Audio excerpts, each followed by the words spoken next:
Autolite and its 96,000 dealers present Suspense.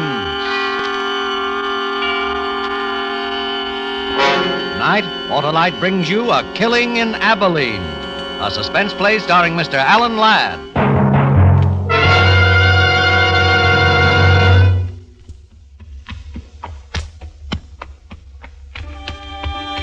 I traveled hard for 300 miles to find the man who killed my brother. I'd come down out of the Snake Range that morning, followed the river trail through the canyon, and that afternoon had found Pleasant Valley. A handful of buildings, desolate and huddled in the cold shadows of the mountains around. Tall, dark. No man appeared as I rode through the town. Only a dog challenged, and he from a safe distance. Then it was quiet. About a quarter of a mile beyond an easy rise, I saw what had happened to the people of the town. There were maybe 60 or 70 standing in a circle. And as I got closer, I saw they were gathered around two men. Two men who were digging. You stay put, horse.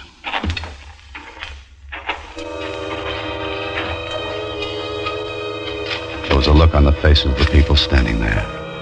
Even the kids peeking from behind skirts and trouser legs.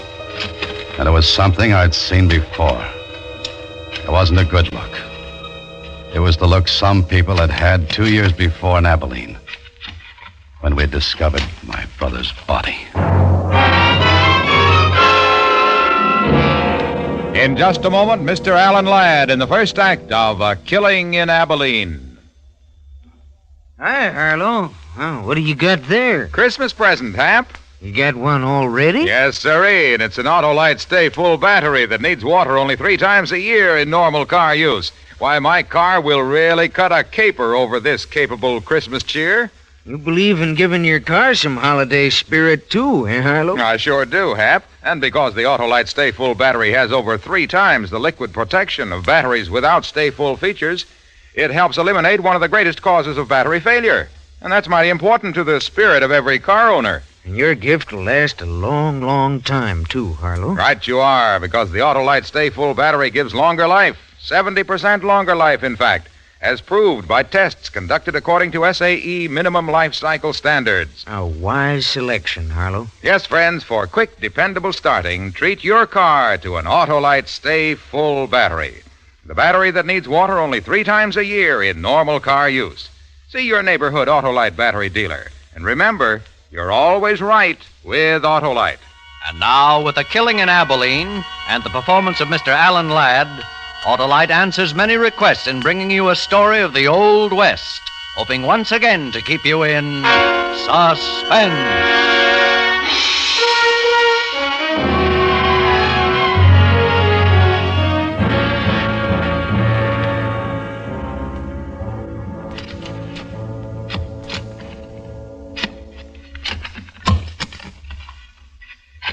Hold up a minute.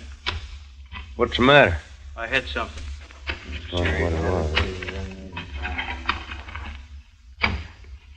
Wait. Better go slow. Dig around this side.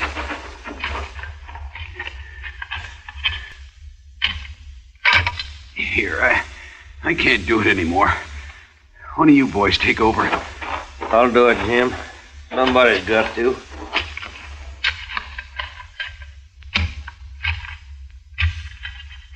It's him, all right. I seen his shirt. You were right then, Ben. Jake Garvey, you're a sheriff. Better come take a look. Yeah.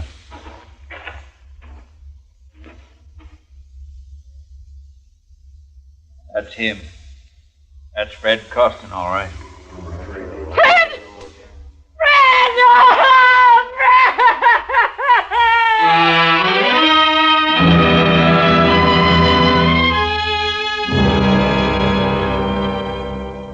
The other women folk led our way.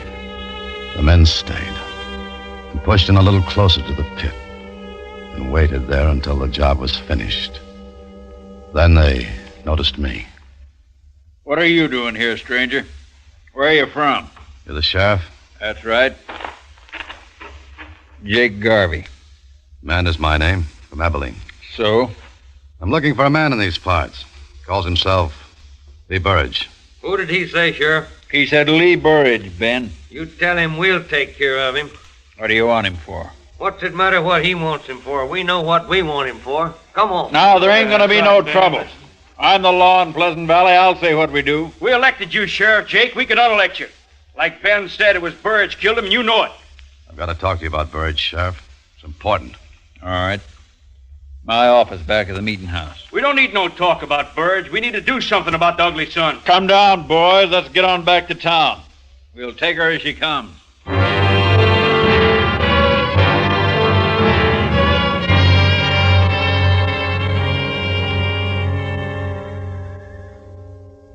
Smoke? No, thanks. Mm-hmm. The boys want to know why you're here. So do I. We don't like strangers. What do you want with Lee Burridge? I had a brother. Killed out in Abilene. Burridge did it. Oh? He and another one drove a herd into the railroad. Burridge got drunk and killed my brother. Buried him same as here. We found this pouch near the grave. His name burned into it. It's taken me 2 years to find him. Now I want to talk to him about it. The boys are pretty sure he killed Fred Costin, too. So am I now. Maybe so. Fred Costin isn't my business. My brother is. And I want to see his killer back in Abilene standing trial. I made a promise I'd bring him back, that there'd be no more killing. We didn't know your brother, but we knew Fred and we liked him. You can help take care of Burridge here if you have a mind to. Try him here, you mean? On both charges? No need for that. Now, what do you mean, take care of him? How did he kill your brother? His head was beat in. He was beat to death. Yeah, same as he did to Fred. Man who'd do a thing like that don't need no trial. Not for you, maybe. But there'll be no more killing in my family. We'll give him a fair trial here in Abilene. But a fair trial. If Burridge done these killings, he's going to pay for it here. I don't go for lynching. We don't call it lynching when we hang a man for murder. If you don't like it, go on back to Abilene. Maybe I'll do that. When I take Lee Burridge out for trial. I don't know what you're trying to do. I suspect it's get Burridge out of town. If I'm right, you're heading into a lot of trouble. Let's go get him, Ben. About time. Hold it. One of you boys going to direct me to where Lee Burridge lives? We could, if we felt inclined. What do you want with him? Just want to talk. Anybody got objections? Yeah, Who are you? Ben Chafee. There ain't gonna be no talking. He's done what he's done. He's gonna pay for it. Ain't nobody gonna stand in the way. It's time you was riding out of here. And if I don't? Then I'll help you. Climb off, Ben. We don't need no private wars here. Where does he live? Come on, boy.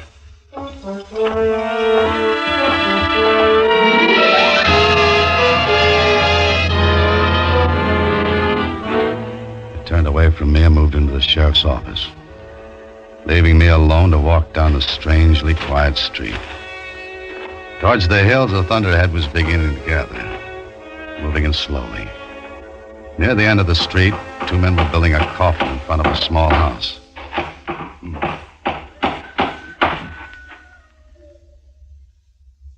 This is where I'll find Mrs. Costin? Why do you have to come meddling around here at a time like this? Can't you leave her with it for her sorrow?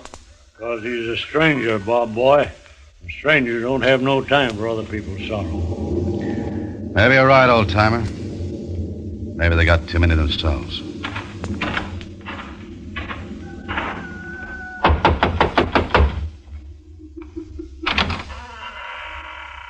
Yes? I'd like to talk to you, ma'am. Could I come in? Well, can't you see this house is in mourning? Ma'am, I know how you feel. How can you know what I feel? I had a brother once. Killed by this man, Burridge. Oh. I'd like you to help me. It was 2 years ago my brother was killed. His wife would like the killer brought back to Abilene for trial. I'd like you to speak to your friends and let me take him away. He didn't give my Fred a chance before he killed him. He's a cruel, ugly man. He's a killing man. You can see it in his eyes. I understand how that woman feels. I feel the same way. I want him killed too. But here, where I can watch. And will you tell me where he lives? Don't tell him nothing, Mrs. Costin. You'll go warn him off. Let him go if he wants. I say a man's got one life to live, and he's got a right to lose it any dang way pleases him. I'll tell you where you can find Lee Burridge.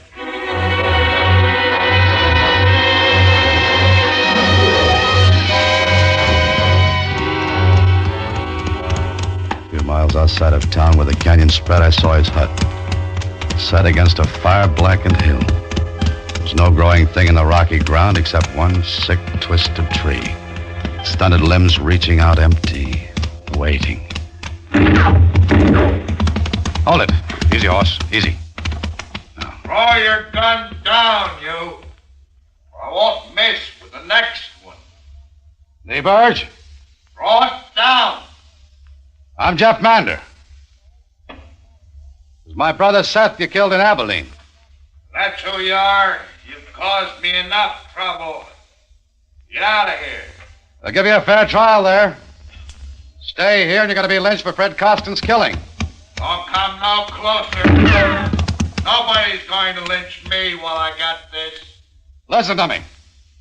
I don't hold no love for you. I shouldn't care what happens to you. But it took me 2 years to find you. Now I'm taking you out. Don't come no closer. Put up your gun. I'm warning you. Put up your gun! I knew he was shooting to miss. But I didn't know what would happen if I moved closer. So I got out of his canyon.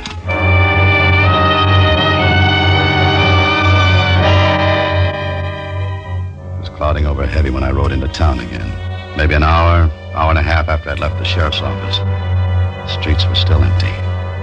But in a couple of the houses, I saw curtains move in windows and shadows duck away as I looked at them. I wondered if the old man had told them I'd gone to see Burge. And if they knew what they planned doing about it.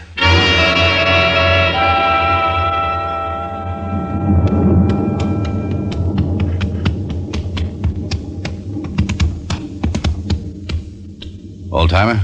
Yeah. I see you had your talk with Burridge. You see. You ain't wearing a gun. He get the drop on you? Yeah. Surprised he didn't kill you.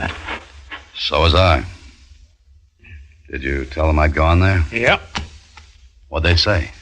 They said if you get Burridge first, they'd get you. They said you should go back where you came from while you still can. I will after I settle with Burge. Where's the sheriff? I went off with the boys. After Burge? Yep. They're going to wait till dark. Then they're going to stream up. Why are they going to wait till dark? I want to be with them. I thought you didn't like lynchings. I don't, but I want to be there. Well, I was told if you come back to town, you'd have to be with them. Don't make me use this, son. Just turn around and we'll join the rest of them. All right. And I'd suggest you stop your talking about Lee Burridge. From what I overheard, you're close to sharing a rope with him.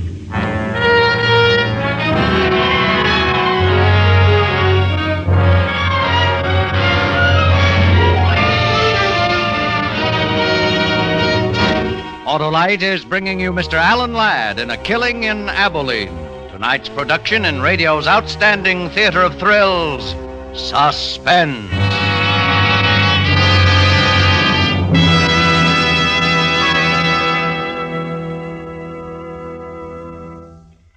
Well, Harlow, only 8 shopping days till Christmas. Now, that doesn't bother me, Hap. I'm giving everybody an Autolite Stay Full battery, the battery that needs water only 3 times a year in normal car use. Even folks without cars? Well, sure.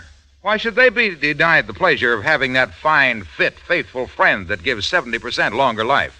Says who, Harlow? Why, everyone knows the Autolite Stay Full battery gives 70% longer life, and this is proven by tests conducted according to SAE minimum life cycle standards. Sounds mighty powerful. It sure does, and it's because every positive plate in an Autolite Stay Full battery is protected by a fiberglass retaining mat to help reduce shedding and flaking.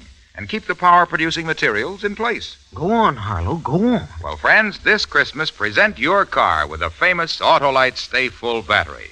A battery that needs water only 3 times a year in normal car use. See your neighborhood Autolite battery dealer tomorrow. And remember, you're always right with Autolite.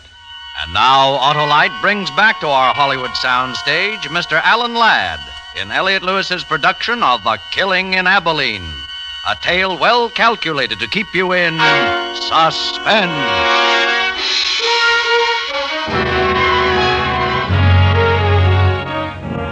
We rode out of Pleasant Valley, the old man and me.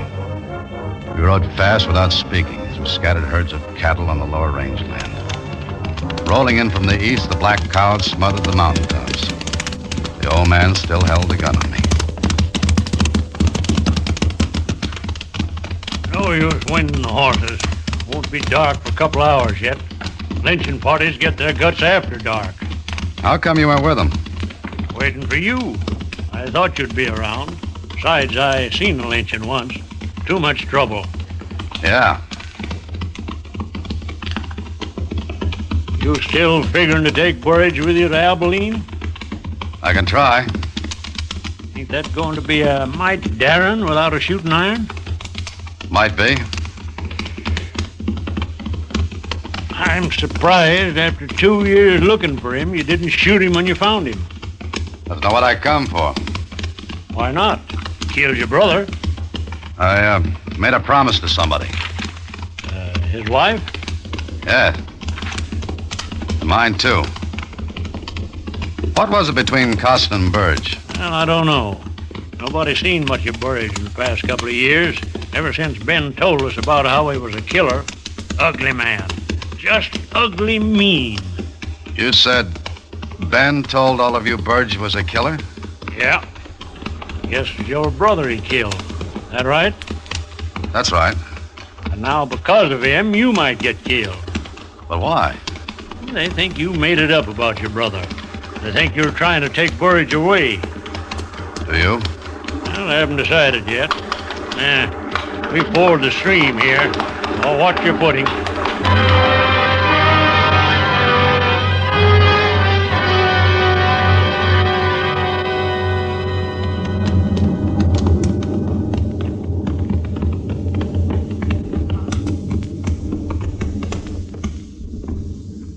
Sonny.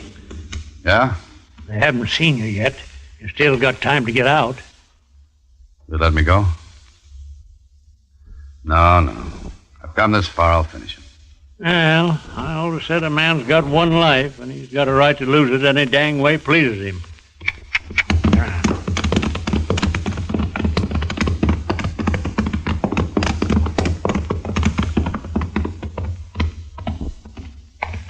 Hello, Sheriff. Thought you'd left Pleasant Valley. We decided he ought to come with us where we can watch him. You decided, Ben. What do you say, mister? I'll tell you what he says, Sheriff. He says he wants Burridge one way or the other. He asked to join. That's what he says. Get off of the horse, mister. All right. Now say that lie to me and I'll make you choke on it. I want Burge as bad as the rest of you. I'd prefer him to stand trial, that's the difference. I don't want this lynching if we can avoid it. Why, take your hand off your gun, Ben. He ain't armed. Take it easy, Ben. We decided what to do. You're here because I want you here. Burge killed Fred Costin in a fight, now we going to settle it. Burge kills easy. I seen him do it once before. He's not going to do it again. You saw him kill my brother? I thought you didn't believe me. I saw it. You need more of a trial than that.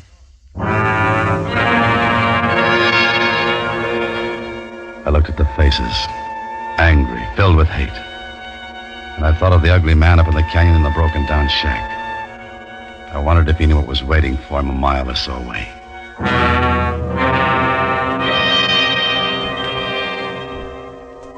It was quiet then.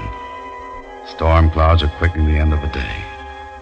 The party became shadows sitting nervously or smoking. Two of the men had some whiskey and were building their courage for the night's work.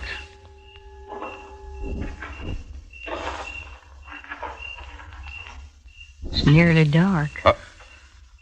I didn't think you'd come. I had to. All the way? My Fred's dead. So's my brother. My Fred was a good man. Never hit me, but he was a dark man with drink. Like those two. What was it between Burge and him? We lost some chickens. Fred said that man stole them. When he came to town for supplies, Fred and him got to fighting. That man hated him and beat him. Fred was terrible hurt. Afterwards, everybody laughed and made jokes. They laughed at their friend? Oh, it was man laughing, no harm, but to a dark man like Fred, it was bad. He swore to get even. That was last Saturday. He went in to drink. And didn't come back? We all thought he rode out someplace for shame. Why do you think Burge killed him? They were all talking about it. Who was? All the men, Saturday night. They said Fred and that man were arguing. Who heard them? Ben did. When Fred didn't come back, we all knew that man had killed him. He did, and he's going to pay for it. Who found the grave, ma'am? Ben did. I'm sorry for your brother's wife. But it's got to be this way. Just like the Holy Book says. An eye for an eye. Let's go, boys. It's time to ride.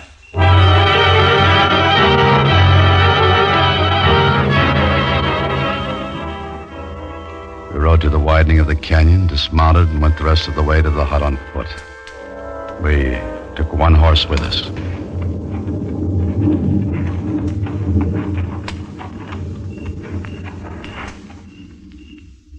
He's there, all right.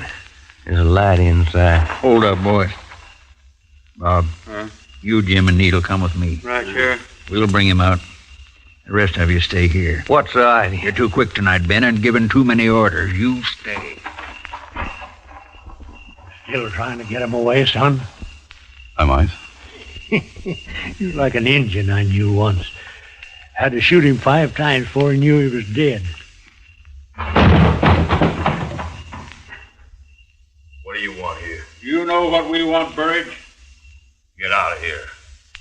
Get off my land. You come outside quiet like. We don't want no trouble. Trouble, I ain't asking for trouble. You asked for it when you killed Fred Costin. Costin? Well, who killed... I didn't kill him. Save your breath while you still got it. Come on! Oh! Let go! Let go of it! Look out, the lamp! Let her go up in smoke. He won't be using it anymore. I'll kill you! I'll kill you all for this! You done your last killing. Get that rope over that limb. Is this your doing, Ben? Shut up. Tie his hands, Bob. I'll hold him. You're gonna blame this one on me, too, Ben? Shut up, I said! He didn't do it. He didn't do it. Let it go, son. You can't stop him now. I gotta talk to him before they do. He didn't do it. Now I know it. Wait a minute. Take my gun. Thanks.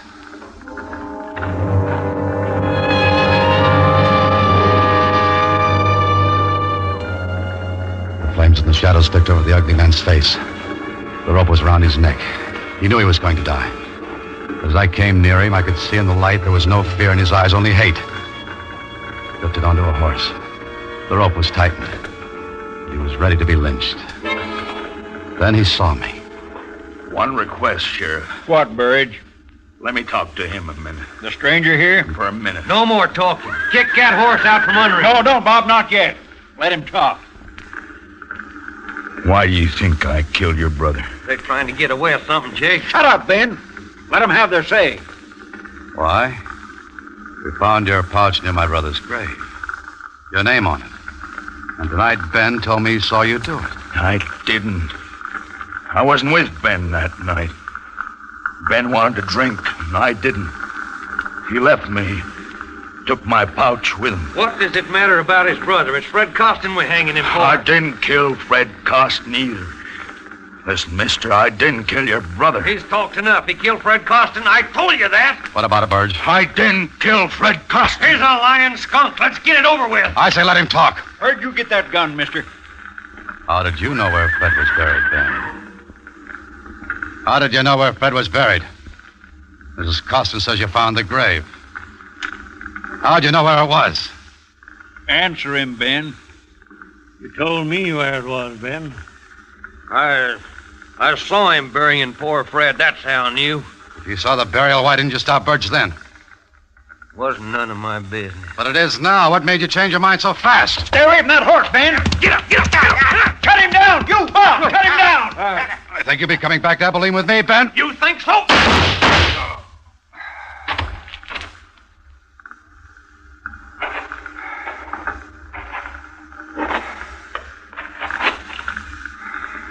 You all right, son? Yeah. Burge? He'll live. Rest easy, son. You done a good job. But you ain't going to keep your promise about your brother's killer. There's no sense taking Ben Chaffee back to Abilene. You'll bury him here.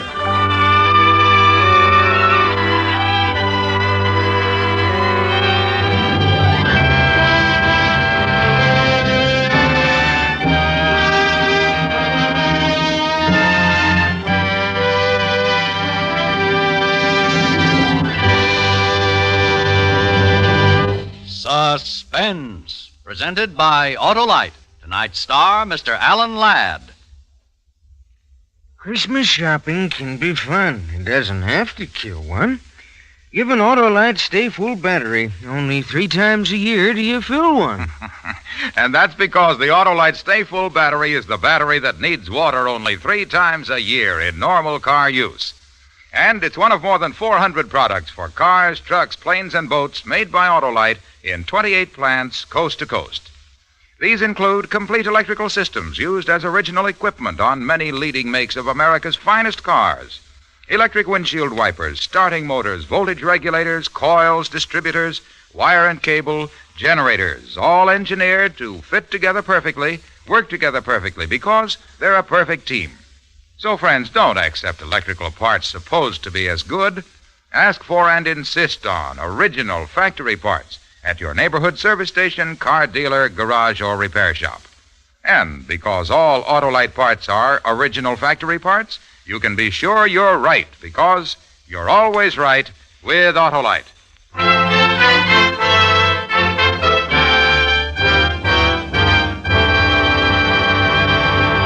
Alan Ladd will soon be seen in Paramount's Technicolor production, Branded. Next week on Suspense, Mr. Dennis Day is star of Christmas for Carol. And in weeks to come, you will hear such famous stars as Cornel Wilde, Ezio Pinza, and Ginger Rogers, all appearing in tales well calculated to keep you in suspense.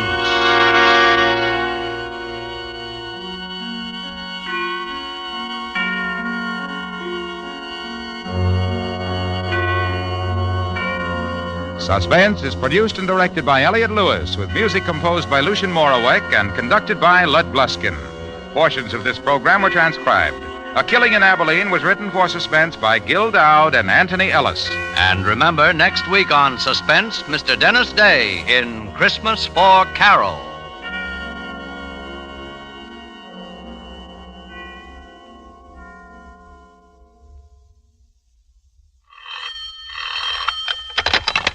Buy Autolite Stay Full batteries, Autolite Standard Type or Resistor Type spark plugs, Autolite electrical parts at your neighborhood Autolite dealers. Switch to Autolite. Good night. Better production means better living. That ideal has given America the world's highest standards of living. Learn how you can help to improve our economic life. For the free booklet, The Miracle of America, write Box 10, Times Square Station, New York City. This is CBS, the Columbia Broadcasting System.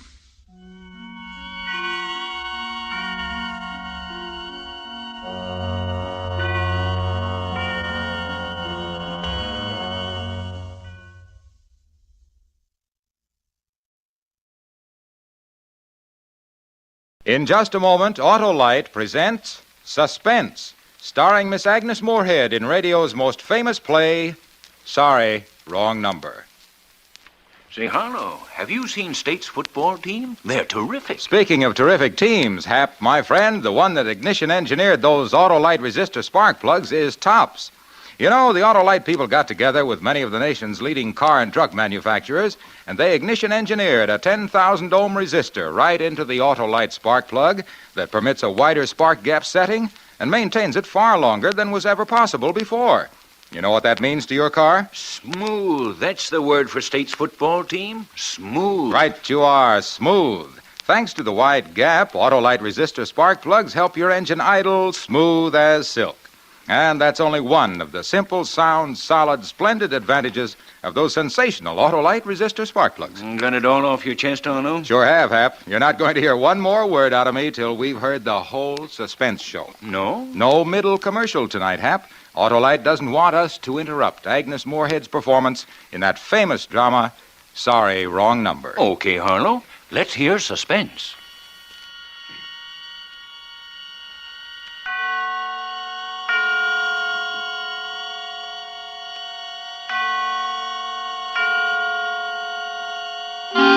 Suspense.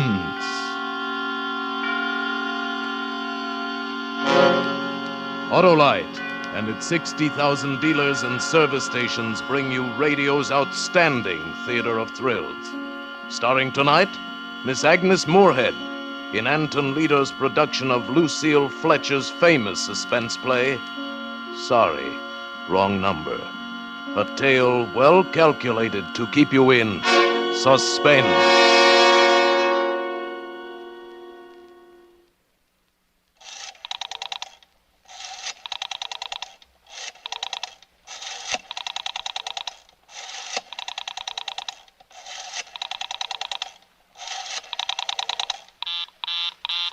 Oh, dear.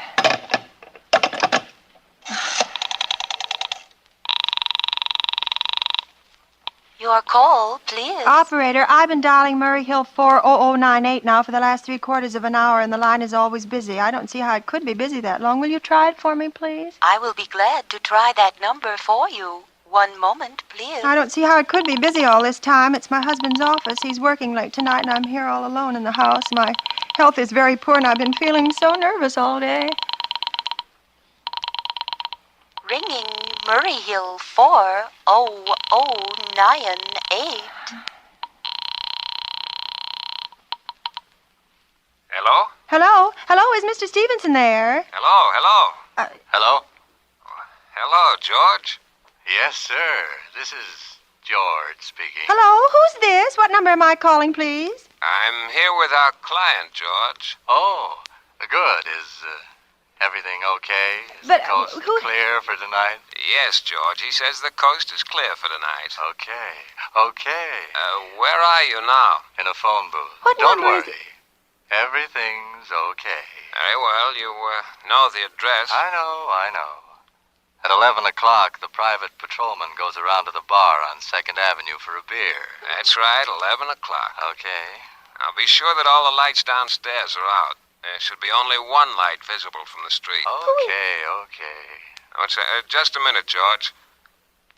Our client tells me that at 11:15 a train crosses the bridge. It makes a noise in case her window's open and she should scream. Oh, hello. What number is this, please? Okay, I understand. That's 11:15, the train. Yeah. You remember everything else, George? Yes, I'll make it quick. As little blood as possible.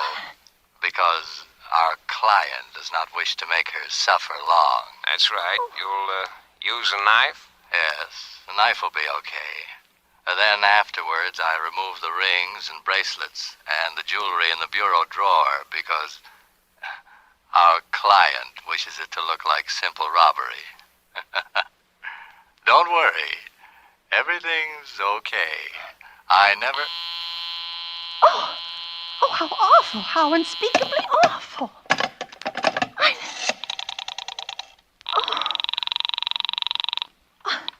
Your call, please. Operator, I've just been cut off. I'm sorry. What number were you calling? Why, it was supposed to be Murray Hill 40098, but it wasn't. Some wires must have got crossed. I was cut into a wrong number, and I've just heard the most dreadful thing, something about a murder. And, operator, you simply got to retrace that call at once. I beg your pardon. May I help you? Oh, I know it was the wrong number, and I had no business listening, but these two men, they were cold-blooded fiends, and they were going to murder somebody, some poor innocent woman who was all alone in a house near a bridge. And we've got to stop them. We just got to. What number are you calling, please? Well, that doesn't matter. This was a wrong number, and you dialed it for me, and we've got to find out what was immediately. What number did you call? Oh, why are you so stupid? What time is it?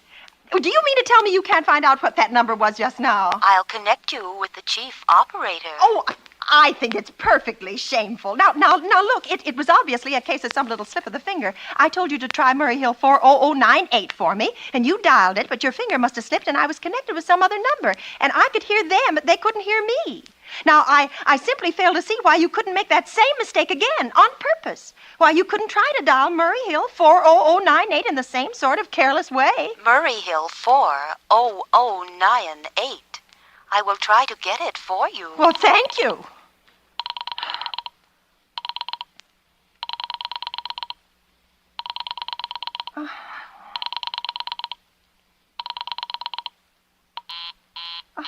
I am sorry.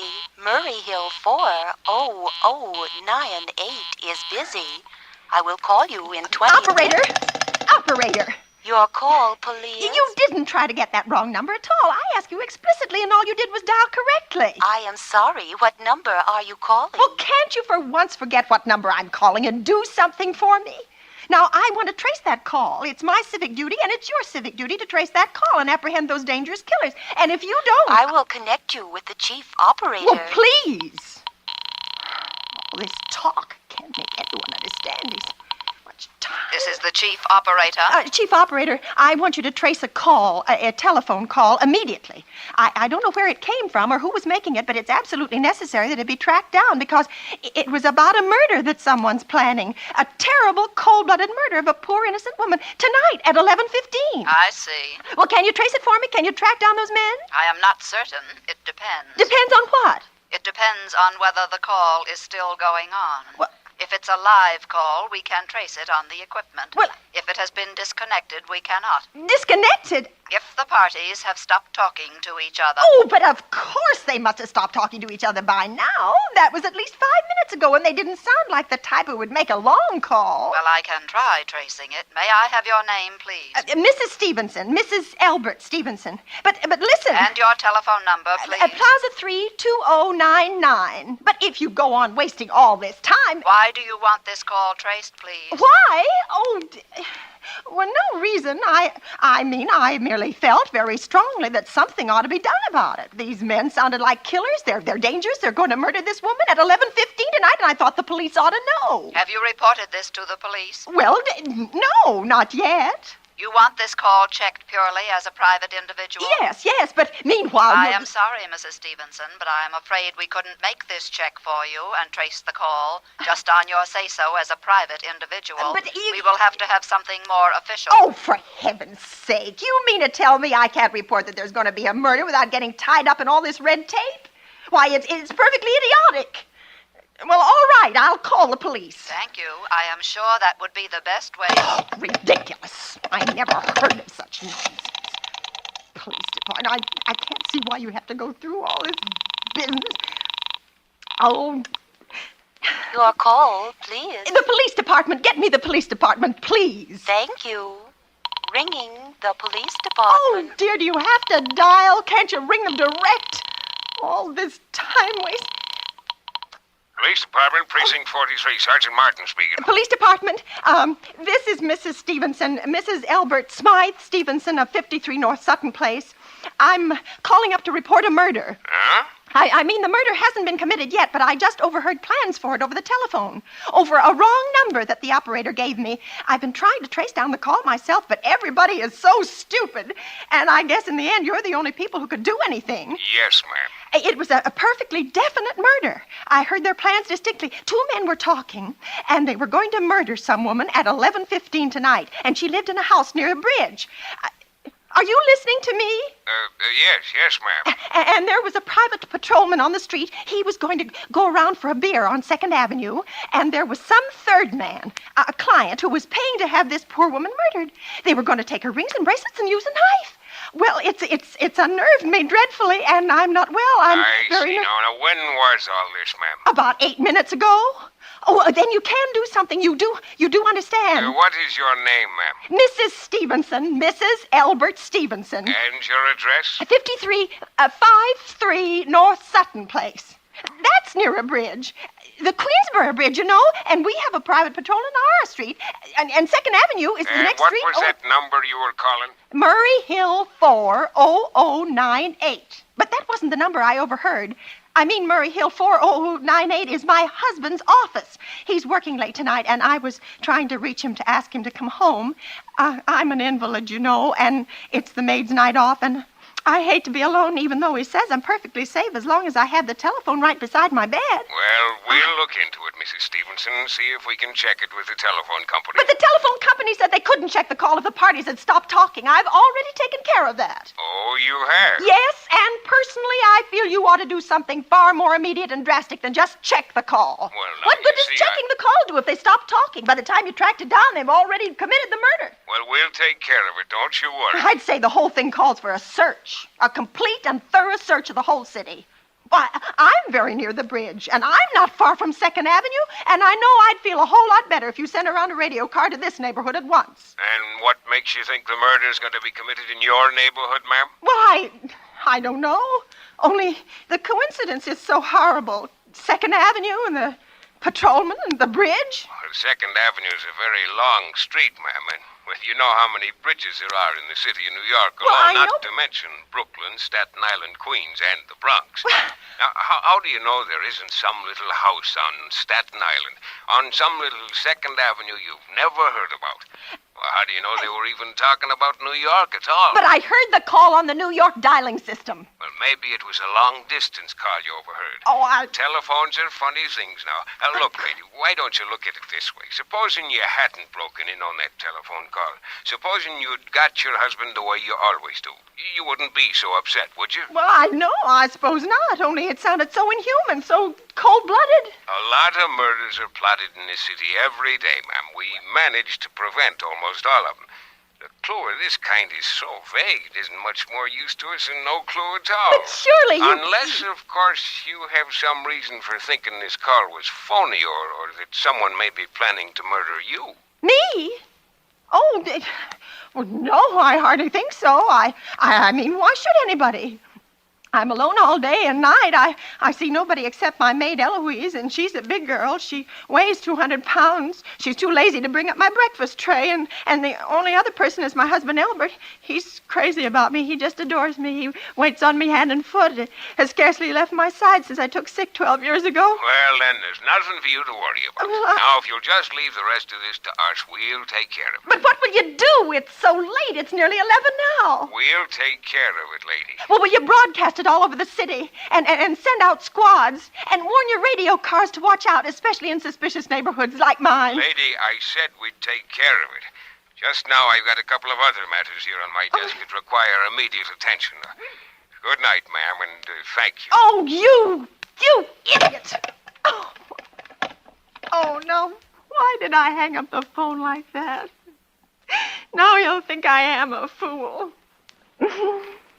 Oh, why doesn't Albert come home? Why doesn't he? I'm Albert.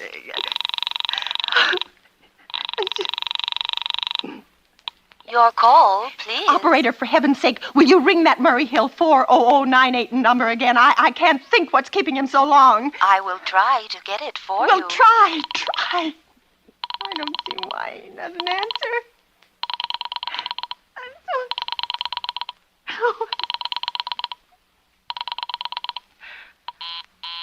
I am sorry. Murray Hill 40098 is busy. I will call you. I can hear it. You don't have to tell me. I know it's busy.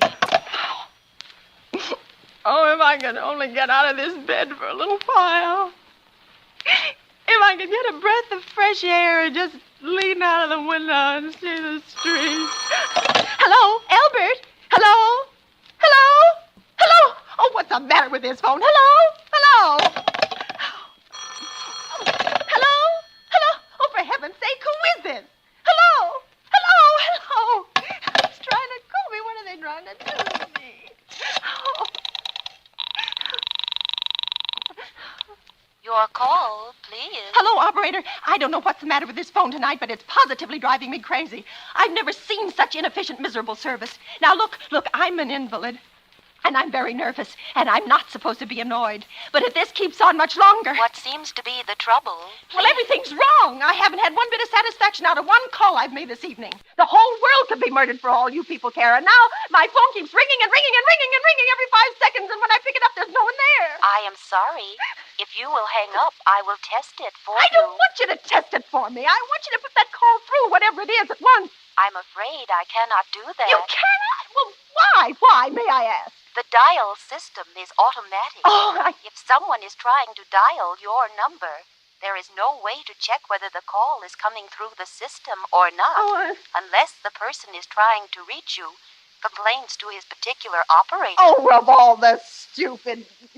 And meanwhile, I've got to sit here in my bed suffering every time that phone rings, imagining everything. I will try to check the trouble for you. Check it. That's all anybody can do. Oh, what's the use of talking to you? You're so stupid. Oh, I'll fix her.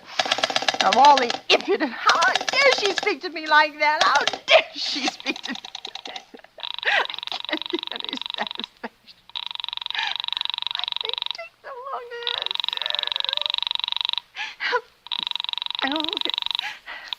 Your call, please. Young woman, I don't know your name, but there are ways of finding you out. And I'm going to report you to your superiors for the most unpardonable rudeness and insolence it has ever been my privilege. Give me the business office at once. You may dial that number direct. Dial it direct? I'll do no such thing. I don't even know the number. The number is in the directory, or you may secure it by dialing information. Listen here, you... Oh, what's the use? Oh, dear. Oh, for heaven's sake, I'm going out of my mind. I'm going out of my mind. Hello? Hello, stop ringing me. Do you hear? Answer me. Who is this? Do you realize you're driving me crazy? Who's calling me? What are you doing it for? Now, stop it, I say. Hello? If you don't stop ringing me, I'm going to call the police. Do you hear? The police. If Albert would only come home. Oh, let it ring. Let it go on ringing. It's a trick of some kind. I won't answer it. I won't, even if it goes on ringing all night. Just ring all night. I don't...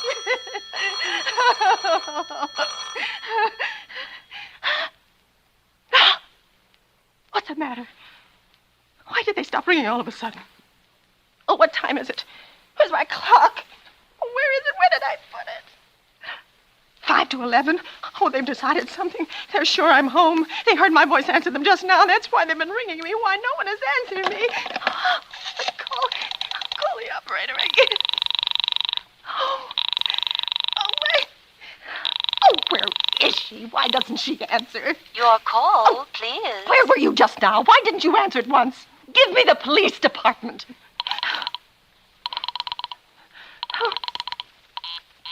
I am sorry. The line is busy. I will call you. Busy? But that's impossible. The police department can't be busy. There must be other lines available. The lion is busy. I will try to get them later. No, I've got to speak to them now, or it may be too late. I've got to get to someone. What number do you wish to speak to? Well, I don't know, but there must be someone to protect people beside the police department. Detective agencies. You will find detective agencies listed in the classified directory. But I don't have a classified. I mean, I'm too nervous to look it up, and I don't know how to use it. I will connect you with information. Perhaps they will be able to help you. Oh, no. Oh, you're being spiteful, aren't you? You don't care, do you, what happens to me? I could die and you wouldn't care. Oh, stop it! Stop it, I can't stand anymore. Hello, what do you want? Stop ringing, will you? Stop it! Hello, is this Plaza 32099? Oh. Yes, I'm sorry. This is Plaza 32099. This is Western Union. I have a telegram here for Mrs. Elbert Stevenson. Is there anyone there to receive the message? I am Mrs. Stevenson. The telegram is as follows. Mrs. Elbert Stevenson, 53 North Sutton Place, New York, darling. Terribly sorry. Try to get you for last hour, but line busy. Leaving for Boston 11 p.m. tonight on urgent business. Back tomorrow afternoon. Keep happy. Love, signed Elbert. Oh, no. You wish us to deliver a copy of the message? No, thank you. Thank you, madam. Good night. Good night. No. Oh, I don't believe it. He couldn't do it. He couldn't do it, not when he knows I'll be all alone. It's some trick, some fiendish trick. It's some... Your call, please. Operator, try that Murray Hill 40098 number for me just once more, please. You may dial that number direct. Oh. M-U... 4... Oh. Oh. 9... 8... Oh.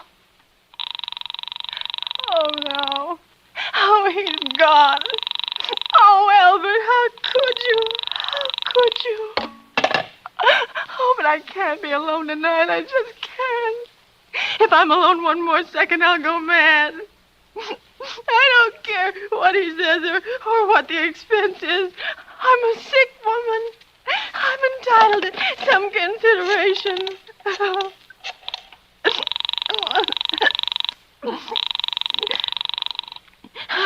This is information. May I help you? I want the telephone number of Henchley Hospital. Henchley Hospital? Do you have the street address? No, it's somewhere in the 70s. It's a very small, private, and exclusive hospital where I had my appendix out 2 years ago. Henchley, H-E-N-C-H... One moment, please. Please hurry. And please, what is the time? You may find out the time by dialing Meridian 71212. For heaven's sake, I've no time to be dialing. The number of Henchley Hospital is Butterfield 89970.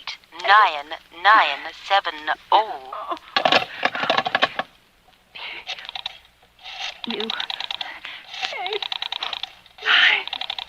9... 9... 7... Oh...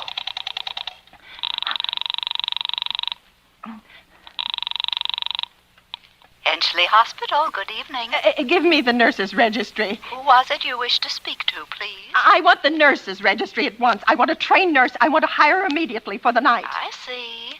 And what is the nature of the case, madam? Nerves. I'm very nervous. I need soothing and companionship. You see, my husband is away, and I'm all alone. Have you been recommended to us by any doctor in particular, madam? No, but I really don't see why all this catechizing is necessary. I want a trained nurse. I was a patient in your hospital 2 years ago, and after all, I do expect to pay this person for attending me. We quite understand that, madam. But registered nurses are very scarce just now. Our superintendent has asked us to send people out only on cases where the physician in charge feels it is absolutely necessary. Well, it is absolutely necessary. I'm a sick woman. I'm very upset. Very. I'm alone in this house, and I'm an invalid, and tonight I overheard a telephone conversation that upset me dreadfully. A woman's going to be killed when a train comes. In fact, if someone doesn't come at once, I'm afraid I'll go out of my mind. I see. Well, I will speak to Miss Phillips as soon as she comes in. Miss And Phillips? what is your name, madam? When do you expect her in? I really couldn't say. She went out to supper at 11 o'clock. 11 o'clock?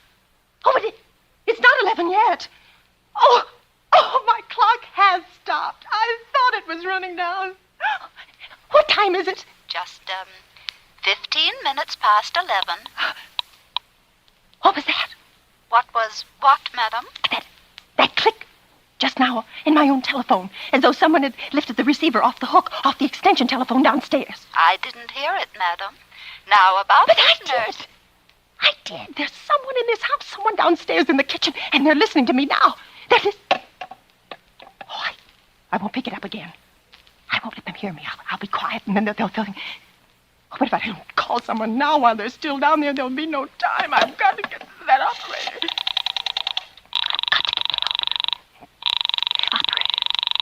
Oh, answer. Your call, please. Operator, I'm in desperate trouble. I am sorry I cannot hear you. Please speak louder. I don't dare. There's someone listening. Can you hear me now? I am sorry. Oh, but you've got to hear me. Oh, please, you've got to help me. There's someone in this house, someone who's going to murder me, and you've got to get in touch with the police. Oh, there it is. Did you hear it? He's put it down. He's put down the extension phone. He's coming up the stairs. Oh, give me the police department. Give me the police department. One moment, please. I will connect you. Hurry. Oh, hurry, I can hear him. He's coming. He's coming here. Oh. Oh, no. Oh, what are you going to do to me?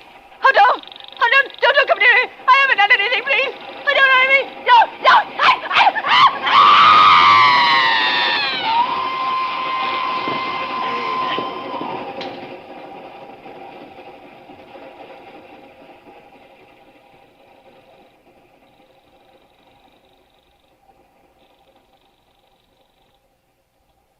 Police Department, Precinct 43, Sergeant Martin speaking. Police Department, Precinct 43, Sergeant Martin speaking. Hello, Police Department, Precinct 43, Sergeant Martin speaking. Police department? Yes. Oh, I'm sorry. Must have got the wrong number. Don't worry. Everything's okay.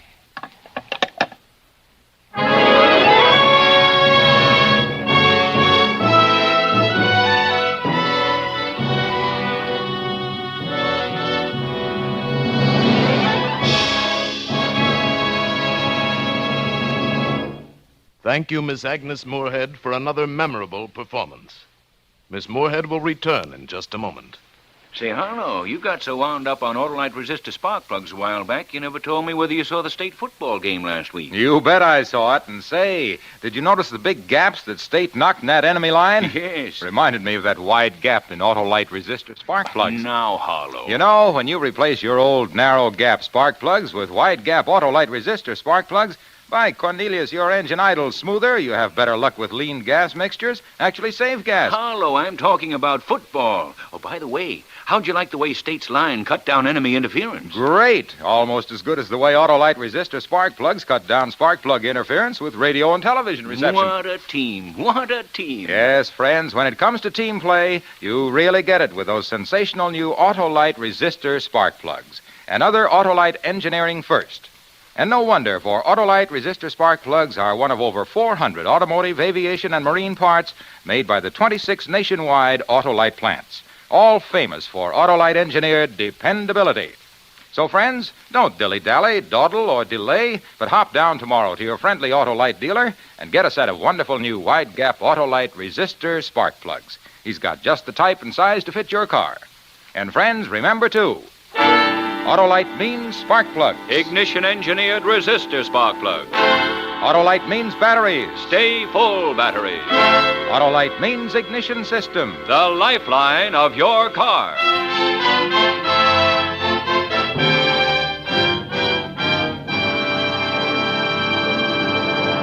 And now here again is Miss Agnes Moorhead. My thanks to producer Tony Leader for affording me this opportunity to play Lucille Fletcher's wonderful story once again. And my thanks to the cast and the musicians and sound men who helped make it successful. The Suspense program will always hold a special place in my affections, and I'll be listening with great interest next Thursday when radio's outstanding theater of thrills brings us little Margaret O'Brien starring in Ray Bradbury's story, The Screaming Woman, another gripping study in Suspense.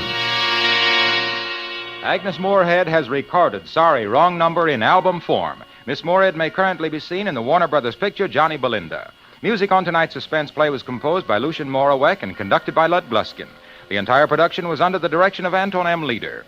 In the coming weeks, Suspense will present such stars as Ronald Coleman, Rosalind Russell, Claude Rains, and William Bendix. Make it a point to listen each Thursday to Suspense, radio's outstanding theater of thrills. And next Thursday, same time, hear Margaret O'Brien in The Screaming Woman. This is the Autolite Suspense Show. Volunteers are needed for the armed forces of the United States. Your nearest recruiting station will have complete information. Good night. Switch to Autolite. This is CBS, the Columbia Broadcasting System.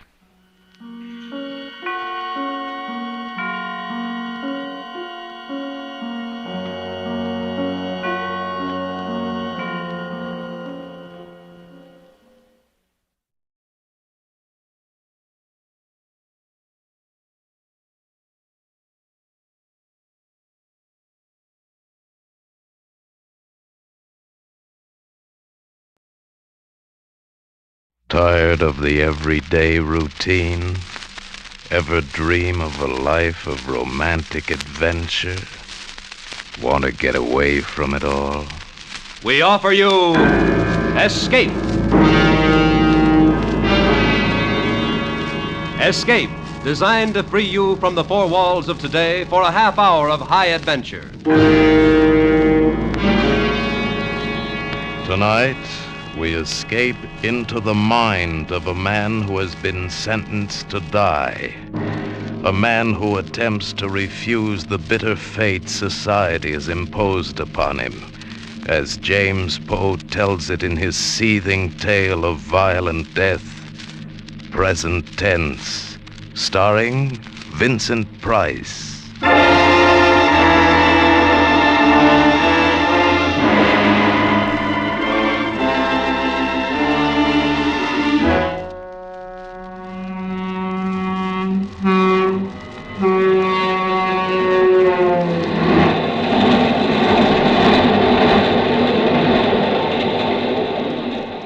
Through the dim pane, the cold, dark land wheels away, and the hills beyond, below the stars, are black and sharp. Dead hills, dark sky. Cold steel below my feet, cold as the face of the officer at my side, cold as the cuffs which link my arm to his, which join us on this journey to the prison, where I die. Want a cigarette? No. Go on, take one. No, I don't use them. Oh. Has this happened to you before? What? Being handcuffed to a murderer. Has it happened to you before? Sure, plenty of times. To an axe murderer? Yeah, there's nothing special, brother. Lots of guys axe their wives, lots of them. I could have escaped after it happened, but I didn't, and now it's too late. Late. Late, ever too late. Never too late, too late, too late. Escape. Escape. If the train were to be wrecked, if the detective were to be killed. Late. Late. The sweet escape. The light escape. The crash escape.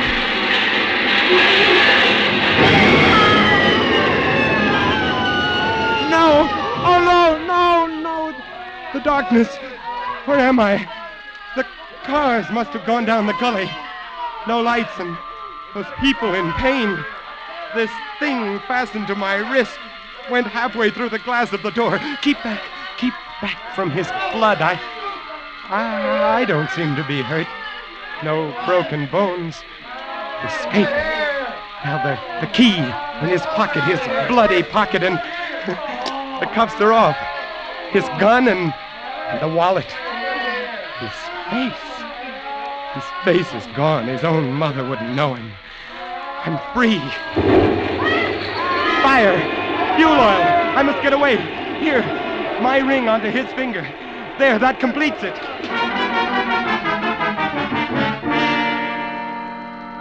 Number 63 from Bakersfield now arriving. Please claim your luggage at the curb. Taxi, mister? Yes. Where to? Up Beverly Glen above Sunset. I'll show you where. Gotcha. Read about the big train wreck? Yes.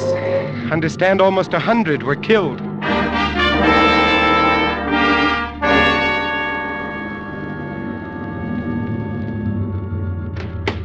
Here you are. Keep the change. Thanks. My home. It looked so small, so shabby. No one took care of it during the trial. No one cared. No one. No one cares now, but that's good. I like that. I'll be alone, and I won't let the neighbors see me, and I'll sleep and figure out where I go next. The light. Someone's in there. And? The whole thing went so slick. You'll always be the brains for those of us, won't you, honey? Always. You bet I will, baby. You bet I will. No, it can't be. She's dead. I know she's dead. Want another bottle of beer, honey, huh? Yeah, sure. Is it cold? You bet it's cold. But, I'm not. You said a mouthful there. That husband of mine was never able to make me feel like this. Takes a man, baby. All he could do was sit around and write those Holmes all the time. We framed it so good that even he thought he'd killed you.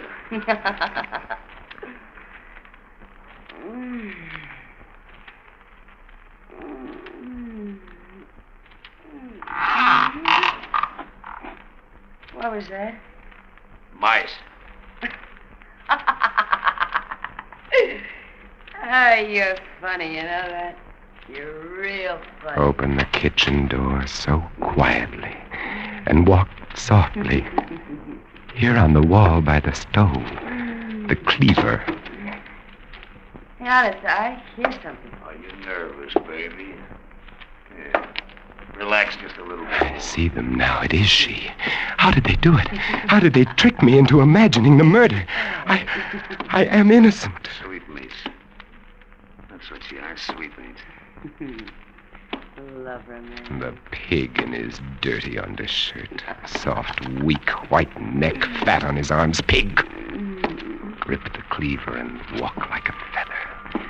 He shall be first. Soft, white neck. Honest, I hear something. What's the matter, sweetmeats? What's the matter?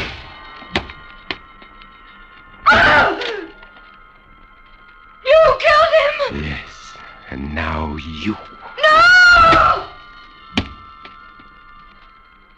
I was innocent, and I thought myself guilty, and now I am truly guilty, and never in my life have I felt so innocent.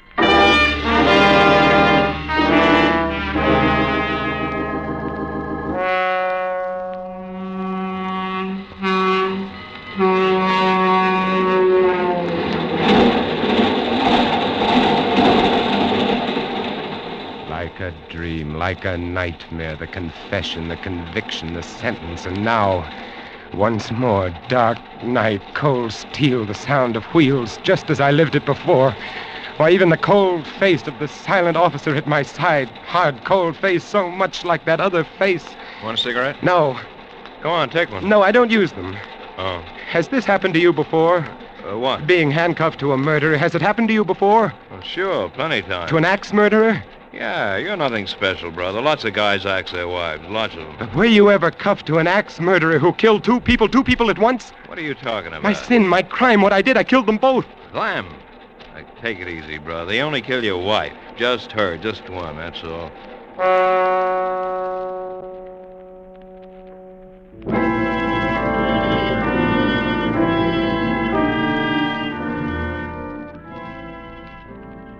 It has been raining for some days now, and beyond the barred window, the leaden sky bleeds sorrow on the barren land, the lonely land, the land beyond the prison wall.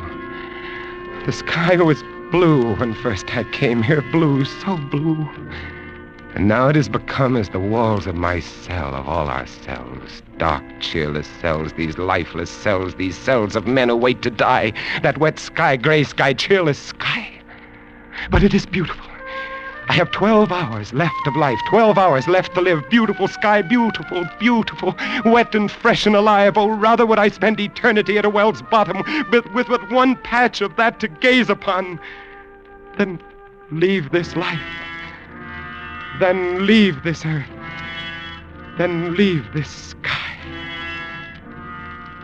But leave it I must. The guard told me no man has ever escaped San Quentin's death row. Blocks and bars, guards and guns lie between me and the world beyond. No escape, not from here. But wouldn't it be nobler to gamble my life in bold attempt and lay it down in reckless resignation, eh? So, now to get out of this super-guarded area. Oh! Oh, guard! Guard! Hey, pipe down, cut it out. Well, what's wrong? What's the matter with you? My gut! Here! It's killing me! Your gut, huh? I'll call a medic.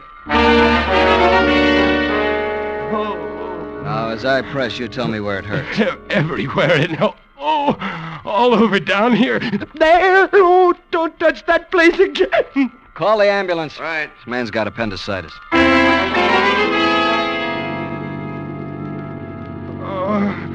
Do something. Well, what do I do? Why didn't they send somebody with you? The interns are all tied up. They're giving shots today. Well, he's acting kind of crazy. Let's get him over to the hospital block. Now, hurry. I can't drive any faster. My windshield's steamed up. So wipe it. You got a rag? Yeah, here. You could use my hand. Okay, pal. Give him the handkerchief. Oh, my gun! What the... Keep right on driving through the gate, or the top of your head comes off. You won't get away with this? I will. I'm betting my life that I will. How far back is the prison? About 15 miles. At least that. Okay, pull over. I'm taking her from here. And you two. I want your money, your clothes. And then you can walk back and explain about me. Explain about him?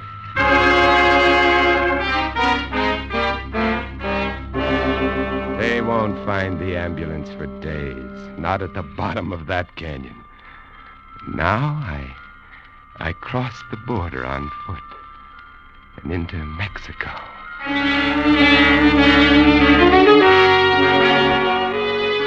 Your drink, senor. Oh, thank you. Say, when does the next bus leave for Mexico City? At 12 o'clock, senor. A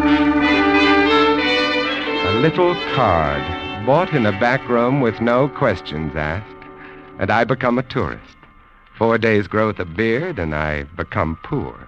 An empty suitcase with a butterfly net strapped to its outside, and I become a source of amusement. A funny, dumb gringo. And who looks with suspicion on the funny, dumb gringo tourist who is poor? Mexico City is beautiful, but not when you are hungry. Not when you are an American who is hungry. Americans aren't supposed to be hungry. What can I do? All I know is writing, the writing of poetry. There is one place I might sell some poems. Pollen. His magazine prints some English stuff. Perhaps, well, why not? I have 3 pesos left. Buy some paper, a pencil, sit in the park, write, and storm the bastions.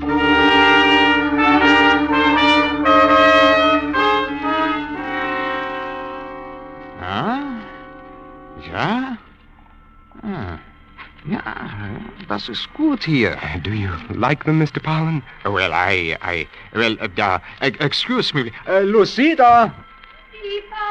I have some poems here. Oh, let me see. The river doubled, dreaming droppled, fester passion of my soul.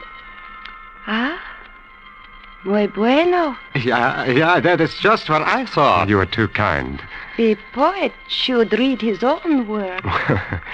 that drips sweet droplets, passion's goblets, fate's thy role.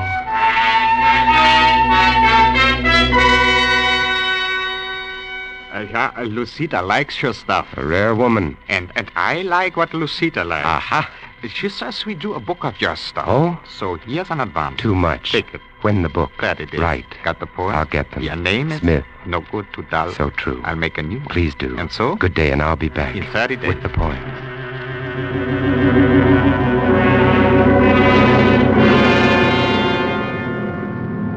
America. Miles below, the bleak brown mountains, the desert yellow and red. My own, my native land. My advance money went for new clothing and a round-trip plane ticket to Los Angeles and my new lease on life.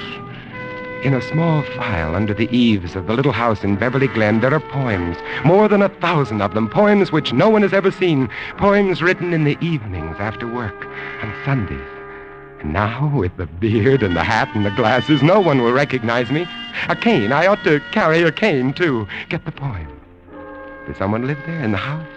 Has someone bought it? No matter. Get the poems, and then get back to Mexico City.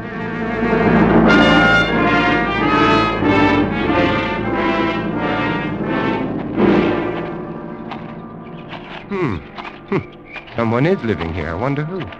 The hedge is trimmed. And my hammock. Someone's put on a new canvas cover. Fred, get the door. When you get it yourself, baby, I'm shaving. Oh, all right. Yeah? Oh, no, it can't be. Well, what do you want? Her face, it's Mary, but I thought I killed her. Who is it, baby? Well, what is it, mister? What do you want here? Are you the lady of the house? Huh? Who's that at the door? Some creep with a beard. Yeah, I'm the lady of the house, but I don't want to buy anything. Well, what is it, Santa Claus? What do you want? Are you the man of the house? Yeah, I'm the man of the house. And sweetmeats. I'll say. So what of it? I'm making a survey. I'd like to ask a few questions. May I come in? Well, I don't know. Let him. What's the difference? Thank you. First, your name. Name? Yes, please. Fred Sneed. Hey, where's he going? Mister, what do you want in my kitchen? The cleaver, Mary. Don't you know me? Mary. Hey, who are you, mister? Look close, Mary. The cleaver. Put it down. Know me? Know the man you tricked into San Quentin? Oh, no, don't. Put down that... You killed him! Yes, Mary. Yes. No!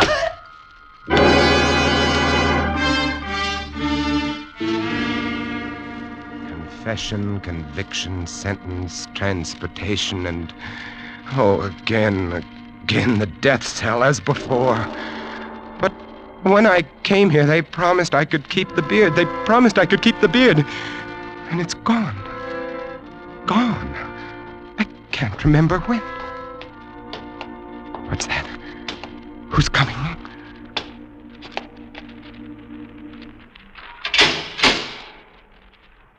Ready? Ready. It's time to go, my son. Time to go. You've refused my help up to now. But perhaps you'd like to walk with me. Rather beside you, Padre, than beside one of these mercenaries. My legs, the muscles quiver, not with fear, no, but with the desire to feel themselves moving, straining, acting, while yet there is time. I'm not afraid, but this body, I hate the thought of its being killed by these men. My beautiful body, soon it will be dead, cold, rotting, dead. It will rot. No, they must not do this to me. You must be brave, my son. My body. Years I spent with the great corporeal master, the yogi, learning my bodily purpose, my bodily care, the use of willpower to control my body. The yogi. My teacher, yes. I shall use yoga.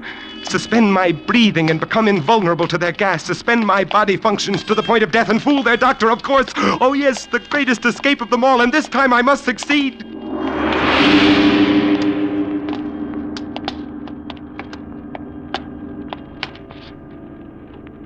All right, here we are.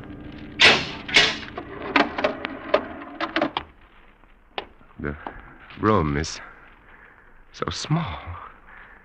Somehow I had imagined it would be larger. And here is the chair. Yes, straps, hood. All right, now just sit down. And over there the glass. Take it easy. Small pane with the dark faces seen dimly through. The witnesses. Now lay your arms along these. The whole room is like some strange sort of time machine. Yeah. Machine for launching a man into another dimension. So true. Yeah. I'd best begin to prepare myself. Relax. Relax. Must relax. It won't be easy. Have you any last words, my son? Yes, one request. Do not allow my poor body to be dissected or embalmed, but on the third day after my death, cremate it. That will be arranged as you desire. Thank you. God be with you, my son. Remember what Christ said to the two criminals. In this day shalt thou be with me in heaven. Now move your head forward a little while I put the hood down. There. Now, when you hear the pellets drop into the acid, don't try any tricks. Just breathe deeply, see? Fumes don't hurt, see? You just cooperate with us. Make it easy on yourself, pal. You know what I mean?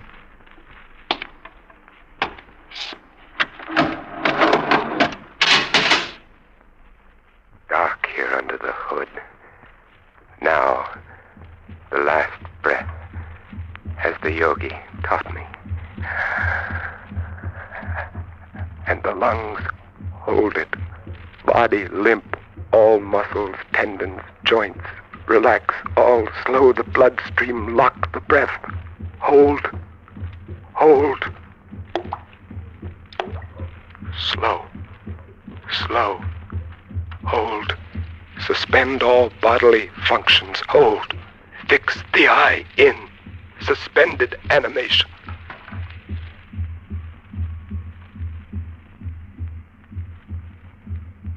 Gently fix the mind on time. Ease the beating of my heart. Time as a picture on the screen of my mind. Slower. Slower. My perception is slower. The time seems to spin by now. Go slow, my heart.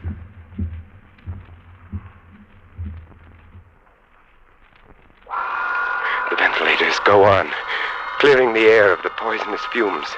Now the doctor will come with his stethoscope. I will my limbs to stiffness, my flesh to coldness. All right, it's clear, Doctor. You can go on in. Well, let's see now. Respiration ceased. Heart stopped.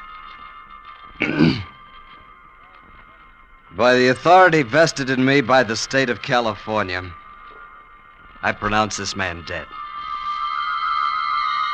I will myself to consciousness in 6 hours' time. Where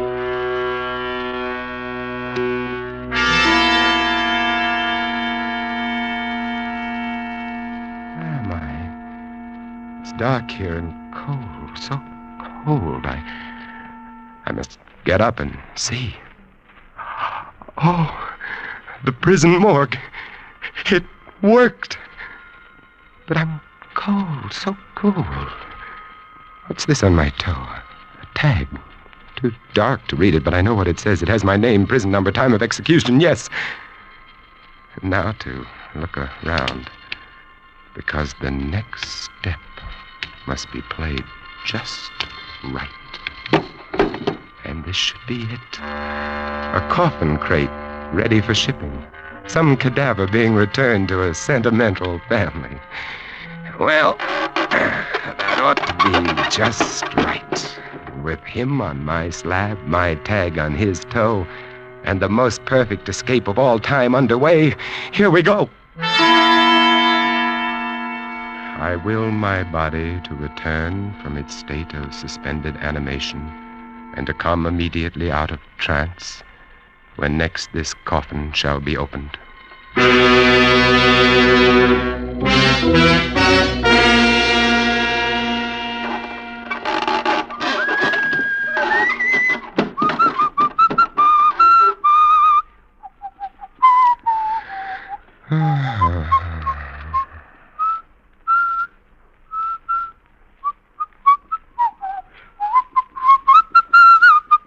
Hello, old man.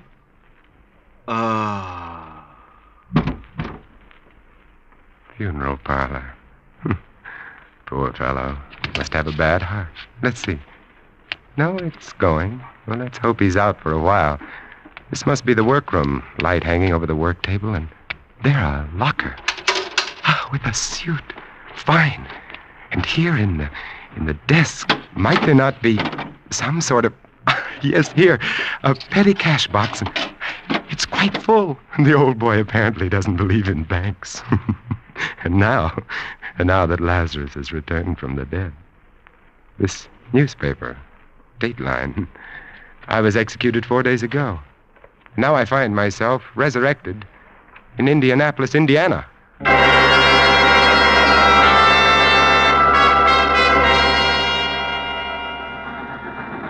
Los Angeles, California. This is Los Angeles. You can claim your baggage in the station or on the platform.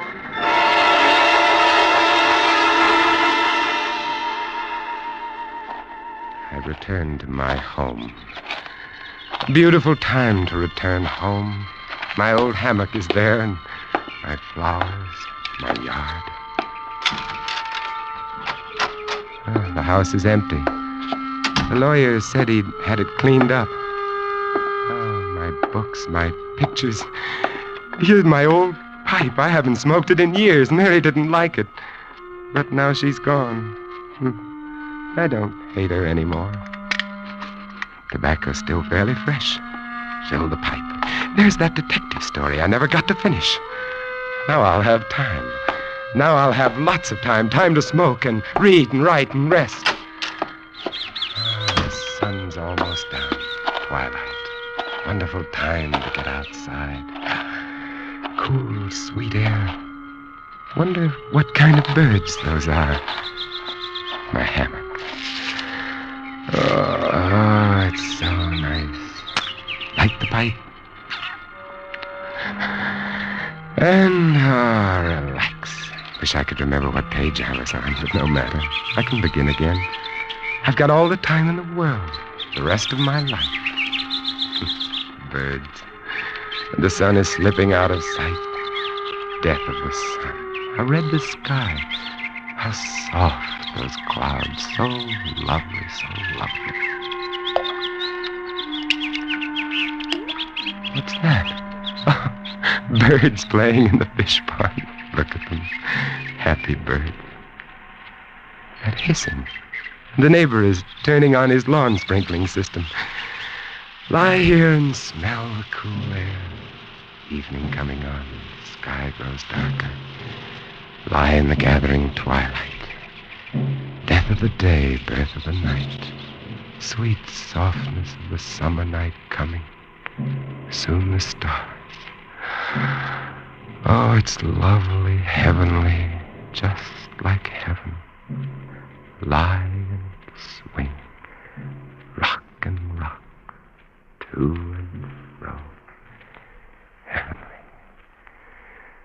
Heavenly.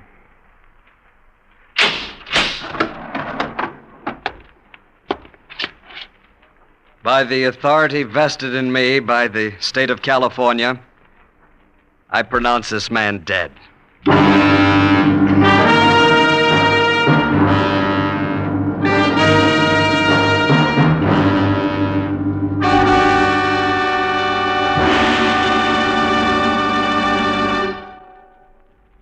Escape is produced and directed by William N. Robeson. Tonight we have presented Present Tense by James Poe, starring Vincent Price as Roger. Featured in the cast were Charles McGraw as Fred Sneed, Joan Banks as Mary, Harry Bartell as the Doctor, and Ben Wright as Pollen. Also heard were Tom Tully, William Lally, Jeff Corey, and Paul Frees. Special music was arranged and conducted by Del Castillo. Next week. You are alone at the controls of an experimental rocket aircraft, about to be hurled 40 miles out from the Earth's surface into the limitless boundaries of space, into a nothingness from which there may be no escape. Next week, we escape with Graham Doerr's imaginative and widely discussed story of a rocket pilot who receives the strangest and most terrible warning in the history of man, the outer limit. Goodbye, then, until this same time next week, when once again we offer you Escape. When Bob Hope visits Bing Crosby on Bing's CBS show tomorrow night, they'll be singing a duet called Have I Told You Lately? That's a good theme for Bing and Bob, for you know and I know that when the two lads get together, the gags about each other's shortcomings fly thick and fast. Tomorrow night, with National Sauerkraut Week as the springboard, Bing and Bob promise one of their most hilarious meetings. So don't miss the CBS Bing Crosby show, which is heard on most of these same stations.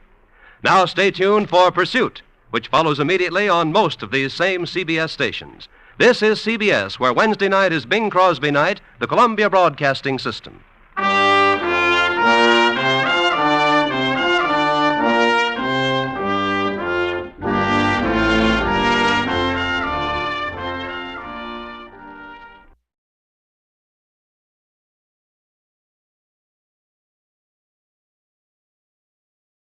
Now, the Roma Wine Company of Fresno, California presents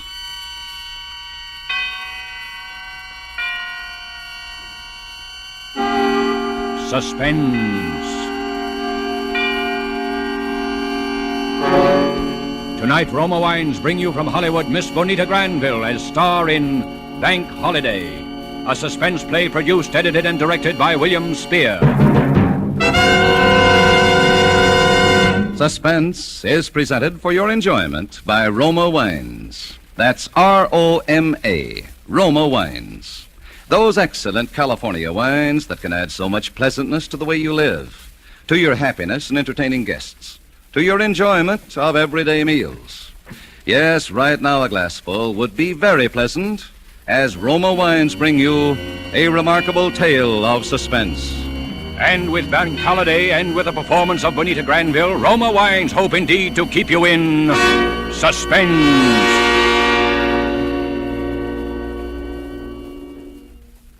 It happened the morning after I became engaged to Harold.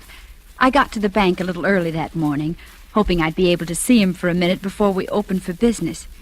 And sure enough, Harold was just hanging up his hat and coat when I came in the door. You see, I'm one of the junior tellers at the main branch here in town, or rather I was, and Harold is assistant manager. That's how we met. So this morning I didn't stop at my own cage, but went on through the gate and walked up quietly behind Harold. Hello, darling. What? Why, Mr. Osborne, don't you remember me? I'm the girl that Jane, please. Good morning, Mr. Osborne. Oh, good morning, Johnson. Miss Evans, would you step into my office for a moment? Why, certainly. Jane, really, you mustn't. Mustn't I mean, what? I didn't do anything. I just said But suppose someone had overheard. Don't you see how... Well, what if they had? They'll all know about it in a day or two anyway. But that's just the point, my dear. They mustn't. They mustn't? But we're going to tell our friends, aren't we? Jane, I thought you understood all that. You know how the bank frowns on office romances. After we're married, it'll be different. But for Harold, this is different. We're engaged. Nevertheless, my dear, the policy of the bank distinctly is that it's... phooey on the policy of the bank. This is our business. But, Jane, the bank is my career, and I'm only thinking of the bank. And I'm thinking of our life together. Now, Jane, please be practical. In my position here, I simply must live up to the standards that the bank has... The bank. Sometimes I wish I could meet somebody, just somebody, who hated banks. Wasn't a very good way to start off an engagement, or even to start off a day's work, for that matter. I went back to my cage feeling miserable. I got out my cash for the day, including the little package of 25 $1,000 bills that a client of ours always called for on Friday. We never asked why. That isn't a bank's business. And I unlocked my cash drawer and put the money away. Then it was 10 o'clock. I opened my window for business. There weren't many people in the bank yet, but at my window there were two men. Good morning. Good morning. Can I help you? Yeah. This is a stick-up. What? Just take it easy and do what we tell you and you won't get hurt. But my friend here's got a gun under that newspaper he's carrying. I love to use it, sister. What? Well, what do you want me to do? Here's a paper bag. Fill it up. All right. And don't forget those 25 G notes that George Oliver calls for every Friday. The what? Don't stall. We know all about them. That's one reason we're here. And don't make any funny moves, sister. Because if you do, it's... curtains. I'd often wondered what I'd do if this ever happened, but now I couldn't even think. As I fumbled with the money, I looked at the two men. One of them was about 35, with dark hair and a square jaw and hard blue eyes. The other, the one with the gun, was a nervous, evil-looking boy about 21. I knew they meant everything they said. I glanced sideways for a moment toward Harold's office. As luck would have it, he was just coming out the door. He must have seen that something was wrong because he started over to my window. Come on, sister, snap into it. I'm trying to hurry. Who's that coming over here? It's Mr. Osborne, the manager. All right. Just don't try to make any bright conversation. I'll do the talking. All right. Is there anything I can do here, Miss Evans? Yes. Just stand right where you are and keep quiet. What? Harold. Don't look so hurt. You've heard of banks being held up before, haven't you? Oh. Come on, miss. Hand it over. We haven't got all day. Here you are. Thanks. We ought to take her along. Don't be crazy. Come on. We ought to take her. Why, no, you can't. You can't do that. Miss Evans is one of my most trusted employees. And I'm his fiancée. Oh, you were you? Jane. Now, I know we're going to take her along. You're a fool, Sonny. Oh, yeah? Well, Harold here don't think I'm so dumb, do you, Harold? Because you know what happens to your girlfriend if you set the cops on us. No. Yeah. Curtains. Don't do anything, Harold. I'll be all right. I'll be all right.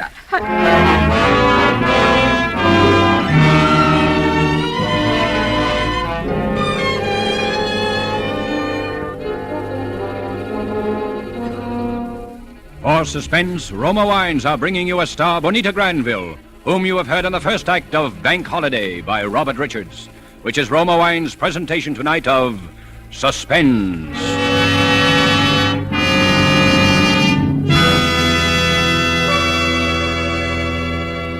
Between the acts of Suspense, this is Truman Bradley for Roma Wines. Elsa Maxwell is an acknowledged expert on the niceties of dining and entertaining. Recently, she said, "Gracious little touches can do so much to make meals more enjoyable. Dine by subdued light. If possible, adjust radio or phonograph for soft, mellow music. And as the crowning touch, serve well-chilled Roma California Sauterne." A most excellent idea from Miss Maxwell. Good Roma Sauterne is pale gold, delightful in bouquet, and even more important, exquisite in taste. Created in the Roma tradition, Roma Sauterne is always unvaryingly good. The goodness of luscious grapes, selected at peak of flavor richness in sunny California's choicest vineyards, carefully pressed, then, unhurriedly, guided to perfection by the ancient wine skill of Roma's famed wineries. Good Roma wines are always delicious, yet cost only pennies a glass. Remember, because of uniformly fine quality at reasonable cost, more Americans enjoy Roma than any other wine. R-O-M-A, Roma Wines. And now Roma Wines bring back to our Hollywood soundstage Bonita Granville, who, as Jane Evans in Bank Holiday, continues a narrative well calculated to keep you in suspense.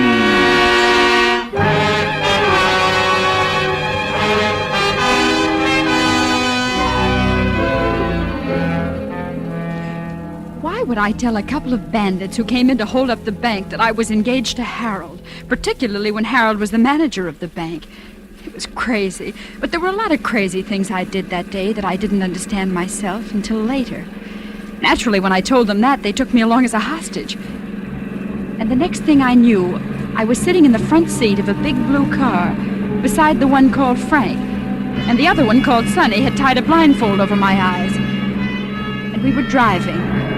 Once we drove in somewhere, and for 15 or 20 minutes, there was a lot of banging and clattering around the car. Then we drove on. At first, I was too frightened to even breathe. Then I began to get angry. Just what do you think you're going to do with me? To tell you the truth, I haven't quite made up my mind. Yeah? Well, I have. Shut up, Sonny. I demand that at least you take this silly blindfold off. No, we couldn't do that, darling. Well... Then you might see how we'd strip this car down just now. Change the hood and the fenders and the Shut brakes. up, Sonny. You talk too much. What's the difference? She ain't gonna be around to telling you... I said shut up! What's the matter? You getting soft? No, but a bank rap is enough without having some trigger-happy punk of a kid. You better not talk to me that way. I'll talk to you any way I want to. Watch out the back for cops. Cops? You don't think the little lady's boyfriend is gonna... I wouldn't want to bet too much on it. Would you, Miss Evans? I don't know what you're talking about. All I know is that at least Harold isn't a cowardly, bullying... Oh, I'm sure Harold is the perfect gentleman. But I got a hunch he's also the perfect banker. I don't know what you're talking about. You just don't want to admit what I'm talking about. Which is that in spite of anything that might happen to you, Harold will turn us in. He wouldn't. No? Maybe we can check on that. I'll turn on the radio. What's that going to prove? Short wave. All the latest equipment for bank robbers, sweetheart. That's us. LAPD. Car 17. Car 17. Disturbance at 8th and Pico. A disturbance at 8th and Pico. That's all. LAPD. Car 17. Roger. That's all. Car 17. Well? LAPD. General alarm. A general alarm. Uh-huh. 2 unidentified men are wanted for a holdup. Main branch of the 42nd Bank and Trust Company, and for kidnapping a woman employee answering to the name of Jane Evans. Oh. When last seen was wearing a light blue dress, black shoes, has blonde hair, blue eyes. He done it. See what I mean, Miss Evans? Well, it was his duty. Why shouldn't he? Nothing, no reason at all. It's just a question of who rates the most with a guy, I guess, his boss or his woman. All right, he asked for it. I told him what I'd do. What are you going to do? Well, Miss Evans, I think we'll drive up this little side road here and let you out. Oh? You shouldn't have any trouble hitching a ride back. If you do, just try what Claudette Colbert did in that picture. Remember? Say, are you kidding? You heard what they said. She was nothing but excess baggage anyway. Now she's just another way they can identify her. All right, but that don't mean we let the guy get away with it. I told him what I'd do to her if he squawked, and I'm You're gonna do what I tell you. Oh, yeah? Well, if I'd known you were so yellow, Now, what was that you said, Sonny? All right, Frank, but... Cops. They're turning in here. Give me a gun, Sonny, and get down on the floor under that blanket. I'll plug him, Frank. Give me I'll that plug gun him. and get down on the floor. You're nuts. They'll get us, Frank. I know what I'm doing. You do what I tell you. That's right. Keep covered up and keep quiet. All right. Take off that blindfold, Miss Evans. Well, look here, if you Now you're think going that... to kiss me, and you better make it good, because this gun's going to be right in your ribs. All right, Oh, now. no. Go. Hey. Where?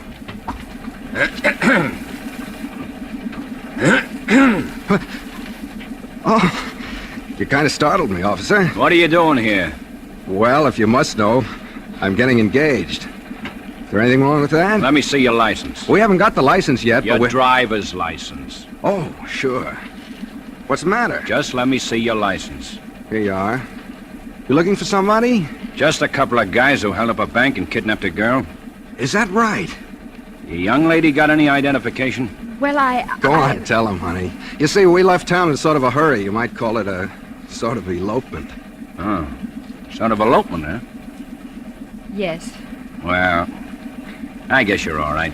But you know, you shouldn't be parking in here in the broad daylight like this. Yeah, but you know how it is. Sure. I know how it is. You can come up for air now, Sonny. They'll have it. Are you sure? Yeah.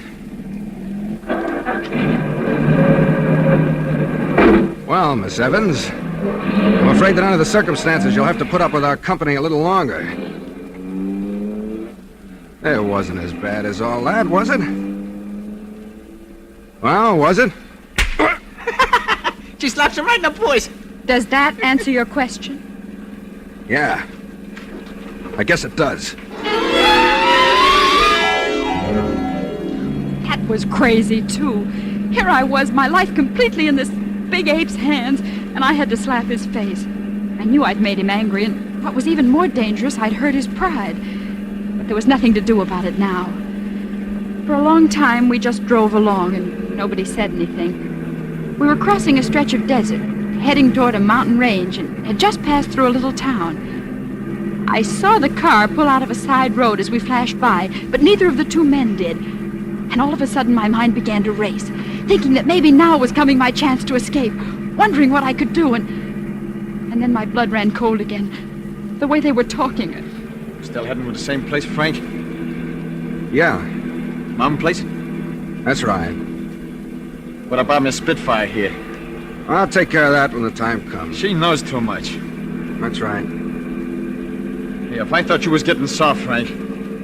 What would you do? Well, you know what we gotta do, don't you? Yeah? Where?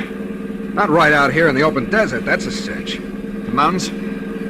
Yeah, maybe the mountains. Maybe? There better not be no maybe. Cops again. Look right behind us. Yeah. Those others must have got to thinking things over. Cops in the middle of the desert. No one in sight for miles. What are you talking about? I'm talking about this. Sonny! I've been wanting to do this all day. You crazy fool! Who's crazy? We get them before they get us, that's all. Hey, they're shooting back. They know they got a fight in their hands now. So have we. Shoot at their tires, you hear? Okay. Oh, hey, they hit us. And that's not supposed to happen the way you saw it in the movies, huh? You. Me? Yes, you. Get down. Down on the floor. Well, what are you going to do? There's only one thing to do now. Drive light.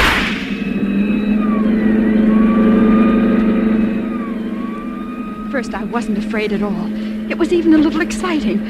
I kept thinking that maybe in just a few minutes I was going to be rescued and wondering what Harold would say and at the same time feeling the exhilaration of being in a race and wanting my side to win. And of course, that was crazy, too. And then suddenly the car took a sickening lurch. I scrambled up onto the seat again. We were out of the desert now, climbing a long, winding hill that twisted up toward the mountain. The police car was falling behind, but it was still following us. We hit another curve. Hold on. I looked down, and for For a moment, there seemed to be no road under my side of the car at all. Only a sheer drop down to a canyon filled with huge boulders and 100 feet below. Take it easy. I hit the other side of the curve and straightened out. Oh, I was frightened now, all right. I was weak and sick from fear. I told you to stay down on the floor. Oh, I can't, Frank. Look out. Get your hands away from that wheel. You're going to kill us. I know what I'm doing. Oh, stop, please, stop. Stop? That might be all right for you, lady, but it wouldn't be so good for me. Oh, I'm afraid. I'm so afraid. Take it easy, kid. Take it easy. Close your eyes. Like you do on the roller coaster. You'll be all right. Oh, I'll be killed. What do you think I'm running for instead of fighting? Just so nobody will be killed, not even cops. Frank, look out. Keep away from that wheel, I told you. Look out. Keep away. I hate to do this, but...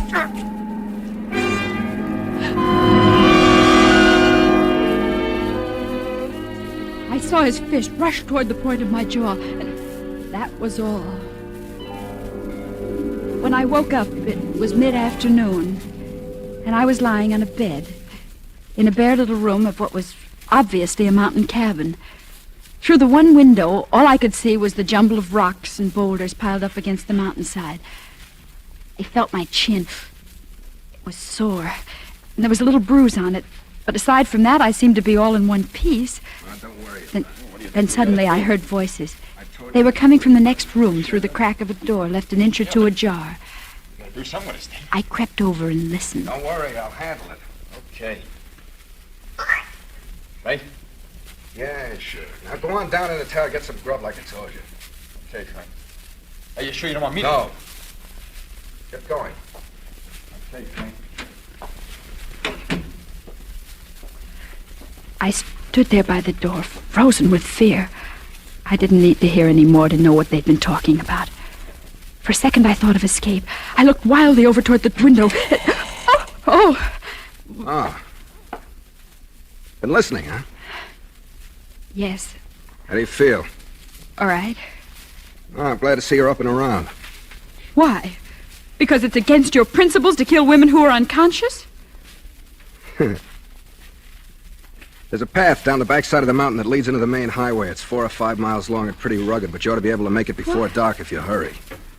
Oh. Does that answer your question? Yes. I guess it does. Better get going.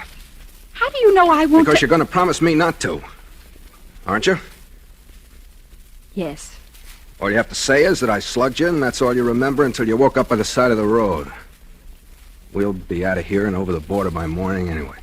What about Sonny? I can handle Sonny. Well, I guess I do owe you something after all. Me? What?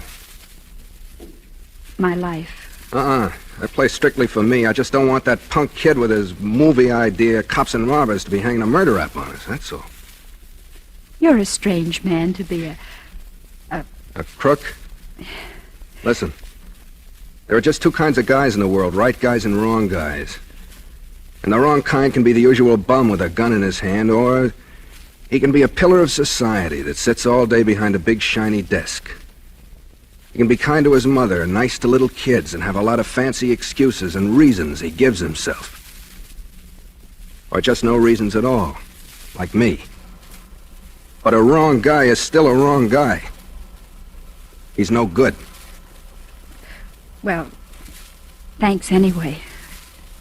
You better get going now. By the way, I'm sorry I hit you. That's all right. I guess I had it coming. I'm sorry I let you get into this mess in the first place, but But what? that kiss. I meant that. Did you? Yeah.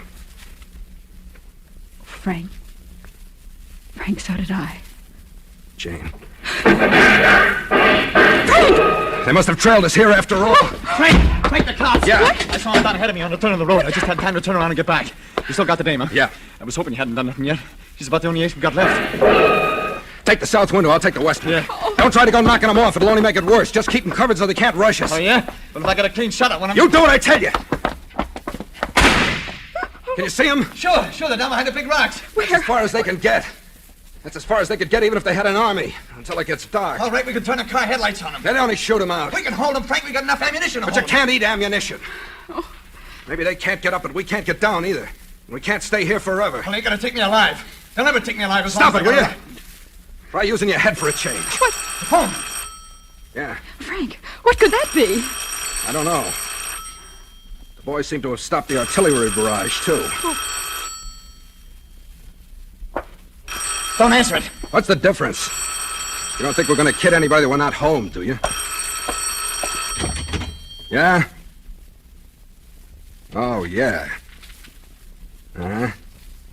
Yeah, she's here. Hmm? Sure, she's all right. Frank, who is it? It's your boyfriend, Harold. Harold? He came with the cops. He's on the Forest Ranger's emergency call box just down the road. Let me talk to him. Worried about him? No, it isn't that. But let me talk to him. Sure, go ahead. Harold? Oh, yes, so am I.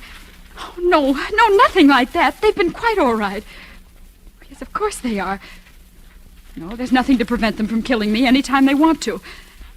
Listen, Harold, all you care about is getting the money back. And me, isn't it? Yes, I know. All right, wait a minute. Frank, you said you were near the border. How long would it take you to get there? A couple of hours, one would put us in the clear. Would you give them back the money and me? Will the cops go for a deal like that? They got to. Harold, what's getting dark got to do with it? Well, of course you can't storm the place and expect to find me alive. Now listen, they'll give back the money. Yes, I'll bring it down myself. But you've got to give them an hour's start. Oh, well, you can just say that they rescued me and the money, but the men got away. Oh, no, Harold, nothing like that. No, you've got to promise me, Harold, on your word of honor, your solemn word of honor. All right? They'll do it. Okay. Are you nuts? It's our only chance. Harold? All right? Yes. I'm coming down now. Yeah, but if she goes She's going. The dough's still in the paper bag. It's on the table. Frank. Get going. All right.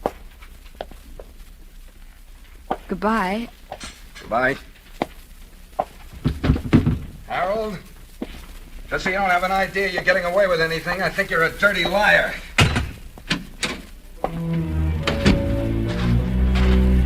I hardly heard and didn't even think about it. I was so relieved and still so bewildered by everything, running down the hill with a paper bag of money clutched in my hand.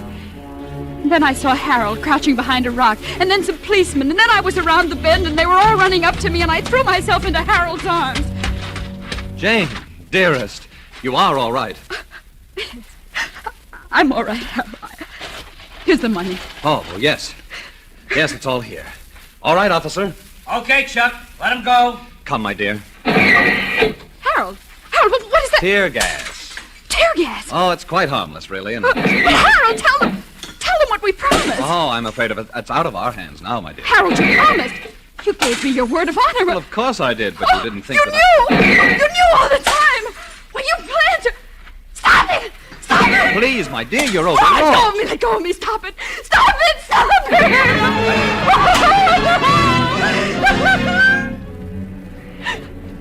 I tried to run back, but they held me. And I had to watch. I couldn't help it. It seemed like hours. It was only minutes, I suppose, with the tear gas bombs exploding around the cabin and crashing through the windows as they got the range. And then something white flooded from the door, and they came out. The boy first, with his hands in the air, and then Frank, stumbling toward us like blind men and coughing. Oh, those terrible rocking coughs that just seemed to be tearing them to pieces. Oh, Frank! All right, come on. Hello. Oh, Frank, I didn't know. I swear I didn't know. I know, I did know. I knew before you left. Oh, why did you let me go? I wouldn't have gone if Because he's just the kind who would have stormed the place. Maybe I couldn't have handled Sonny then. I'll help you. I'll do anything, everything I can, anything. Skip it. Just take some advice, will you? Next time, be sure it's a right guy.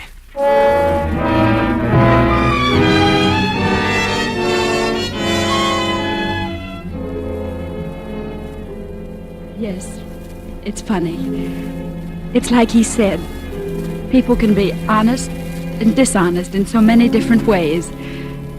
I got to the bank early the next morning, too. Harold was already there waiting for me. Hello, darling. Hello? I'm so glad you're here early. There are some things I wanted to talk over with you. You know, you're quite the heroine now. Am I? Oh, yes. And you know, I've been thinking, perhaps I was a little too conscientious yesterday, about our marriage, I mean. I think perhaps you were right after all. We ought to tell... Harold, about our marriage. Yes? There isn't going to be any marriage. Isn't going to be any? I found out something about a girl getting married, Harold. Marriage is something you do second. Do second? Yes. First, you find a right guy.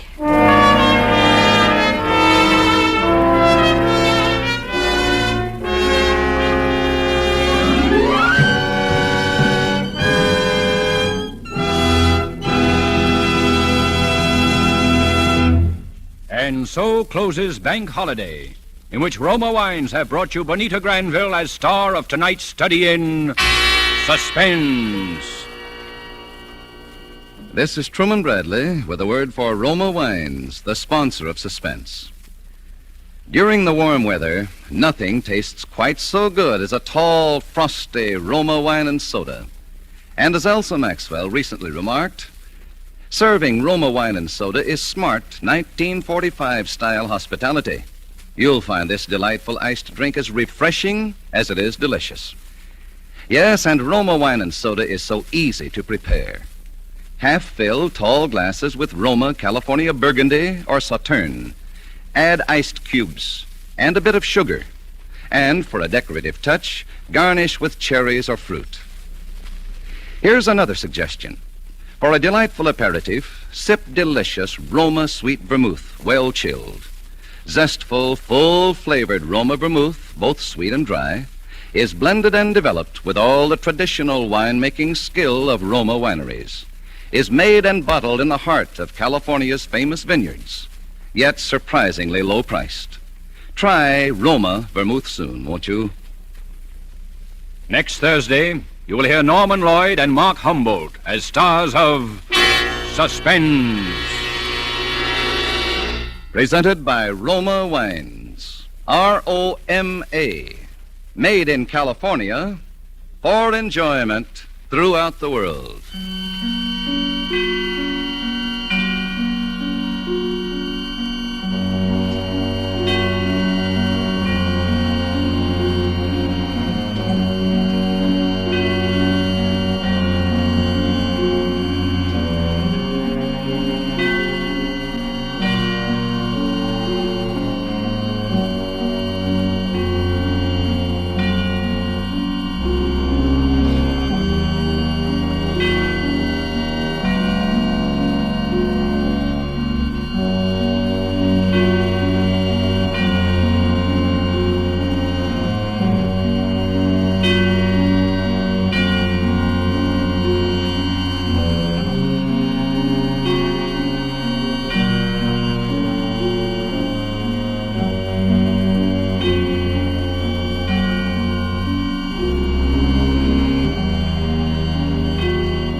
This is CBS, the Columbia Broadcasting System.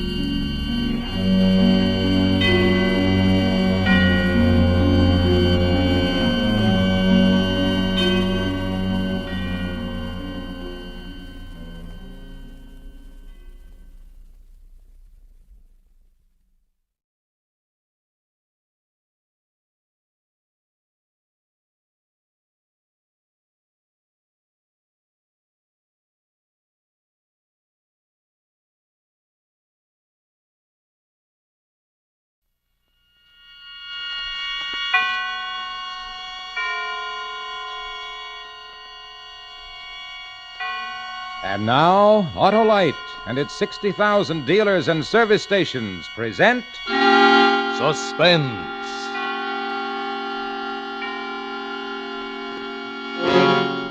Tonight, Autolite brings you William Bendix in Breakup, a suspense play produced and directed by Anton M. Leader. Suspense, radio's outstanding theater of thrills, is presented for your enjoyment by Autolite and its 60,000 dealers and service stations. And friends, today is the very first birthday of Autolite resistor spark plugs. Yep, and a more popular one-year-old you never saw. That's why car owners everywhere are switching to Autolite resistor spark plugs, and no wonder. For when you replace your narrow gap plugs with wide gap Autolite resistor spark plugs, your car will idle smoother. You'll have better luck with lean gas mixtures, actually save gas dollars. What's more, wide gap Autolite resistor spark plugs cut down spark plug interference with radio and television reception. So, friends, don't debate, delay, defer, or defray, but drive down tomorrow to your nearest Autolite dealer and switch to a set of sensational Autolite resistor spark plugs. You'll be glad you did. And now, here is William Bendix in a tale well calculated to keep you in Suspense.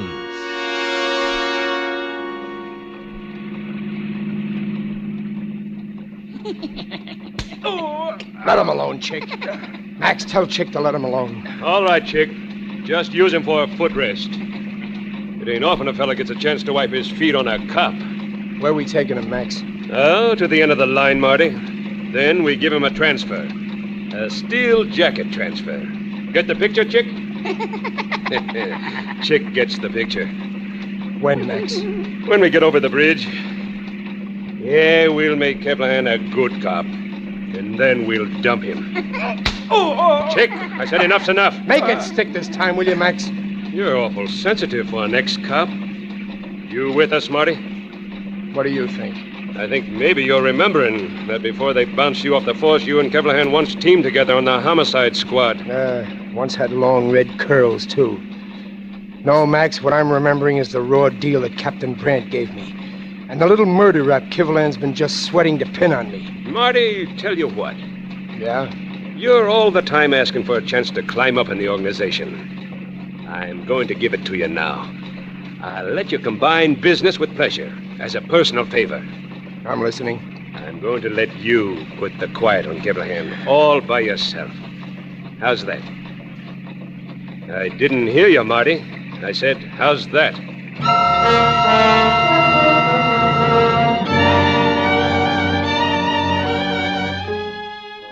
How's that, he says. How's that? I leave it to you, Captain Brandt. You dealt the cards for this hand. How is it? Me, Marty Connors, turning cop killer. Are you satisfied, Brandt? We're on the Queensboro Bridge now. Me and Kivy. Remember your tough team of Connors and Kivling? Only this time he ain't my partner, Brandt. He's my gun meat. I guess I should have expected anything. Anything at all once I started to roll on my own. No holds barred since the breakup. Just a lot of dirty infighting from the day Brandt put the skids under me in front of those newspaper vultures. Yeah, well, what Brandt's gonna do with you, Morning, Chief. Hi, Kiv. Hi. What are those reporters doing outside? Hand me your shield, Connors. What? I said hand me your shield. You're suspended on decision of the board. But... You heard me. You're going up on charges. But, Brandt, give me a break. Oh, give him a break, Captain. Break? Tell me, Connors. Where were you last night? Well, I had a date. At a bar, huh? With a dame you never saw before. Well, we had a few drinks and... And what happened after that? Well, you see... I'll tell you. You're the only one who doesn't seem to know because everybody else read it in this morning's paper. A strange dame got you dead drunk at a bar. Rode you for your gun when you passed out. Tried to stick up, shot the joint to splinters, and was collared still carrying your gun. Now you know, do you still expect a break? Sure, I expect a break. In the first place, I was off duty at the time. And in the second place, I've been on the force 11 years. And third place, if it was 111, Connors, I'd still bounce you and bounce you hard. You going to hand me that potsy of yours, or do I tear it off your chest? Here. Add it to your collection, Captain Brandt.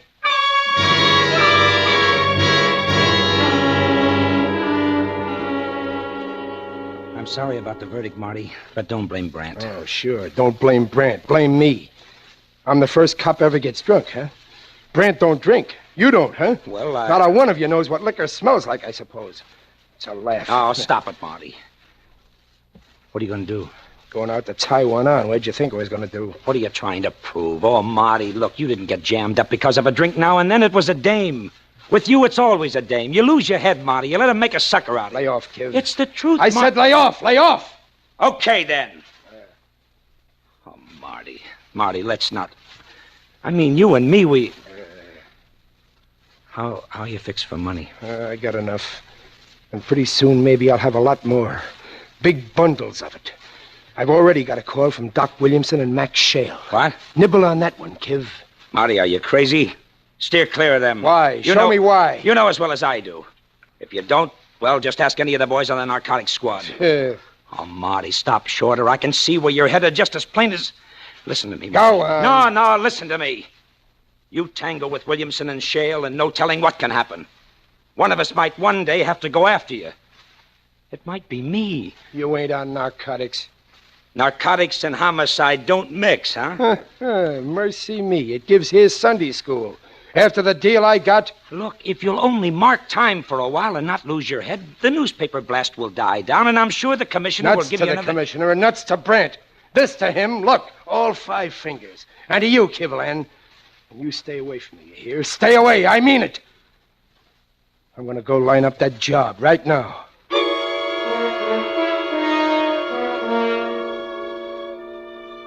So you're Marty Connors, huh? I can use you. I can be used. It pays $150 a week. I need a guard. You know the setup Max and me are in. We got a nice club, nice customers, a lot of them rich.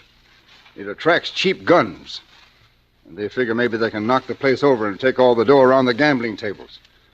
Now, you have a reputation for being hard. That might stop the trouble even before it begins. That would be part of your job. And the other part? I carry a lot of money and 1 or 2 other things. I want personal protection. Well? It's a contract. But is that all I do? Don't I get in on the big stuff? Not the gambling, the big stuff. I don't know what you're talking about. The dust, Doc, the dust. That's what pays off. I still don't know what you're talking about. But when I think you're worth more, I'll see that you get a chance to earn it. Until then, don't let your nose get dirty. You know what I mean? I'm a too-hanky man. Hey, who's the long-legged redhead at the piano? Do I get a chance to protect her, too? I handle that myself. Leave it strictly alone. Understand? Sure. I don't blame you. Not the least little bit.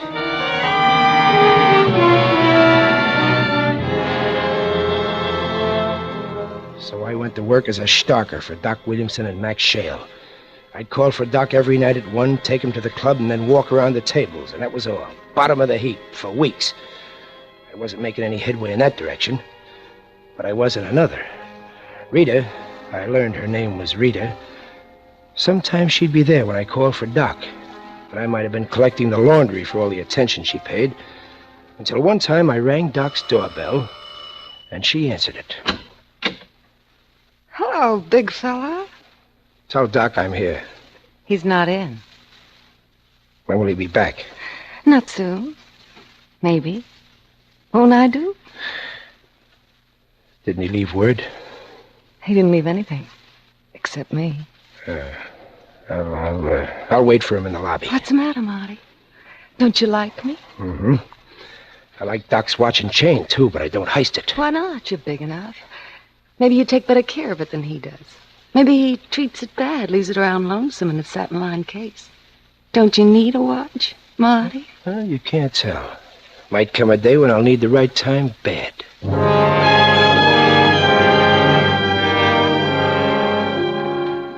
I thought about that watch a lot the next few days. The next time I rang Doc's doorbell and she answered it and said... Hello, big fella. Tell Doc I'm here. He's not in. You lovely, lousy, long-legged redhead. Marty, Doc will be back in a minute. Where can we meet? I gotta see you. My place tomorrow? Yeah, your place tomorrow. And the next day. And the next.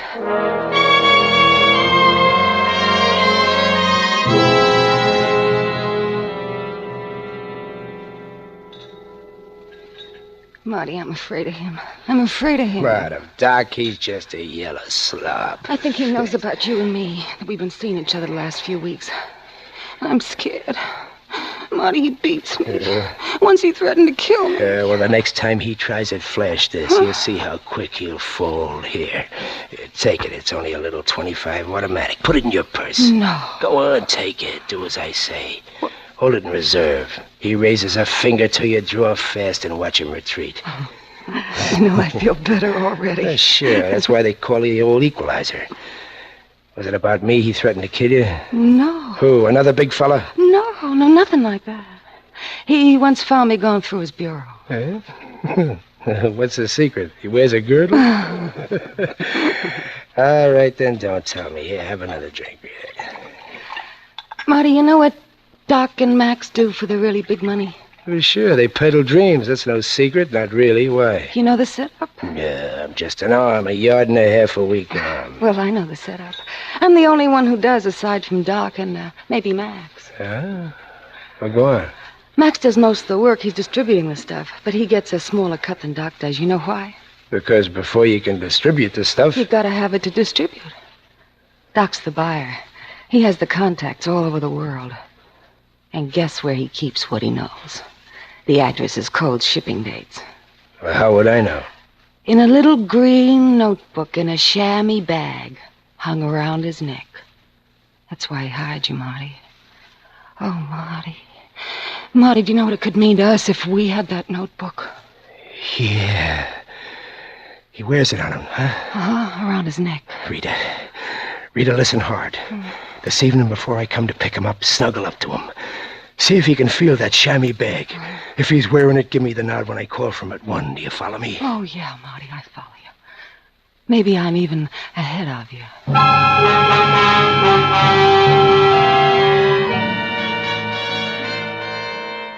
I went up there at 1. I rang and rang, but no one answered. When I tried the knob, the door swung open. Rita wasn't there. But Doc was. He would never be deader. He was lying face down, what was left of the face, on the bedroom rug. The room still smelled of cordite. A .25 shell lay near his feet. His body was still warm. I know because I felt it when I reached for the chamois bag, which wasn't there.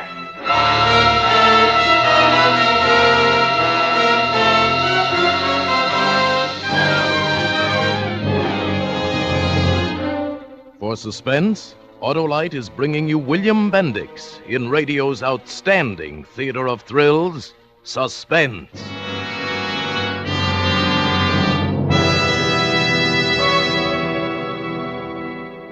Okay, Harlow, give us a lowdown. Did you invite Mary and me to the studio just to hear you talk about Autolite resistor spark plugs? Talk about 'em? Why, by conniving Cornelius, we're going to celebrate 'em. Because, Hap, you have the honor of being present at the first birthday party of those super sensational Autolite resistor spark plugs. Gee, Harlow, have you got a birthday cake, Have too? I got a cake? Why, I've got a cake studded with Autolite resistor spark plugs instead of candles.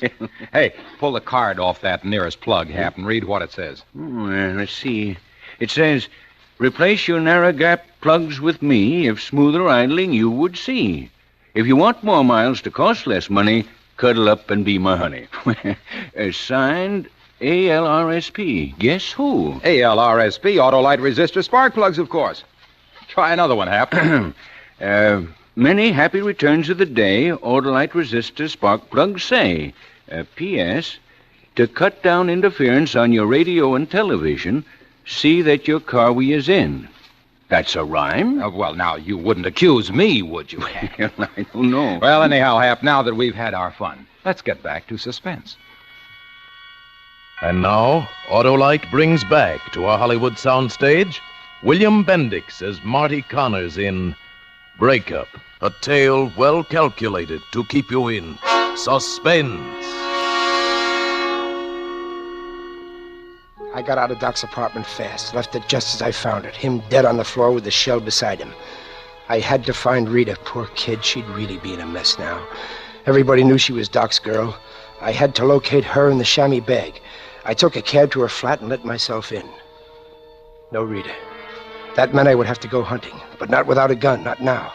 I went home to pick up my police positive. It was in my bureau drawer.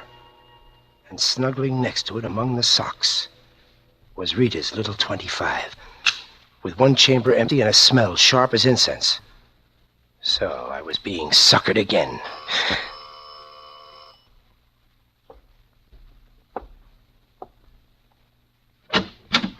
Kivy. Oh, Kiv, you old son of a gun. Well, come in. Come on in. Can I fix you a drink, Kiv? I ain't here as social, Marty. No? No. Remember I told you I might be sent after you one day? Well, I'm sent. What are you talking about, Kiv? The elevator boy found Doc dead a few minutes ago. So? So you're the only one he took down from that floor since 10 o'clock. Well, Kiv, you know what to expect from a sleepy elevator kid. Why ain't you with Doc tonight? Well, it's my night off. Kiv, you don't really think I've turned killer? Why not? Oh, by the way, I know about you and that redhead. Come on, let's go, Marty. Brant wants to talk to you. Brant, huh? I should jump at that. I don't hop bells for Brant now, Kiv. You know that. As far as I'm concerned, you and Shut Brant up, both... Marty. You don't make me. If Brant wants to talk to me, he comes here with a warrant yet. Then I'll have to take you. If you want it, copper. What? You drawing on Stay me? where you are, Kiv. You ain't bringing me in. You big ape. You're trying to nerve yourself up to it? Oh, Marty. Back, Kiv. A guy would think you meant it. I do mean it. I swear I'll let you have... Not you, Marty. Not a next guy. Oh! That ought to keep your nose out of it for a while, Kiv.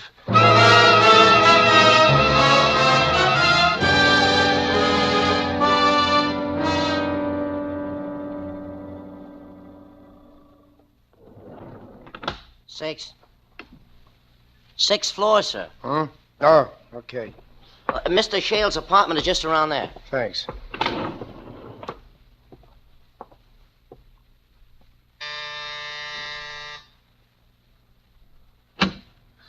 Max, Marty. Oh, Marty, I've been so worried about you. I've been sitting here dying by inches, Marty. I didn't know... A sweet frame you nailed together, a sweet one. Is that what you think? Marty, honey, it wasn't. I swear it. I swear by all that's holy to me. Such as what? A dollar bill, maybe? Marty, listen to me. When I got to Doc's, he was waiting for me. He knew all about us. He began to hit me. I did what you said, Marty. I took out your gun. My finger must have slipped. Oh, yeah. It wasn't a frame, Marty. I love you. Lots of men would like me to say that to them, but I love you. All right, stop it. I didn't mean to hurt you. Shh. After I lost my head, I went to your place, but you weren't there. I put the gun in the drawer where I thought it would be safe, and I waited for you, but you didn't come. So I came here. I thought maybe Max would It's help all me. right, baby. It's going to be all right. Now, shh, quiet. Let me have the chamois bag. Rita, the chamois bag. Let me have it. I haven't got it, Marty. I didn't even look for it. I couldn't have touched him. You're not lying to me now. No. It wasn't on him when I found him. He was clean. Rita, shh. Who would that be? Max, maybe? Max would have come right in. Who is it? Elevator boy, sir. What do you want? The lady, Miss Carter, lost her gloves in the elevator. You were wearing gloves? I don't remember. All right, boy, give him to Hold me. it, Marty. Kiv! Nothing fancy now. You're covered. Okay, son. Thanks. Get back to your elevator. Yes, sir. Back in, Marty. Go on, both of you. Get back in. Well, you've lost a lot of savvy since you left the squad, Marty. Taking a cab here from the hack stand in front of your place. Huh. Marty Connors and Doc's baby together. Well, the DA won't have much of a job with this one. No, I don't know anything about Easy, it. baby, easy. He's got nothing on you. A copper gone ratsy. Who'd have figured it? Get away from that phone, Marty. No sucker, Kiv. We're getting a lawyer. You got things to ask. Wait for him. You move again without I say move, and I'll plug you. You wouldn't, Kiv. Try me. You're just a cheap hood, and I'm treating you like one. The palsy stuff is true. You'll see Brant first, you and the girl, and then you can call a lawyer. Let me at that phone. Drop it, Copper. Huh? You're covered. Oh, Max! Hand him, chick. Make sure he's clean. Okay, Marty. Relax. This'll get you nothing but tears and moans, Shale. Is he clean, chick? Okay, cold cock him. Oh! All right now. What's it all about? Oh, when I called for Doc tonight... I'll get to you in a minute, Marty. Talk, Rita. Doc's dead. Good. Who did it? I did. He showed fight when I told him to hand over the notebook. Rita, you... Shut up. Go ahead. That's all. Except, Here's the notebook. Ah, nice going, baby. Got it at last. Rita, you've been stringing along with him? Sure she has, if it's any of your business, which it ain't. You lousy redhead. What's he so heated about? Well, I used his gun and planted it on him. You gave her your gun for the job? That guy's getting to be a habit with you. Framed spotting the frame and then talked out of the spot by a lousy redhead. Forget it, Marty. The frame is out. I need an arm like you now that Doc is dormy. All sorts of guys will get ideas about moving into the business. Look, here's the pitch. You gave Doc your gun last night because he asked for it. He was afraid of something. Didn't say what. That's your story. Stick to it. I'll set up an alibi for you for the rest of it. Leave it to me. Okay? Okay. You lousy redhead. What does this copper know? Too much. We dump him right now. You can't. Well, he came in with the elevator boy. Chick, take care of it. Baby, you're leaving town in a hurry before they grab you. Start packing. All right, Maxie. Now, give me a hand with the cop, Marty. We'll take him out the back way. I said, give me a hand, Marty. Going to play it smart or not? Yeah. Yeah, sure, Max. I'm going to play it smart.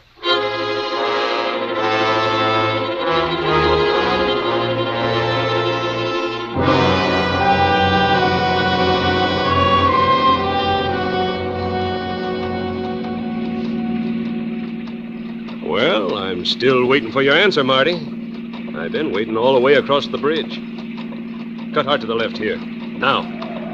Hey, when you cut hard, don't you? How's Kivlin, chick?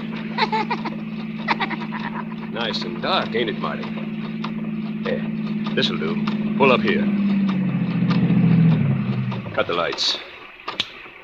I guess we're ready. Well, Marty? Chick'll do it if you won't. Okay, stay a small-time hood.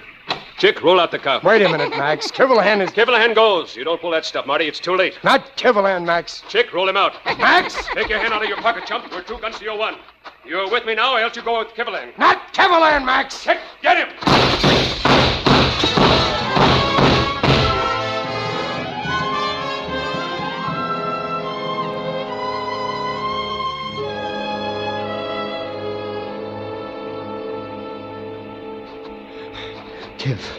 Kiv, are you all right? Okay, Marty. Didn't touch me. You? I'm okay. Help me get Max's overcoat off. I'm cold. He don't need it no more anyway. Let's dump them both in the back seat. Okay. That does it. You want to take the wheel, Kiv? Yeah, sure.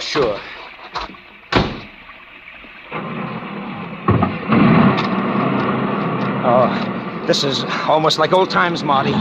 You and me together. Yeah. But I'm still going to have to take you in to see Brant. It's a good trick, if you can swing it. Huh? I told you, if Brant wants to see me, let him come to... Marty! Marty!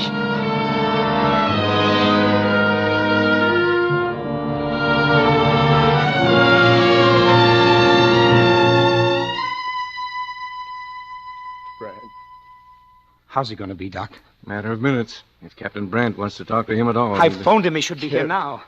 Kiv. Right here, Marty, right here. You're going to be okay, pal. Kiv. I heard the doc. Where's the top coat I was wearing? The one I took off Max. Why, it's right here, Marty. Here it is. There's a little notebook in one of the pockets. Narcotics ought to see it right away. Yeah, that one. Holy cow. Marty, you know what this is? What's in it? Hello, Marty. You see, Kiv, I told you Brant would have to come to me if he wanted to see. Marty. Marty! He can't hear you. He gave me this, Captain. You know what it is? It would have put him right back on the force. He was never off it. What? That's right. It was a plant, right from the time he let the dame shoot up the saloon with his gun. You planted him with that gang? Don't look at me like that, Kiv. It was a good idea and it worked, and I ain't ashamed of having thought of it. It was the only way to get the goods on these dope runners. Yeah, but As for Marty, well, he was a good cop. And after all, this is what he was paid for.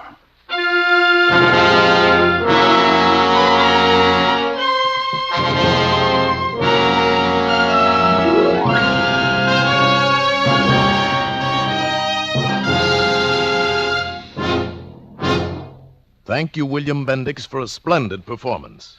Mr. Bendix will return in just a moment. Well, now, have you got any more birthday banter about Autolite resistor spark plugs? No banter, Hap, just facts. For the fact is, those wide-gap Autolite resistor spark plugs are wonderful. They're sensational. They're ignition engineered. And there's a type for every make of car. Why, by Cornelius, everyone ought to switch to a set of Autolite resistor spark plugs right away. And now, Hap, here's one more rousing spark plug rhyme. Let's read it together. Okay. You can tell the difference in your car with Autolite resistor spark plugs thar. Well, Hap, you certainly ought to remember this Autolite resistor spark plug birthday. And friends, here's something for everyone to remember. Autolite means spark plugs. Ignition engineered resistor spark plugs.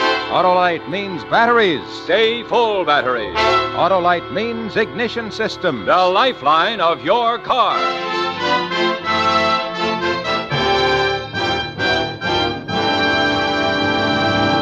And now here again is William Bendix. Thank you. It's always a pleasure to appear on Suspense.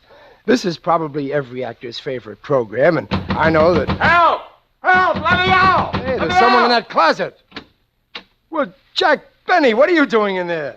Oh, hello, Bill. I'm glad somebody let me out. Well, I don't get it. What's the idea, Jack? Well, you see, Bill, I'm moving my program to CBS Sunday nights, and I thought I'd drop in and look over the studio, take one out. And then all of a sudden, all that shooting started, and I hid in the closet. Oh, well, I'm sure glad you didn't stop any of those bullets, Jack. We all want to hear you next Sunday night on CBS. Your program has always been on my must list, along with Suspense. Well, thanks, Bill. By the way, what about next week's Suspense? Next week, radio's outstanding theater of thrills presents Gene Kelly and Ethel Barrymore in To Find Help. Another gripping study in... Bill, wait a minute. Bill, wait. Let me say it, will you? Huh? You know, that one word. Let me say it. Well, sure, Jack. Next week, hear Gene Kelly and Ethel Barrymore in To Find Help. Another gripping study in... Suspense. Who said I can't do drama? William Bendix appears through the courtesy of his own radio show, The Life of Riley, sponsored by Prell, and will soon be seen in the Paramount picture, The Streets of Laredo. Wally Mayer was heard as Kivlahan. Tonight's suspense play was adapted for radio by Joseph Ruskall and Walter Newman from the original story by Thomas Walsh. Music was composed by Lucien Moraweck and conducted by Lud Gluskin. The entire production was under the direction of Anton M. Leader. In the coming weeks, Suspense will present such stars as Danny Kaye, Robert Montgomery, Dana Andrews, and many others. Make it a point to listen each Thursday to Suspense, radio's outstanding theater of thrills. And next Thursday, same time, hear Gene Kelly and Ethel Barrymore in To Find Help. This is the Autolite Suspense Show. Take advantage of high prices for steel scrap. Turn in yours to your local scrap dealer. Good night. Happy New Year from Autolite. This is CBS, the Columbia Broadcasting System.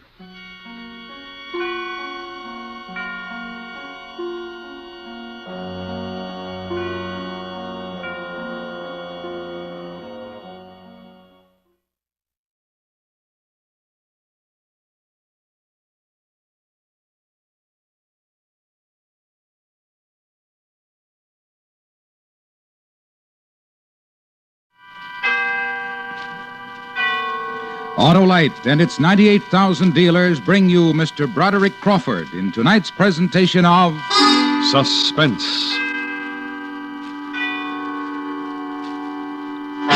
Tonight, Autolite presents the story of a man whose welcome home party promised little gaiety and many tears, and surely his death. It's called Parole to Panic. Our star, Mr. Broderick Crawford. This is Harlow Wilcox reminding you that there's no time like right now to enter the giant Autolite family charity drawing. $100,000 in cash. is waiting to be distributed to the recognized local or national charities chosen by the 25 persons selected in this great event. You may be one of those persons. To enter is as simple as printing your name and address. Listen to this on-the-spot interview with a woman in Connecticut. Hello, I'm Bob Emmerich. What's your name? Mrs. Allen Gulliver. I understand that you signed up for this drawing here at this Autolite family car dealer, Salvatore Brothers. Is that right? That's right. Did you find it difficult? Absolutely not. I signed my name and address on a registration form, and that was it. Was there any obligation of any sort? None whatsoever. I see. Well, thank you very, very much, Miss Gulliver. Thank you. So, friends, visit any or all of these Autolite family car showrooms. DeSoto, Hudson, Plymouth, Studebaker, Dodge, Willis, Nash, Packard, Kaiser, or Chrysler. Sign up tomorrow. And now, Autolite presents transcribed Mr. Broderick Crawford in Parole to Panic, hoping once again to keep you in suspense.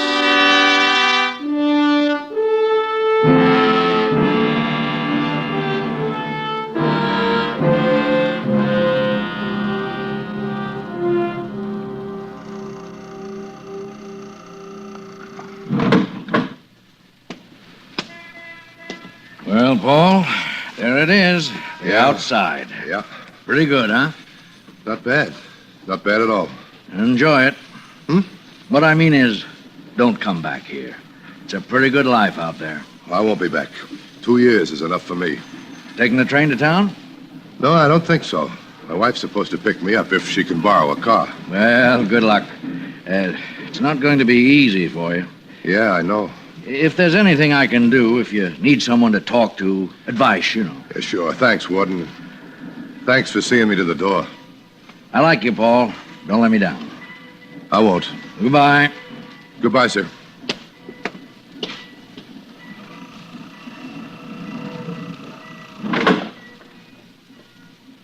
Paul! Paul! Over here, Paul! Jenny! Oh, Paul. Paul. Oh, darling. Oh. Did I keep you waiting long? No. Only a couple of seconds. I was so afraid to drive fast. This is our car, you know. Our car? I bought it yesterday. It's for you. Oh, sort of a coming out present, huh?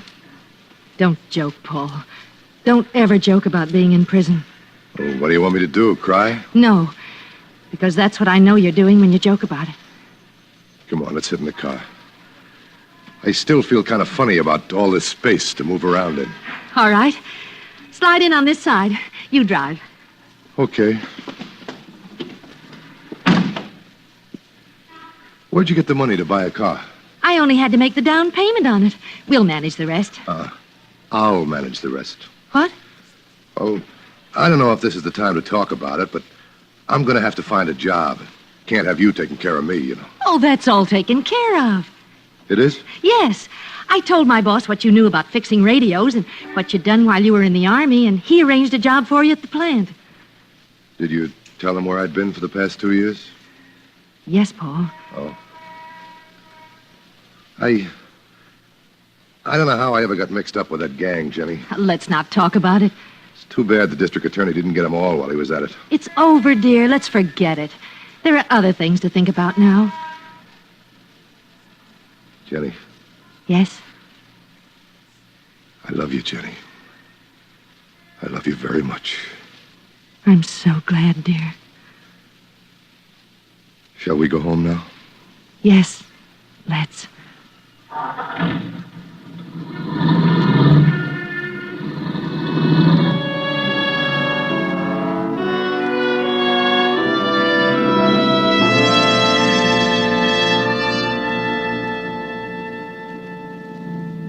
You tired?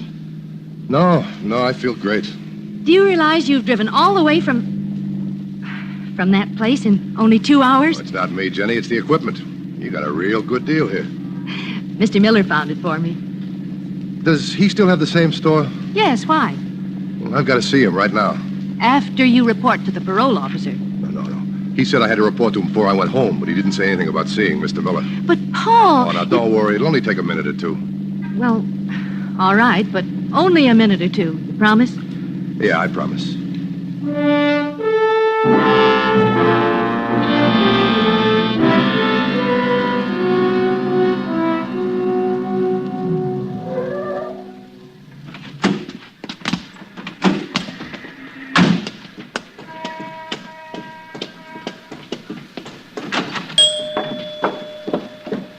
Yes, Mrs. Gordon. I'll have the boy pick it up this afternoon.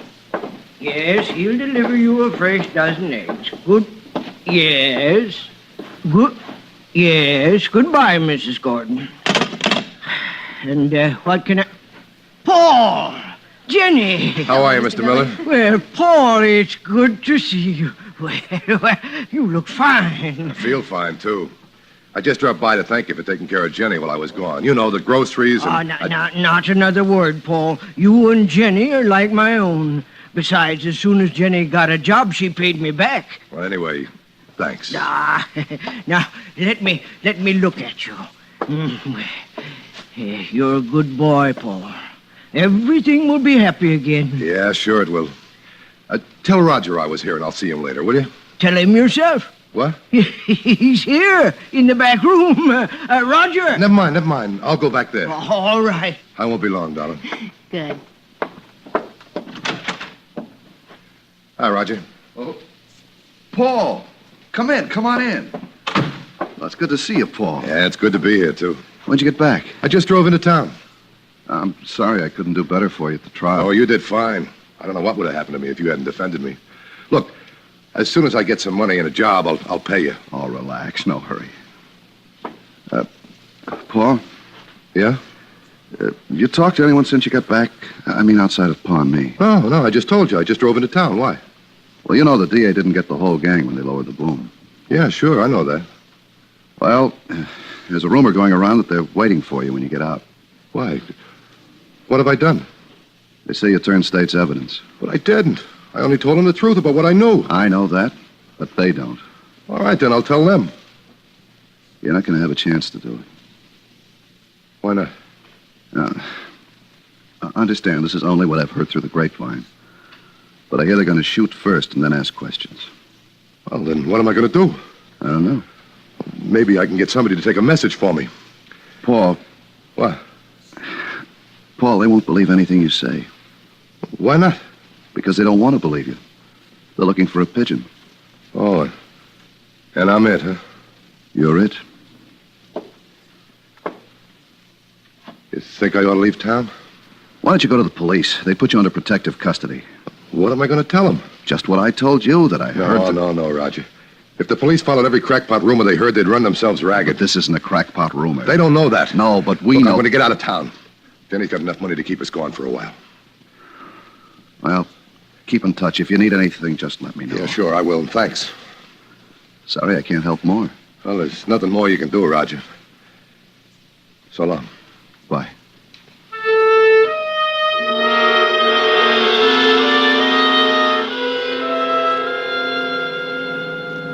Where are we going? Home, to pack. Well, what for? We're leaving town. Why? Why are we leaving town? They're after me. Why, who's after you? The rest of the gang. Well, what did you do? I told the truth in court. They call it ratting, singing, squealing. Just take your choice. Oh, who told you all this? Roger Miller. But what about your job? I can't keep it if I'm dead. Oh, there must be something we can do. Yeah, there is, and we're doing it. We're getting out. Look, Paula, are you sure about all this? I'm not going to wait for a bullet to make me certain.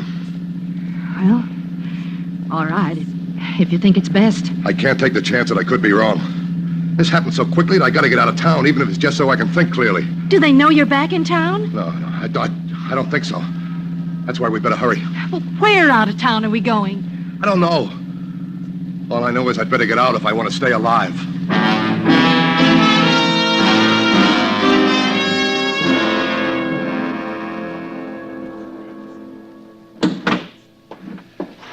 I've got to get the overnight bag filled here. Let me see.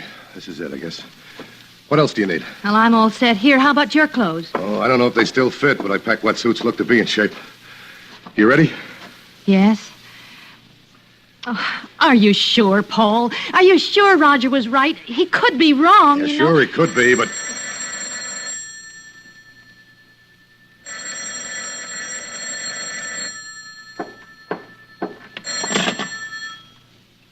Hello? Hello, Paul. Who is this? You're gonna die today, Paul.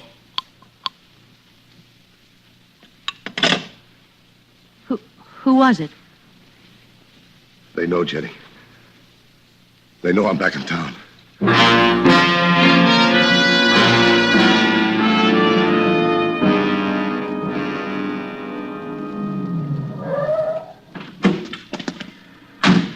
I'll be right back.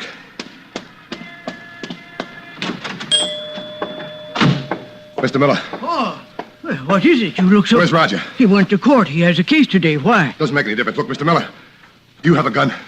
A gun? Yes, I have a gun, but I... All right, give it to me. What? I need a gun, Mr. Miller. Please let me have it. You don't know what you're doing, Paul. A gun? I'm sorry, but I Mr. can't... Miller, please, it's my life. I gotta have a gun. But why? I haven't got time to explain now.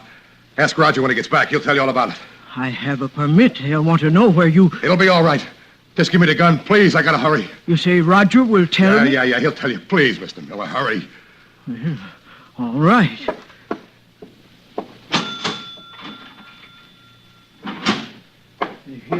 Here, Paul. I'm doing a wrong thing, but if Roger says it... Be careful, Paul. Yeah, I will.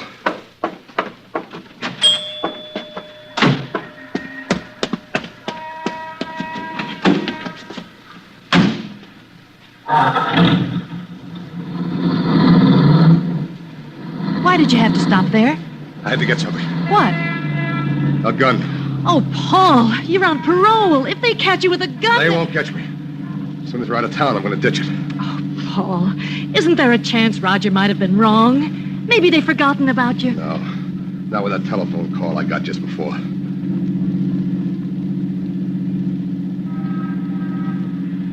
Jenny. Yes, Paul? We're being followed. How do you know? I know. Watch when we go around the corner. Watch that blue sedan about a half a block and back.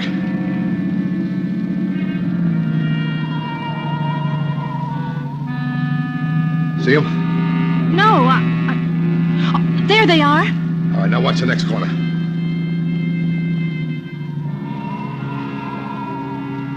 Well, Jenny? Yes. They're following us, Paul.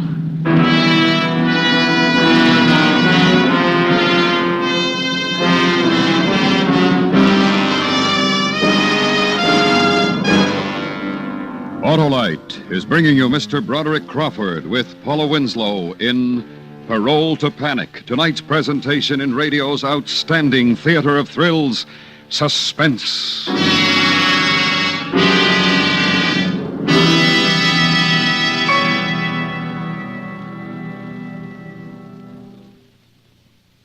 Now, we'd like you to hear a recording of another on-the-spot interview in connection with the Autolite family charity drawing, this time with a policeman in Bronxville, New York. And what is your name, officer? Patrolman James Morris at the Bronxville Police Department. I understand that you signed up for the Autolite family charity drawing. Is That's that correct? right. Uh-huh. And should your name be selected, how would you care to designate the money? I was split three ways: Cancer Fund, Heart Fund, and Bronxville PBA. Very fine, and may I wish you good luck. Thank you very much. Why don't you help your favorite local or national charity, too? It won't cost you a cent, and you have an opportunity to be among the 25 persons selected. Remember, there's nothing to try or buy, nothing to write or solve. All you do is visit any Autolite family car dealer showroom and fill out a registration form. So why not visit any one or all of these car dealers? DeSoto, Hudson, Plymouth, Studebaker, Dodge, Willis, Nash, Packard, Kaiser, or Chrysler. There's not much time left, so sign up tomorrow.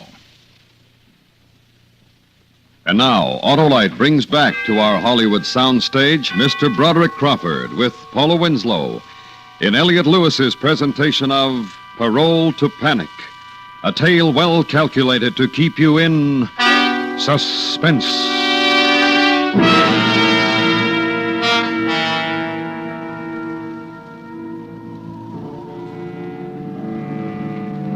Well, Jenny? They're still following us. What are they doing? Torturing me? Follow us this closely, they can catch us anytime they want to. Oh, go to the police, Paul. Don't be afraid. I'm not afraid of the police. It's what's in back of us that I'm afraid of. Well, then let the police take care of them. Don't you see?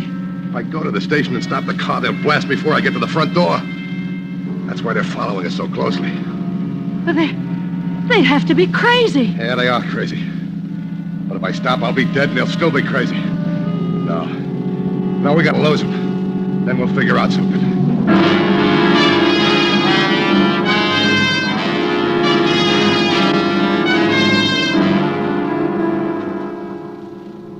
You see him? No. Good. I think we lost him this time. What do we do now? Well, we're almost out of gas. We better stop. Well, all right.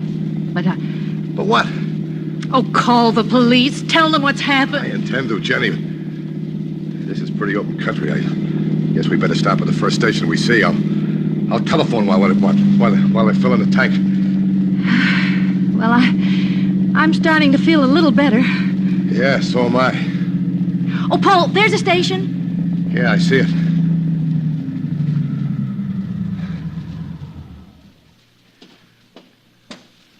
What'll it be?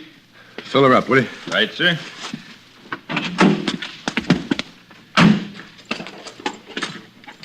Say, you got change for a quarter? Yeah, I think so. Here. Help yourself. Okay.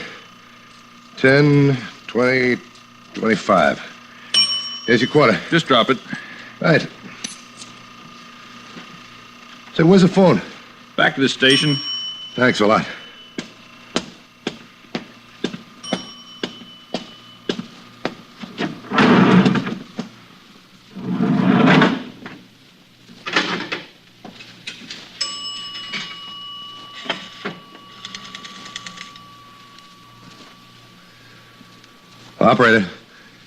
Operator, I want the police. Yes, my name is... Paul! Paul, they just drove past. I think they saw the car. What? They're stopping down the road. Come on. 14 already, mister. I don't think she'll take much more. Hey, Jenny, they're turning around. Hey, mister, you didn't wait for the... Hey, what are you trying to pull? Hey! How'd they find us? How? I don't know. Oh, Jenny. What? Jenny, listen to me. What is it? This car isn't fast enough to stay away from them. Well, then what'll we do? I'm gonna turn in the first side road we come to, and then you're getting out. No, I won't do it. You gotta. I can't. I'm not getting out of the car. Jenny, they'll kill you, too. I don't care. I've been away from you long enough. All right, then we'll keep going. You know where we are? Yeah, there's no way we can get back to town from here. Well, it'll be dark soon. I know that. Maybe we can get away then. Catch up to us before dark. They can catch us anytime they want to. Paul, do you know where we are? I told you before, Jenny. No. I mean, you remember the cabin where we spent a weekend the first winter we were married? Yeah, why? Well, it was on a road that turned off this one, wasn't it? Yeah, I think so. I'm not sure. We got that cabin from one of the boys. Do you remember? Yes, but it's better than sitting in the car and waiting for them. Okay, let's go. You remember where the side road was? Well, it pretty soon now, just past a bridge, I think. Oh, Jenny, I hope you're right. Oh, I do too, Paul. I do too.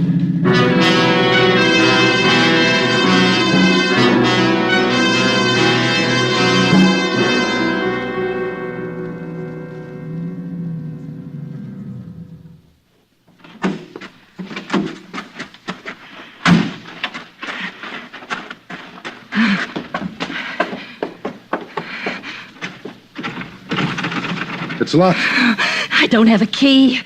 All right, I'll kick it in. Hurry, Paul. I hear them. Yeah, so do I. Step back, Jenny.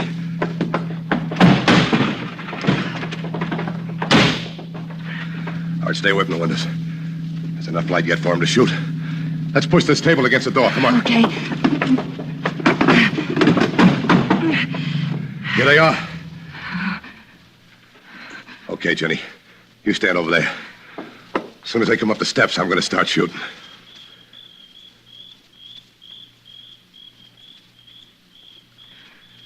Maybe they're afraid. No, they couldn't be. Because they know I am. What are they waiting for? I don't know. They haven't even gotten out of the car yet. Do they know you have a gun? No, I don't know. I don't think so. I wish they'd do something. Paul. What? Wait a minute. They're on their way. Paul. What?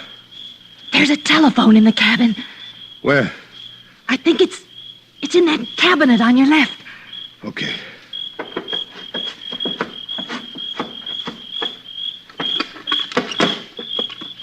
Yeah, here it is. Hello? Hello? Hello, operator.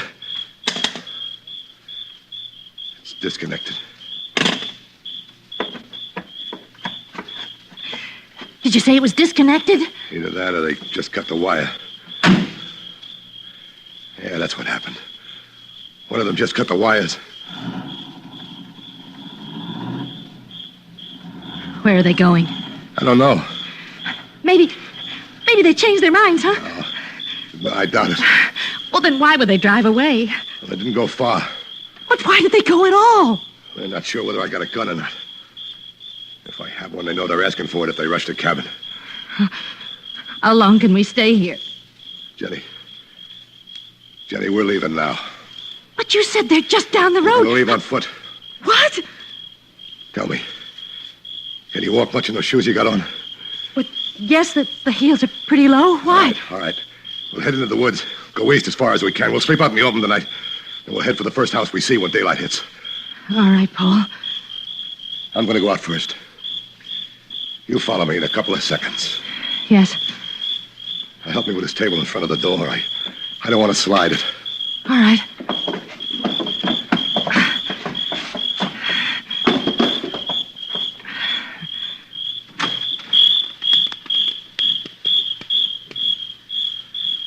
It looks clear. A few seconds, Jenny. Remember that. Then follow me. I will.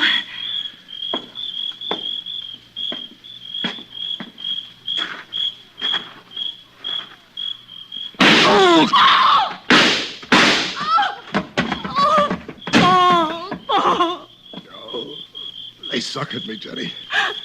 They had a guy planted out there. Oh, you're bleeding, Paul. Yeah, I'm hurt. I'm hurt bad. We gotta try to stop the bleeding. Try all you want to. I don't think you can do it. But we've got to try. Yeah. They're back to pick up the body. They're sure going to be disappointed, aren't they? Oh, Paul, I'm frightened. I don't know what to do, and I don't know how to help you. Just stay close to me, Jenny. Stay close. I'll think of something.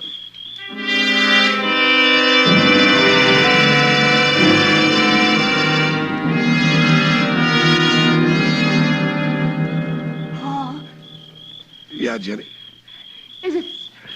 are you... Yeah, I'm still bleeding. Let me talk to them. They'll listen to me.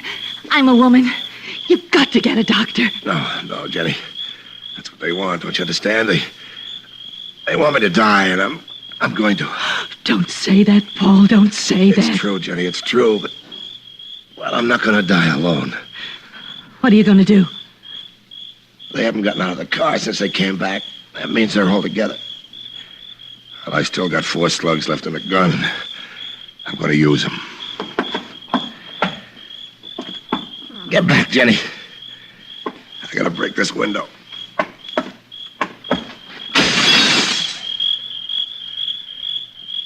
You out there. Why don't you come in and get me? All right. All right, I'll come out and get you.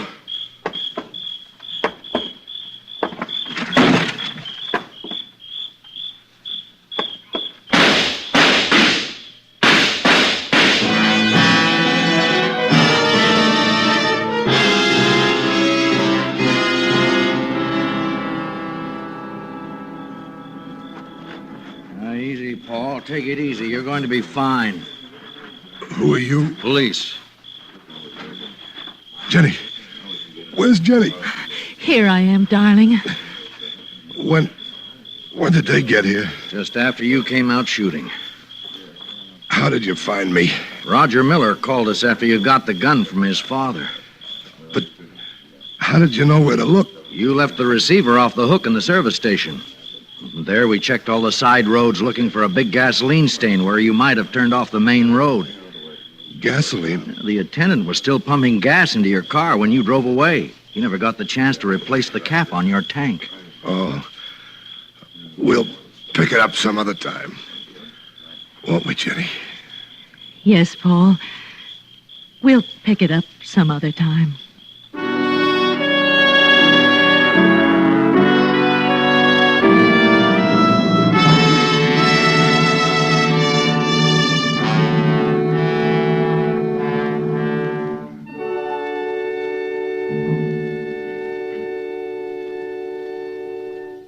Suspense. Presented by Autolite. Tonight's star, Mr. Broderick Crawford. This is Harlow Wilcox again.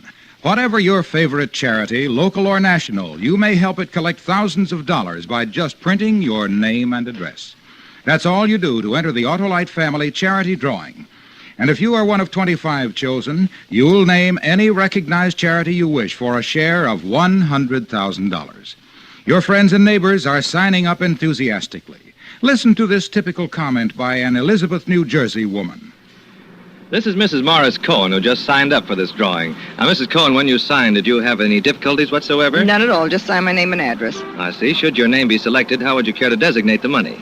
3 chapters in Elizabeth. The cerebral palsy, the heart fund, the cancer. I think that's wonderful, and may I wish you good luck. Thank you.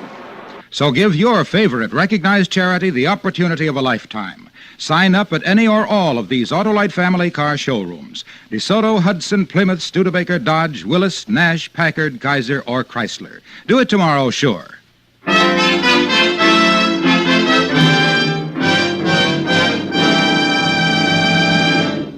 And now, Betty Goody of Radio TV Mirror magazine and the producer of Suspense, Elliot Lewis.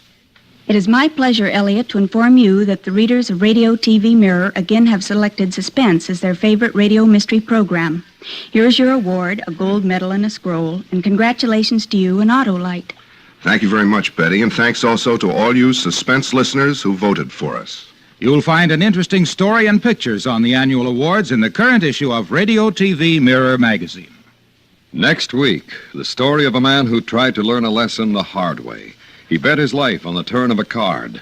It's called The Card Game. Our star, Mr. Richard Widmark. That's next week on Suspense.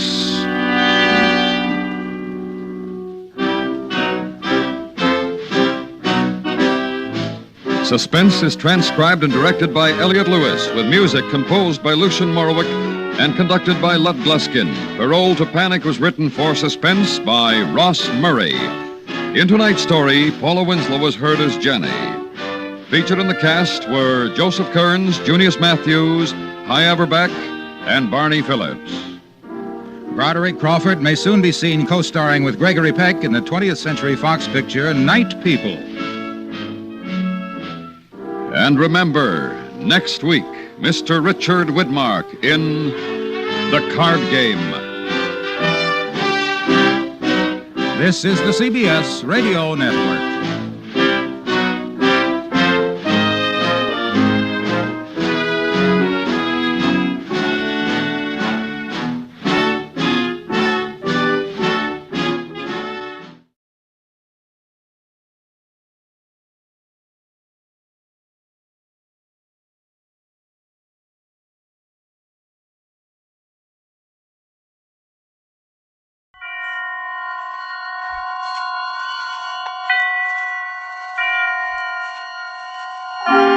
Suspense.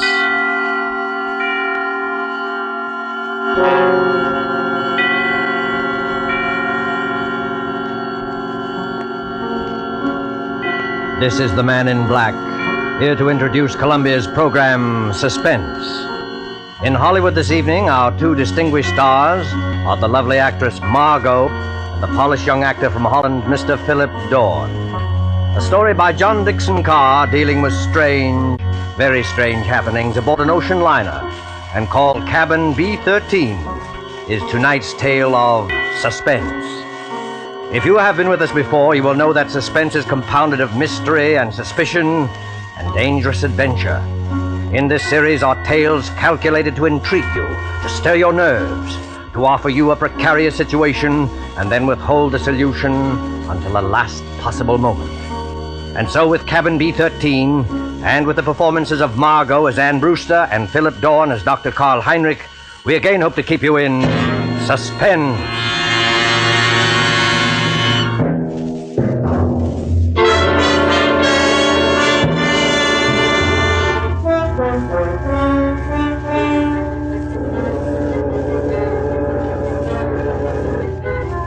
Come now, in happier peacetime days, to a great ocean liner on the night of her departure for Europe. There she is at the West 22nd Street Pier, the 25,000-ton Mauravania of the White Planet Line. Smoke from her 3 funnels coils up lazily in mild October air. You can see the decks, white and shiny like shoeboxes, and the string of lights along them, and the band standing by on A deck to play her out. You can hear the murmur of an excited crowd, and the rattle of the steam winches as cargo is lowered into the hold. You can see the bustle of activity, and the second officer standing at the head of the gangplank as 2 rather late passengers hurry through the customs shed towards that gangplank. It's all right, Ricky. We are not too late. No, and I thought we'd be in time. A honeymoon in Europe. 3 whole months with nothing to worry about. That's right, dear. And you've been my wife for, let's see, practically 5 hours now. I believe the correct phrase is, it was so sudden, Mr. Brewster. So sudden that we have to travel on our own passports instead of a husband and wife one. I hope they don't think you're not an honest woman. I'm going to act like a complete wanton just to devil you. Oh, what about our tickets, Ricky? Do we give them to that officer standing at the top of the gangplank? No, honey, you keep your ticket. The cabin steward will come around and collect it after we're underway. And the money, Ricky? It's a lot of money, Anne. $10,000 in cash. Maybe I better turn it in at the purser's office for safekeeping. Yes, maybe you had. Wait a minute, Ricky. What is it then? Wait. Do you mind if we stand here for a second before we go up the gangplank? Oh, what's the matter? You're not ill, are you? No, but getting over brain fever isn't any joke. Oh, I know, dear. You see, Ricky, I ought to be eager and excited like all those people up there, but suddenly you get fancies. Queer, sick fancies. Suddenly, right now, all I can think of is the night and the wind and all the black water in the dark. And that's exactly the kind of morbid fancy I'm trying to cure you of. I know, Ricky. I'll be good, but I was just thinking of a story. What story? Oh, never mind. It doesn't matter. Which way do we go? Up the gangplank, through that door there, and then down on the elevator to B deck. And no more horrors, do you understand?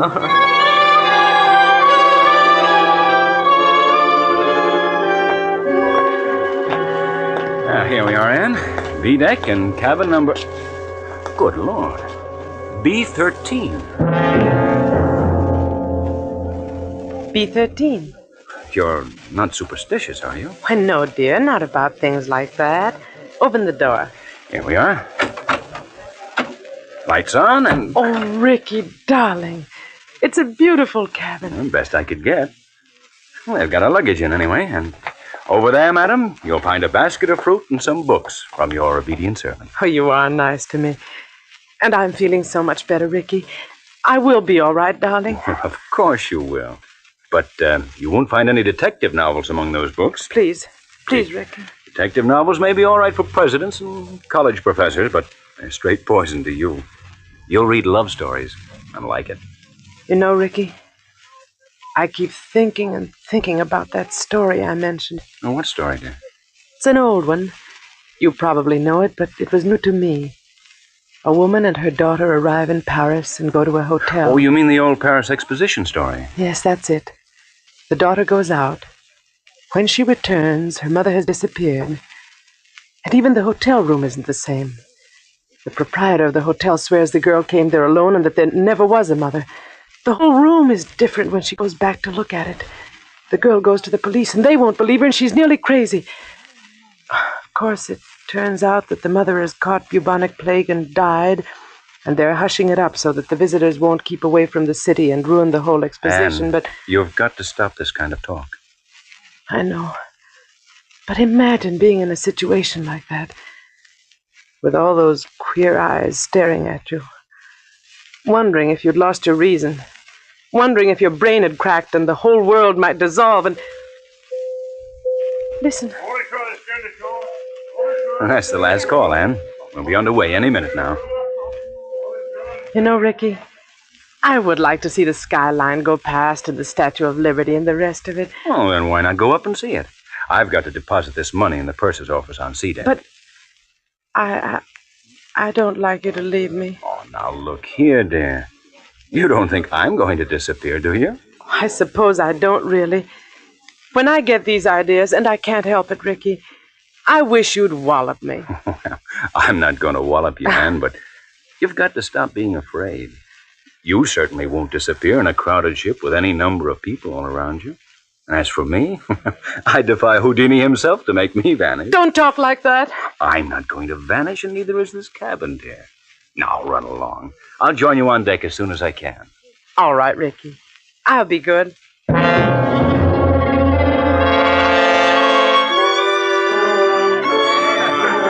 In with your gangplank! In with your gangplank! Gangplank, please, sir. Close the rails. Stand by. Eager people, excited people, happy people, all crowding up to the rail to wave goodbye. Nothing to worry about, nothing on their minds except... Except what? Oh, Except seasickness, madam? oh, Oh, I beg your pardon. I hadn't meant to startle you, believe me. please don't mention it. How silly of me. It was my fault. I haven't been very well. I noticed it, madam, if you'll forgive me.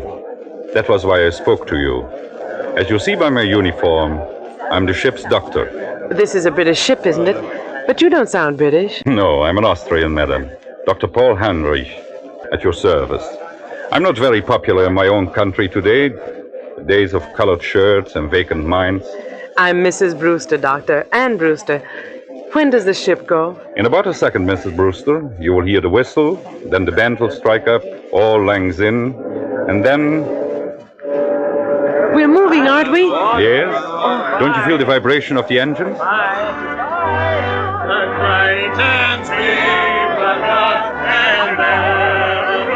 Goodbye, Tommy. Take care of yourself while I'm gone. Dear, I'll see you at Christmas. Whoa! The key to the car is in the living room table drawer. If you go out with any problems, Tommy, I'll kill you when I get back. Goodbye, living room, Susie. Yes, dear, of course I'll behave myself in Paris. Say, what time does the bar open aboard this time, huh?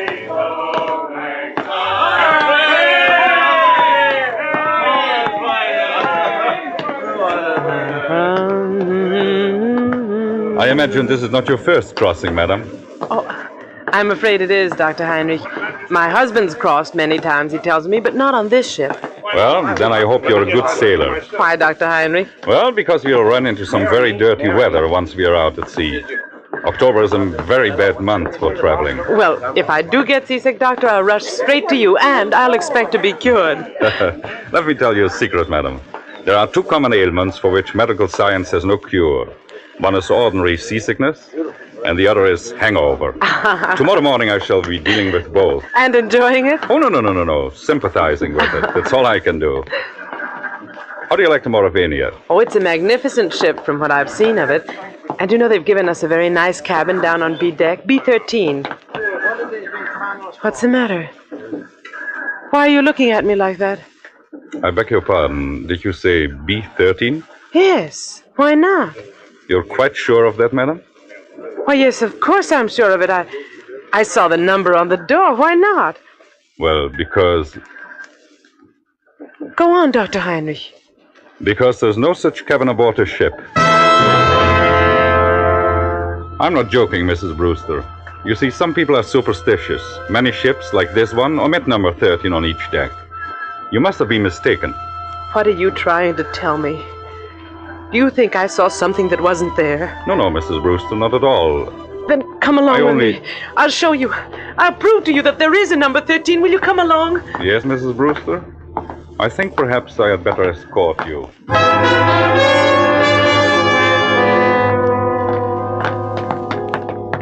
Stewardess! Yes, miss.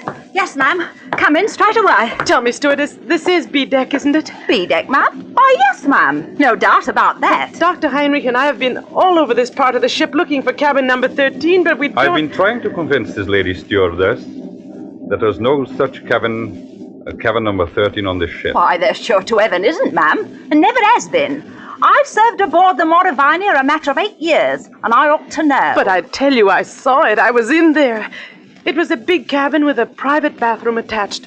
The walls were paneled in light oak, and the furniture was rosewood and yellow satin, and the portholes were like real windows. No, that's not much good, ma'am. No, I'm afraid not. Most of the cabins hereabouts look like that. May I ask you, what name was the cabin booked in? Brewster, naturally. Mr. and Mrs. Richard E. Brewster. Here, let's have a look on my list. No, there's no Brewster here, ma'am. I tell you, I was in there. They even delivered the luggage. I saw it. Excuse me, ma'am, but I had a look-see in all the cabins I'm in charge of, just to see if the passengers wanted anything. And I don't remember any luggage with a Brewster label on it. Wait a minute. There may be a partial explanation of this. Ah, you see, that's better, Mrs. Brewster. I was hoping you might find one. Ricky, that's my husband. Ricky and I have only been married a very short time, and when my maid printed the baggage labels, she must have made them out in my maiden name. I never noticed at the time. Oh, what name might that be, ma'am? Thornton. Anne-Marie Thornton. Oh, Lord, miss. Now, why couldn't you have said that before? I remember it well. 2 silk cases and a little trunk. They're in B16 now. Where's B16? Right behind you, miss. You're standing practically in front of the door. Oh, thank goodness, Phew. Oh, yes, but, what about my husband's luggage? There's no gentleman's luggage in that cabin, miss. Your husband's or any other gentleman's, if you know what I mean. I won't stand for this. Where's Ricky? What have you done with Ricky? Please, Mrs. Brewster. There's one easy way to settle this. Settle it? How? Just look down the corridor. You notice the man coming towards us? The man with the 2 gold stripes around his sleeve? Well? That's Mr. Marshall, our second officer. Did you ever see him before? Yes. Yes, of course I have. He was standing at the top of the gangplank when Rick and I got aboard. Exactly. So he might be able to tell us something. Oh. Mr. Marshall? Mr. Marshall? Yes, Doctor, what's up? Would you mind coming here for a moment? Well, not at all, old boy. Always glad to oblige a chap who may have to cut me up at any moment, eh? What may I do for you? Take a good look at this young lady. And tell me, have you seen her before? Seen her before? My dear chap, if I had overlooked, the young lady will pardon me, I know, a passenger as charming as this lady is, I would be less of the gentleman than I fancy myself, eh? You saw her coming aboard tonight? Oh, yes, certainly. And, of course, you saw the gentleman who was with her. The, gentleman who was with her? Yes. But there was nobody with her, old boy. You're quite certain of that, Mr. Marshall? My dear doctor, she was the last of them to come aboard. I'll take my Bible oath there was no other passenger with her, or ahead of her, or behind her if it comes to that. You're lying to me.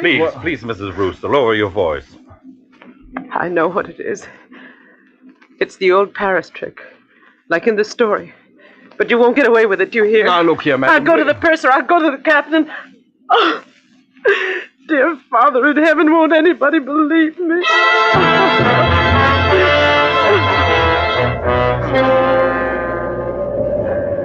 Later that night, in the captain's room just abaft the bridge, there is a conference of ship's officers.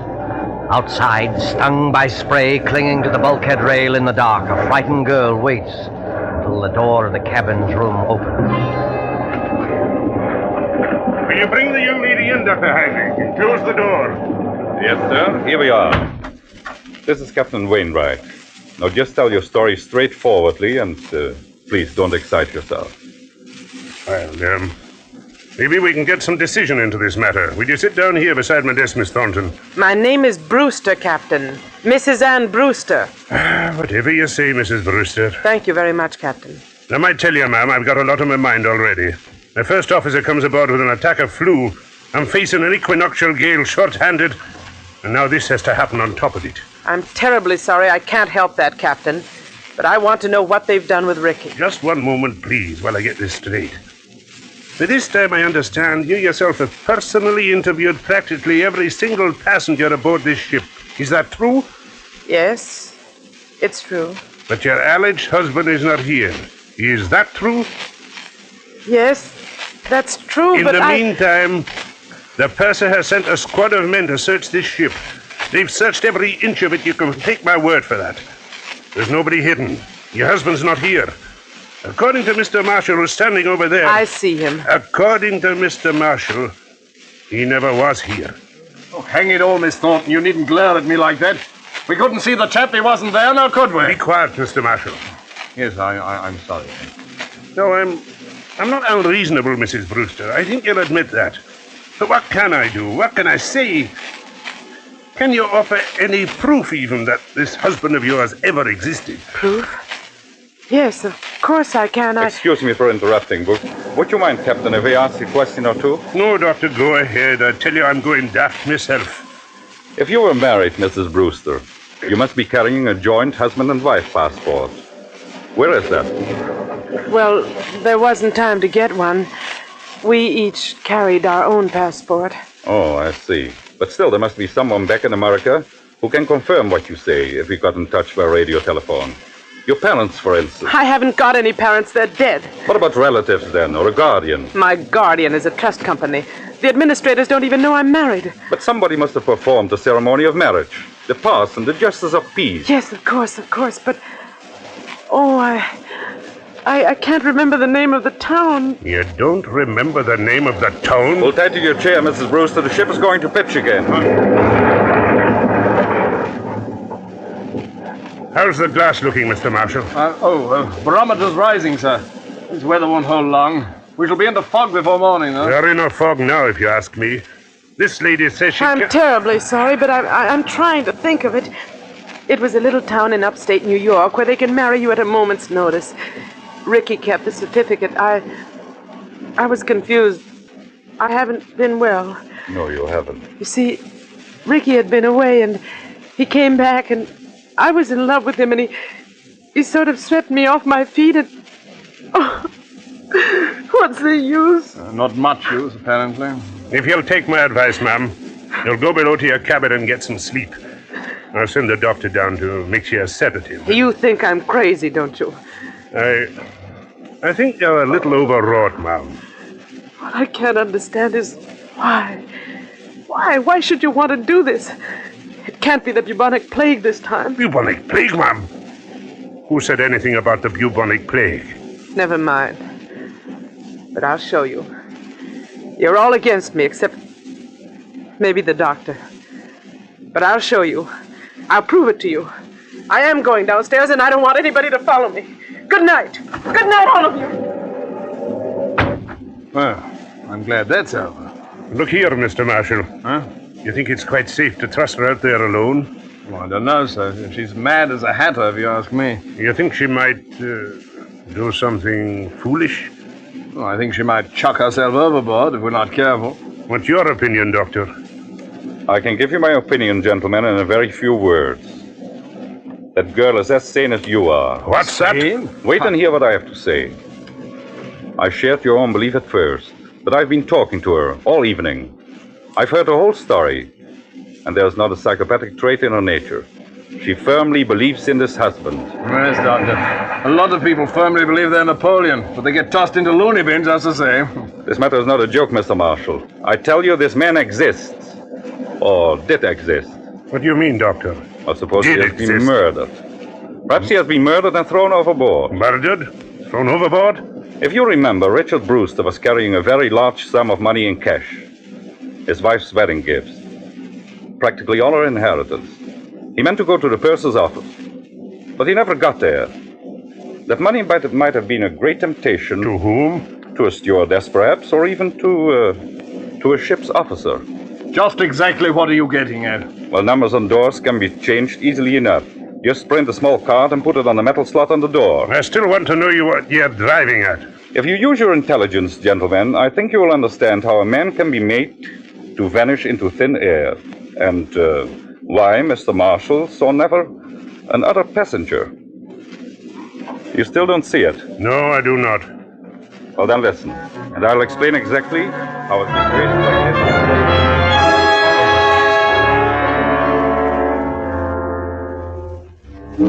4 o'clock in the morning. 4 o'clock, the hour of suicides and bad dreams. The gale has subsided, the sea is calm. But the SS Mauravania creeps blindly at barely 8 knots through a thick and strangling fog. The whole ship is dark and sealed up in sleep. There's no sound in all that mournful dimness, except when the foghorn cries out a warning overhead. Even cabin B-16 is dark. Anne Brewster, still fully dressed, lies restlessly across one of the berths, her head almost touching the intercabin telephone. What was... Oh, I thought I heard... Telephone. Yes? Hello? It's me, Anne. Take it easy now. Ricky! Ricky, where are you? Quiet. Keep your voice down. Where are you, Ricky?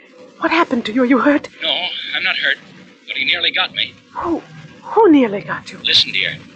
I can't explain over the phone, and I don't dare go down there. Can you meet me up on deck?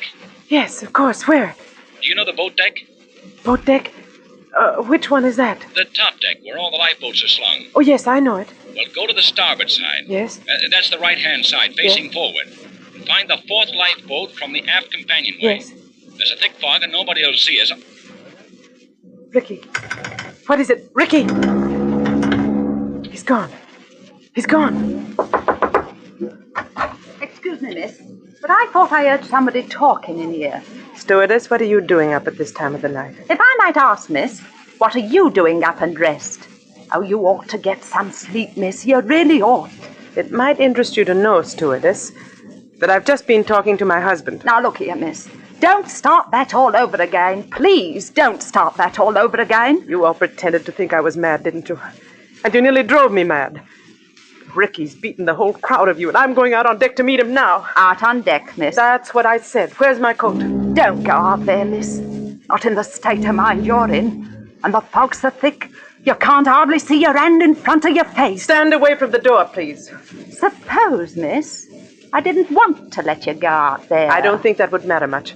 You've probably heard that mad people have 10 times ordinary strength, and I'm stronger than you anyway. Miss, I'm a-begging you. Stand away from that door!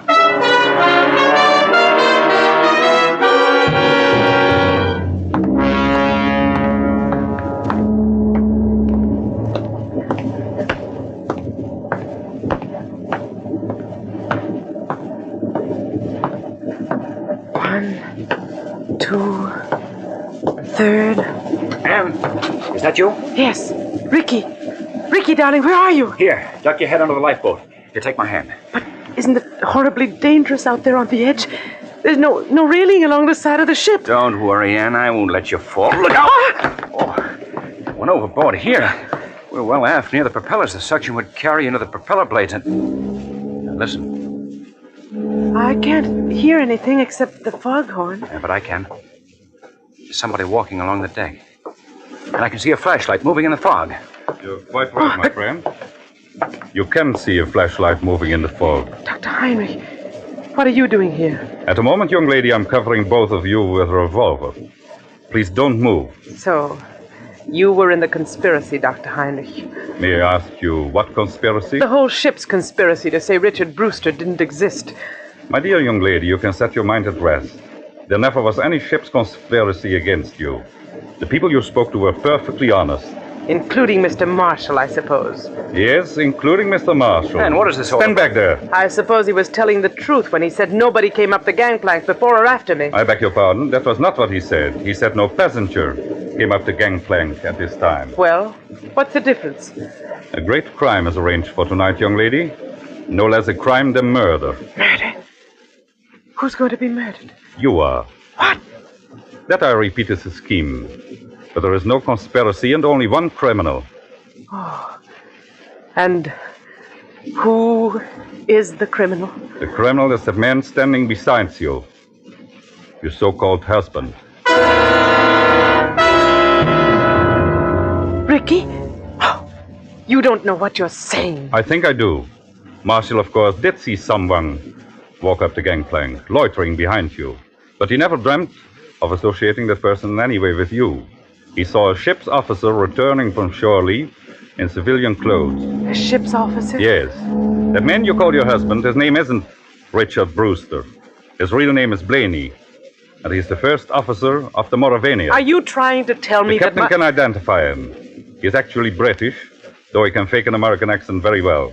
He has already got a wife in England, and he's planning to join her with the $10,000 he got from you. I don't believe it. I don't. Ricky, why don't you say something? Oh, he planned it very cleverly, I must admit. He never let you know he was ship's officer, did he? He's been away for some time, naturally, so he persuaded you to marry him in a hurry. Ricky, is this true? He has the money, you see. All he did was hang a dummy number on the cabin door, remove it later, put on his uniform, and walk away with his own luggage. But Captain Wainwright told us that the first officer had come aboard tonight with... With a bad attack of flu, yes. Our friend couldn't be seen in public until after he disposed of you. The best thing was to convince everybody you were insane, as he did. Then, when you went overboard tonight... They would all believe it was suicide. Exactly. But I began to suspect this Brewster because you quoted him as telling such an obvious lie. He said he had never traveled in the Mauravania, yet he could direct you all over the ship and even knew where the purser's office was. So I went to his cabin, found it empty, searched, and found your $10,000. Look out! Put it down, you fool! Put it down! Oh! He's overboard! You shot him! You shot him! Those shots, my dear, never touched him. Never touched him? No. The weight of the iron carried him over backwards when he lifted it. It was the weight he was going to use to sink your body. Ricky! The propellers! The ship's propellers! Yes, they suck you under. Oh, Doctor. Doctor, I can't stand this. It won't be easy, my dear. It won't be easy, I know, but believe me, this way is better.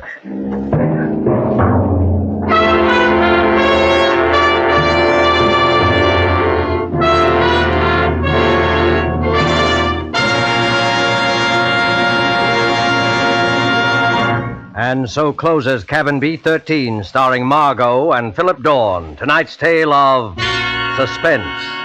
With our two stars tonight were Dennis Hoy as Captain Wainwright and William Johnstone as Ricky Brewster.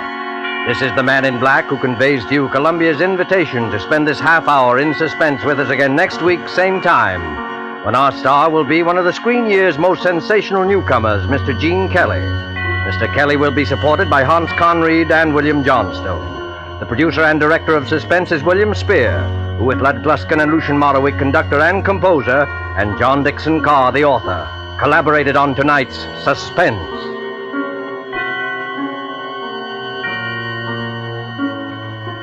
Suspense fans, please note that these programs will shortly move to different days of the week. Suspense will come to listeners in Eastern and Central time zones on Thursdays, beginning December the 2nd, and to Mountain and Pacific time zone listeners on Monday, beginning December the 6th. Remember, Thursday, beginning December the 2nd in Eastern and Central time zone, and Mondays, beginning December the 6th in the Pacific and Mountain time zones for Suspense. This is CBS, the Columbia Broadcasting System.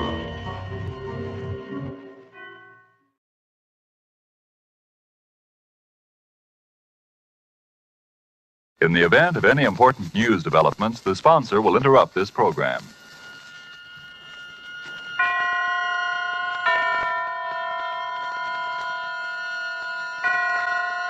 Roma Wines present Suspense. Roma Wines, made in California for enjoyment throughout the world. Salud. Your health, senor. Roma Wines toast the world. The wine for your table is Roma Wine, made in California for enjoyment throughout the world. The Roma Wine Company of Fresno, California, welcomes you again to this weekly half hour of Suspense. Tonight from Hollywood, Roma Wines bring you as stars two of the screen's most distinguished actors, Mr. Thomas Mitchell and Mr. Donald Crisp. They appear this evening in a play written for suspense by Robert Tallman. in which psychiatry is called upon to deal with a sick mind which has unknowingly been tempted thrice by murder. And so are the performance of Thomas Mitchell as the millionaire tycoon Edgar Lowndes, and of Donald Crisp as the psychiatrist Dr. Aronson. We again hope to keep you in suspense.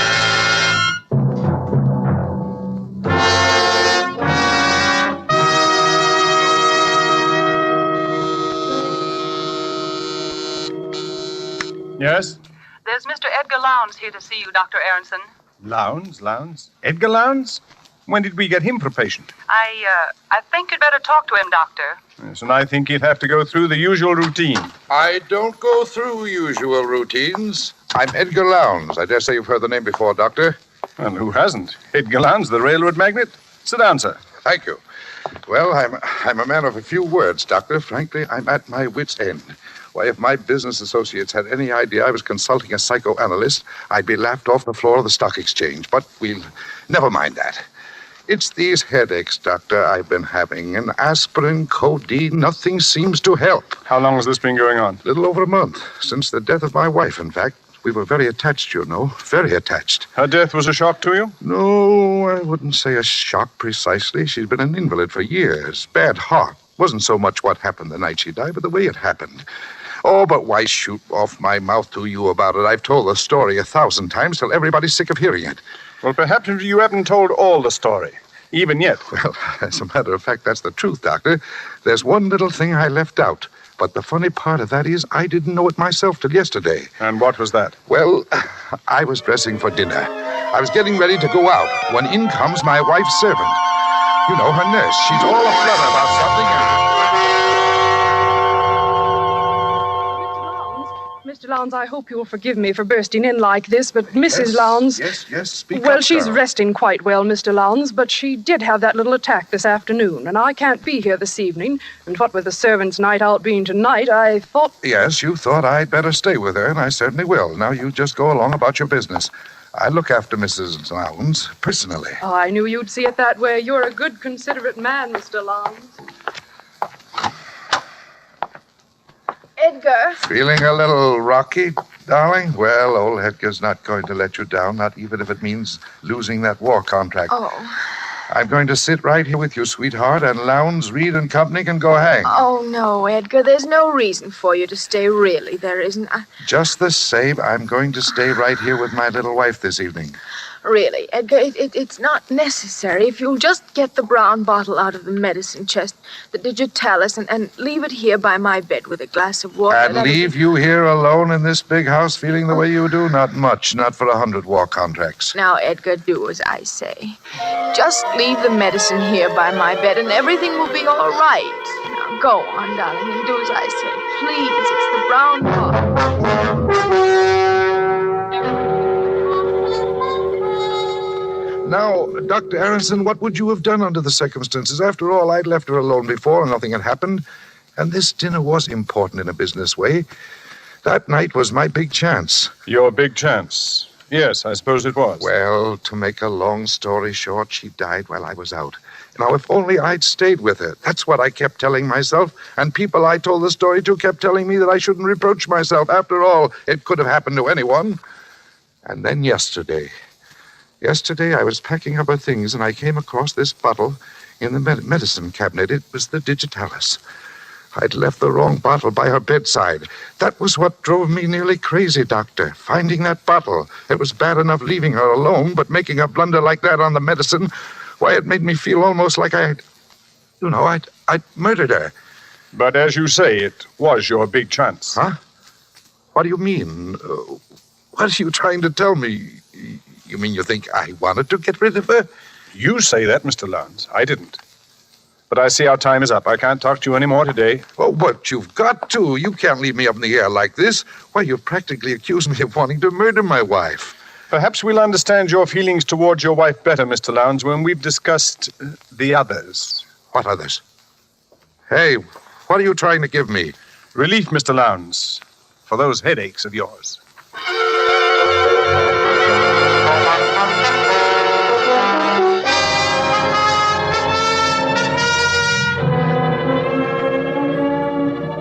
Tonight Tonight for Suspense, Roma Wines are bringing you as stars Mr. Thomas Mitchell and Mr. Donald Crisp, whom you have heard in the first act of Case History on Edgar Lowndes.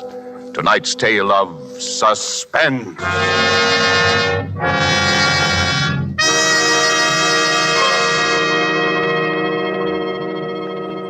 Far from the scene we've just left, far to the south, across the equator, is another scene I ask you to visit with me. It's just before the dinner hour on the beautiful roof terrace cafe of the Hotel Metropolitano of Guayaquil, Ecuador. We're finishing our appetizers, an excellent sherry, and lifting your glass, you remark to our host that you envy him such wine. He laughs. You're very kind, he says, but I'm afraid the compliment is misdirected. It is your own California you must praise for this splendid wine. And then he holds the bottle up, and looking at the label, you see Roma California Sherry. This could easily happen in many far countries where discerning tastes have found Roma wines a luxury, imported and treasured. For these are, in every sense, fine wines, excellent in flavor and character, from the rich vineyard country of California. Products of age-old skills in winemaking, aided by modern scientific quality controls and tests. And here in the United States, Roma wines cost astonishingly little, mere pennies a glassful, because here there is no import duty to pay, no overseas shipping costs. Such enjoyable flavor and quality, such low cost, such high wine value have won tremendous popularity for Roma wines. They are by far America's largest selling wines, enjoyed by millions with meals, when entertaining, anytime.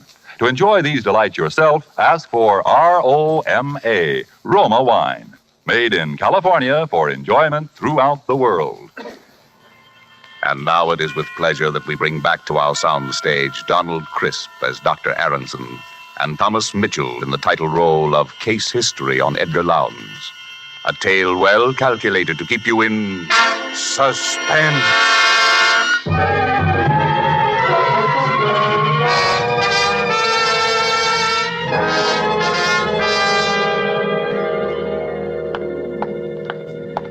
He's outside now, Doctor. Here are your notes on the case.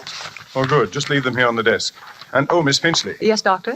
From now on, when Mr. Lowndes is in the consultation room, I want you to keep an eye on my private office. Make sure that the recording equipment is in operation at all times. I want a record of every word he says in his own voice. Is this a criminal case, Dr. Aronson? I don't know yet. But hadn't you ought to... I'm sorry, Doctor. You can let him come now, if you will, Miss Finchley. Yes, Dr. Aronson. The doctor will see you now, Mr. Lowndes. Thank you. Well. Here I am again. Surprised to see me? How are the headaches, Mr. Lowndes? Well, sir, they evaporated just like that. I slept like a top. Don't know how you did it, but you've sold me on this psychiatry deal. So I thought while we were at it, Doctor, I might as well straighten out a couple of other little things that have been worrying me. I rather thought there were others. Now, listen, Doctor, don't start talking in riddles again. Maybe you were right. Maybe I did want my wife to die. Unconsciously, of course. Well, why not?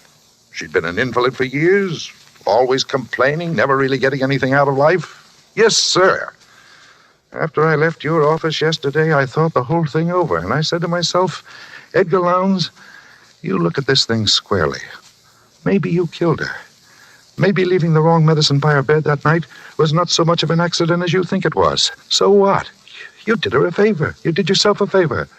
She never really loved you anyway. If Jim Bascom... Who's Jim Bascom? Why, he died in a railroad accident. We were brakemen together on the old nickel plate road. Jim and me were like twins.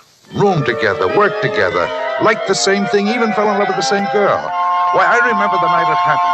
We were leaving on the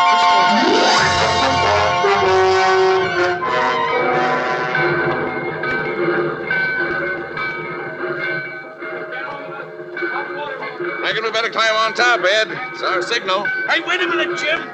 There's Virginia. Ah, bless her heart. I knew she'd come to see us. So hurry up, sweetheart. Oh, gee, I'm glad. I was afraid I'd be too late. There's not a train in the whole nickel plate line you wouldn't haul up for us, Virginia. Oh, Jim. Baby.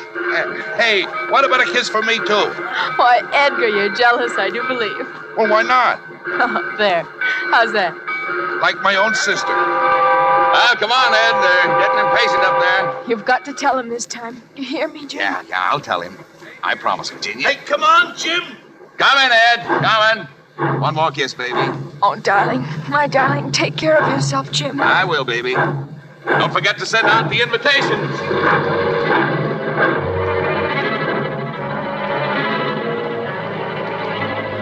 I knew when I saw him kiss her like that, it was all up for me with Virginia. Jim told me when we were crossing the divide. He and Virginia were going to be married the minute they got back to Milwaukee. We were carrying an extra heavy load that haul, and when we started down the pass... Dad, for the Lord's sake, watch me close. Don't turn your wheel till you see me turn mine.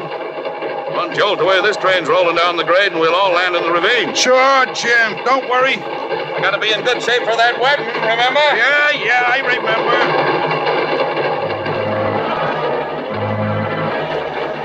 I watched him walk back along the cars. It was pretty dark, and I had a cinder in my eyes since we left Salida.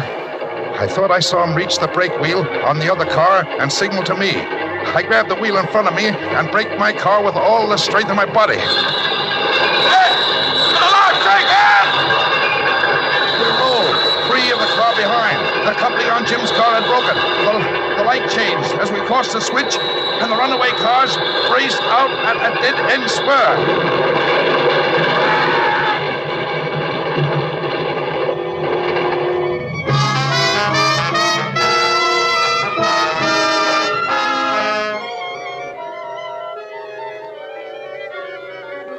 I saw Jim's body jolt free of the splintering car and hurtle out over the gorge. Just then we plunged into a tunnel. I never found Jim's body.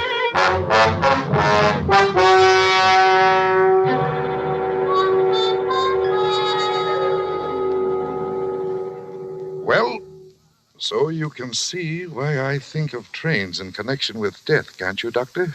Yes. Yes, the association is quite clear. Uh-huh. Now, you're thinking I killed Jim, too, aren't you? Isn't that what you're thinking? Is that what you're thinking, Mr. Lowndes? I don't know what to think. Say, what are you trying to do to me, anyway? I came here to get professional advice. You're trying to drive me crazy. If that's the way you feel, perhaps you'd better try another doctor. I will. By George, I will. That's just what I'll do. Well, good luck, Mr. Lowndes. Huh? No hard feelings? No, of course not. And you won't tell anybody about... Why, what is it, Mr. Lowndes? You're trembling. There it is again. It's happening again, Doctor. Say, Doctor, you've got to help me. You've got to. Forget what I said about getting another doctor. I need help. Mr. Lowndes, calm yourself. What is it? What's happening again? I'm hearing it again. The train. Like in the dream. Make it go away, Doctor. But I hear it too, Mr. Lowndes. It's just a commuting train that passes over the bridge out there. Look out of the window, you can see it. Oh, of course. Thank heaven. I thought the dream had... You never told me about a dream before. No, and I'm not going to. You know too much already. Yes, Mr. Lowndes, I'm afraid you're right. I know too much already.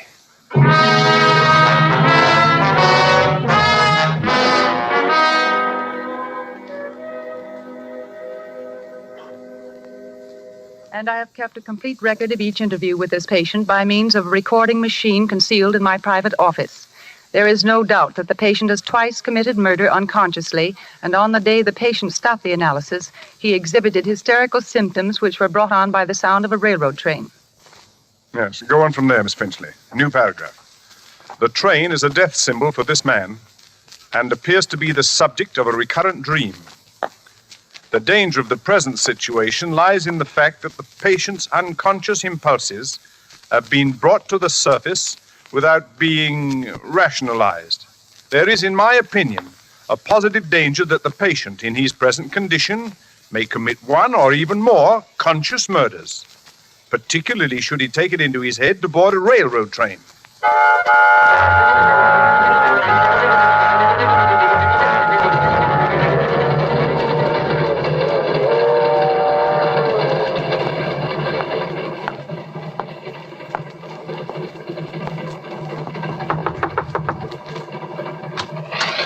Yes, sir? Pardon me, but I noticed you were traveling alone, too, and I wondered if you'd like to join me in a little game of cards. Oh, well, that's a great idea. Come on in. Thank you. Railroads are my line. Edgar Lowndes. Not E.J. Lowndes? Uh-huh. Oh, well, this is in the nature of an honor. You're something of a tycoon, Mr. Lowndes. Thanks. My name's Ellis. Neckwear is my line. Mr. Ellis, say, I could use a couple of neckties. Got any samples with you? Oh, sure thing, Mr. Lowndes. Right here in this case. Take your pick. Compliments of the Swalligan Cravat Company. Now, this one strikes my fancy. Well, go ahead. Take it. See any others you like? Well, let me think. Oh, hey, there's another tray under there. Say, hey, look. What? Out the window there. You see it? I don't see anything. What are you doing? Come on. So his line was neckwear, was it?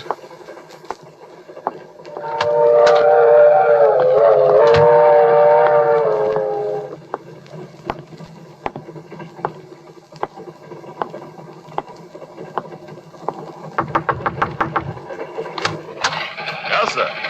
Pardon me. But I noticed you were traveling alone, sir, and I wondered if you'd like to join me in a little game of cards. Oh, that's a good idea. Come in. My name's Jenkins. Cutlery's my line. Knives, scissors, and surgical instruments. What's your line?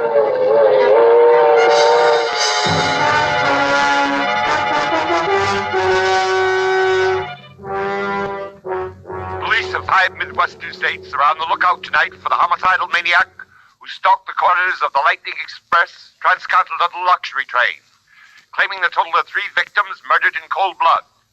Edgar J. Lowndes, an executive of the railroad who was aboard the train on the fatal night, has posted a personal reward of $50,000 to anyone giving information leading to the arrest of the murderer. Well, it's happened. There was nothing you could have done to prevent it, Doctor. Even if you'd sent your report to the police, there wasn't enough evidence. And there still isn't enough evidence. Well, you run along. I'm going to stay here and finish these reports in longhand. You can type them in the morning. You're sure you don't need me? Absolutely. I think I'll take your advice. Good night, Doctor. Good night. Oh, Miss Finchley. I almost forgot to tell you.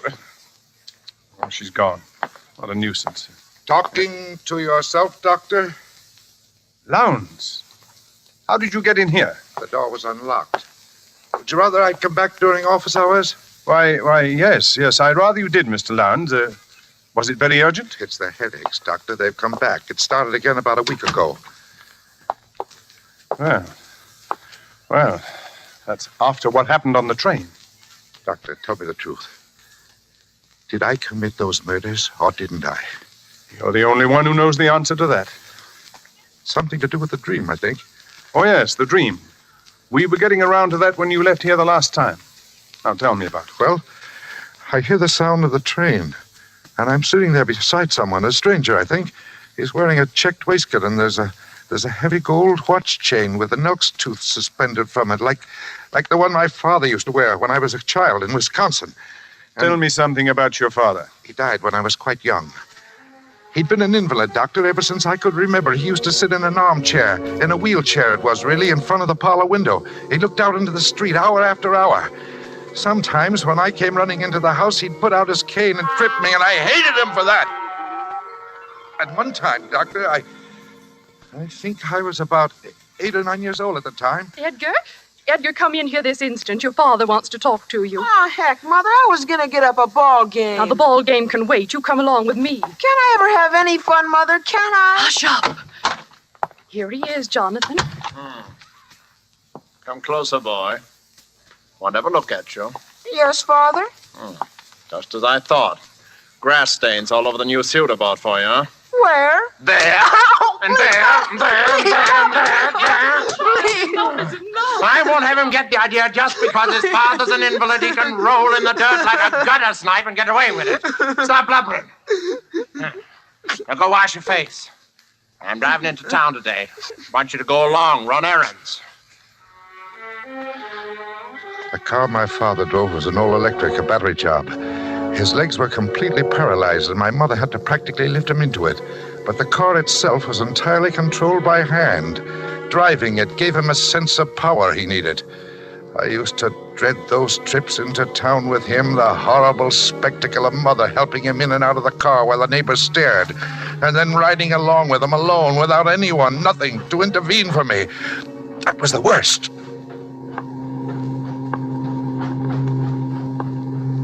Well, speak up, boy. Why don't you say something? Cat got your tongue? No, sir. I don't know why I had to raise a boy like you. You don't even keep me company on these trips into town. Poor helpless invalid, your own father. I'm sorry, sir. Sorry. I think I'll give you another caning when we get home, just to make good and sure you're sorry, huh? What do you say to that? Oh, bother. Now look what's happened. Stalled. Battery's run down again. Get out and open the hood in the back, boy. You see a switch there. Turn it to the left where it says reserve battery. Hurry up. We're stopped right on the railroad track. Turn the switch to the left where it says reserve battery. Yes, hurry up. There's a train be along here any minute. Oh, yes, Father. Don't just stand there looking stupid. Go and turn the switch, as I told you. What's the matter with you? Have you gone crazy? Don't you hear the train coming, Edgar? Edgar, you want your father to be killed? I can't get out of here by myself, Edgar. Now, please do as I say. No, the train can kill you for all I care. I'm going back home. Son, don't you understand what you're doing? You're murdering your own father. Now, this is murder. Murder, I tell you, murder. Murder. Murder.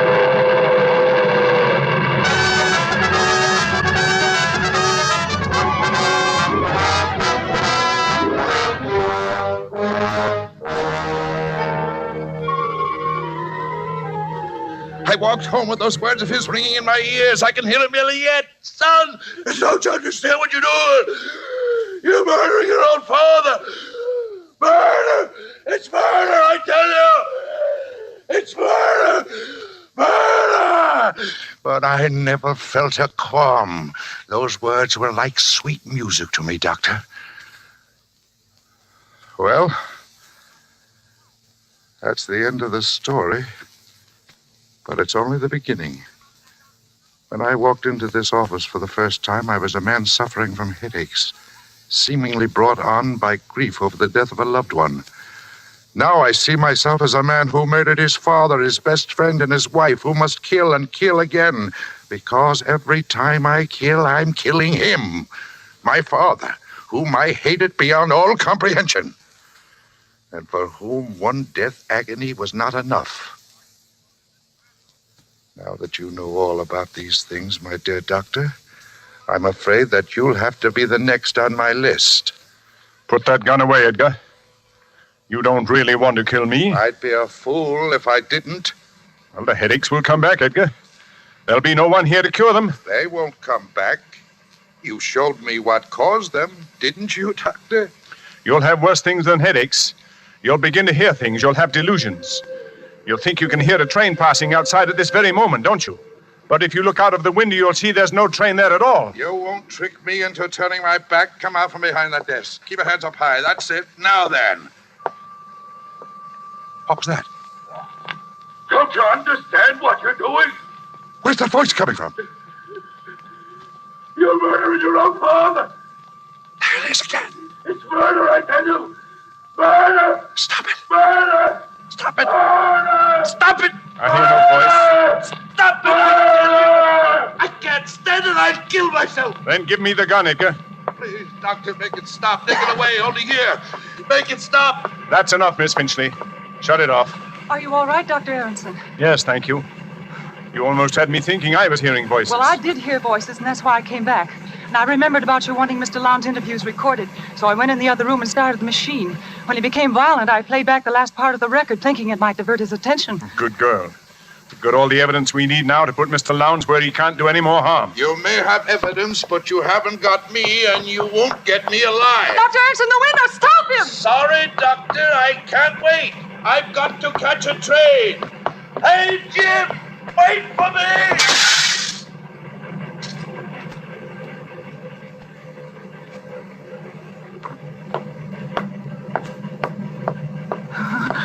21 floors to the street.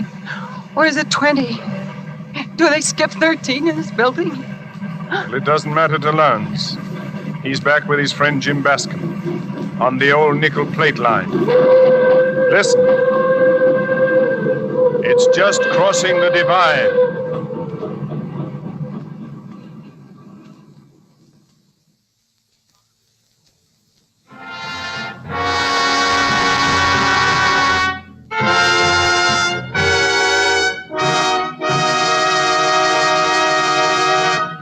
And so closes Case History on Edgar Lowndes, starring Thomas Mitchell and Donald Crisp. Tonight's tale of Suspense. Suspense is produced and directed by William Spear. To every woman listening tonight, I want to say a special word about making every dinner or supper you serve taste better. I want to urge you to start serving Roma wine with your meals. It's simple, the cost is very, very little, and it works magic in making food more enjoyable. You can serve Roma wine with any meal or any time in any kind of glass you wish. Serve it chilled. Try different kinds of Roma wine until you find those you enjoy most of all. Try hearty red Roma California Burgundy or the delicately delicious Roma California Sauterne. The cost is mere pennies a glassful, but you'll find even a pickup supper tastes like a banquet. Get Roma wines today, and if your dealer is temporarily out of them, please try again soon. Just ask for R-O-M-A, Roma Wines, America's largest selling wines, made in California for enjoyment throughout the world. This is Donald Crisp. I'm sure I speak for both Mr. Mitchell and myself in saying how much we've enjoyed appearing this evening as the guests of Suspense, which I'm sure must be one of your favorite programs, as it is one of ours. Next week's stars of Suspense will be Geraldine Fitzgerald and Richard Wolfe, who appear in one of the most extraordinary stories by that most extraordinary writer, James Thurber. Thomas Mitchell will next be seen in the 20th Century Fox production of Wilson. Donald Crisp will be seen in the coming Metro-Goldwyn-Mayer production National Velvet.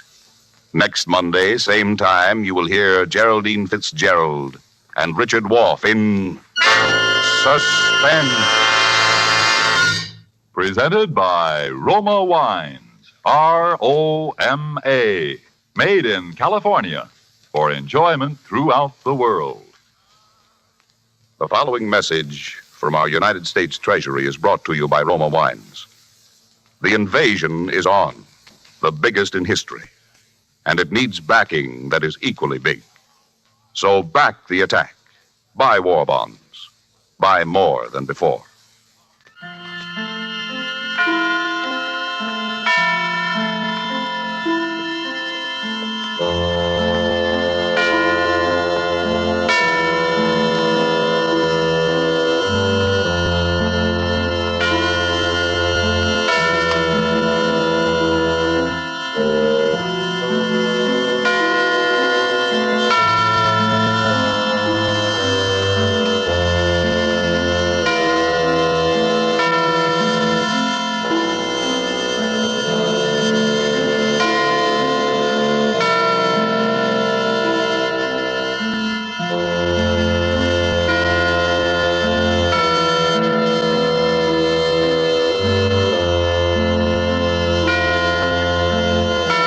This is CBS, the Columbia Broadcasting System.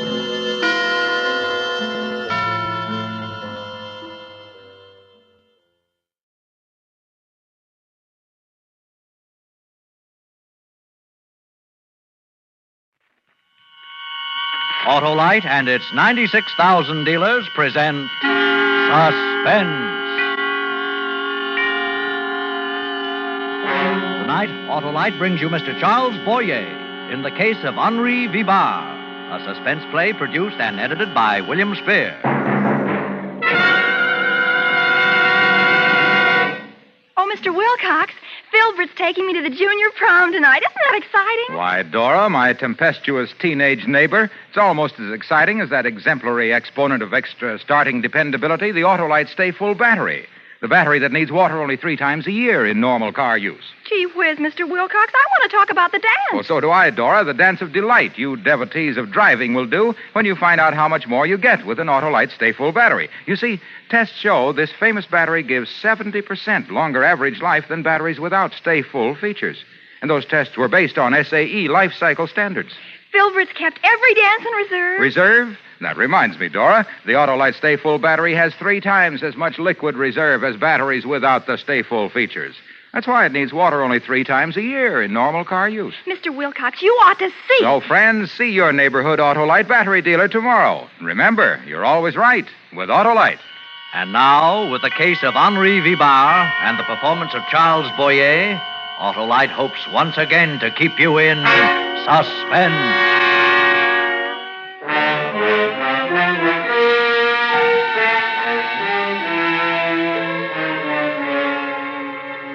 I watched the taxicab enter the gate and roll slowly up the driveway toward the entrance.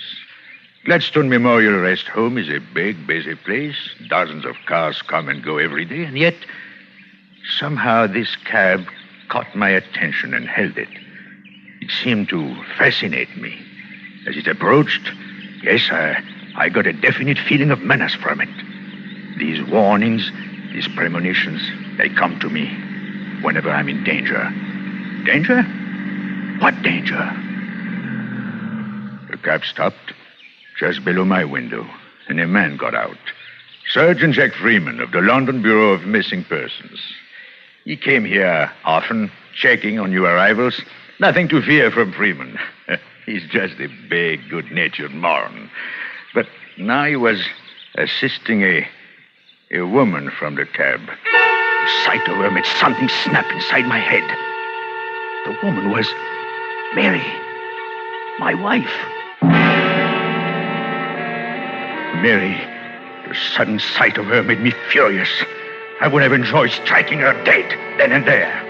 But how was it possible? Mary, free, walking around like a decent woman? She'd been convicted of murder, sentenced to life in prison. Now, was it possible she was out on parole? No, English justice is harsh with killers. And Mary's crime had been cold-blooded murder. Suddenly I understood. Mary was being brought here to Gladstone Rest Home to identify me. Such simple people. Trap and Rivibar. It was amusing. I might have a few unpleasant moments, but that would be all. I would make a fool of her. I'd always made a fool of her. I remained by the window for some time, planning just what to say and how to act. After a while, there was a knock on the door. Oh, this would be Dr. Sampson, the chap who runs this place. Nice fellow, Sampson. Not too smart, but... Come in. Good afternoon, Monsieur Leclerc. Oh, Dr. Sampson, come in. You have a visitor. Sergeant Freeman again. He'd like another chat with you in my office. Oh, Freeman, the bloodhound. Tell me truly, Doctor, does he ever find any of the people he looks for? Oh, indeed he does. Hundreds of them every year. Well, he has failed utterly in my case. With you, monsieur, he has a good excuse. Most victims of amnesia have people searching for them, friends or relations who can identify them. I'm beginning to think you'll just have to recover your own memory. Recover my memory? I wish I could forget. A few minutes later, I was sitting across the desk from Sergeant Freeman. I had the upper hand, of course, because I knew what was coming. As usual, he was humble, apologetic, and yet, for the first time since I'd known him, I got a definite feeling that he was deliberately trying to trap me, catch me in some trifling mistake. Yes, I have an instinct that warns me. Just a few more questions, Monsieur Leclerc. Well, as many as you like, Sergeant. You're looking very well. Oh, thank you, sir. Now, think hard, sir. Does the name Vibar mean anything to you?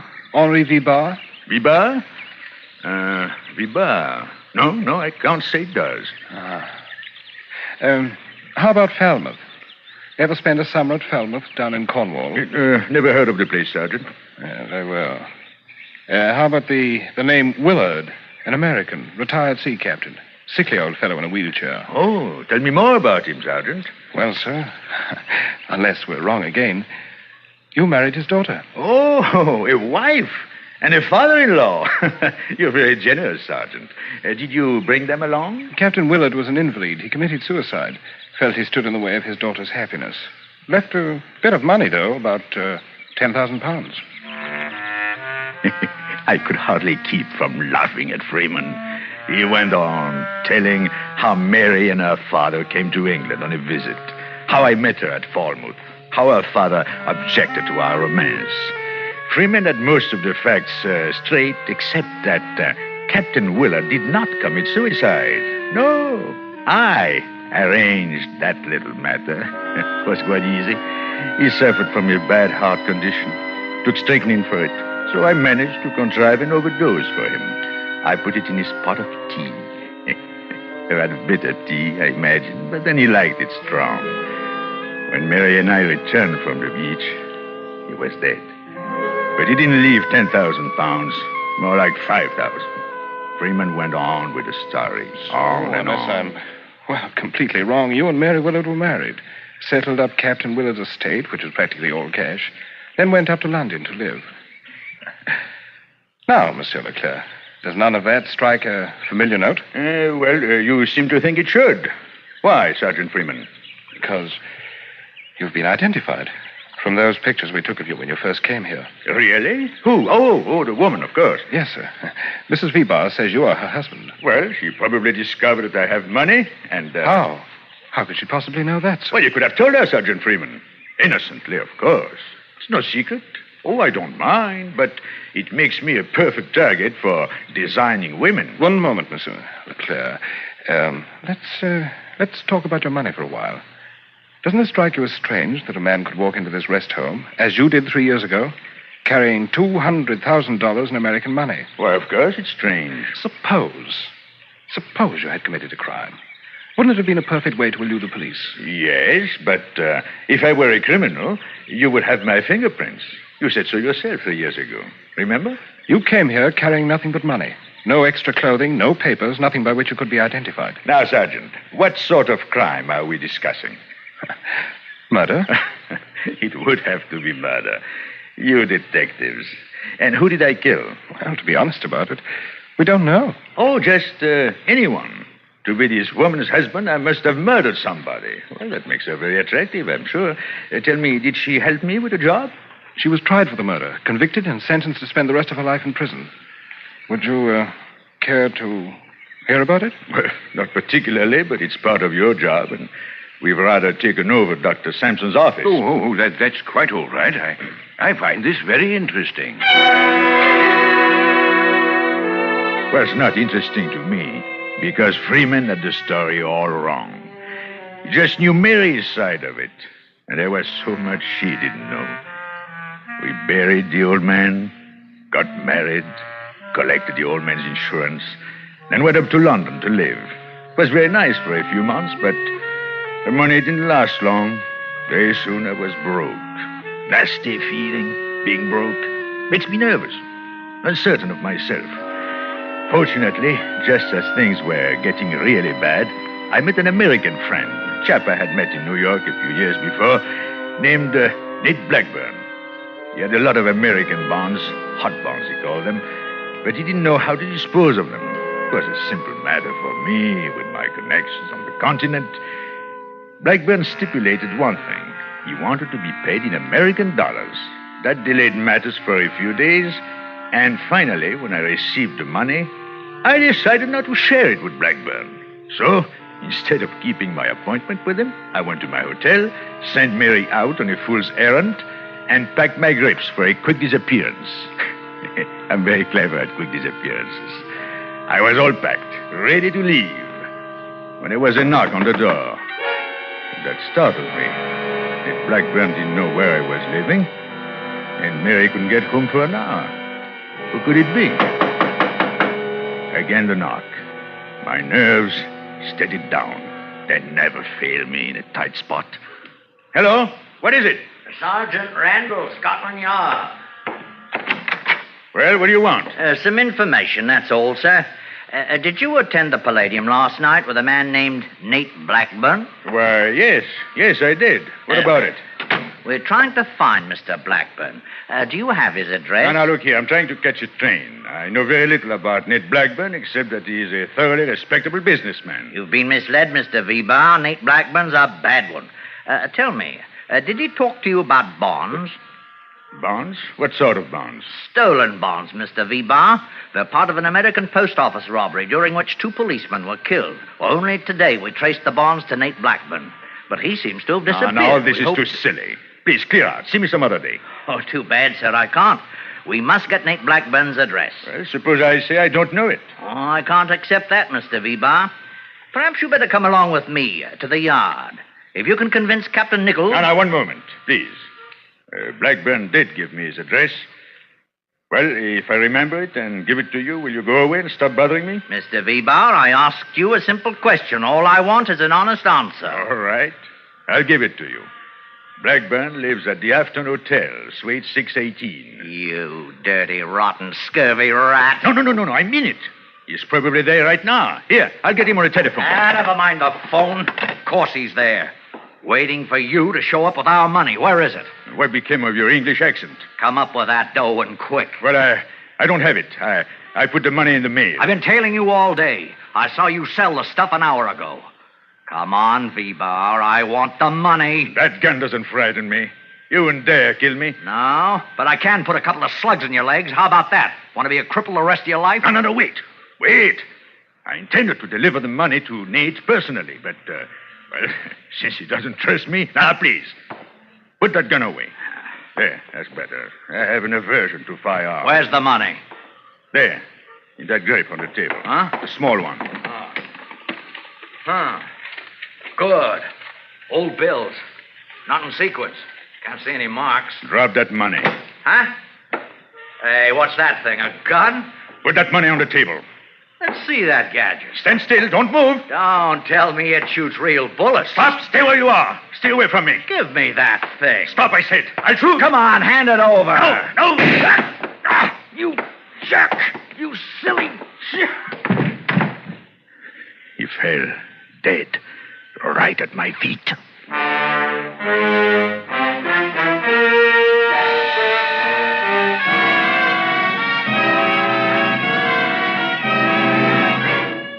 Autolite is bringing you Charles Boyer in the case of Henri Vibar, tonight's production in radio's outstanding theater of thrills, Suspense.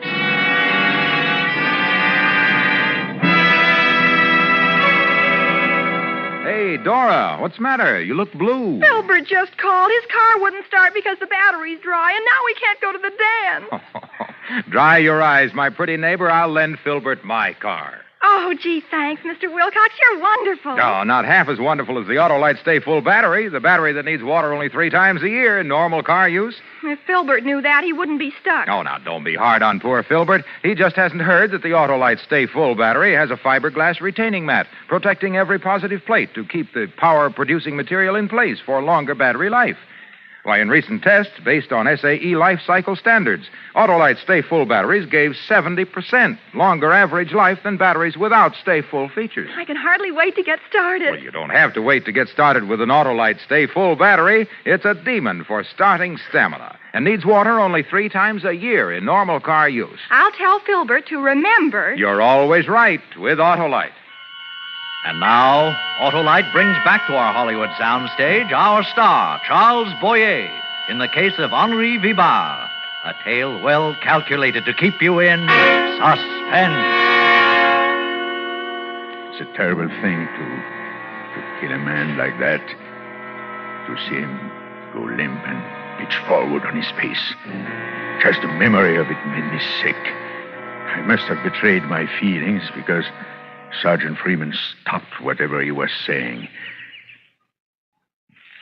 Anything wrong, sir? Oh, pardon me, Sergeant Freeman.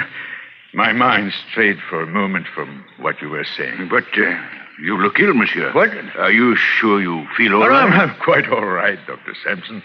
Sergeant Freeman, please continue with your story. I found it quite interesting. Oh, thank you, sir. Well, when Madame Vibar returned, her husband had a fantastic story to tell her. Only a woman in love could have believed such an Fantastic tale. There you have an example of Sergeant Freeman's intelligence. Fantastic? It was a masterpiece. Far above anything his meager brain could understand. I think I told you how my mind works best in a crisis. Well, it worked now, like a well-oiled machine. I had nothing to fear from the police. I could explain this dead man as a thief or a burglar. But what about Nate Blackburn? After this, it never stopped looking for me. Nate is a killer. Human life means nothing to him. No, I'd have to disappear. Make it absolutely convincing. Well, I could do just that. No one, not even my adoring wife, would ever hear of me again. I would dissolve into thin air and take $200,000 with me. The sight of the dead man sickened me. So I dragged him into the bedroom and closed the door. Then I sat down and planned out every detail of the wonderful scheme.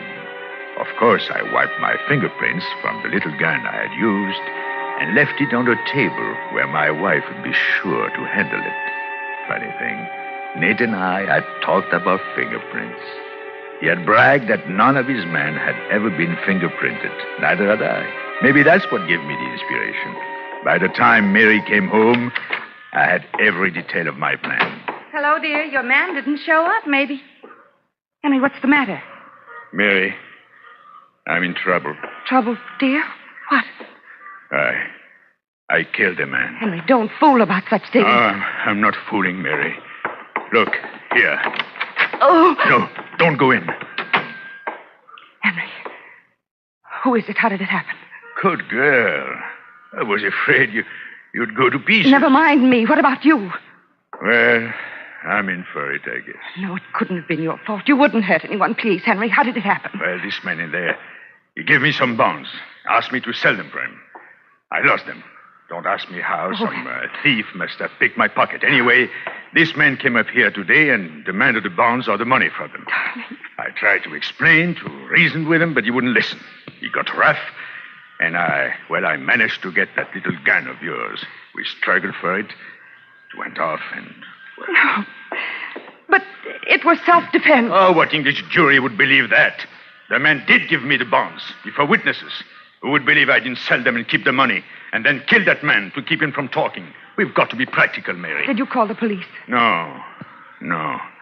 I waited for you. Why, Henry, why? Because there is a possible way out if you'll stand by me. Stand by you?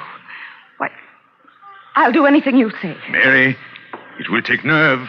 If you weaken... Henry, you're my husband. I love you. Tell me what to do, and I'll do it.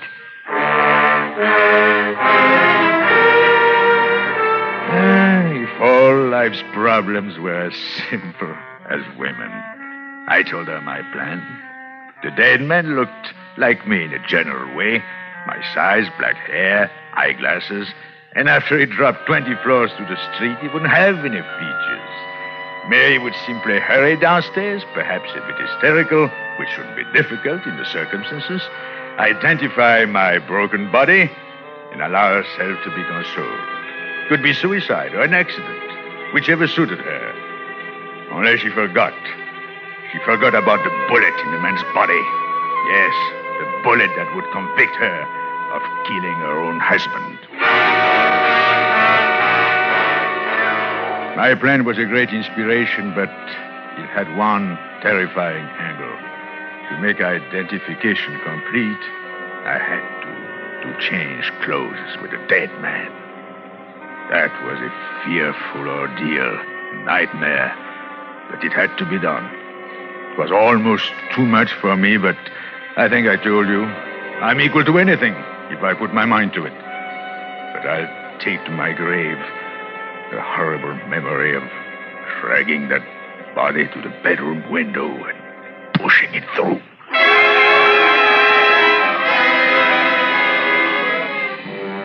I walked down the back stairs, 20 flights of them. I saw the crowd in the street around the body. I took a bus, the first one I saw. I changed to another and another, destroying everything that might identify me, but keeping the little bag filled with money. It's quite a coincidence, Monsieur Leclerc. What? What? I didn't get that. I say it's quite a coincidence that you came to this rest home the day following the murder of Henri Vibar. Well, very well. Make the most of it. Dr. Sampson, do you consider that coincident? I had to come here sometime. Yes, Sergeant Freeman. Since he's here, he had to come sometime. Well, apparently you've brought this woman with you. Bring her in. Let's get through with this farce. Thank you. Perhaps that would be best. Madame Vibar, will you come in, please?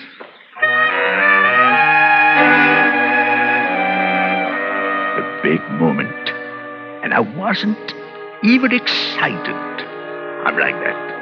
Little things may bother me, but big things, really important things, and my nerves are like steel.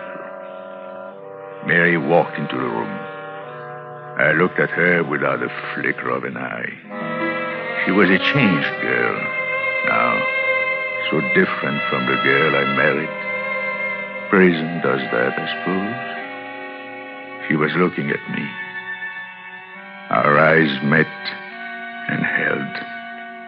For a moment, there seemed a shadow of doubt in her face. Then she took a step toward me. Hello, Henry. Now, young woman, please, don't try to involve me in your troubles. I have plenty of my own. Henry, it won't do. You can't get away with it. Now, Dr. Sampson, this woman is either crooked or crazy. Let's take this calmly. Madame Vibar, you're positive this man is your husband? Oh, yes. This is Henry Vibar. He pronounces it Henri. Never mind the pronunciation. Is he the man? Yes, sir. He's changed a little. It's only 3 years. But he looks older. His hair has turned gray, and he isn't wearing his glasses, but he's the same Glasses? One moment, please. I never wore glasses in my life. My vision is perfect. Monsieur Leclerc, that is your name. Suppose you try to read this newspaper without glasses. Oh, no. Look, I'm in no mood to give demonstrations just to please. There, you see, he doesn't dare. Make him try. Can't read a word, I tell you, not a word. Monsieur Leclerc, it might be expedient. It would certainly settle the issue once and for all. Oh, very well, Doctor. Since you suggest it. Give me the paper. I pretended to be nervous, just to give them a thrill. Then I opened the paper to the want ads and read them off glibly. The small print. Glasses? I've got eyes like a hawk. Mary didn't know that because the summer I met her, I was avoiding the police, and part of my disguise included glasses and touching up my prematurely gray hair. I never told Mary. I didn't know how far I could trust her. When I finished reading the paper, Mary just stared at me, unable to believe the evidence of her own eyes. Silence for a moment, then... I'm sorry, sir. Well, perhaps this young woman can think up some other difficult trick she'd like me to perform. Trick, it was a trick. He can't read. Madame Vibar, we've had quite enough. No, this is my husband. He's fooled you. That's all that paper. It's a trick. Of course, a trick. I did it with mirrors. Young woman, you're not clever. You've got plenty of nerve, all right, but you're not clever. No. Why didn't you say I have a mole on my right shoulder, a small scar on my hip, and very flat feet? Almost anyone could have told you these things. I use a swimming pool every day. Sergeant Freeman, I can't applaud your part in this. For 3 years, I've done my best to help you. Because I thought you were trying to help me regain my memory and take my rightful place in society.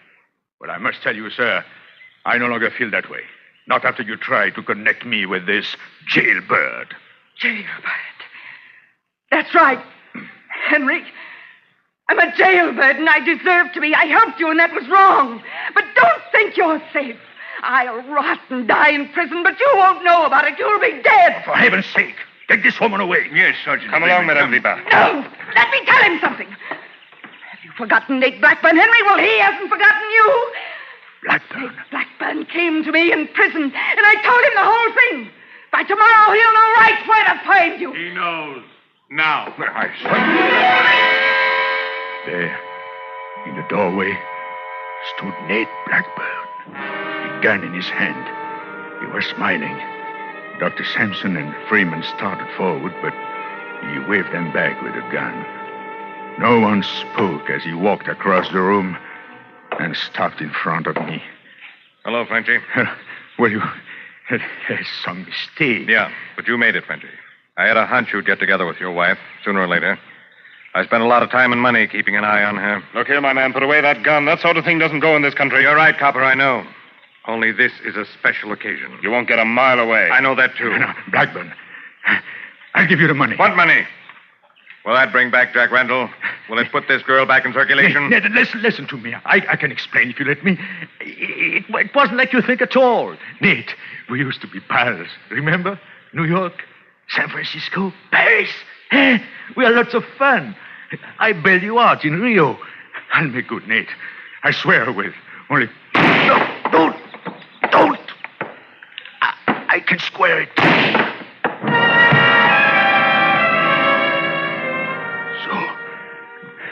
I lasted, after all. You didn't think I could, did you, Doctor?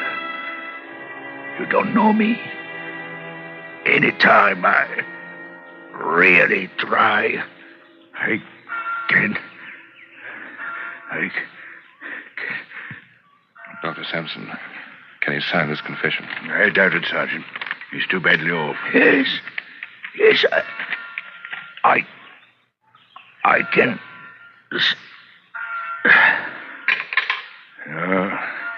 I didn't think he could. Was he gone? That's all. Strange fellow. Not at all the criminal type. Hmm? What is the criminal type, Doctor? I've never found it.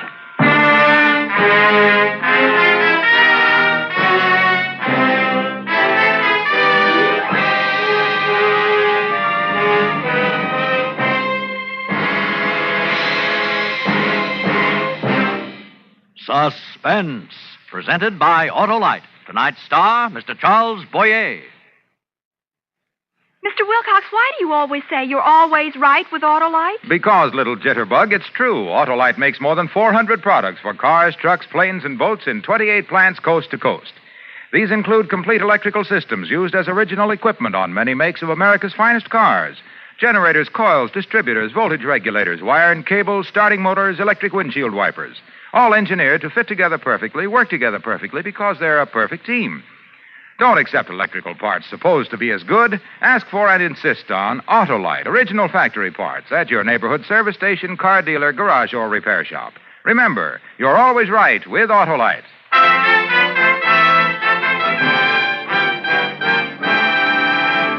Next Thursday for Suspense, our star will be Mr. Broderick Crawford. The play is called Deadline, and it is, as we say, a tale well calculated to keep you in suspense.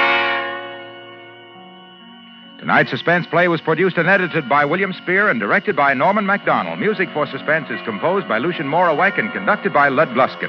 The Case of Henri Vibar is an original play written for radio by Bradbury Foote.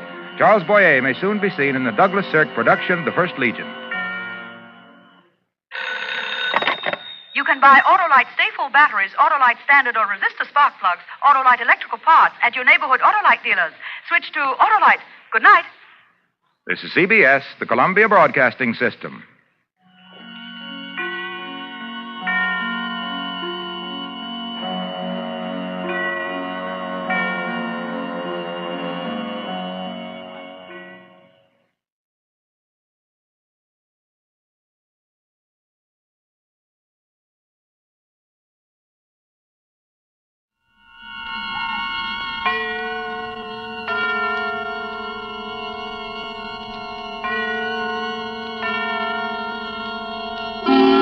Suspense.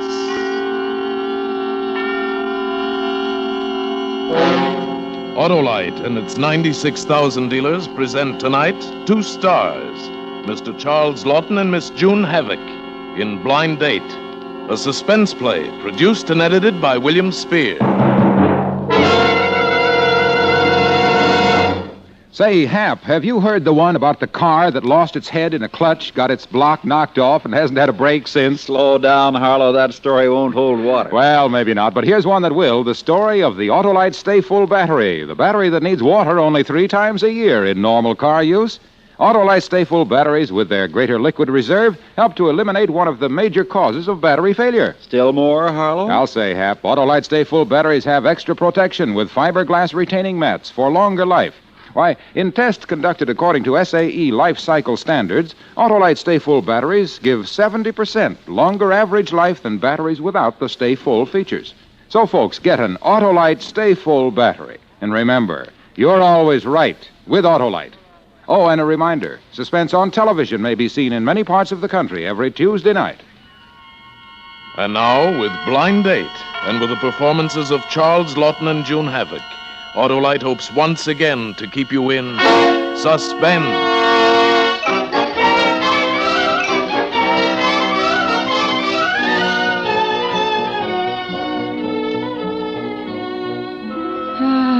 The DeMarcos and Mamie had said goodbye. That left me alone backstage.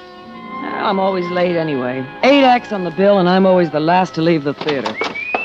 Say, just what do you mean coming into a lady's dressing room without knocking? Hi, cutie. I never heard of a call boy who didn't know how to say, are you decent? Oh, relax. Take it easy. We can't all be double-jointed. All right, what do you want? He's outside. Who is outside? Some John you won't like says he's got a date with you. Oh, baby, you're closing tonight. Tomorrow you'll be in far-off Detroit.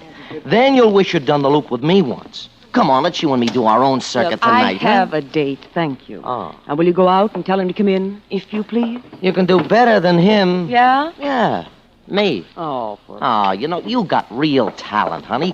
You need somebody to watch out for you. In the profession, I mean. Now, what's a cute little trick like you taking fourth billing to a lot of hoofers? Look. Yeah?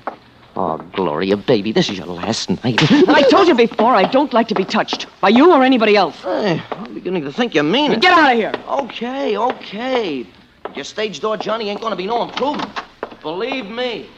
The idea, the very idea. Doggone it, where did I put that? I believe I'm on time. The clock on the Wrigley Tower has just struck 11. I'm Vincent Hawthorne. Oh, yes, She walks in beauty like the night of cloudless climes and starry skies. Huh? Come again? Not what you expected, of course Well, not. Won't you come in, Mr. Hawthorne. Here, let me take your hat, Mr. Hawthorne. I'll only be a minute. I'm leaving Chicago. I close tonight, you know. Detroit tomorrow. I was delayed at packing and all. I'm not quite dressed. That's props, anyway. A theatrical trunk. This is a big thrill to me. Gloria Le Fay. Theater. Rush. Gloria Le Fay. Trends in bends. Yeah, that's me. Well, this is my first experience in meeting an artist. Well, really? Gloria. It's a lovely name, Gloria. It fits you. You're a very lovely girl. She had a woman's mouth with all its pearls complete. And for her eyes, what could such eyes do there but weep and weep that they were born so fair? Huh? Well, it's something of your own. Oh, I only wish it were. That's a narrative poem of Keats about a woman who turned into a serpent. Well, gee, that's a cheerful little earful, I must say. And what do you got there? That's a flower, a rose for you. Here. Oh, well, thanks. Yeah, I like roses.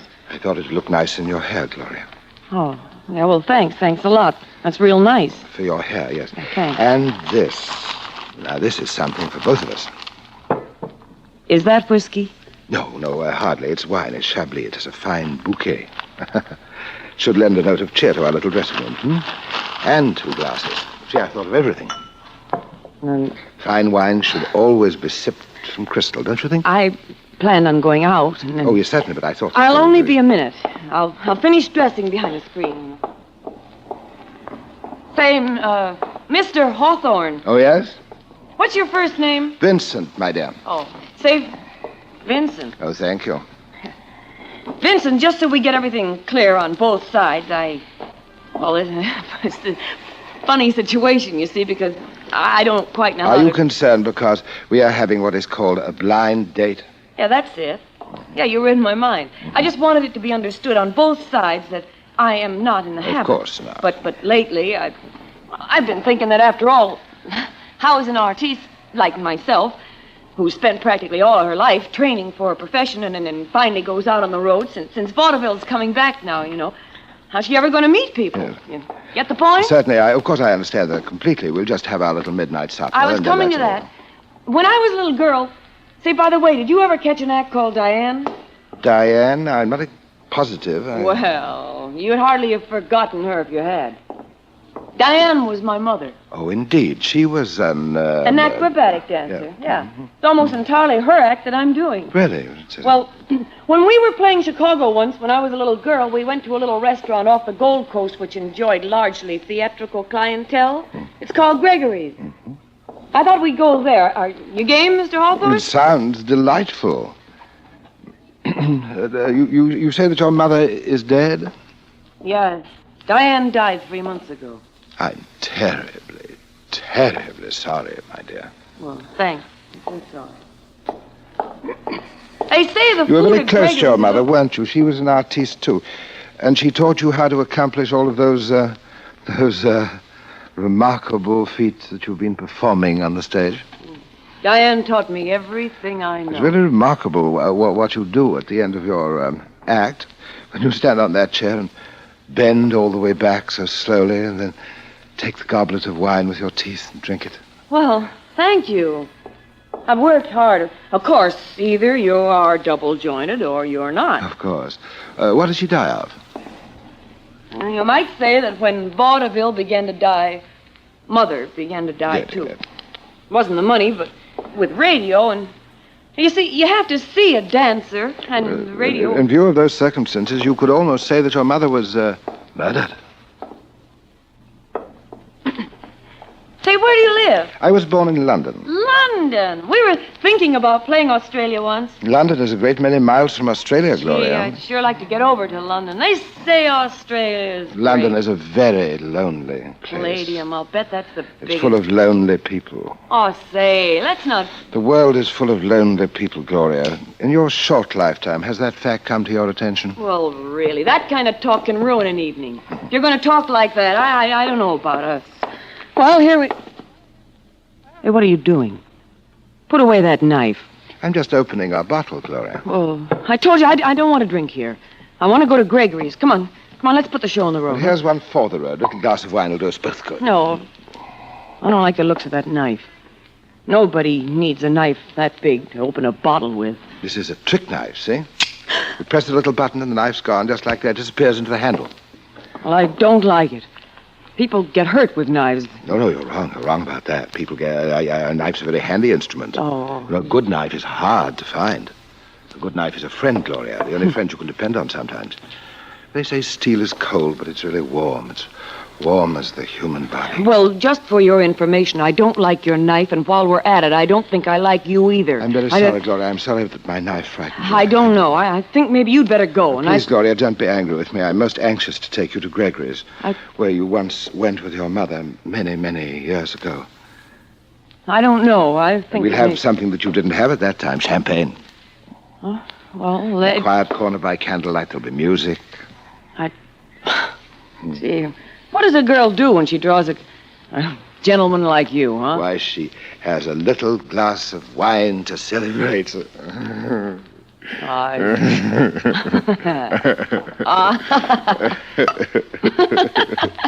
Good. Here we go.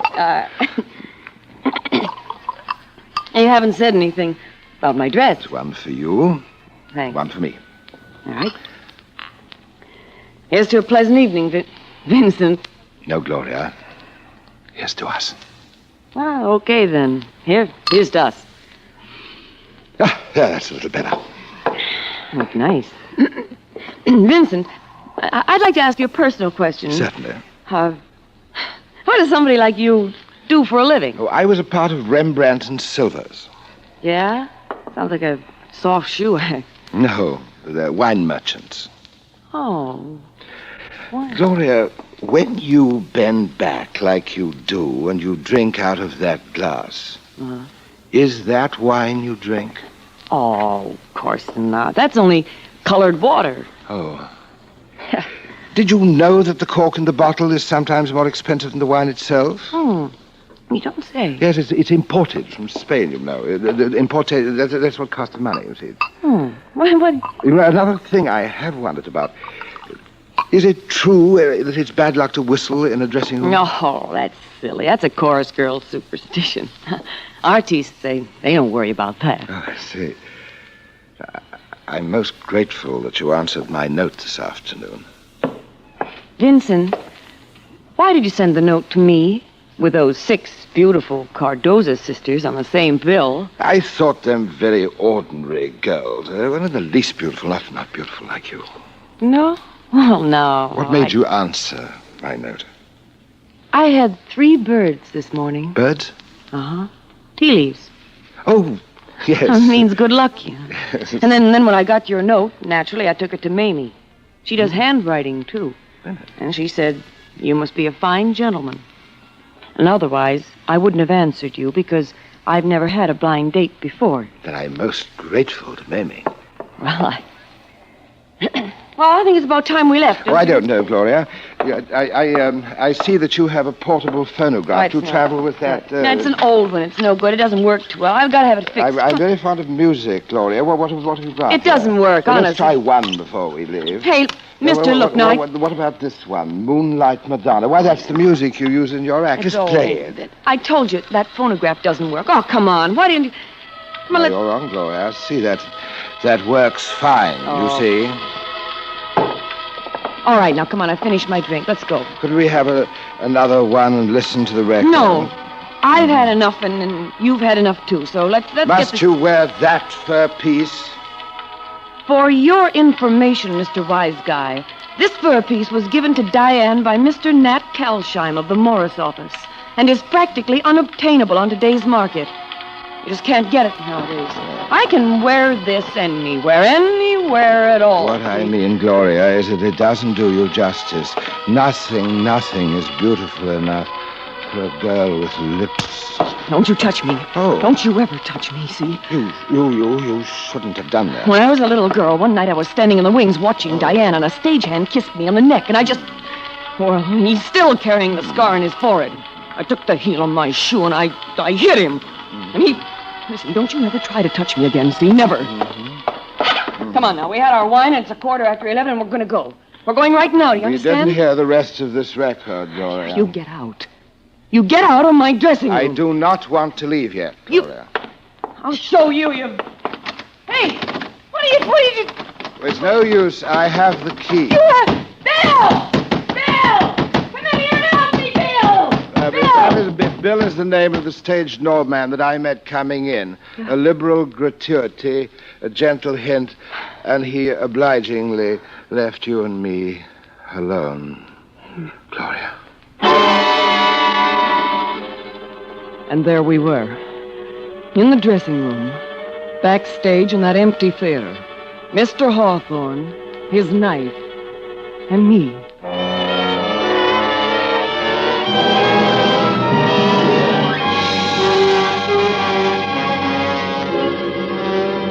Autolite is bringing you Mr. Charles Lawton and Miss June Havoc in Blind Date.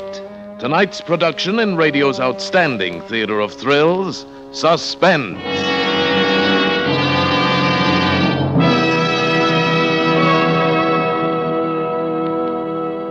Hey, Hap, listen to this. A letter from my old Arab pal, Hassam Ben Aud, the Karachi camel keeper. Dear Harlow, he says, you win wager. I now have a dozen droopy dromedaries dying for a drink. What was the wager, Harlow? Oh, I bet him Autolite Stay Full batteries could go without water longer than his camels. Oh, no. Why, sure. And it's like taking candy from a kid.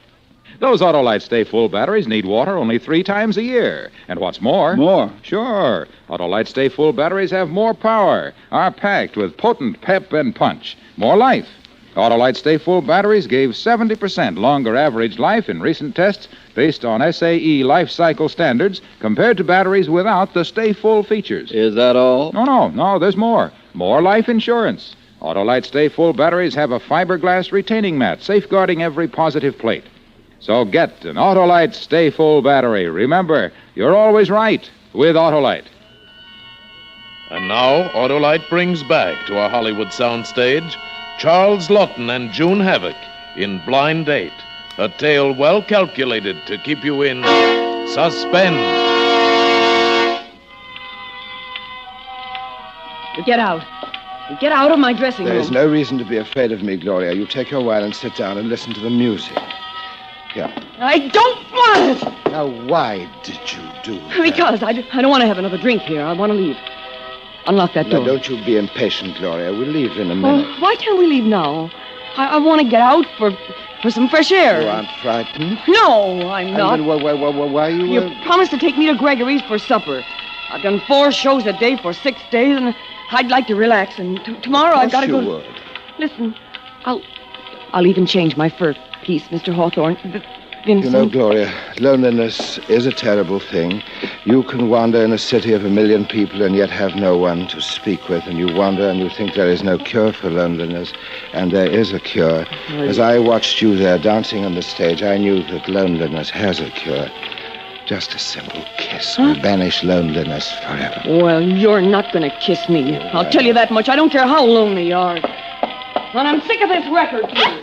I wish I'd never answered your note, I'll tell you that much. But you did answer it, and here we are. Well, a girl can make a mistake, No, Gloria, you know. you didn't make a mistake. I'm a humble man, and I apologize to you. Unlock the door. I have been studying you, Gloria, ever since I came into the dressing room tonight. There is more to you than just a pretty face. Oh, that kind of talk doesn't impress me.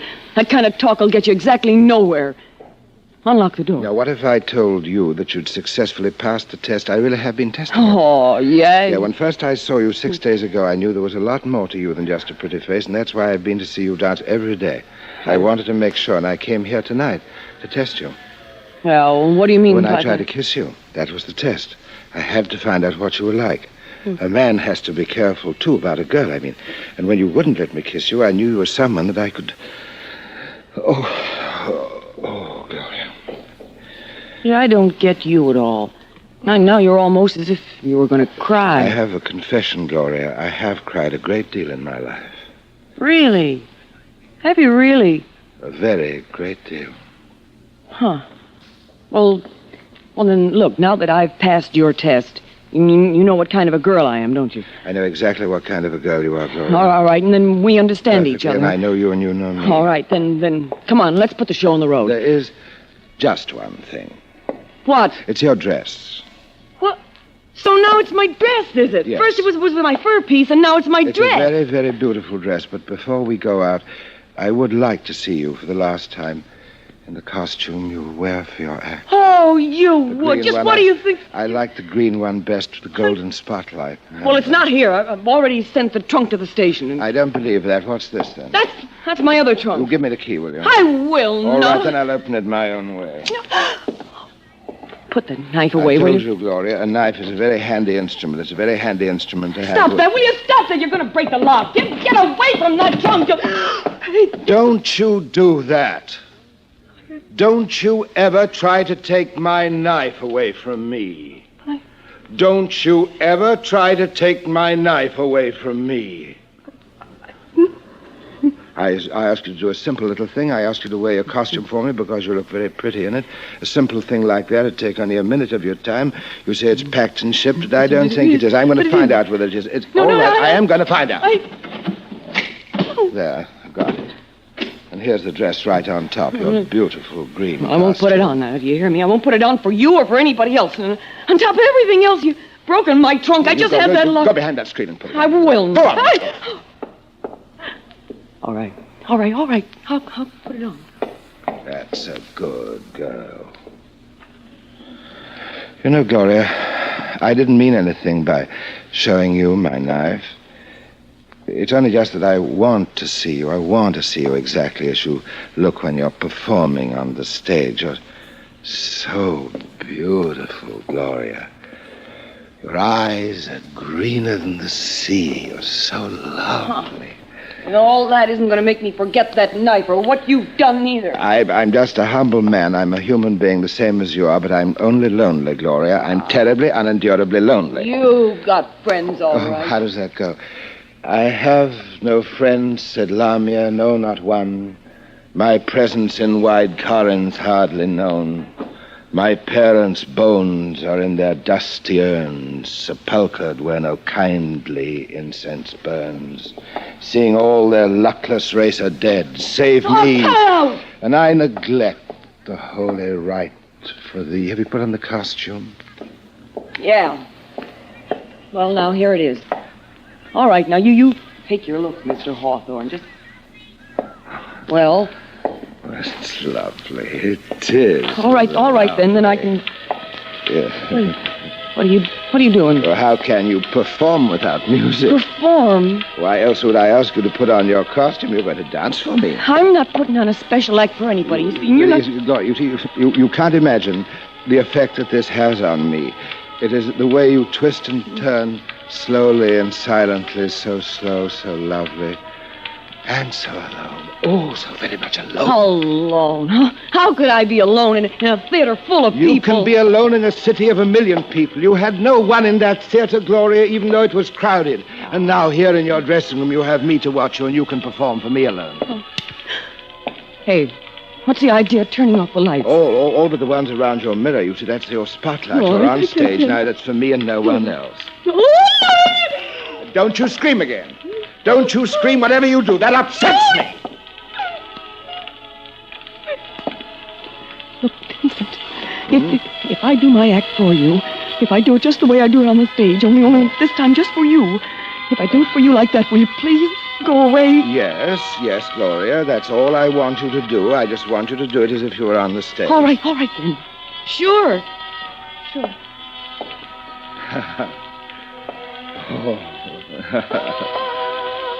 Oh, that's right. Oh, that's graceful. Oh, that's so graceful. Turn and twist. Now, down. Down. So, go slowly.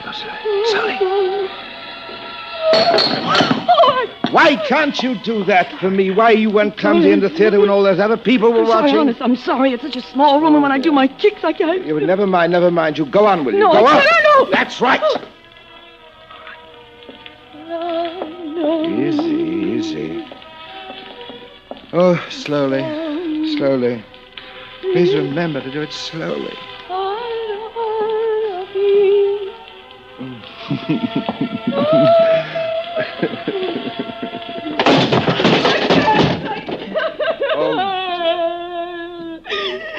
What you're going to do, and I don't know what. I just can't go on to my act anymore. I can't do it. I'm a decent, self-respecting girl, and I accepted your invitation. I thought you were going to be nice because of your handwriting. You got me so scared. No matter what you do or say, I just can't seem to please you. Why can't you go away? Why don't you get out of my dressing room and leave me alone? I hate you. You hate me. I knew that when I came in that door tonight that you hated me, and I'm accustomed to being hated. And let me tell you something, every girl with a nice dress and a pretty face hates me, Gloria. I don't care anymore. I was lonely. I went to the theater. I saw you there on the stage. I thought you were beautiful. I thought if I could see you alone in the same costume, that if you wear it just for me and perform just for me, that I wouldn't be lonely anymore. That'd be enough. But it isn't enough. Don't you come near me. Don't you touch me. A kiss is the cheapest thing in the world. No. Now, kiss means nothing to you. To me, it means everything. A kiss would cure my loneliness, Gloria. I'll never kiss you, I'll tell you. I think you will. A knife. Oh, please. Now then, just tilt your head back. That's right. Now. Vincent, darling. What'd you say? I said, darling. Why did you say that? What would you say if I really kissed you, huh? What do you mean? When you said it, a kiss means everything to you. Do you want me to really kiss you? I can't believe it. Oh, I'd kiss you. Really, I would, but... What? No, I'm afraid you're not. Do you actually want to kiss me? Yes. But the knife scares me. Oh, I never meant to use that, Gloria. Here, you take it. Now. I'll kiss you! I'll kiss you!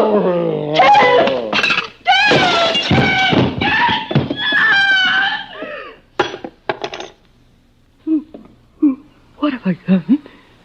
What have I done? Oh, what have I done?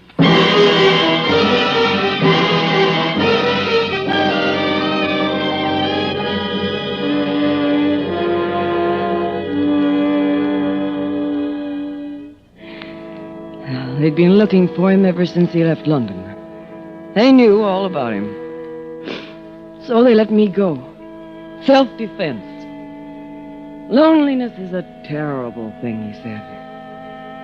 Well, no matter how lonesome I get, I'll never have another blind date as long as I live.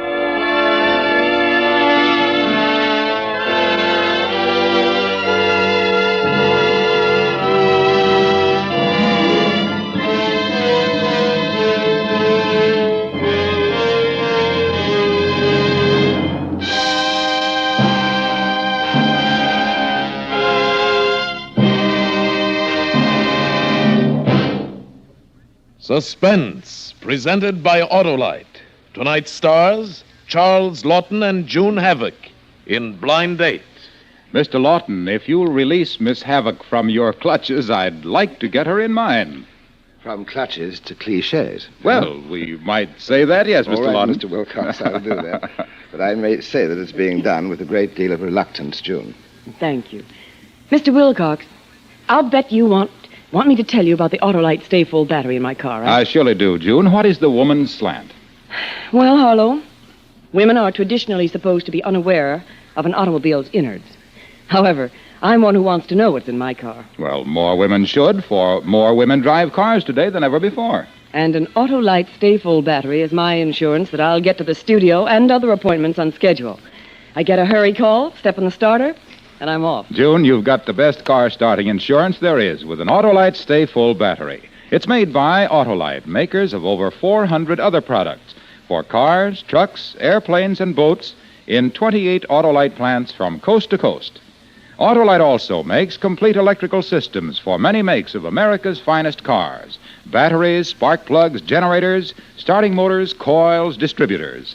All engineered to fit together perfectly, work together perfectly, because they're a perfect team. So, friends, don't accept electrical parts that are supposed to be as good. Ask for and insist on Autolite, original factory parts at your neighborhood service station, car dealer, garage, or repair shop. Remember, you're always right with Autolite.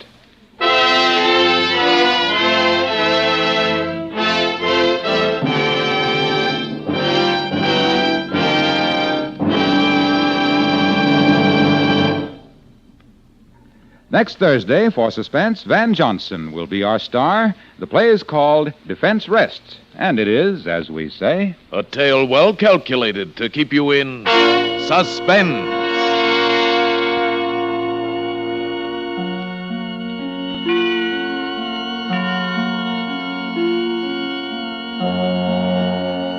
Tonight's Suspense play was produced and edited by William Spear and directed by Norman MacDonald. Music for Suspense is composed by Lucien Morawek and conducted by Lud Bluskin. Blind Date was a radio play by E. Jack Newman and Harrison Negley. During the next 10 weeks, Charles Lawton will appear at Eastern universities and concert halls, reading from his favorite books. June Havoc will soon be seen starring in the Universal International picture, The Story of Molly X. In the coming weeks, you will hear such stars as Edward Arnold, Betty Davis, and Victor Mature. Don't forget, next Thursday, same time, Autolite will present Suspense, starring Van Johnson. You can buy Autolite Stay Full batteries, Autolite resistor spark plugs, Autolite electrical parts at your neighborhood Autolite dealers. Switch to Autolite. Good night. This is CBS, the Columbia Broadcasting System.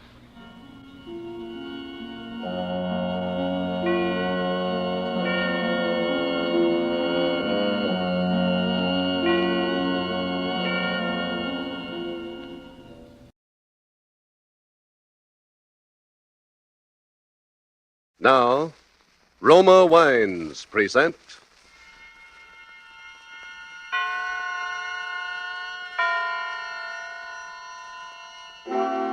Suspense.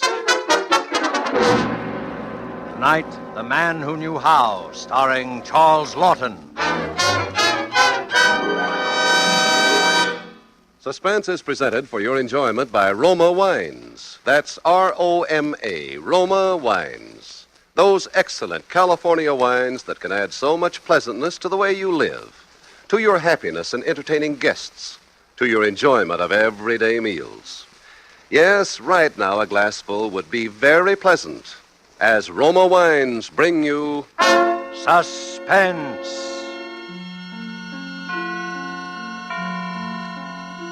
This is the Man in Black, here for the Roma Wine Company of Fresno, California, to introduce this weekly half hour of Suspense. Tonight from Hollywood, Roma Wines bring you as star Mr. Charles Lawton. And so with Dorothy L. Sayers' intriguing story of The Man Who Knew How, and with the performance of Charles Lawton as Mr. Pender, a law-abiding citizen of suburban London, we again hope to keep you in suspense.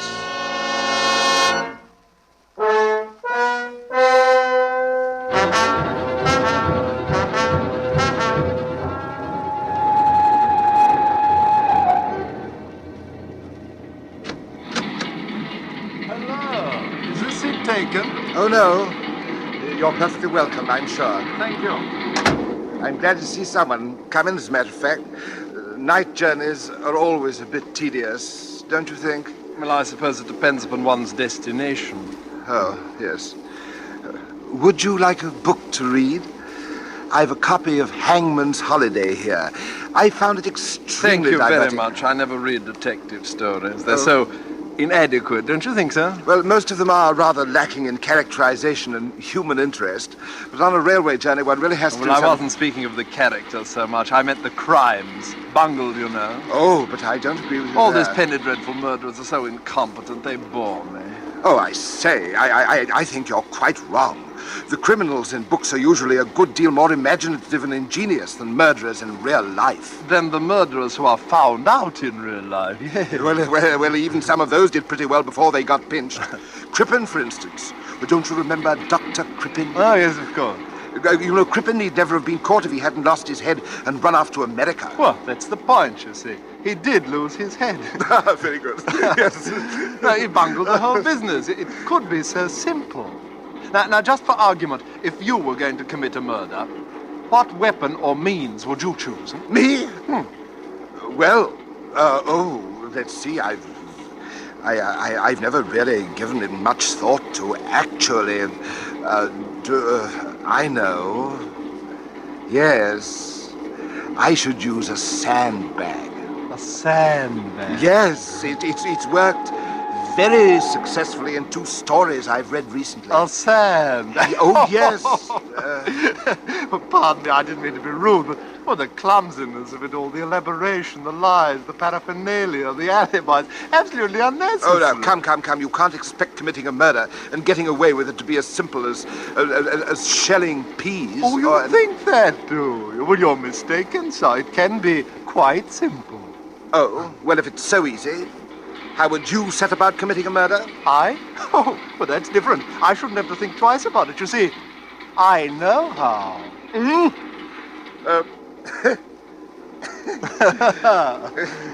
You haven't tried, have you? Oh, my dear fellow, it isn't a case of trying. There's nothing tentative about my method. Well, what is this wonderful method?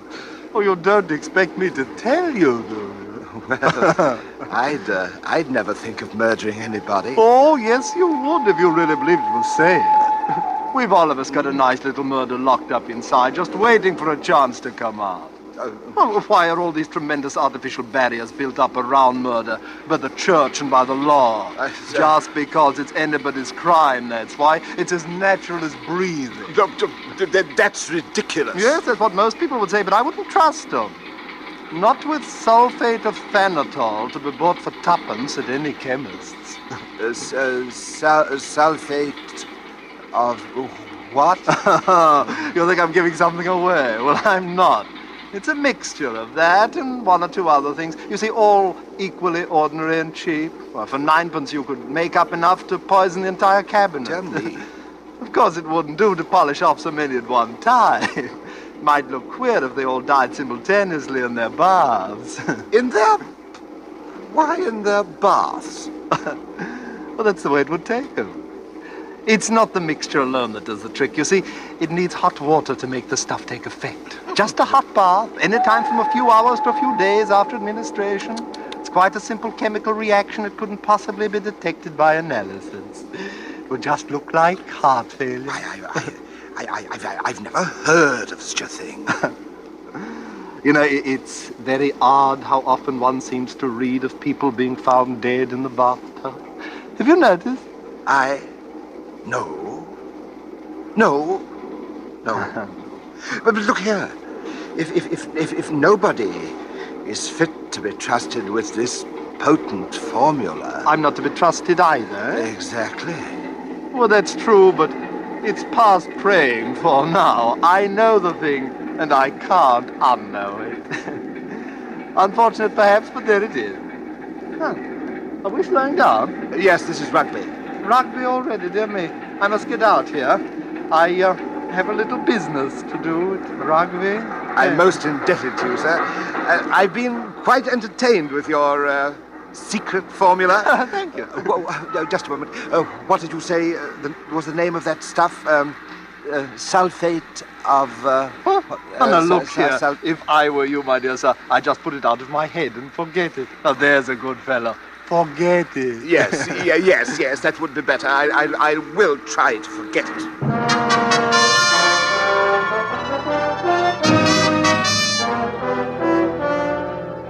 Tonight for Suspense, Roma Wines bring you as star Mr. Charles Lawton, whom you have heard in the prologue to tonight's study in Suspense.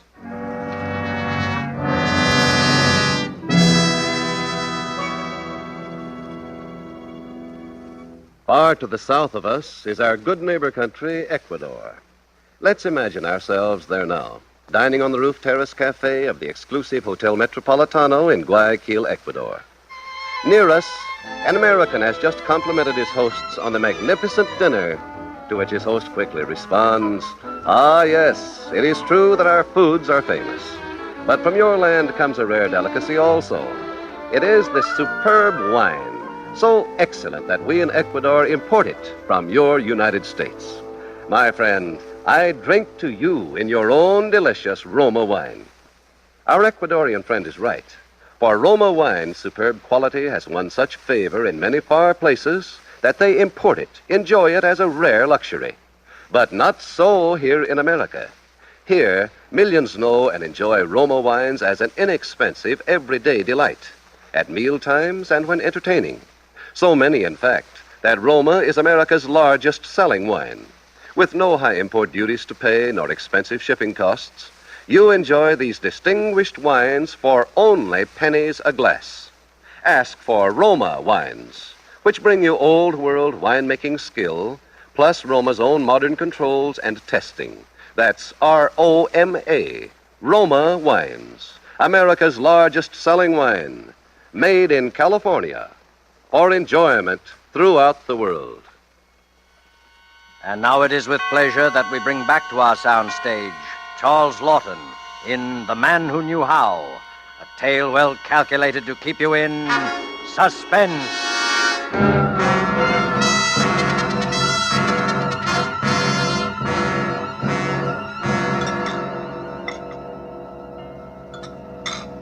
Good morning, sir. Morning, Charles. I've an egg for your breakfast, sir. Oh, thank you. They're quite scarce now, you know. Yes, I know. Will you have your tea now, sir? Yes, please. Anything in the post, Charles? Only a note from your tailor, sir. He'd be pleased to have you come in for a fitting at 1 on Tuesday next. Oh, very well. Charles, what's the backstairs gossip in the neighborhood, Charles? Oh, nothing much, sir.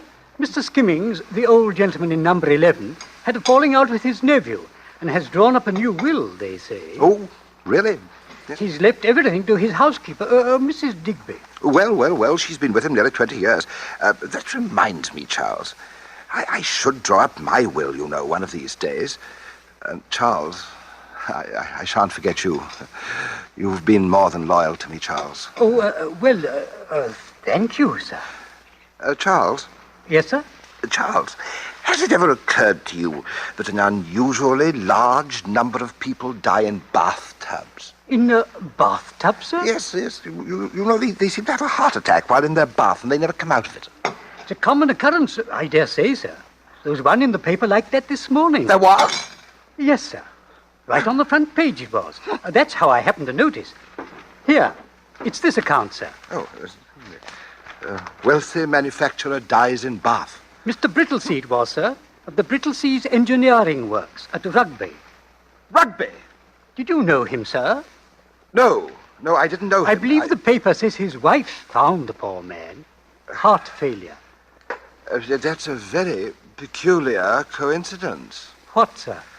I was just thinking, Charles. I met a man on the train down from Carlisle last night. He got off at Rugby. He said he had a bit of business there. I wonder what his business was.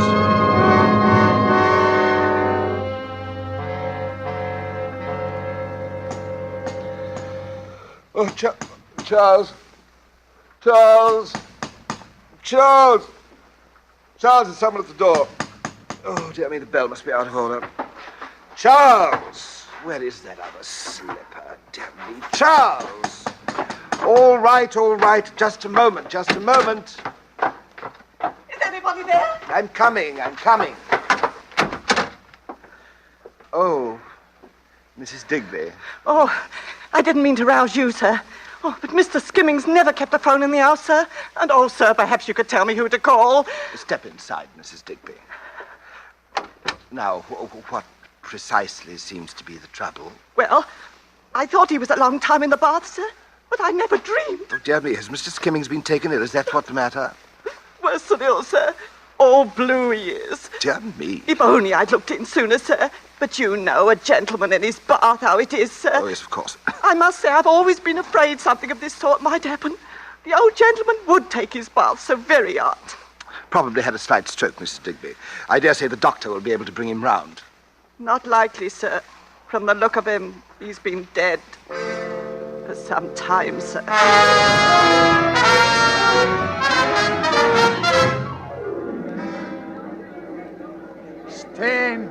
Stand back. Relatives won't be admitted until the coroner's completed examination of the body.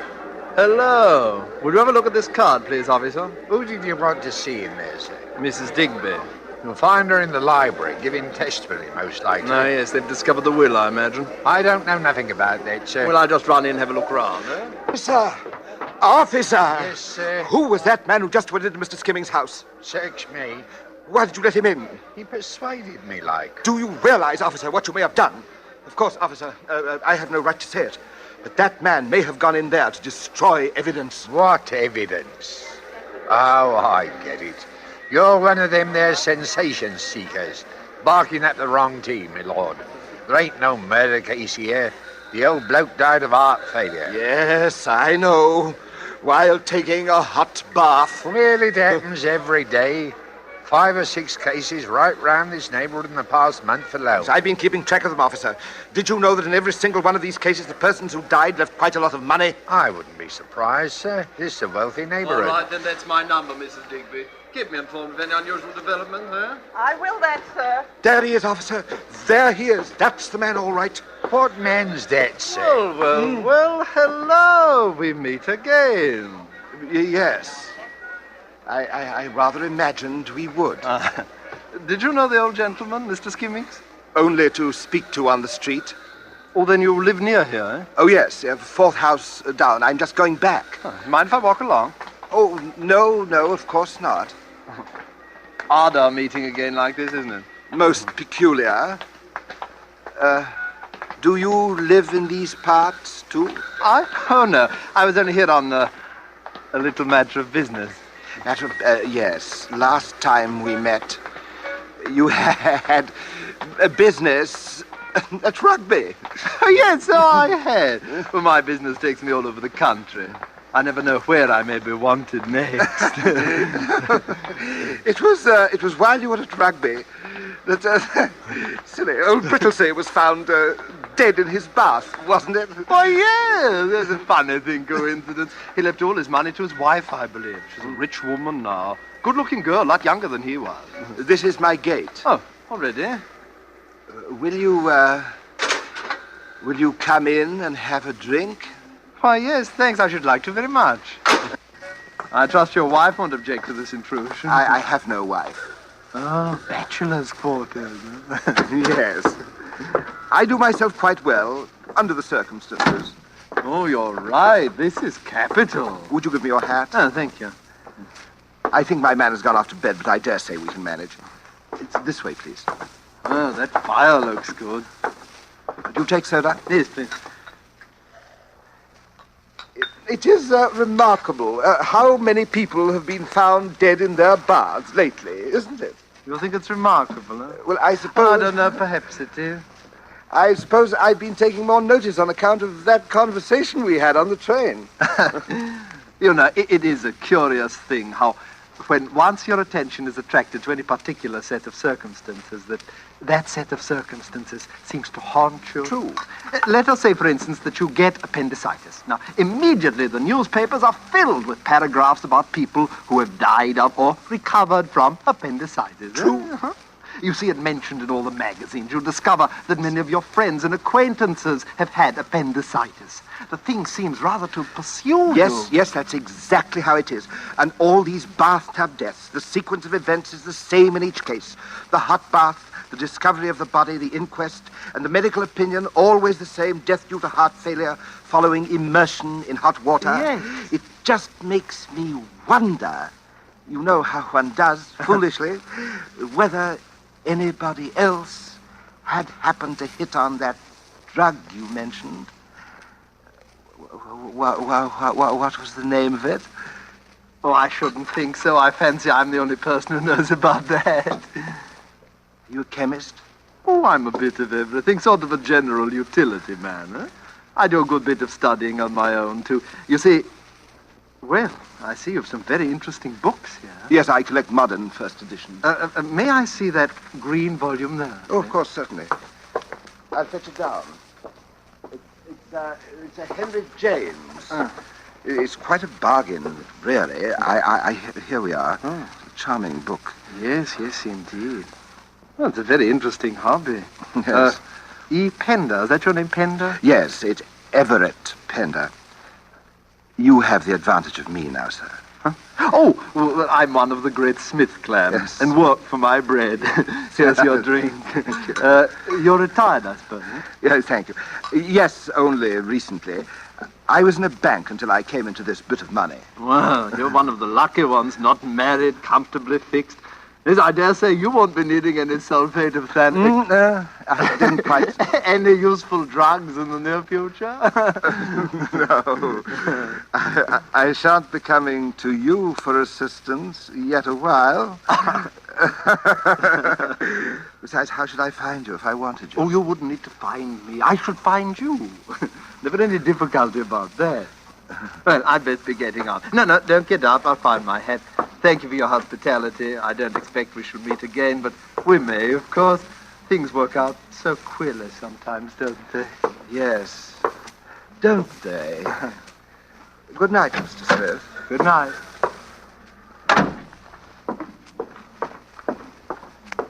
I beg pardon, sir. Oh, hello, Charles. I thought you'd gone to bed. I heard voices and thought you might be wanting something. Oh, it was just an acquaintance, Charles. Stopped in for a drink. He's gone. Shall I take the glasses? Yes, thank you, Charles. Do you wish to finish yours, sir? Mr. Pender. What? Your drink, sir. Do you wish to finish Oh, it? yes, of course. I thought I had. There you are. I'll draw your bath when you're ready for it, sir. Oh, there's no hurry. Tell me, Charles, did you ever notice a tall, dark chap with very thick spectacles and curly hair calling on Mrs. Digby? Why, yes. Come to think of it, I have, sir. But then he always seems to be about whenever there's a death in the neighborhood. Lately, that is. Did you ever talk with him, Charles? Why, why not to mention it, sir? You did talk to him, Charles. Why are you so upset, Charles? Well, sir, it was about Mr. Skimmings changing his will in favor of Mrs. Digby. And the grey-haired gentleman, Smith, I believe his name is, asked whether you hadn't changed your will lately. Did you tell him I'd left everything to you? Well, not in so many words. But you gave it away. So that's his game. Oh! Good Lord in heaven. What is it, sir? That drink. He poured it while I was getting a book down from the case. What is it, sir? Charles, under no circumstances am I to have a hot bath for at least 2 weeks. Do you understand, Charles? No hot baths. Very well, sir. Oh, Charles. In the paper, has anyone else died in his bath? Why, as it happens, yes, sir. Here it is, sir. The inquest will be held tomorrow at 3. The inquest. Yes, the inquest, Charles. I know what my duty is. I shall be at the inquest tomorrow.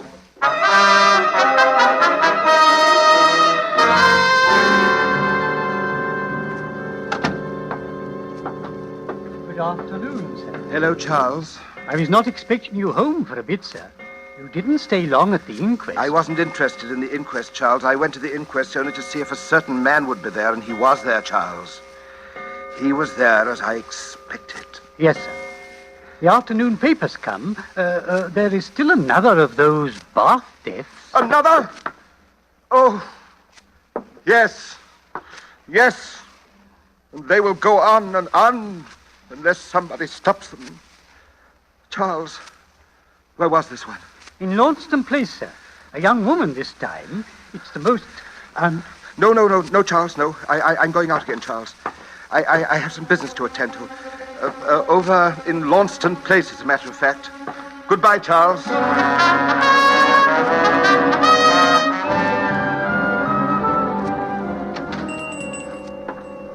Yes, sir.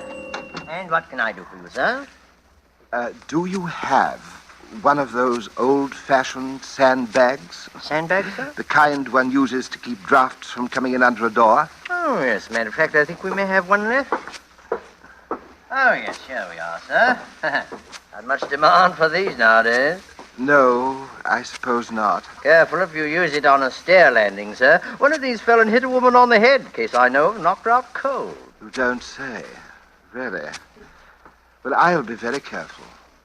Yes, very careful.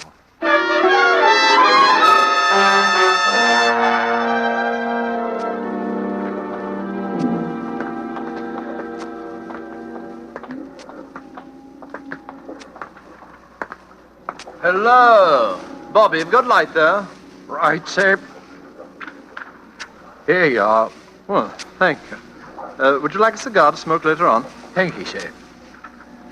By the way, sir, there's a bloke following you. I don't know whether you noticed. Yes, I noticed. Let him alone, Bobby. I'm going to have some sport with him. Right, you are, sir. Good night. Good night.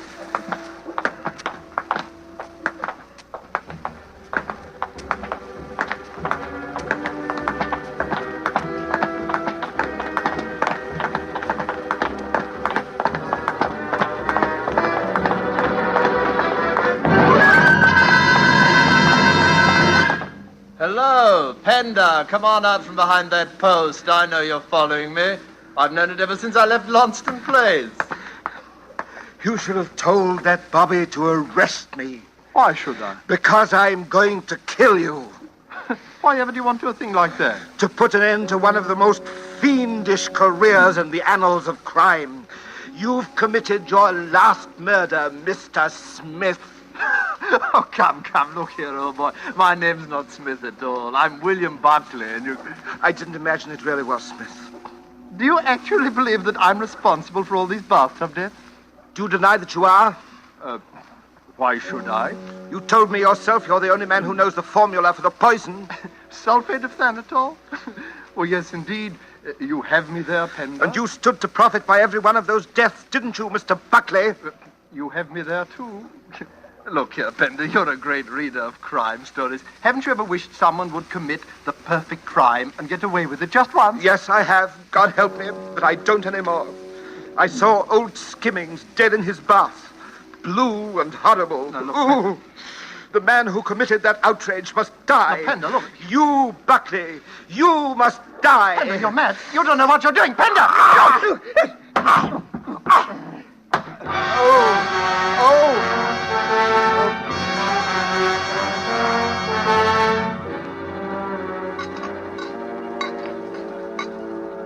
Well, Mr. Pender, what are you at sir?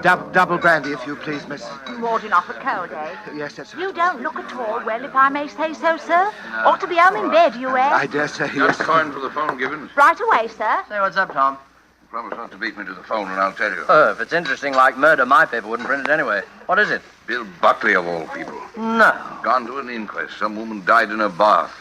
Really? Buckley must have been on his way to interview the husband at his laboratory. It was a rough district close to the river. Somebody crept up on him and gave him such a blow it broke his neck. Don't say. Police say it must have been a sandbag. Well, who did it? Do they know? The vaguest notion got clean away in the fog. Oh, that's too bad. Bill Buckley was a great crime reporter. He was a decent sort, too. I worked with him for a time. Great sport, no end of a leg puller. Oh, I know. Did you ever hear about that sulfate of thanatol stunt he used to work? No, what was that? Well, he'd look at you sober as a judge, he would, and then tell you about this sulfate of thanatol. Sulfate Which, mixed with a few other things, he said would cause death if you swallowed it and then took a hard bath. Oh. Nobody believed him, did they? Oh, no. Oh, yes. He used to work off that wheeze on poor boobs and right-away carriages to see how they'd take it. Really? Would you believe it? One chap actually Oh, accused him. Mr. Pender! What's happening? Hello? Why, that bloke has fainted.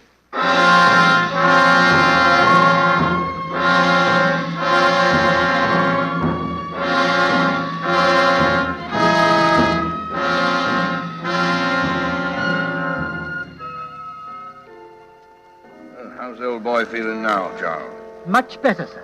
He caught a bit of a chill out in the fog, I think. I put him to soak in a hot bath. That ought to do the trick. Well, if there's nothing more we can do. Mr. Pender wants me to thank you for bringing him home, gentlemen. There's nothing, really. Well, good night. Good night, gentlemen.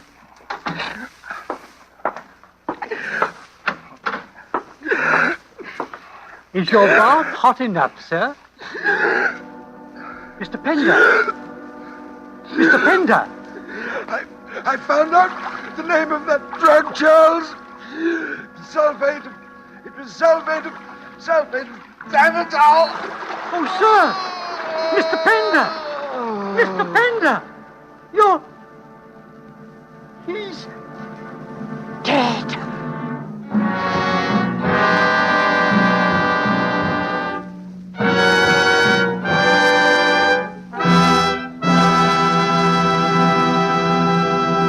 And so closes The Man Who Knew How, starring Charles Lawton. Appearing with Mr. Lawton was Hans Conried as Buckley in tonight's tale of Suspense. Suspense is produced and directed by William Spear. Have you had the thrilling experience of enjoying a meal with delightful Roma wines? Well, tomorrow evening, we suggest that when serving your dinner, whether it be fish, meat, or poultry, just place a well-chilled bottle of your favorite Roma wine, Sauterne, Burgundy, or Claret, on the table with the meal. You'll be in for a new experience in just how good even the simplest everyday foods can be when served with superbly flavored Roma wines. Don't put off discovering how much these delicious and inexpensive Roma wines can add to the pleasure of everyday living. Remember, thousands make Roma wines their daily standby for greater enjoyment at a cost of only pennies a glass. Ask for ROMA, Roma Wines, America's largest selling wine, made in California for enjoyment throughout the world. Next Monday, same time, you will hear Miss Agnes Moorehead and Mr. Ray Collins as stars. They will be heard in The Diary of Sophronia Winters by the distinguished radio playwright Lucille Fletcher. Don't forget to listen next Monday to Suspense. Presented by Roma Wines, ROMA, made in California for enjoyment throughout the world. This is CBS, the Columbia Broadcasting System.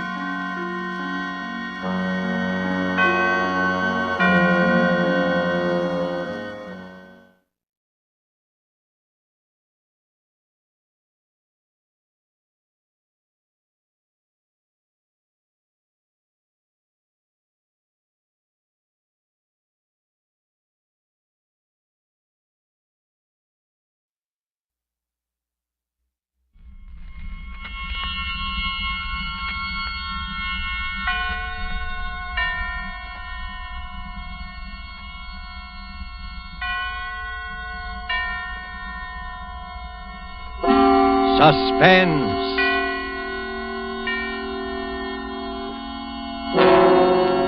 Presented by Roma Wines, Made in California for enjoyment throughout the world. Salud. Your health, senor. Roma toasts the world. The wine for your table is Roma. Made in California for enjoyment throughout the world. This is the Man in Black, here for the Roma Wine Company of Fresno, California, to introduce this weekly half hour of Suspense. Tonight in Hollywood, Roma brings you the MGM star, Mr. Charles Lawton. The suspense play which stars Charles Lawton and which is produced and directed by William Spear is called Wet Saturday. This remarkable and sardonic story is rather difficult to describe. It most certainly isn't a whodunit. Is it, Mr. Lawton? No, it definitely isn't. The question involved is not at all a matter of who done it. It's a matter of whether or not the who done it is going to get it in the neck. And if not, then who is, regardless of who actually done it. It's very complicated. Very well put, sir. And before the curtain rises on Suspense, will you eavesdrop with me a moment? Dinner is over. A delightful dinner in one of the great homes of a land far to the south. And one of the guests is complimenting his host. Ah, Raoul, your reputation as a host grows with each of your magnificent dinners. That superb wine tonight, where did you find such perfection? I will tell you a great secret. When I visited our good neighbor, Nelai, the United States, I tasted the wines of their California and knew instantly it was a great wine country. And I learned that some of their very choicest vineyards produced the wine we enjoyed tonight. Roma wine. Our good neighbor to the south is right. Our own sunny California provides perfect conditions of climate and soil to produce some of the world's finest wines. And note this. What your wine connoisseur of another land prized as an expensive import, with import duties and high shipping costs included in his purchase price, comes to you from the great Roma wineries in California as an inexpensive American product. Roma's wide varieties of types and Roma's modest cost means that you can enjoy these fine wines often when entertaining guests as a pre-meal appetizer, to serve with meals, or for after-dinner enjoyment. You will be amazed at how little your dealer will ask for an assortment of several types of these fine Roma wines. Visit your dealer tomorrow and ask him for Roma, R-O-M-A, America's largest selling wine. Made in California for enjoyment throughout the world. And now, with Wet Saturday, and with the performance of Charles Lawton, we again hope to keep you in suspense.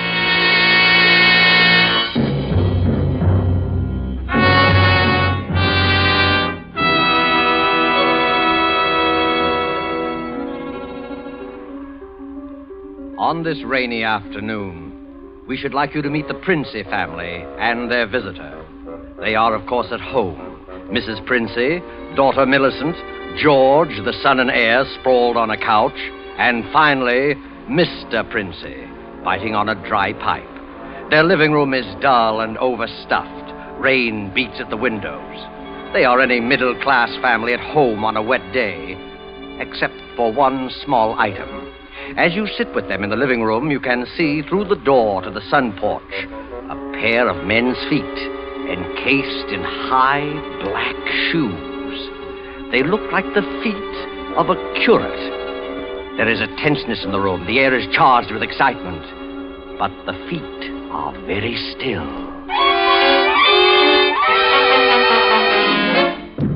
Well, don't keep staring at them. Listen to me, all of you. Don't you see? They'd hang her. That's what they'd do. They'd hang her. Oh, Fred, it's too awful. Awful? It's catastrophic. A supposedly sweet, gentle, intelligent girl, respected and loved by the whole village, doing a thing like this. Think of the publicity and the disgrace. Do you think I'm going to resign from the bench, the vestry, and sell out and live in some foggy hotel abroad? Oh, no. No. Oh, no. I'll kill myself. I will. Don't be a fool. Any more than you have been, the governor may. Will you be quiet? Wouldn't be so bad if it were you, George. Everybody in the village knows you're not responsible. Get off that couch and sit up in your spine. You might be of a little use here if you could think. Oh, but I say, Governor, this isn't my funeral. Shut up. As long as I can remember, George, you've been a trial and tribulation to me. Oh, I can't stand it. I can't stand it. You've got to stand it, my dear, and keep that hysterical note out of your voice. Do you hear? Yes. Yes. We're talking about the weather. Now, George. Yeah? George, if he fell down the old well, say, striking his head several times, what about that? I really don't know, Governor. What about it? Don't be an ass, George. I'm asking you to think. He'd have had to hit the side several times in 30 or 40 feet at all the correct angles. No, I'm afraid not. I'm afraid that won't do it. Oh, we'll have to go over it all again, Millicent. Oh, no, Father. No, I couldn't. Millicent, we must go over it all again. Fred, you're torturing her. Oh, face facts, mater. With him lying there, no use pretending it's a picnic. They might hang you, Millicent. Oh, do stop that shaking. Stop it, Millicent. Stop it. You must stop it. And you must keep your voice quiet, Millicent. We are talking about the weather. Now we will proceed. I can't, not with those feet there. You should have thought of that, Millie. I'm not moving her. Shut up, George. And stop shuffling your feet. Now, Millicent, look at me. And answer me truthfully. Do you hear? Answer me. You were in the croquet court? Yes. Who knew you were in love with this wretched curate? The whole village knows. They've been sniggering about it in the pub for the 3 years past. Shut up, George. Millicent, we continue. You were on the croquet court? Yes. You were putting the croquet set into its box? Yes, it was starting to rain. I was carrying the balls and mallets into the sun porch. The box was there. You heard someone enter the garden gate and come across the yard? Yes. Could you see who it was? Not at first. I was going into the sun porch. I threw down all the mallets but the red one and turned around. And it was Withers? Yes. So you called him? Yes. Loudly? Oh. Did you call him loudly? Could anyone have heard? No, Father, I'm sure not. I didn't really call him. I just spoke his name. He saw me as I went to the door, and he just waved his hand and came over. Now, can I find out from you whether there was anyone about, whether he could have been seen? I'm sure not, Father. I'm quite sure. So you both went into the sun porch? Yes, it was raining hard then. What did he say? He said, "Hello, Millie," and excuse his coming in the back way, but he'd set out to walk over to Liston. Yes?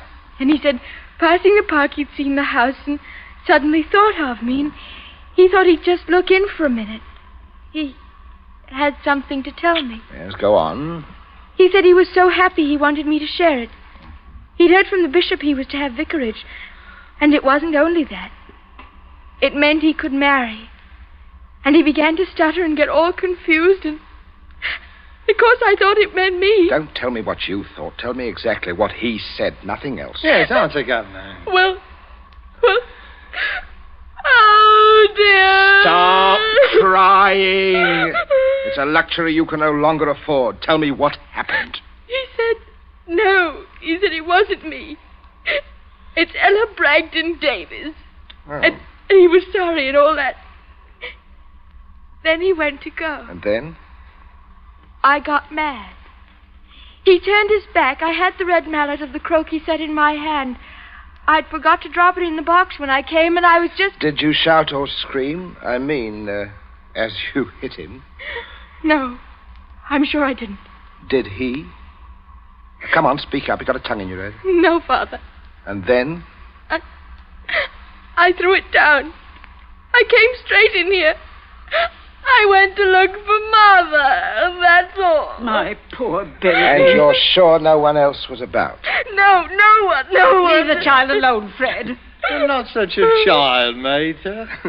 Oh, Millie, I had no idea. George, will you keep quiet? I'm thinking. You see, George, he probably told people he was going to Liston. Certainly no one knows he came here, for he didn't decide until he crossed the park. He might have been attacked in the woods. We must consider every detail.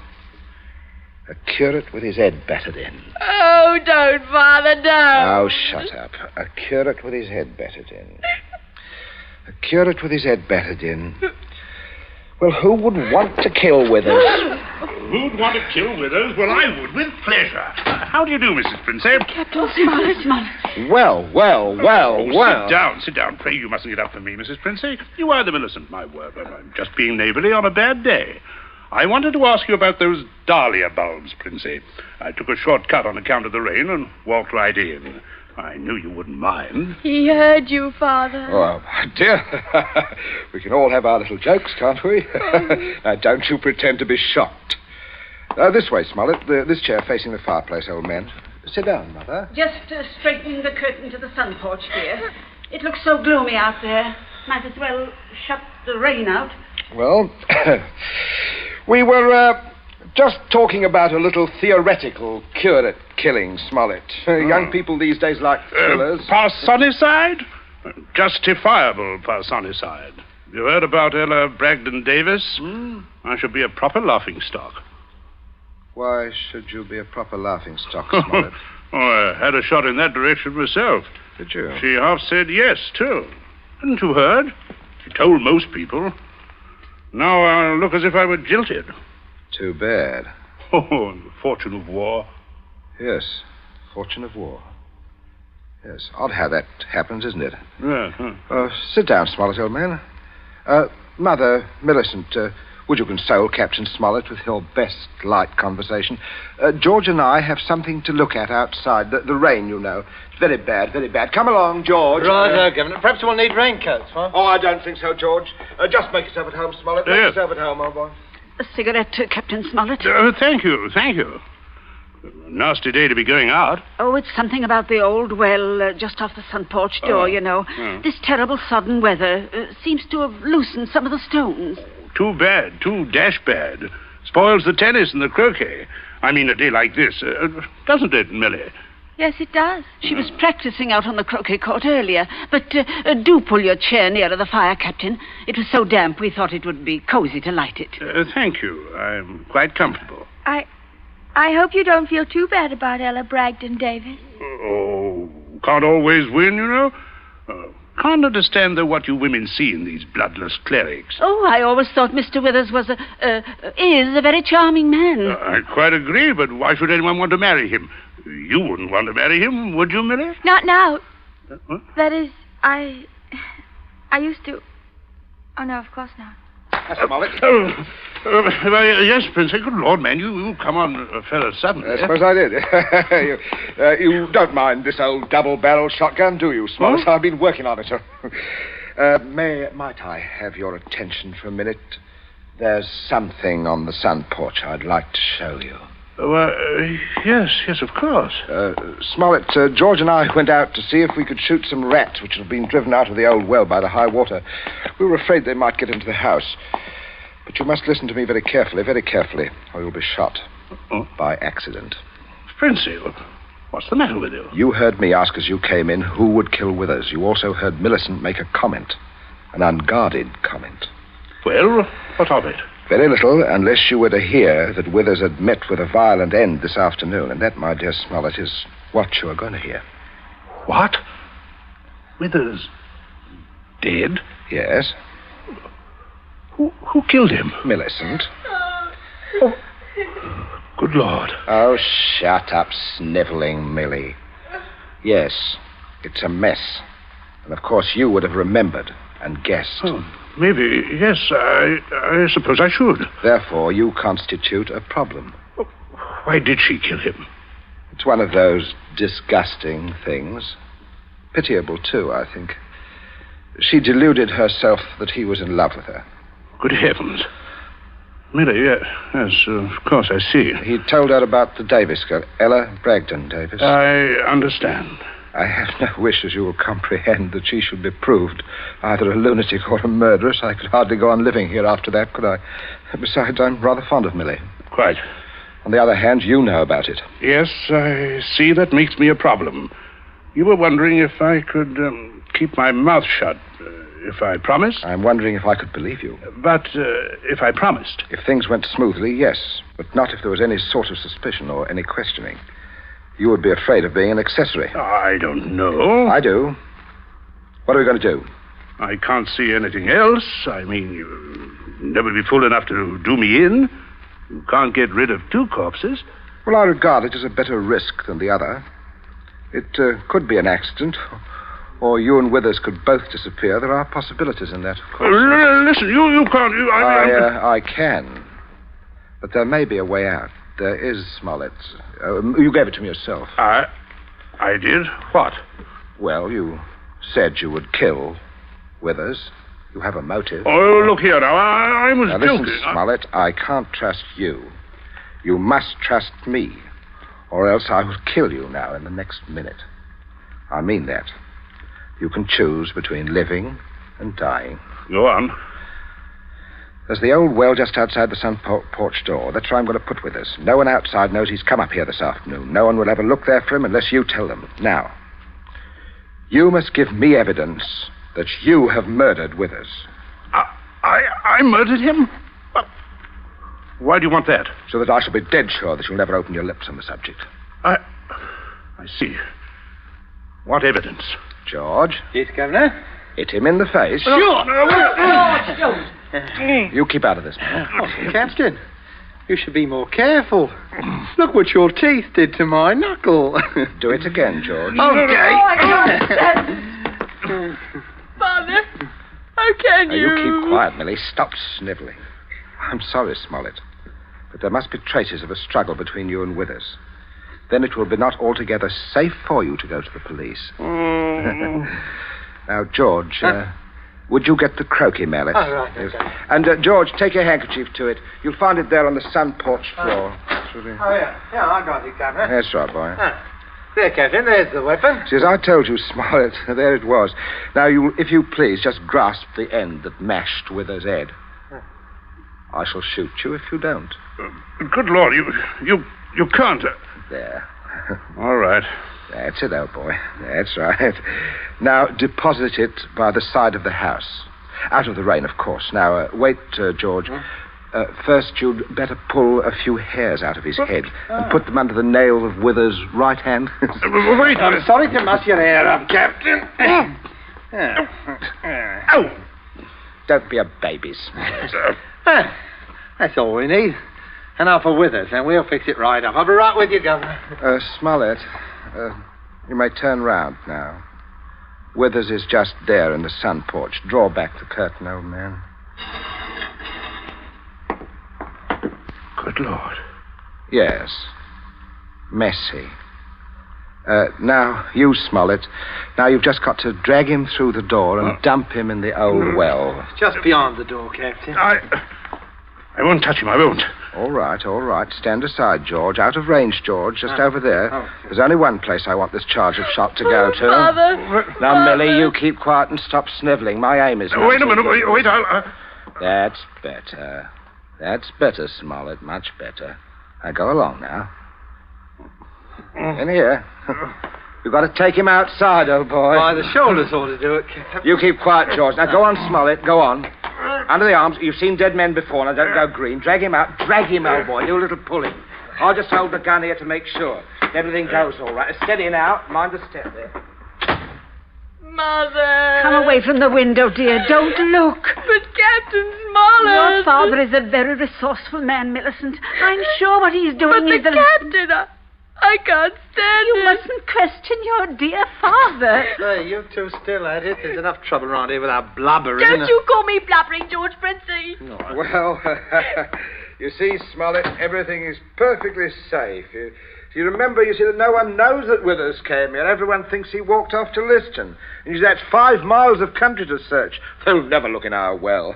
Don't you see how safe it is? I guess so. Good heavens, old boy, you're dripping wet. Why don't you slip your raincoat on? Is the tea ready, dear? In just a minute, dear. I'll ring for Bridget. It's exactly what you need, Smollett. A nice, hot cup of tea. It's the best thing in the world to ward off a cold. Sit down, won't you, old man? Don't you mind getting the chair wet. That's all right. Would you have a cigarette? No. Help yourself, old boy. See, I stick to my pipe. Funny how you get attached to pipes. My wife always says to me... Everything's hot, ma'am. Oh, Bridget, yes. Put the tray in front of me here on the table. That's it. Say, Captain. Why, you've cut your lip. I just knocked it. Why, how dreadful. Here, Bridget, give the captain this cup. No, thank you. I rather think I'll be running along, if you don't mind. Why, Captain Smollett, without any tea? If you don't mind, Mrs. Princey, if I could just have my raincoat. Oh, I'll get it for you, Captain. This is very distressing, Smollett. Very odd. I'll be all right presently, I'm sure. Oh, here we are. Let me help you, sir. Thank you, young man. There. You'd better go out the front way, Smollett. The walk is drier. Oh, let me hold the door for you, Captain. And don't worry, old fellow. Don't worry at all. No. I won't. Good afternoon. It's nothing serious, I imagine, dear. A little rest, of course. He'll be as right as rain. Oh, by the way, Millicent, you're not looking any too well, dear. Not well at all. I'm sure it was that croquet court. Being outdoors in weather like this is simply foolhardy. Yes. Oh, mate is right, Millie. You saw what happened to Captain Smollett. Come along, dear. I shall give you a hot foot bath and put you to bed. A couple of days in bed and you'll be fine again. Now, you get plenty of rest, Millicent, and don't you worry about a thing. That's the best cure for you, dear. I guess I'll have a little nap too, Governor. Fine afternoon for a nap. Yes, it is. Nice. Indeed it is, Sam. Well, enjoy yourself, boy. I'll see you later. I'll see you all later. Your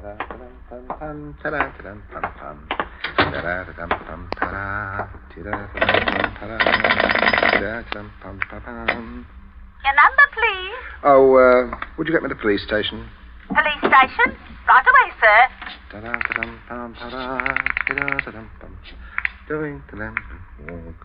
Police headquarters, Sergeant Yancey speaking. Oh, hello, Sergeant. This is Princey of Abbott's Road. I believe you know me. Oh, indeed I do, Mr. Princey. Sergeant, a rather horrible thing has just occurred. Quite extraordinary. It's murder, in fact. Murder? I'm afraid it looks rather bad. Well, for a close friend of ours, unfortunately. We saw him do it. I think you'd better send someone over right away. Oh, a man should be there right about now, Mr. Princey. I beg your pardon? I say our man should be there now. Constable Martin has his post right below your house there, just rang in. Seems Captain Smollett was with him. Captain Smollett? He reported some rather queer goings-on at your place, but I certainly didn't understand it was murder.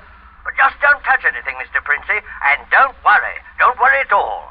No, Sergeant. I won't worry, thank you.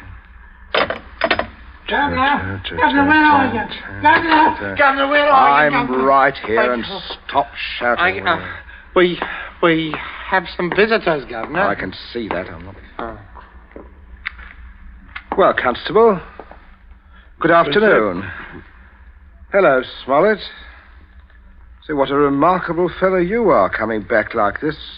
Here to reenact a crime. Only the one against me, Princey. The one against the curate I'll leave to you people. Extraordinary sense of humor you have. Mr. Princey, I just had a look at what's in your well. Not a pretty sight, that. Not pretty at all. Yes, Captain Smollett was thorough, if nothing else. You saw him when he did it, sir? Out in the back? Oh, yes. Oh, quite. We were just returning from a walk, and Smollett had evidently been laying for the curate, hiding out in those bushes by the road, I imagine. He was never inside this house? Never. And you say, Captain? I say that while I was inside this house, a guest of the family, I was coerced into dragging the curate's body outside and dumping it in the well. Well, there we are. Well, not entirely, Constable. I'll just remove my raincoat here and demonstrate how damp I got my clothes when I went outside without it. Now, that's interesting, isn't it? Yes. He undoubtedly removed his coat at some point between here and your post. I might as well tell you that his weapon, a red croquet mallet, is out by the side of this house. I shouldn't be at all surprised that you'd find his fingerprints all over it. All over the end of the mallet, Constable. The end that mashed Withers' head. Not the end I'd have to grasp in order to do the mashing. Governor, that's a decent try, Smollett, but it won't work. There must be other evidence, Constable. You'll undoubtedly find it when you examine the body. He means the hair under Withers' nails. Well, sir, I happened to notice something when your young George there opened the door for me. If you'll carefully look, I believe you'll find a few of my precious hairs under his nails, too. What are you trying to say? Shut up, George, will you? Constable, this is a complete waste of time. So far as a violent struggle between Smollett and Withers is concerned, Smollett's face speaks for itself quite eloquently. But no more eloquently than your son's knuckles. Huh? As you see, Constable, a fresh abrasion. He did that on my teeth. Oh, Or did he? What? I said, or did he? He might have done that on Withers' teeth.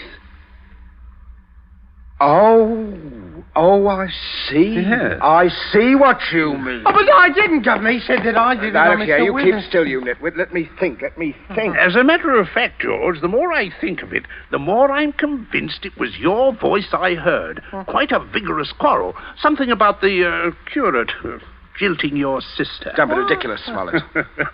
Very well, Princey. If he didn't do it, who did? Yes, that's what I'd like to know.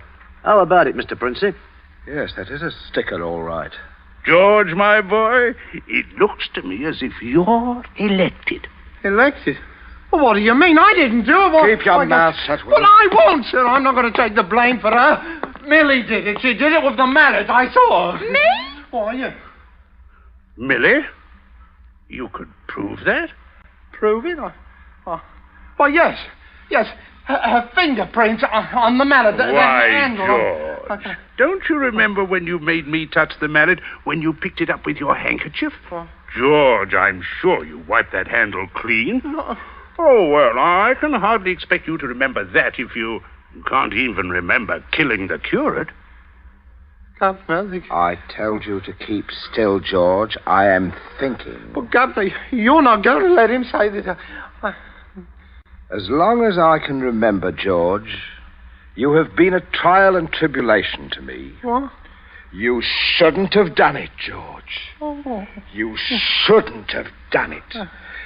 Now let's all have a nice hot cup of tea. Warms the cockles of the arms. Very good for you. Mother, where's the sugar?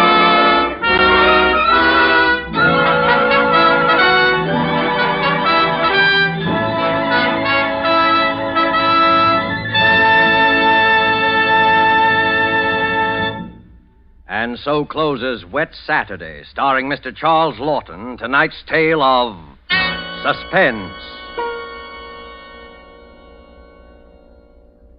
In just a moment, we shall hear again from Mr. Lawton.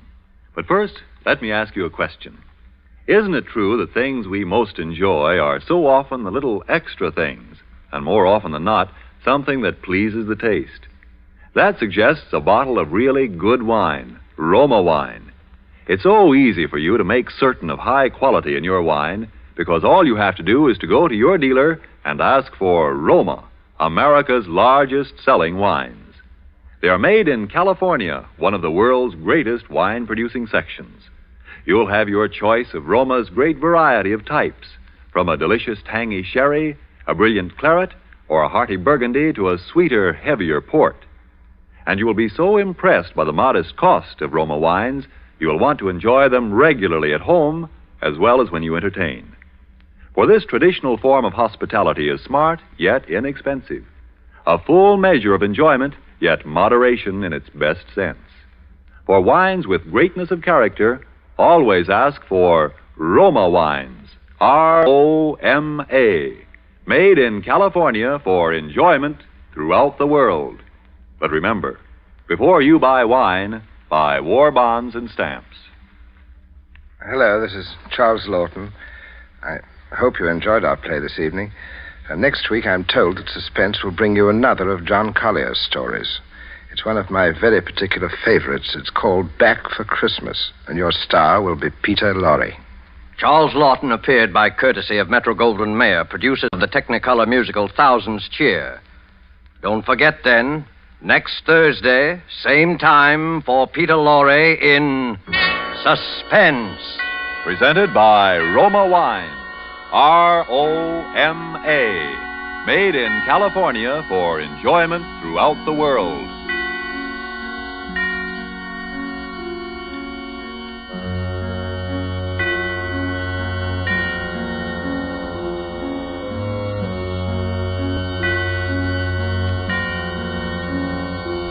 This is the Columbia Broadcasting System.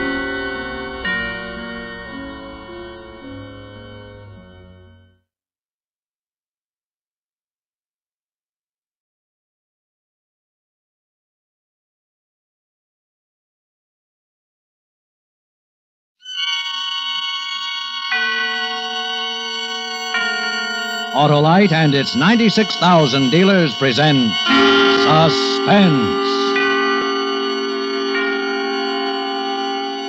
Tonight, Autolite brings you Christmas for Carol, a suspense play starring Mr. Dennis Day.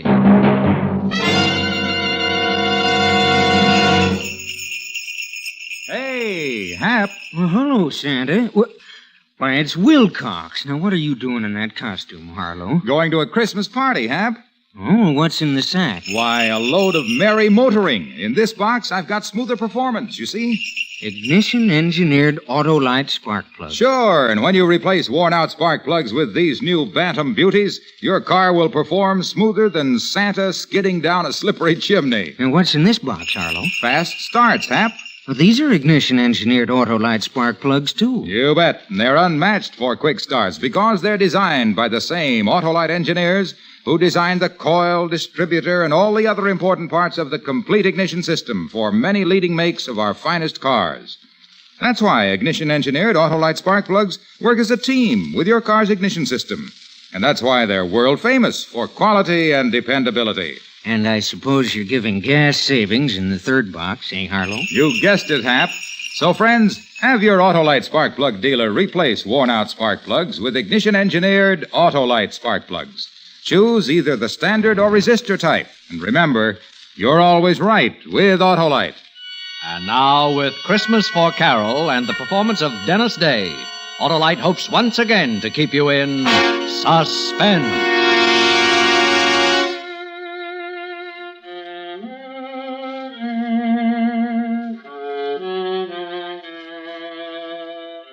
It was dark and silent. The window in the house glinted a little from the Christmas tree lights. Rocky didn't move. He just stood there in the alley, but I wanted to run. Fast, get away and put it behind me. Just a second. We got the money, Rocky. What are we hanging around for? Come on, let's get out of here. I said we wait for the old couple to get back. What for? Why take chances now? We got some money. How do we know it's all of it? Maybe they split it and put it in two places. We'll wait here and watch for them when they come in. They'll tip it. It was 8,000. That's what he withdrew. You asked for this, kid. Now do as you're told. We wait.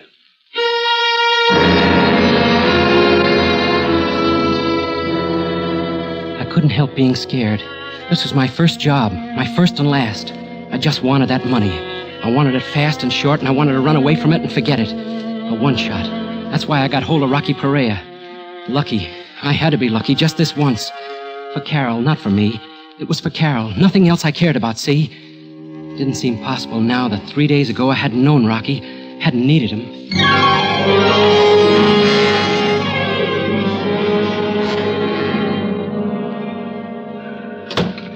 What is it, Doctor? How about the baby? Your wife must remain in bed.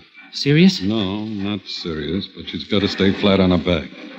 A nurse. You should have a nurse with her all the time. Oh, but it's 2 months away, Doctor. It's just a question of keeping her relaxed and quiet, not letting her do any work around the house, lift things, or even walk. Okay, Doctor. And she'll be all right?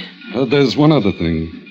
She was quite worried when I told her about the nurse. I got the feeling she's well afraid to have the baby. Afraid? Not for herself. I can't put my finger on it, but it's having a detrimental effect on her condition, and I know what it is, Doctor. Money. Oh, I see. Well, it might not be easy finding a nurse. Only 4 days till Christmas. I'll get one, Doctor. Thanks. I'll call you this evening. Yeah. Thanks again, Doctor.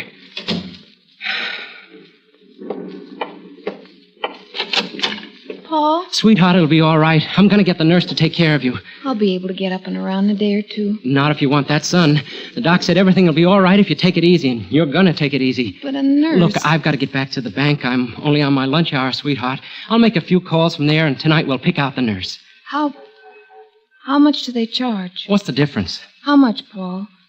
It's a lot of money, I know. 50, 60 a week. We'll make out all right now. There's nothing to worry about. Oh, Paul.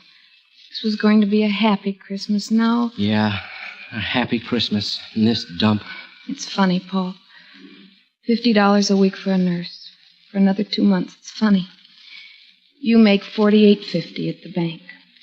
We'll have to pay the nurse more money than you earn.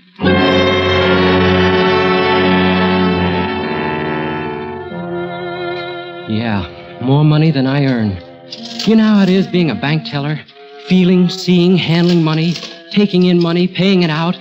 When I went back to work, I was seeing it for the first time with something more than a detached feeling. Thinking, I need this money, I need this money, I need this money. How I need this money. For Carol and the baby. It was almost 3 o'clock when Eddie the bookie came in. Hi, Paul. Good day yesterday. And big action in a few days. Santa Anita opens. Yeah, people like to throw their money away. They throw it, I catch it. Eddie, could I see you later? You ready to make a deal? I want to talk to you. What time you through? 5 o'clock. Meet you outside at 5 o'clock.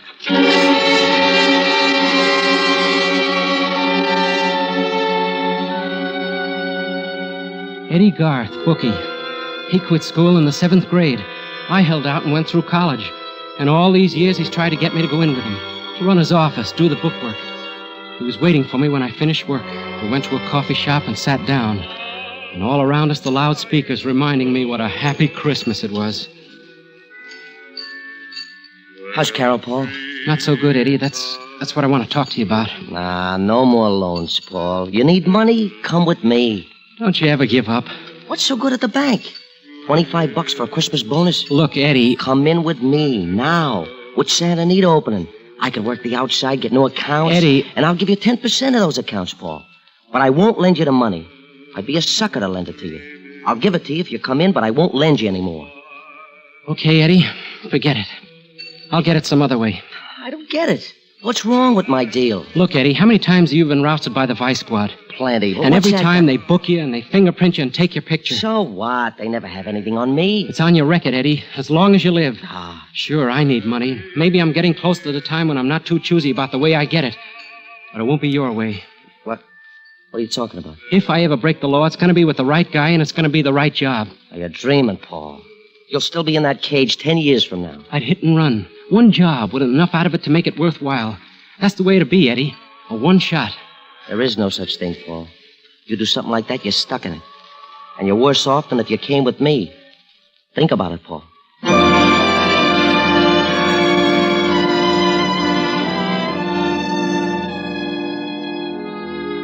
Go home then and fix dinner for Carol, all the time thinking of the money and Carol and the baby and debts. The worry eating at me and thinking about what I'd said to Eddie.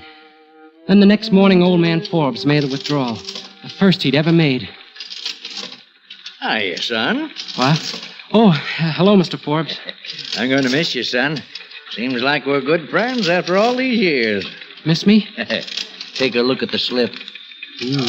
That's a lot of money. 12 years hard work. That's what that money means. But you're taking it all out? Yeah.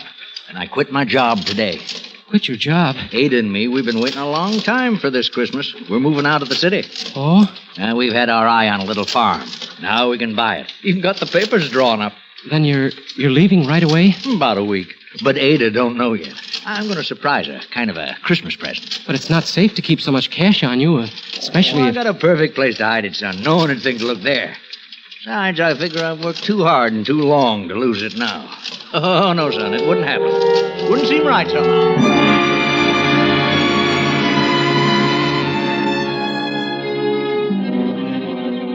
It stayed with me and it grew. Like a wheel spinning, gaining momentum.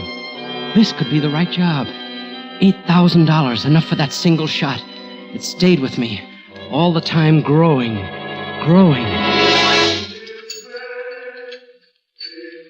Yeah, lunch is on me, Paul. If you change your mind. No, I called you, Eddie, because I need your help.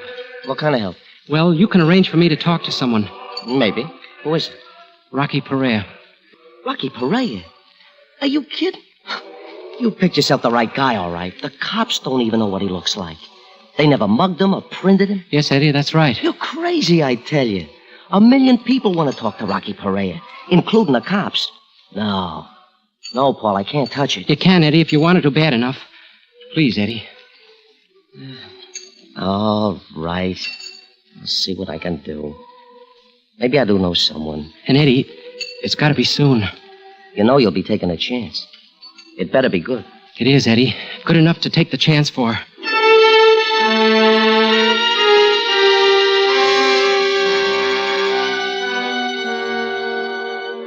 That was 2 days ago, and this morning Eddie came through. A certain friend, Rocky's only outside contact, told him to keep an eye on a house on Hoover Street. Eddie gave me all the dope, what Rocky looked like, how he'd act, what to expect. And early this evening, I told Carol I was going out for a while, that I'd borrow the money from Eddie, and we wouldn't have to worry about paying it back for a while. That's what I told her, but that wasn't the answer. The answer was at the house on Hoover with Rocky Perea.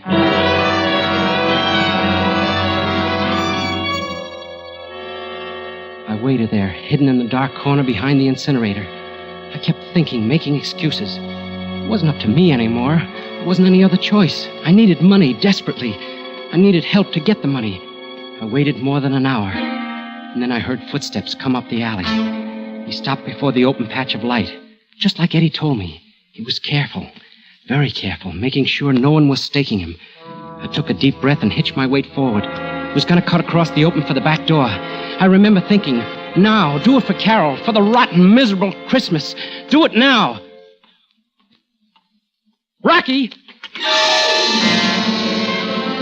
He froze for a split second, and almost faster than I could see, he ducked into a shadow and spun around. The street light didn't touch him. It glinted on something metallic in his hand, and even from where I was standing, I could see he had a gun pointed at me.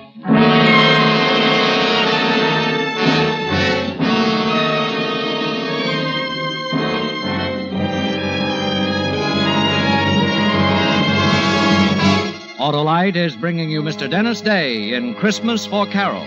Tonight's production in radio's outstanding theater of thrills, Suspense.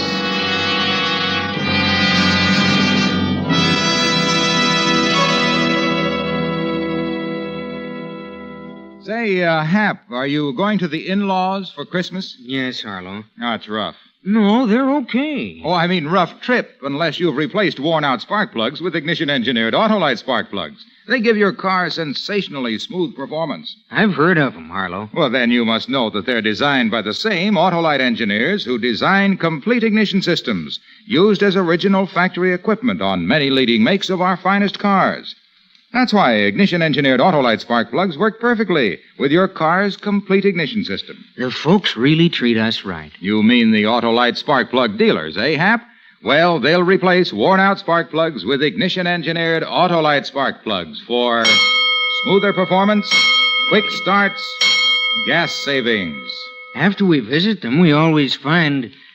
Find what, Hap? That you're always right with Autolite, Harlow. And now, Autolite brings back to our Hollywood soundstage Mr. Dennis Day in Elliott Lewis's production of Christmas for Carol, a tale well calculated to keep you in suspense.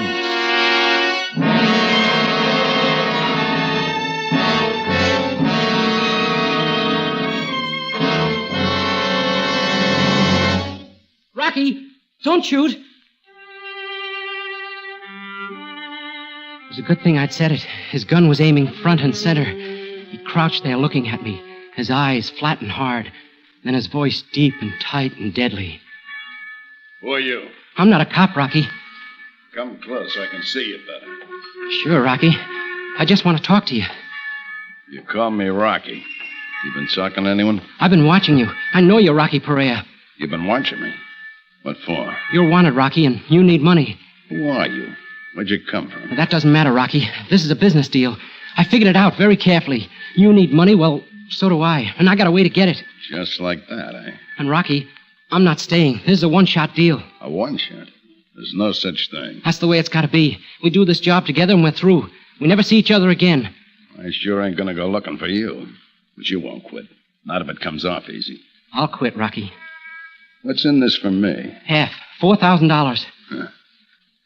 Well, kid, you ain't dumb by any means, staking me out like this. Almost smart enough to be a copper. You got guts, too. Tell me, you got a family? There's no one to stop me. I have a job that doesn't pay enough. This'll raise my salary. You want this one haul, and it's back to your job, eh? Yeah. Is it a deal? What's the job? I have a car. I'll tell you on the way. If you go for it, okay. If not, we forget the whole thing. Okay, kid. I'll listen to it. Let's go driving.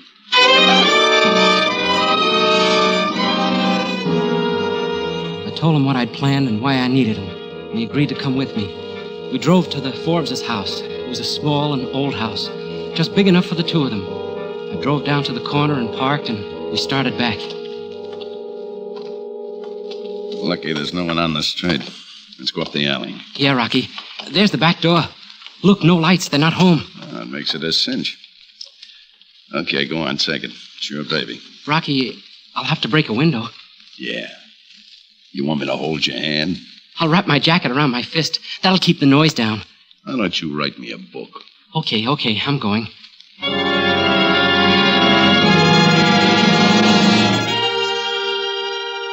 I was lucky.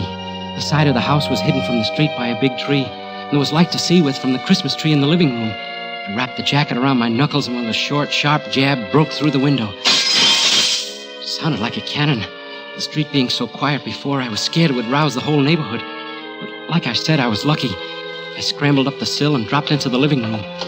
I was pretty clumsy. I pulled out drawers, looked behind pictures, under cushions. I went in the kitchen and poked around the cabinets. I looked in the cookie jar, and I found a rolled-up wad of bills.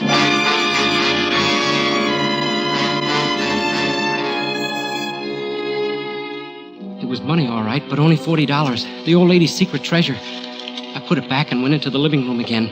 Looking around, nervous, I stumbled on the Christmas tree and knocked it over. And then I remembered what the old man had said. A Christmas present for his wife. And I knew it was somewhere on that tree. There were Christmas stockings and favors and little red boots in and around the tinsel and the lighted bulbs. And I found the $8,000 hidden deep in one of the stockings. Got it, Rocky. Let me see it. It's there, Rocky. It's all there. Yeah, $8,000. I guess I'll hold it. Come on, let's go. Take it easy. We're going to stick around for a while. Stick around? What for? Well, we got some money. How do we know it's all of it? Maybe they split it and put it in two places. We'll wait here and watch when they come in. They'll tip it. It was $8,000. That's what he withdrew. You asked for this, kid. Now do as you're told. We'll wait. I couldn't help being scared. My first job. My first and last. A one-shot. I wanted to get away fast, run, and put it behind me. But Rocky just stood there, like he didn't have a worry in the world. Listen, kid. They're ringing for us. They're wishing us a Merry Christmas. Wait. There they are. They're unlocking the door. You know, Harvey, the Christmas services were so beautiful. Sure were. This year in particular. Harvey, Huh? look, the tree. Someone's been in here. A burglar. Burglar? Oh, my cookie jar. I've got my house money hidden there.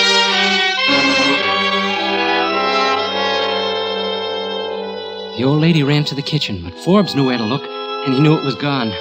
Rocky was grinning, his face lit up like floodlights.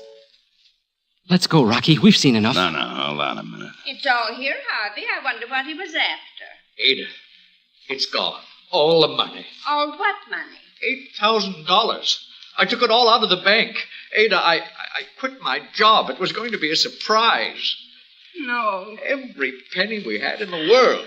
Oh, Harvey. All that money. No. It'll be all right, Ada. Oh, 12 years you worked so we could have something. Well, I can keep on working, Ada. I'll do it all over again. Oh, you can't work anymore. The doctor.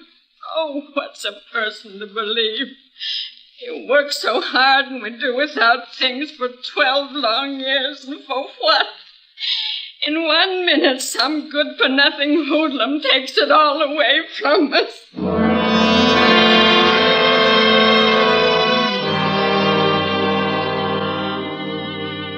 I looked at Rocky standing there next to me, his face split by that grin. It was funny to him, something to laugh about, to gloat over.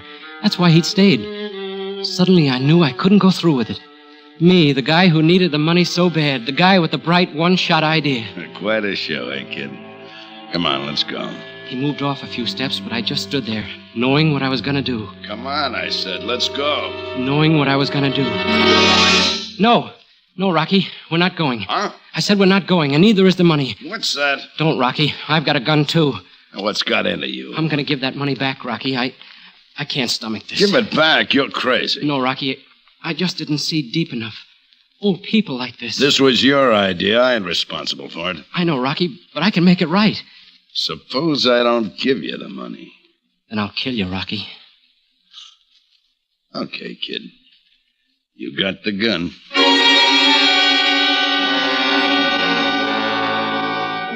He gave me the money, all the hate showing in his eyes. I turned and started for the house. I gave him my back for a target, but he didn't use it. I knocked on the door. Yes, who? Paul, from the bank. I just had a fight with a guy, Mr. Forbes. Saw him jump from your window. I chased after him. Our window? You saw him? Yes, ma'am. I was walking past. I kind of figured he'd just finished robbing you. Well, did you catch him? Well, I couldn't hold on to him. He broke away, but not before I got this. Why, Harvey, the money. Yes. Oh, Paul, bless you. Oh, forget it. I'm only sorry I couldn't hold him. You say you fought with this burglar? Yes, he broke away before... We want to thank you, Paul. Forget it. I'll be going now. Oh, wait, Paul. We want to give you a reward. Oh, no. No, I don't want a reward. I'll have to be going.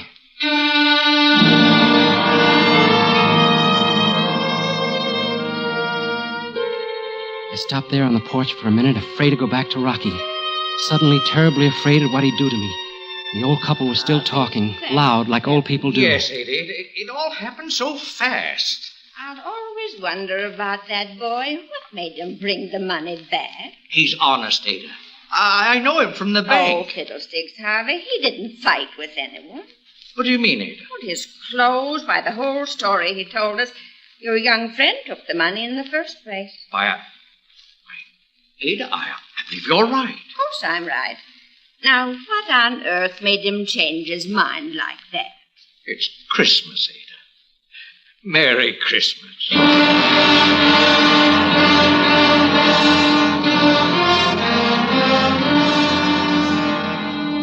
She'd known.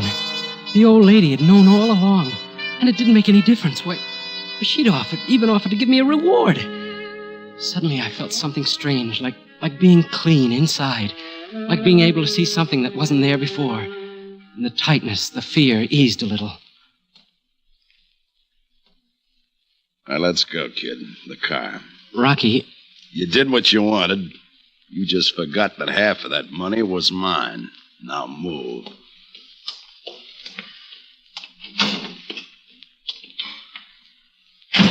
Get it moving.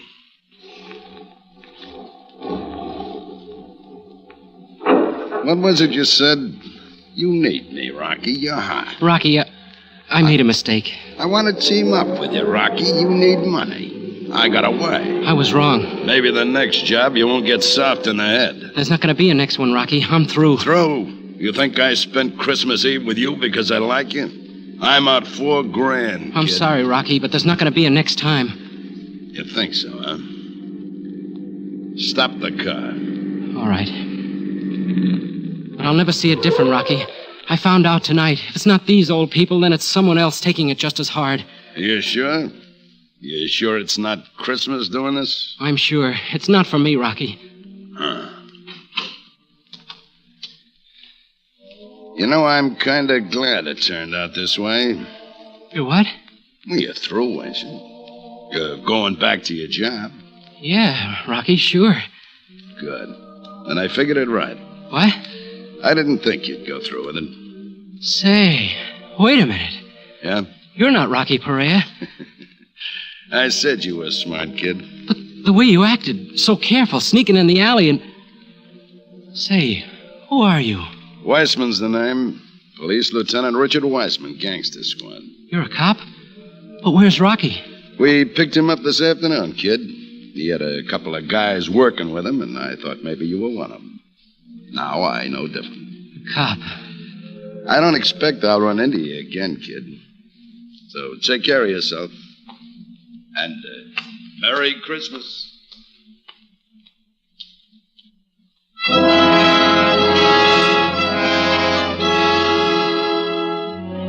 Lucky. All the breaks. But I was no better off than this morning. There was still money, 2 months paying the nurse. There was still the worry for Carol. Oh, Mr. Shane, we've been expecting you. Congratulations. Doctor, what's the matter? Why? Nothing's wrong, quite the contrary. Your wife just had a baby. Baby? Carol? Oh, she's perfectly all right. So is your daughter. Carol.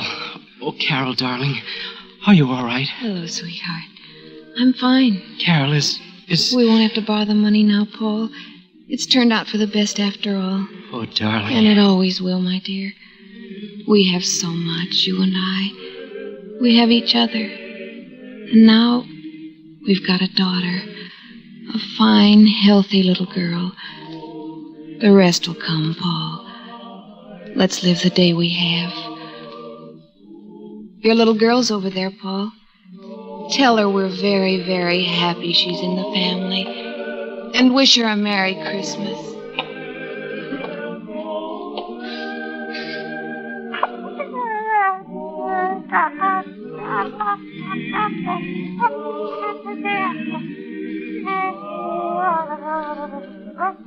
The first Noel, the angel did say, was to certain poor shepherds in fields as they lay, in fields where they lay keeping their sheep on a cold winter's night that was so deep. Look, Carol, look. She's smiling.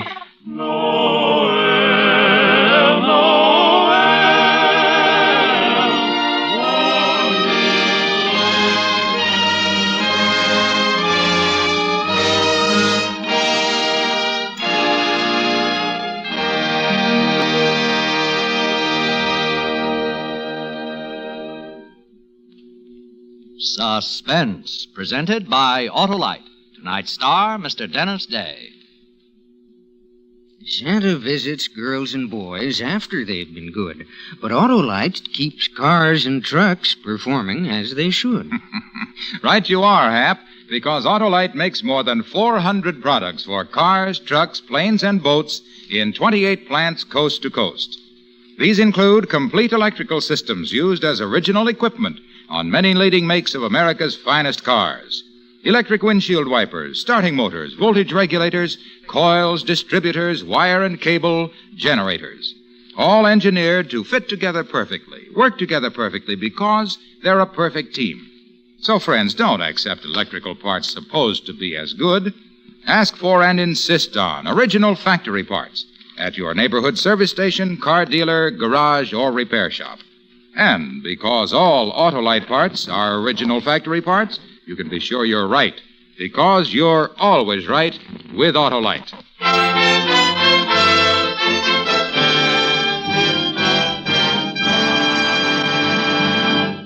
Next week on Suspense, Mr. Cornell Wilde, a star of A Ring for Maria. And in weeks to come, you will hear such famous stars as Mickey Rooney, Ginger Rogers, Eve Arden, and Ezio Pinza, all appearing in tales well calculated to keep you in suspense.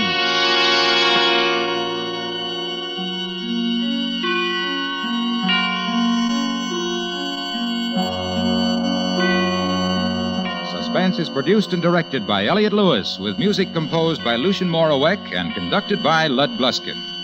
Christmas for Carol was written for Suspense by David Friedman. Dennis Day appears through arrangement with Colgate-Palmolive Peat Company and may be heard on his own program, A Day in the Life of Dennis Day. And remember, next week on Suspense, Mr. Cornell Wilde in A Ring for Maria.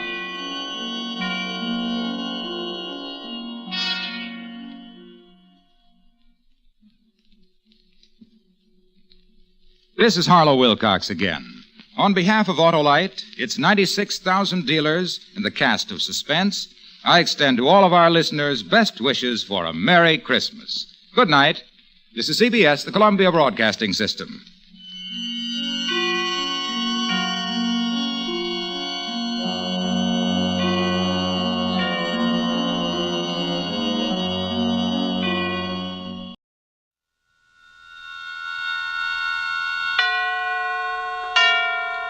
And now, tonight's presentation of radio's outstanding theater of thrills, Suspense.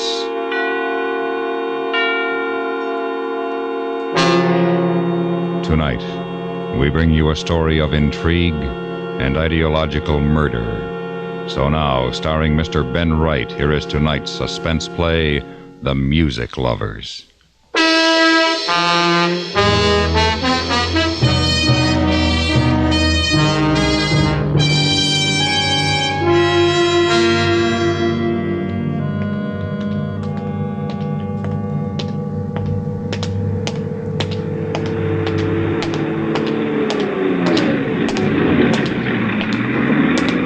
Any word yet, Mallinson? No. Where's the car? Around the corner.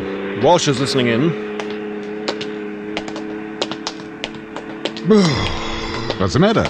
Oh, bit of the pip, you know. Schoolboy's boggy. Achin cough. Oh, you taken anything for it? Everything. No, too bad.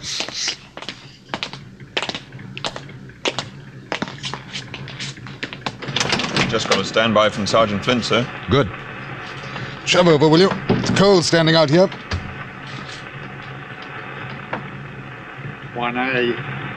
1A, Grey Saloon, Armstrong, Sidley. Number plate LXB 574. Proceeding west on Arrow Road. Just past Hazel Road intersection. Following. Over. Let me have it, will you? Here you are, sir. To all cars, this is car 1A. Form roadblock at Scrubs Lane and Harrow Road. Flint, how far away is he? Over. About half a mile, sir. Right. If he turns off, let us know. Out. Right, jump on, Mallinson. Next corner, Walsh. You know I don't like to stand on the running board, Hendon. Make you forget the pip. I'm going to sneeze. Shoot! Bless you. Blast you! Walsh. Yes, sir? Park behind that squad car pulling up. Yes, sir.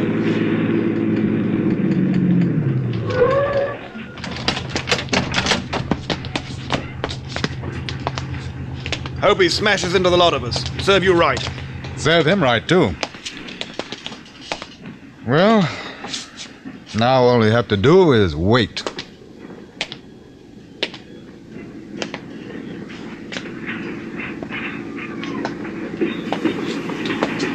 Here he comes.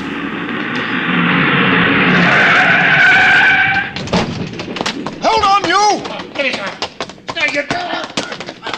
It's all right, Mallinson. They've got him. Have a look in the car, will you? Right. Let go! Let go! My arm! My arm! Stand still. That's better. This the man you want, sir? That's the one. Now, you wish to make a statement? Ask mine. Where's Jeffrey Spencer? Don't know what you're talking about. Hendon! Yes? Would you come here for a second? What's up? In there. Back seat. It's Spencer. Oh?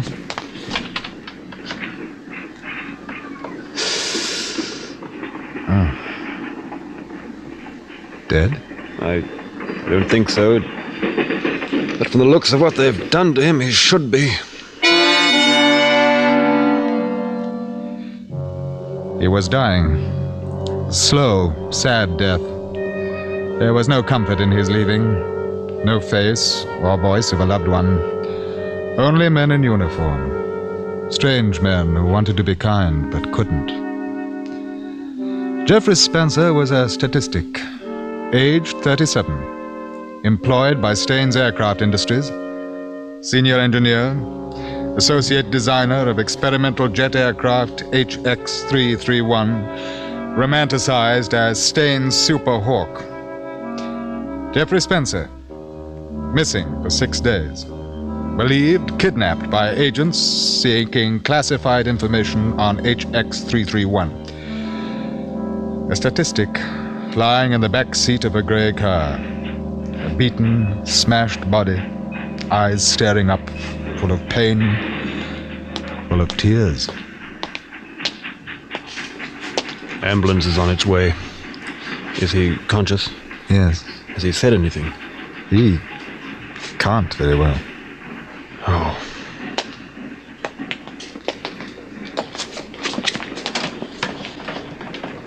Mr. Spencer? Can you hear me? Just blink your eyes twice if you can. Good. We'll have you in the hospital very soon. Do you know who the men were who did this? Just blink your eyes once if you want to say no. You've never seen them before? I see. They tried to get information from you about the new jet aircraft? Did you give it to them? Good man. Do you know how many there were? 5? 4? Uh-huh. Yes. Were they English or foreign? Mr. Spencer? Mr. Spencer?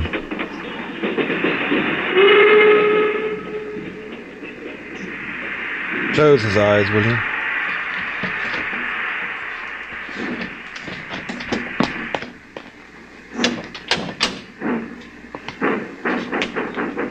Was he very brave or very stupid not to tell them? I don't imagine he thought much about it at the time. Excuse me, sir. We've identified the driver, sir. Harold Gibson. Lives across the road. Oh, yes, I know who he is. Must have been coming home. What the devil was he going to do with Spencer? He doesn't say anything, No, sir. Bad bargain, this one. All right. Sergeant Flint here yet? Yes, sir. He's waiting with the prisoner. Good. Look here, Hendon. There's a nice, quiet, empty shop over there. Why not let me take Gibson behind it? I'll find out who the others are. Don't you think I'd like to do that myself? Come on. We'll see what we can do.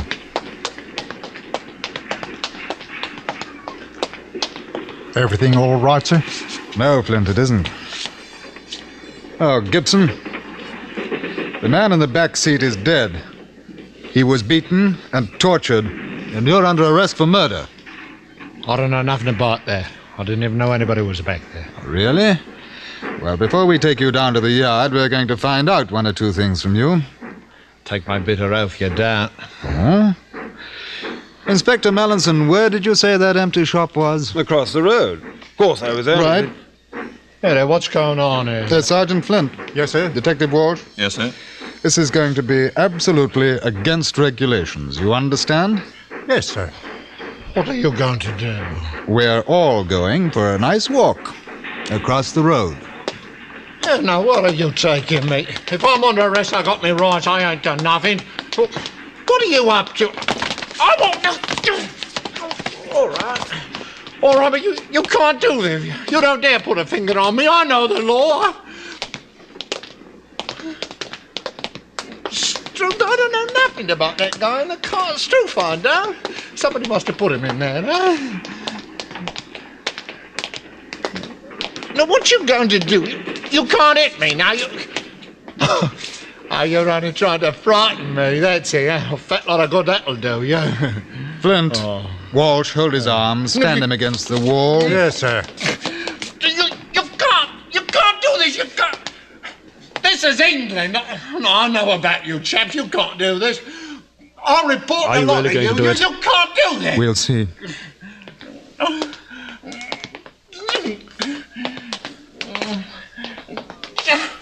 Let go, mate. Now, loosen his tie and collar button, will you? Yes, sir.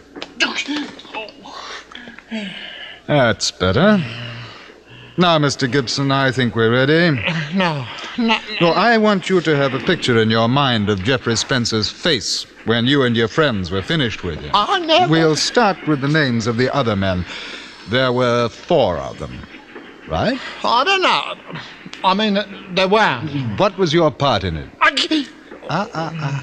Just reaching for a cigarette, Mr. Gibson. You're quite nervous tonight, aren't you? Ever notice where the flame's the hottest, Mallinson? Oh, yes, I suppose on the Cigarette tips even hotter, though. You wouldn't. You... Now, Mr. Gibson, I'm going to tell you something.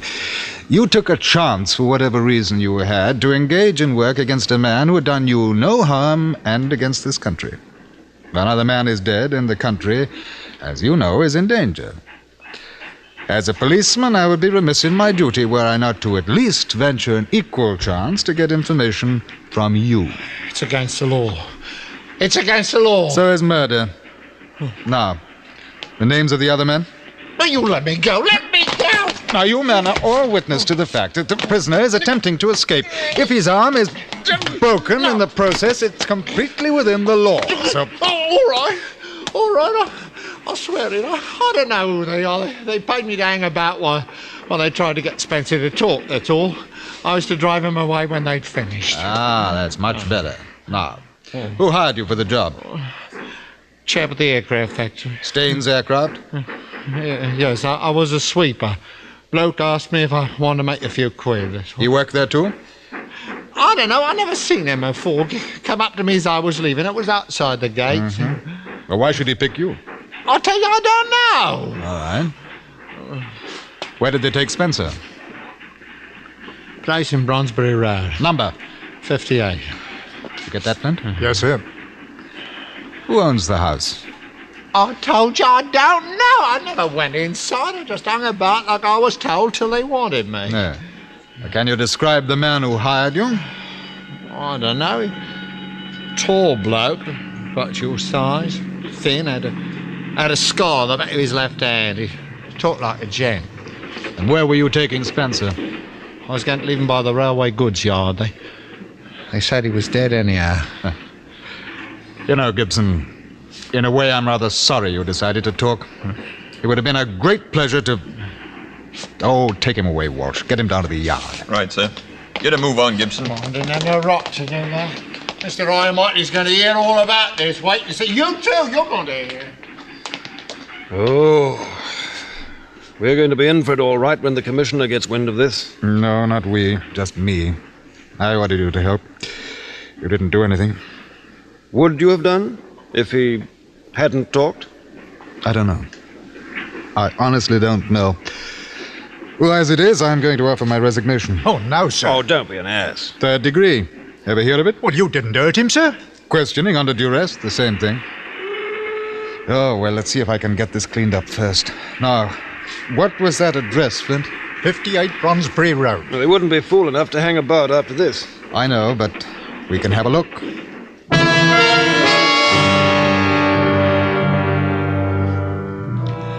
We had already known a number of things about Harold Gibson. Among them, the fact that he was employed by Staines Aircraft Works. The fact that he was a member of a subversive group which, up to that time, had engaged in nothing more physical than the passing out of pamphlets. However, Special Branch had learned, after the kidnapping of Jeffrey Spencer, that this group was immediately involved. We'd put a close watch on Gibson, believing that he might lead us to the kidnappers. What we didn't know when we arranged for his arrest was that he had picked up the body of Spencer from the address on Bronsbury Road. Somehow he must have given our men the slip. Inspector Mallinson, Sergeant Flint, and I drove out there. We took 2 squad cars with us, and I had an idea that we were going to find number 58 Bronsbury Road vacant. But I was wrong. Pretty swank looking. 4 cars. Lots of lights. Quite a party going on. Nice party. They don't fool about when they play murder.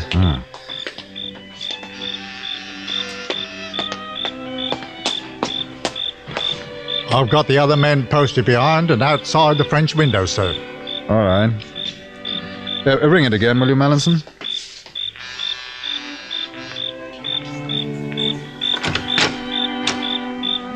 No. Yes? Scotland Yard, Chief Inspector Hendon. Yes? May we come in, please? I don't understand. Was there something the matter? A great deal, sir. But I'm having a little music. My friends. I think you've made a mistake. Oh, this is 58 Bronsbury Road. Yes? Who is it, dear? The police, Jenny. I can't imagine. Well, don't leave the door open, dear. There's a draft. Won't you come in, please? Thank you. Talk to them in the study, Leslie, and do hurry, dear. Oscar's promised to play Beethoven next. Excuse me.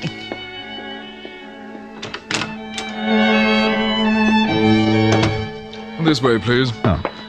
It's really very awkward, you know. I haven't the slightest idea why. Now, what's it all about? Do you mind giving me your name, sir? Leslie Addison.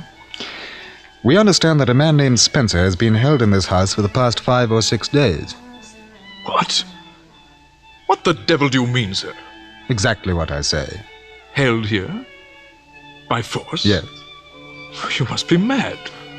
Well, it's a practical joke. Not very funny. No, it wasn't very funny for Mr. Spencer either. He was murdered. Beaten to death. Good Lord. But why do you think that I don't think anything yet, Mr. Addison. However, I should like permission to search your house, please. Blast it, all this is terribly embarrassing. I'm sorry. What are my guests going to think? I haven't the slightest idea, sir. Well, I suppose it's your duty. Do you mind waiting a moment? I'll call my wife. She'll take you upstairs. And for heaven's sake, don't wake the children.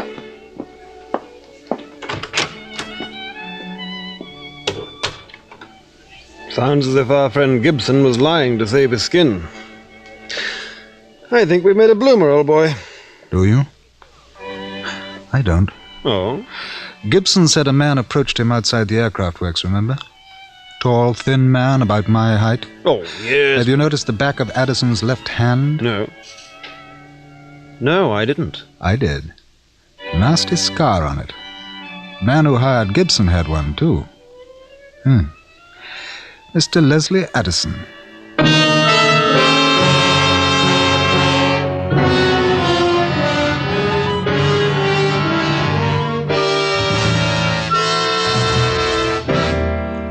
You are listening to The Music Lovers, tonight's presentation on radio's outstanding theater of thrills, Suspense.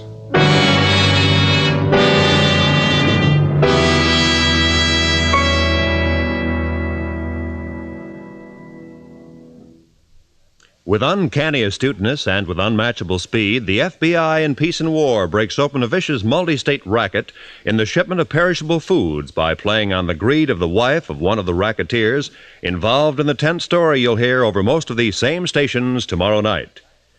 If you like your drama packed with action, you'll really get a charge out of The Troublemaker, tomorrow night's thriller on the FBI in Peace and War. And now we bring back to our Hollywood soundstage Mr. Ben Wright, starring in tonight's production, The Music Lovers, a tale well calculated to keep you in suspense.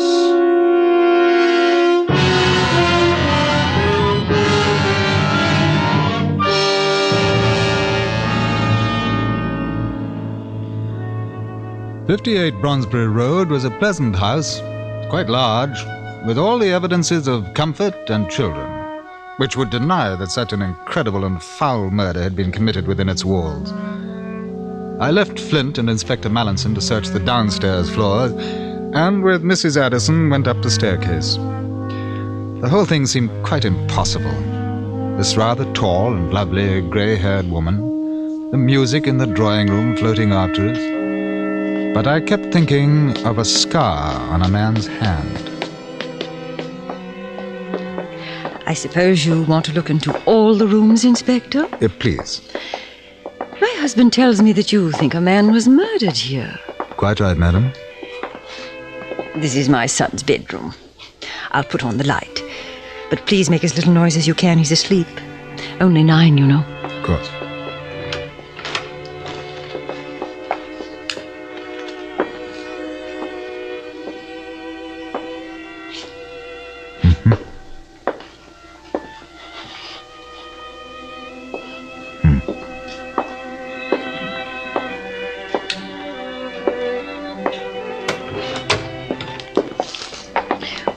Would you mind telling me what you expect to find, Inspector? Where a murder has been committed, Mrs. Addison, we look for anything that may help us in a solution. Oh. My daughter's room. Ah. She's 13. A likely age for a murderess, don't you think?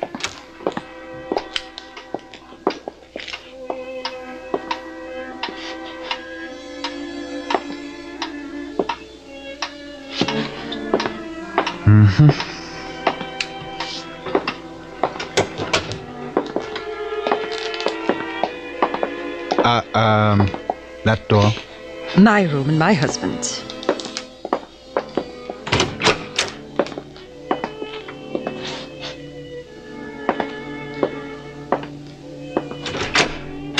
You'll find no skeleton in that cupboard, Inspector.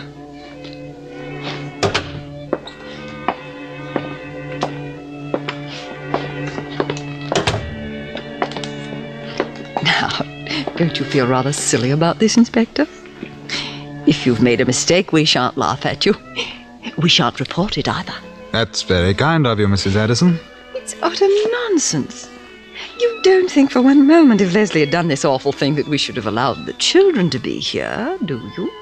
The very fact that he might have done it at all seems to make the qualifying element rather academic. Hendon! Yes. Something down here! Right. I hope you don't mind if I return to my guests. Not at all, madam. We may have to join you in a little while. That would be extremely impertinent of you. Police, crime, arrest. They're all impertinent, Mrs. Addison. I find your manner unspeakably rude. Both my husband and I have tried to help because we thought this was an important police matter. We shall report it to the commissioner in the morning. As soon as you have finished your ridiculous search, I must ask you to leave the house.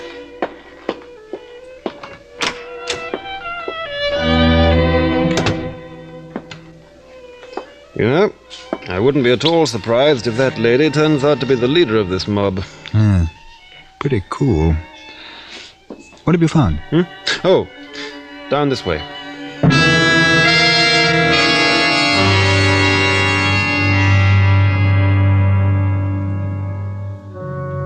We were quite convinced by now that this house harbored the core of a fanatic group whose seeming harmlessness made their operations all the more dangerous.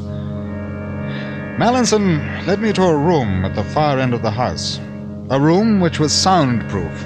But we knew that when we closed the door and the sound of the music was completely obliterated.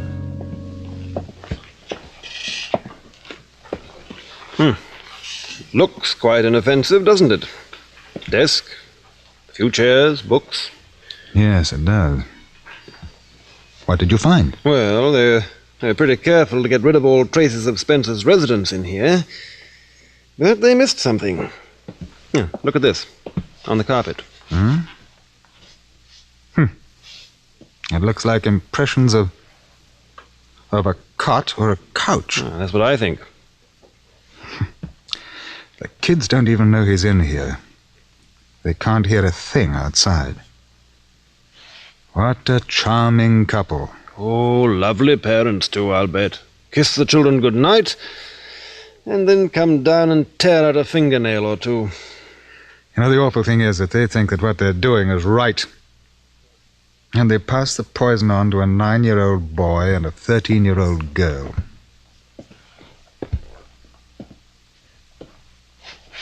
Hello. Did you see this? What? Yeah, under the desk. They should have watched him more carefully. It looks like a stain, a coffee or tea or something. Yes, it is. Convenience stain. Spells G.S. See? He left his calling card for us. Jeffrey Spencer. That does it. Right. Oh, this is going to be a nice thing for the kids upstairs. Mother and father arrested for murder and treason. Yes, well, maybe it's better for them now than later. What the devil are we going to do with them? Well, we'll take them along and then investigate relatives. If we find somebody with a healthy mind, perhaps they'll take them in. Come on, let's get it over with.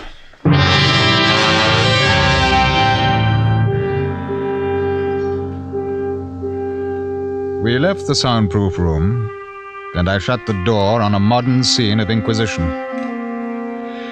There were 8 people in the drawing room, including the Addisons. It was an extraordinary tableau. Music, warm winter fire, brandy glasses, friendliness of an upper-middle-class home. And the people, the only dissonant note. They watched us come in, wary, perhaps a little frightened. And as I looked at the faces, I wondered how many of them shared the guilt. Are you satisfied now, Inspector? Yes, thank you. I'll see you to the door. Mrs. Addison, will you please wake up your children and get them dressed? I'll wait. I think this has gone far enough. Leslie, ring up Scotland Yard. There's no point to it, you know. Now, if you have any feelings at all for your children, you'll make it as easy as you can for them. How dare you invade the privacy of my home? Come out with this frightful accusation. I've never... We have proof that Geoffrey Spencer was held prisoner in this house, and that you vainly attempted to extort government information from him. He died from the injuries you inflicted. All right, now, everyone in this room is under arrest. If you're not involved, you'll not be charged. The fascist British police. I knew we'd live to see it. Did you, Mrs. Addison? That's odd, because I hoped that I would never live to see what I'd seen here tonight. Paid spies, living your lie in comfort with everything you condemn. They're worse than the people who hire you. Someday we'll exterminate the lot, and when we do, perhaps a kid like yours upstairs will have a chance. You are to pass out tracts on a street corner, Inspector. God and country. Quite worthwhile reading matter, I think, sir. Flint, ring the yard and ask them to send a van here, would you? Yes, sir.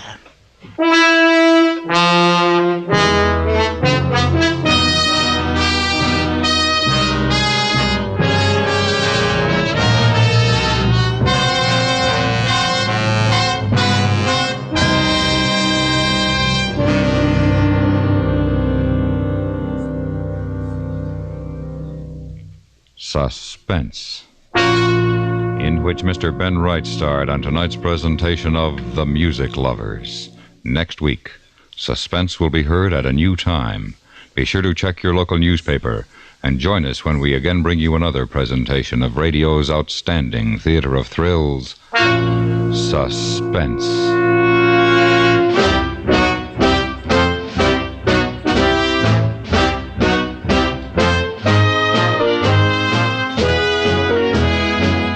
Suspense is produced and directed in Hollywood by Anthony Ellis, who also wrote tonight's story of Suspense.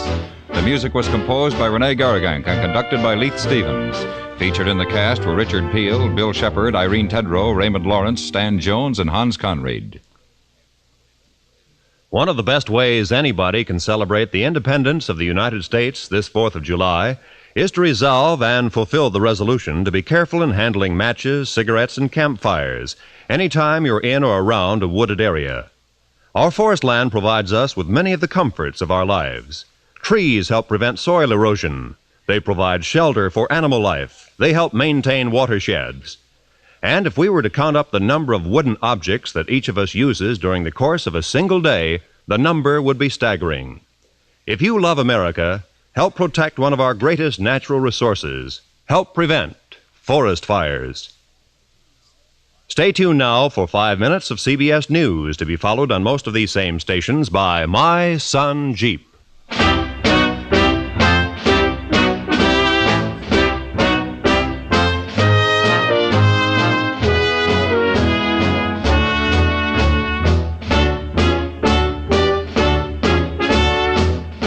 America listens most to the CBS Radio Network.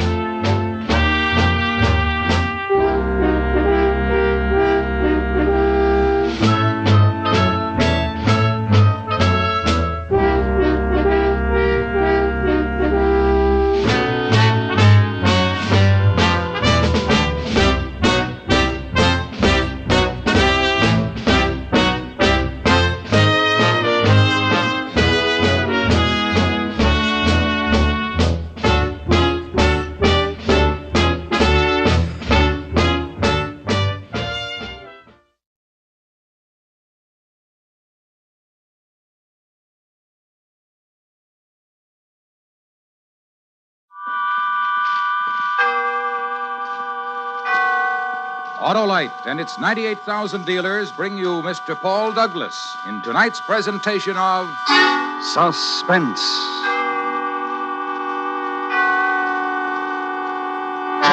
Tonight, Autolite presents the exciting report of one man's efforts to prevent a national tragedy.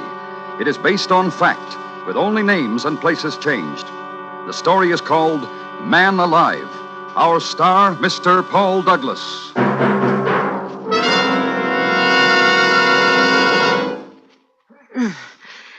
Hello, Harlow. Hi, Hap. Boy, you're sure loaded down. Thanksgiving shopping, Harlow. Ah, turkey? Check. Cranberries? Check. Spark plugs? Check. What? Check the spark plugs, Hap. They always have to be in top shape so that your engine will give you smooth and economical performance. And there's no better time than now to have them checked by your nearest Autolite spark plug dealer. And suppose he finds them as gone as Thursday's turkey, Harlow. Why, Hap, if they're worn out or wrong for your style of driving, your Autolite spark plug dealer will replace them with a set of world-famous ignition-engineered Autolite spark plugs, either standard or resistor type. Sounds like a great idea, Harlow. Where do I locate my Autolite spark plug dealer? Why, Hap, just phone Western Union by number and ask for Operator 25. She'll gladly tell you the location of your nearest Autolite spark plug dealer. And remember, from bumper to tail light, you're always right with Autolite.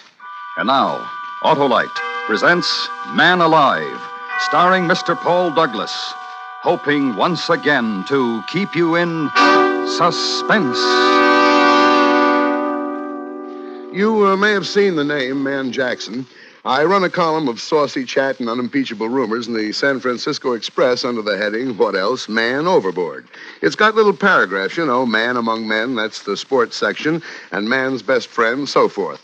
Well, beginning today, I've got a new department called Man Alive, just because I'm so lucky I am.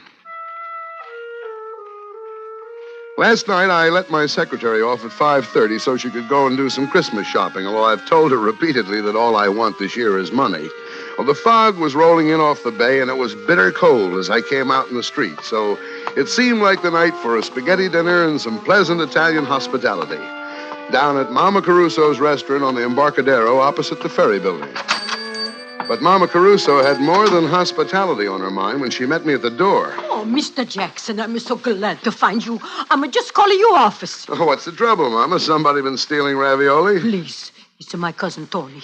They tried to kill him. Oh, what happened, Mama? Come on, Mr. Jackson. I make Tony tell you. He's not feel so good, but he can talk all right. You gonna see. She led me to the back of the restaurant, to the table where the family generally sits. The family tonight was a man, small to start with, but even smaller, hunched down in his chair, miserably staring, unseeing, into a glass of wine. On the table in front of him was a battered old concertina. The top of his head was swathed in a clean new bandage. Sit down, Mr. Jackson. Go on, sit down. This is my cousin, Tony Colucci. Tony is my good friend, Mr. Man Jackson. Hello, Tony. Hello. Go on, Tony. You tell Mr. Jackson what's happened on you. Well, I'm on the boat. Yeah, what boat? The ferry boat, the Oakland ferry boat. Don't you never hear my music on the boat? Oh, you play the concertina on the ferry ride. Sure. No more. Tonight they tried to kill me. Well, you play pretty well, don't you, Tony? I play perfect. What's the matter? Some people don't like it, I guess. Tonight, on the 6 o'clock boat. Oh, boy. Tonight, on the 6 o'clock boat, what? Well, I play inside the first by the sandwich place, and everybody say, oh, boy, Tony, you good. You play good. Play some more.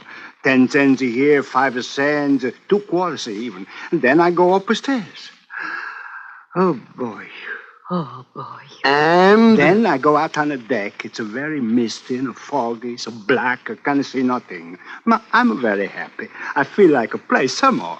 So I walk way back and open down the deck, and I make music. Then all of a sudden, I hear somebody say something to me. I can't see nobody, but I hear him. And what do you think he said to me? Bravo, Tony? No. I have no idea. What did he say? Yeah. What? He say, Cospador. Cuspador, as in barrooms? Cospador. Well.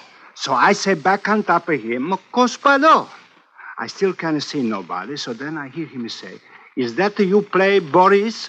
So I get mad. I say, no, I don't play Boris. I play Pagliacci, Butterfly, Flatosca, Trovatore, but I don't play Boris.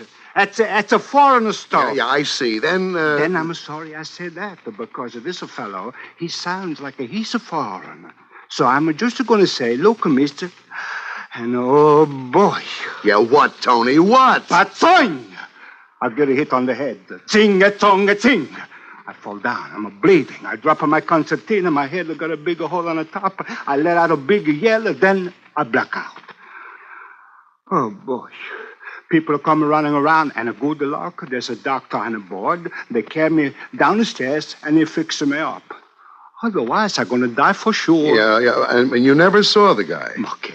No, I never saw him. Well, what did it feel like? I mean, what did he hit you with? Well, it feels just like a baseball bat. The doctor, he said that... Oh, look. He said the doctor now. He just come in. Hey, doctor! The doctor looked in our direction when Tony called and strode over to the table. A big 6'3" blonde guy in the Joel McRae, Gary Cooper tradition. You had to like him right away. No bedside manner to this doctor, although he could have had as much of it as he liked, but he was all business and no kidding. But I told you to go to bed and stay there. Well, Doc, I just don't... You may have a concussion. I'll be back in an hour, and then we'll take some x-rays. My name is Man Jackson, Doctor. I'm a friend of the family. Ames. Dr. Oscar Ames. How are you? Dr. Ames, mister, can I get you something to eat? No, thanks. Smells wonderful, but I haven't time. I'll have a cup of coffee, maybe. Sure. Mr. Jackson? Yes, please, Mama. Doctor, you want to make Tony go to bed? Go on now, Tony. You lie down. I'll be back, and we'll check you over.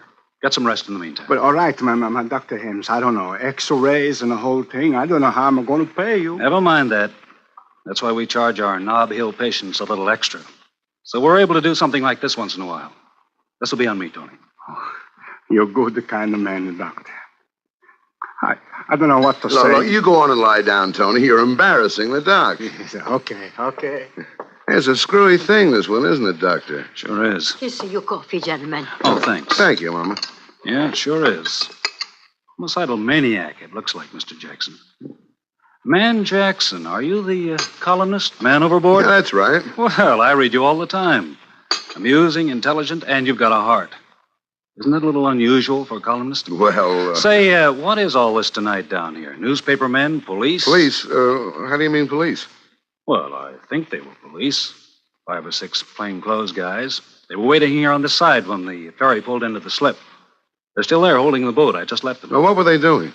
Oh, they're talking to all the passengers as they come off. Asked us for identification. They took one passenger away with them. Oh? Red-haired girl, carrying a package, a paper parcel. What did they think about Tony's little experience, getting knocked on the head? Oh, they were mighty interested, naturally. Especially when I told them how I thought the wound had been inflicted. Which was?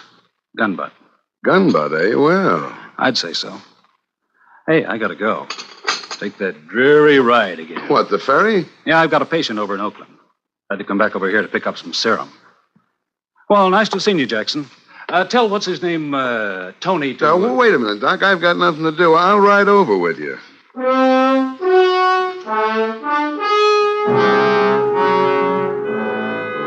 We crossed the street, went into the ferry building. Everything was normal enough in the main waiting room where I stopped to buy cigarettes and a pocket flashlight. But outside on the dock where the Oakland boat was waiting to take off, there were a number of extra characters whom you wouldn't think would have chosen a dismal, chilly night like this for waterfront lounging.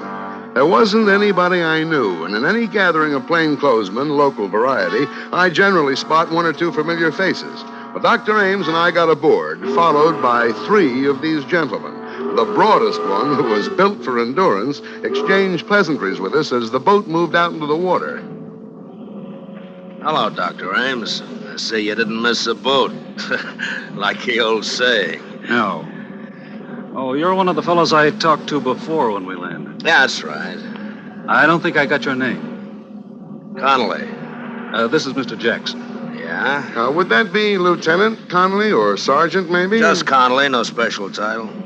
How's a little fella doing, Doctor? Colucci. Tony? He's under care. He, talk anymore? Say anything interesting? I didn't talk to him. Mr. Jackson here did. Oh? Really?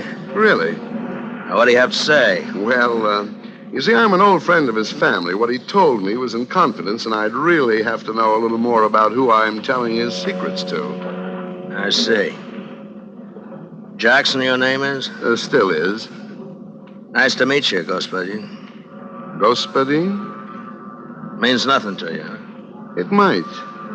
Yeah, it might. Gospodin sounds like another word. Somebody might think you said cuspidor. It's very funny. You gonna stay out here on deck? Well, we haven't made up our minds. Is that okay? Ought to go inside, have a little coffee at the snack bar. Comfortable. Ride's over before you know it. Out here, it's foggy, wet, and miserable. Well, I'm going in. I'll see you later. Goodbye, Doc. Well, maybe he's right. Although I must say he's not my favorite man in the world, that Mr. Conley. It is strictly pneumonia weather out here on deck. Shall we go in? No, not just yet for me. I think I'll stretch my legs a little. Dr. Ames, where was it that Tony got conked? On the upper deck, I know, but which side? We've turned around now, starboard. Just about directly above where we're standing. Yes, right about... Doctor, don't point. Our friend Conley and his boys are on their way out to see us again. No, they went back in. You think they're as mysterious as they seem? Oh, definitely that. You know what made them turn back just now? Decide it wasn't necessary to check whether we were still here? No, what? Our cigarettes. They can't make us out here. It's too dark, but they can see two lighted cigarettes. I'd like to get up there on that upper deck. Looking for tomorrow's column, huh? You want to get up there and nose around where Tony was, is that it? Well, that's the idea, but those mugs I've got in it. there... Hand me your cigarette. I'll smoke them both a yard apart. When they check, we'll both still be here. Masterful thinking, Oscar. Go ahead. I'll be here.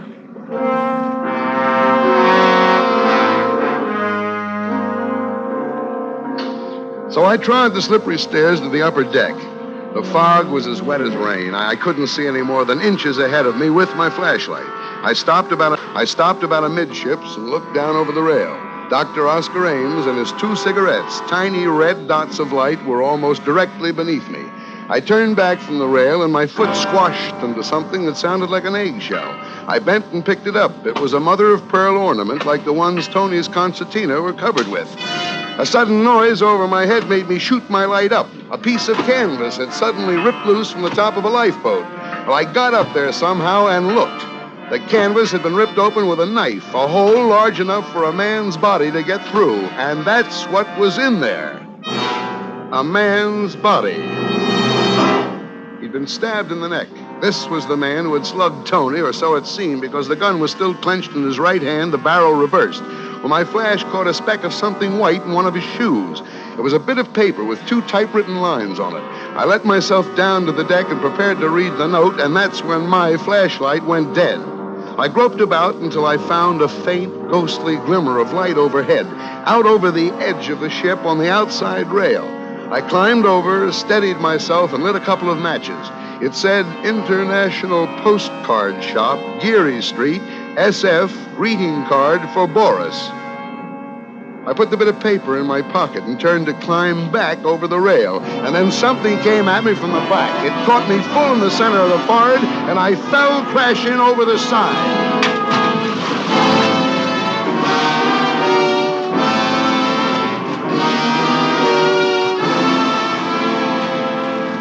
They tell you a lot about what you remember when you're going down for the third time. You know what I remembered? I remembered that господин is Russian for comrade.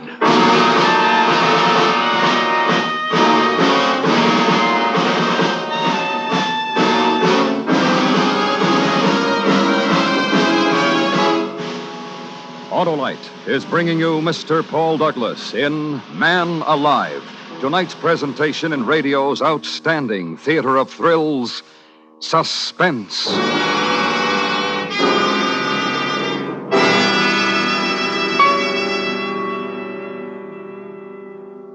Well, Hap, let's talk turkey. Okay, Harlow, gobble away. Well, I say give the bird to worn-out spark plugs and replace them with a set of ignition-engineered Autolite spark plugs. Like the amazing Autolite resistor spark plug, for example. You can really crow about that, Harlow. Yes, sir, Hap, because the Autolite resistor spark plug is the greatest advancement in spark plugs for automotive use in the past 20 years. You see, the Autolite resistor spark plug has something extra, and that's the exclusive Autolite built-in 10,000-ohm resistor. Because of this exclusive extra, Autolite resistor spark plugs give you such outstanding advantages as smoother engine performance, quick starts, and double life under equal service conditions. And the Autolite resistor spark plug is only one of a complete line of ignition-engineered Autolite spark plugs for every use. So see your Autolite spark plug dealer soon. And remember, from bumper to tail light, you're always right with Autolite. And now, Autolite brings back to our Hollywood soundstage Mr. Paul Douglas in Elliot Lewis's production of Man Alive, a dramatic report well calculated to keep you in suspense.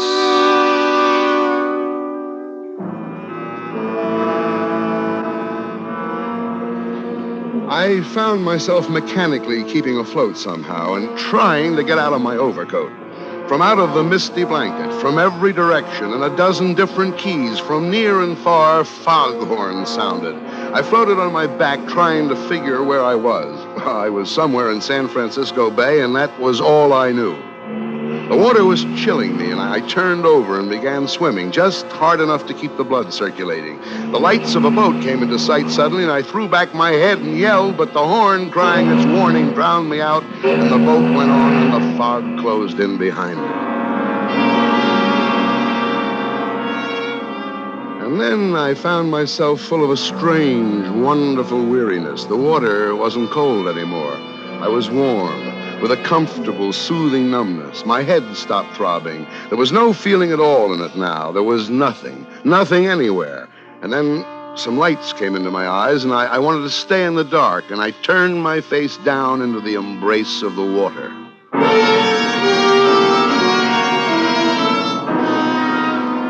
And then I wasn't where you'd expect at all. I was lying on a baggage truck that was moving. People were crowding around, walking beside the truck, staring at me. The guy in uniform wheeling me noticed I had opened my eyes. Well, hello, pal. Welcome back to the United States. Well, hello. What part of the United States? Just landing in Sausalito. Well, lay still. We're taking you over to the hospital. Sausalito?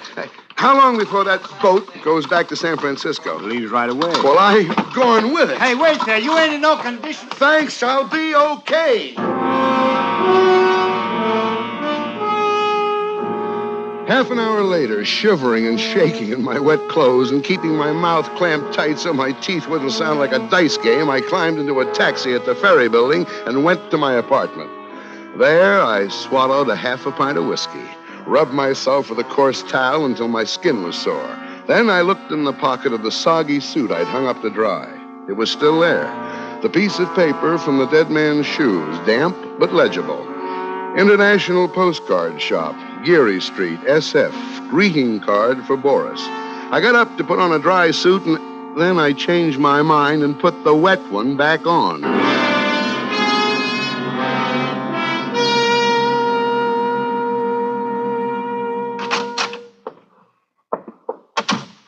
Good evening. Good evening. Are you the proprietor here? That's right, sir. 6 years at the same location. Oh, my goodness, is it raining out? You really got it. Dowsing, yes, I did. A nice collection of postcards. Oh, from all over, eh? South America, every place. I pride myself on having the most complete possible selection. Was there something you had especially in mind? Yes, there was. Oh? I'm looking for a greeting card for Boris. You... What's the matter? Didn't you hear me? Yes. Didn't you understand then? Well, what? It's only that I didn't exactly expect somebody like you. What did you expect? Somebody slinking around in a false mustache, wearing dark glasses and an Inverness cape? Well, you know, your type of thinking, you may not be the right man for this job. Господин. Oh, now wait, please, Mr. Luboff. I thought you were dead. You drowned. Yeah. Who told you that? Well, you know. Yes, well, I didn't drown. I jumped in the water when I heard him coming. You can still see how wet I am. Of course. So you escaped. Easily. Now, enough talk. Hand it over. The greeting card for Boris. Very well. Let's see. That's San Francisco, of course. He turned and reached his hand down under the counter and came up with a box marked special. From this, he extracted something and handed it to me. I took it with a knowing expression on my face, but I didn't know from nothing as to what it meant. All it was an ordinary postcard, that's all. A picture postcard showing the Golden Gate Bridge. Underneath it, the caption, Wonder Cities of the World, number 2512356679, San Francisco. Nothing else. I'm afraid my mouth was open. Well, what's the matter? Matter? Don't you know how to read the name? It's so difficult, of course. Idiots. Certainly I know how. I was just admiring the work, that's all. Oh, it is excellent, isn't it? You better go now. You've been in here an awfully long time. We don't want... No, of course we don't. I'll go, Господин. Господин. I'm sorry to have been overly cautious. There is no such thing as over-caution. Oh, thank you. You were so, well, you seem like an American. So do you. I strode out into the street, clutching my postcard, but I shoved it inside my sleeve a moment later because who I saw standing under the misty glimmer of a streetlight waiting for me was my heavy-set, mysterious friend from the ferry boat, Conley. I turned my head around and glanced down the other end of the block behind me. The other two guys were there, sure enough. They advanced slowly toward me with their hands raised, palms out, as if they were showing me they weren't carrying guns. I waited. Then all of a sudden, Connolly rushed me. I caught him on the chin, and he went down, clattering into an ash can. The other two boys grabbed me and held my arms behind me. Connolly got up, rubbing his face. I waited to get murdered. But no. All right, Joe Lewis. Bring him along.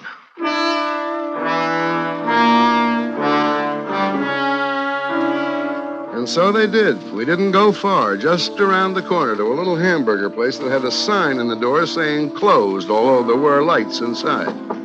Conley knocked on the door, and a fellow with an apron came and opened it and locked it after us. Conley gave him a nod, and we sat down at the table while he brought us coffee. Well, Jackson, we've checked on you. You seem to be okay. You stand in good with the department, friend. What department would that be, friend? This department. Huh? Government. Oh. Now, maybe you can help. Anyhow, we don't want you going around making a noise and messing it up for us, so here it is. I'm all ears. Ever hear of a man called Boris Kargamensky? No. Well, not many people have, even in Russia. Boris Kargamensky is the top Soviet agent in America. He's the head man. He organizes and runs everything for him here. I see. Now, he came to this country 7 years ago and vanished. We've been trying to find him ever since. False passport, of course. That didn't help. There's nothing anywhere on Kargamensky. No pictures, even in Russia. No fingerprints, nothing. Every lead we had, dead end. And then last week... Well, go ahead, drink your coffee. No, it's all right. I'm too interested. Last week, we heard that another agent, an important little guy named Lubov, was on his way to San Francisco, and that he would definitely have to contact the big gun, something to do with the Chinese war business that only Kargamensky's big enough to handle. Well, our man tailed Lubov all the way out here and then lost him at the Oakland ferry. That didn't bother us very much. He called us, and we were waiting on this end. But in pulls the ferry, and no Lubov. Lubov was the dead man in the lifeboat. That's right. He must have been up there waiting to be contacted. And he heard Tony and his concertina, thought that this might be it. Then when he realized he'd made a mistake and uncovered himself, he conked Tony on the head. Right. And his Soviet contact got scared and stabbed Lubov. So now we're back where we started. Every passenger on the ferry was okay, and... What's that you're looking at? A picture postcard. I found a message on Lubov about the International Postcard Shop and a greeting for... Hey! A greeting for Boris Kargamensky. Here, let me see that. I bulldozed the guy into the shop into letting me have it. It looks like nothing, just a picture, but he said I could read the name. Golden Gate. Now, give me it. These numbers. Wonder Cities of the World, number 2512356679. Wait a minute. What? Well, print out the guy's name, Boris. B-O-R-I-S. Leave a space. Yeah. K-A-R-G-A-M-E-N-S-K. Now put numbers there. Wait a minute now. The top number's 9. All right. Now put 1, 2, 3, 4, 5 over Boris. Yeah. Then start again. 1, 2, 3 up to 9 over Kargamensky. 9. Yeah. All right. Now let's see the postcard. 2512356679. Okay. What's 2? 2 is O. 5? S. O-S. Now Kargamensky. 1? K. 2, 3. A. R. Oskar. Oscar. Well, I guess we know the rest of it. 5, 6, 7, 9. Ames. Ames, correct? Correct. Oscar Ames. Dr. Oscar Ames. What? I was just thinking. He was worried about me catching pneumonia.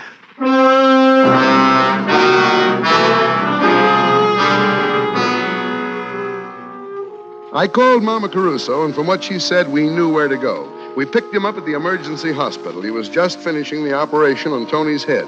We watched him through the glass, and the other young doctor standing alongside of us said he was one of the greatest surgeons they'd ever seen.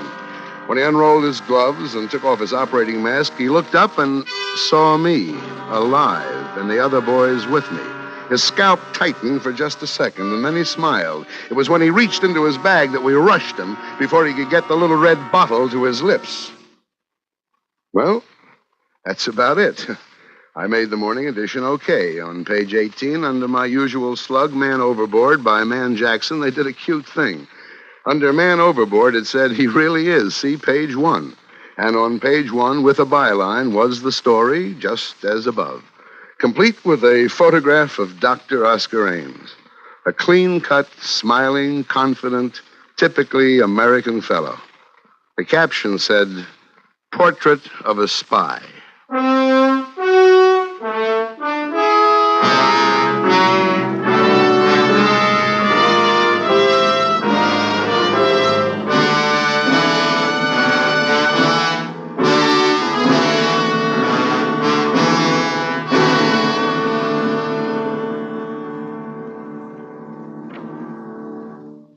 Suspense.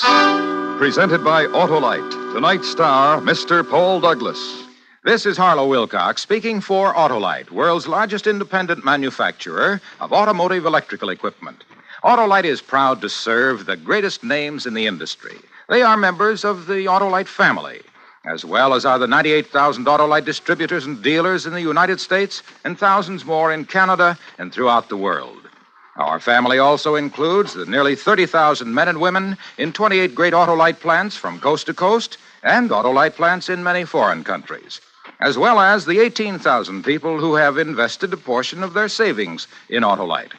Every Autolite product is backed by constant research and precision built to the highest standards of quality and performance. So remember, from bumper to tail light, you're always right with Autolite. Next week, the story of two men who could really talk, a young man and an old man. Naturally enough, they were liars. They also happened to be bank robbers. The story is based on fact and is called The Big Heist. Our star, Mr. John Hodiak. The program will be heard on Suspense.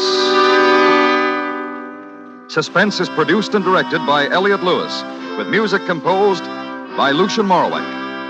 Man Alive was written for Suspense by William Spear. Featured in tonight's cast were Jeanette Nolan, Jay Novello, Fred Mackay, William Conrad, and Joseph Kearns. Paul Douglas will soon be seen in the RKO radio production Never Wave at a Whack with Rosalind Russell. Remember next week, Mr. John Hodiak in The Big Heist. This Thursday, Americans give thanks for all our blessings and especially our liberties. The Autolite family sincerely wishes you and your family a happy Thanksgiving.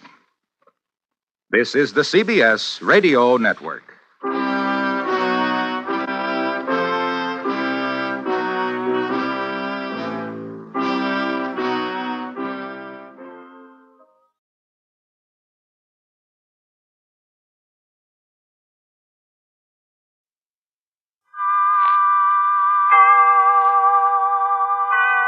Autolite and its 98,000 dealers bring you Mr. Cornell Wilde in tonight's presentation of Suspense.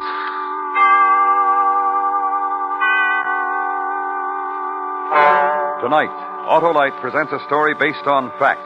The dramatic report of a murderer and how he spent 7 hours with a young lady before he killed her. It's called Somebody Help Me. Our star, Mr. Cornell Wilde.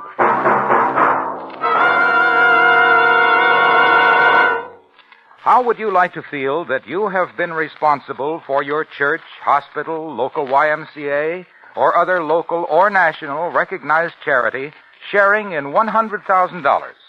Well, you can be if you are one of 25 selected in the huge $100,000 Autolite Family charity drawing.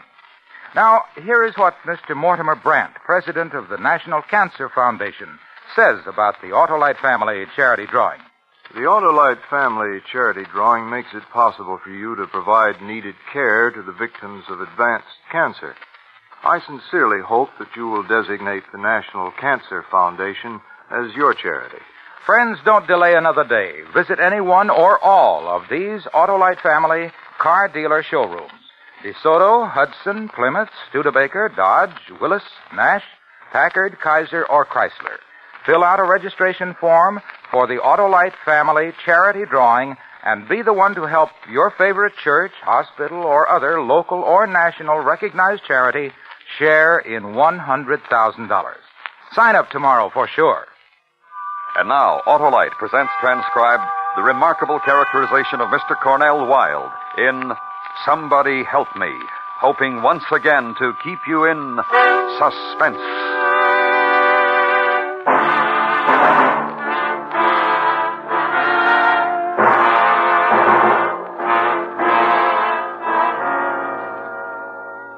You are witness to a murder, a violence in a town on the eastern seaboard, an act of rage and of fury striking out from a place of darkness as deep within a man, which became someone's death. And here is the murderer. Now, you listen to me, Shirley, honey. I need you.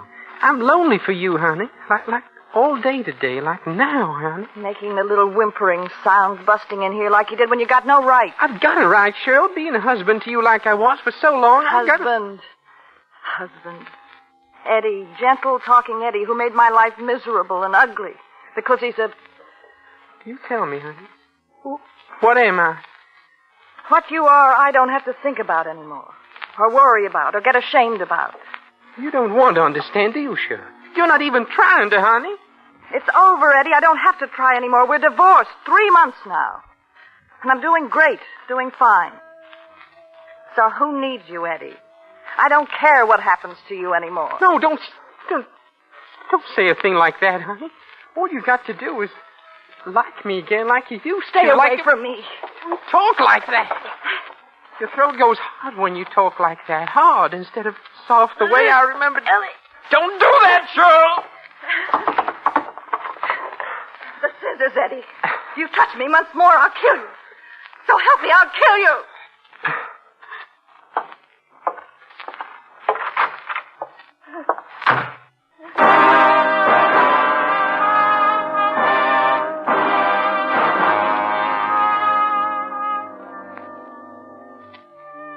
The murderer, who then got into his car and drove through the city, through drifting twilight of early autumn, through the ending of a quiet Sunday, and into a street lined with maple. At the corner, a girl waiting for a bus. Hey, Eileen!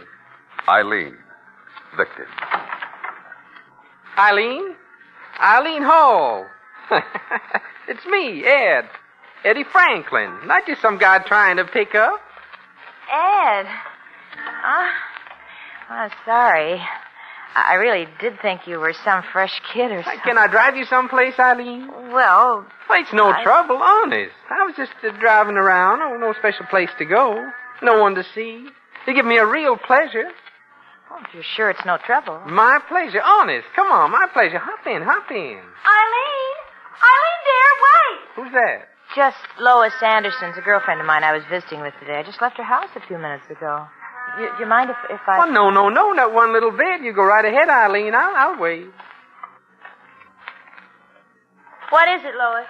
Something I forgot to give you, dear. A little present I had for you. I wrapped it nice. You can open it when you get home. Oh, thanks, Lois. Don't keep your fella waiting, dear.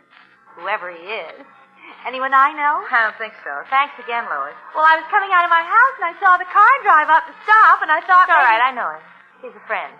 Good night, Lois.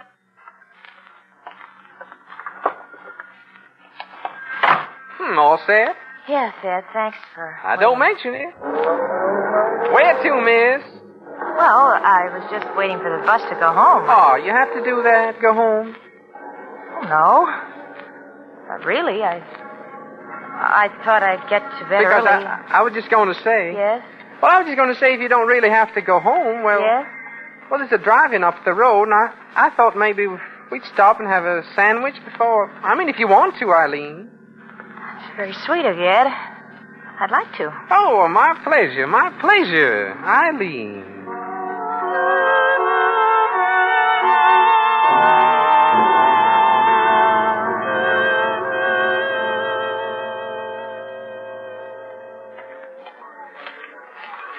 Your sandwiches, folks, and the Cokes. If you'll just adjust your window. Well, thanks.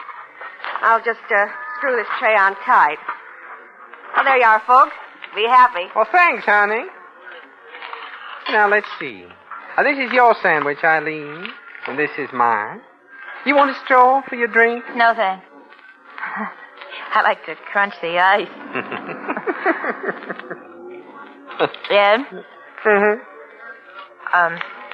Your wife, has she, Oh, that's done and finished. Eileen, I told her off good today. I said, stop bothering me. Stop hanging around. Stop calling me. No, we're divorced, I said, and if that doesn't mean anything to you, it sure does to me, I said. Why? Did you think that... I don't know what I thought, Ed. I just Oh. wondered the couple of times I met you, you talked about her, and I... Eileen. Yes? I'm glad I happened to see you waiting there in the corner tonight. You know, I was just driving around and nothing to look forward to. There you were in the twilight. Why, Ed. Well, what's the matter? Well, nothing. Nothing's the matter. It's the way you said that.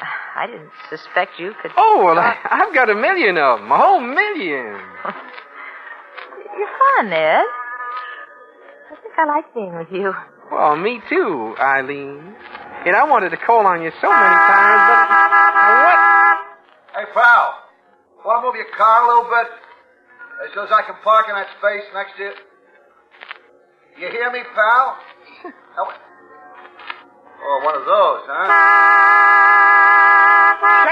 Shut up! Ed, all you gotta do is just pull over a little and... He's got no right to. I'll show him. I'll show that loudmouth. Now, what's with you, big mouth? You figure I own the world or something? Oh, I got me one of those. What are you, a miser, kid? You collect parking spaces? All you gotta do is move your car a little. I'm not going to, big mouth. I got there first. Me and my girl, we don't want to move. We're not going to move. Yes, you will, kiddo. Well, stop it. Stop that. Stop it. You too crazy or something? Well, you heard him, Eileen. You saw him. He shoved. Stop it. You hear? Ed, let's get out of here. Let's go someplace else. You want to? You really want to? Tell him you want to, lady. All I am is hungry for a cheeseburger, so get him away from me. Let's go somewhere else, Ed. Maybe where we can dance. Someplace that... I know a place on the highway where there's a jukebox. That sounds like fun. Let's go there, Ed. My pleasure, Eileen.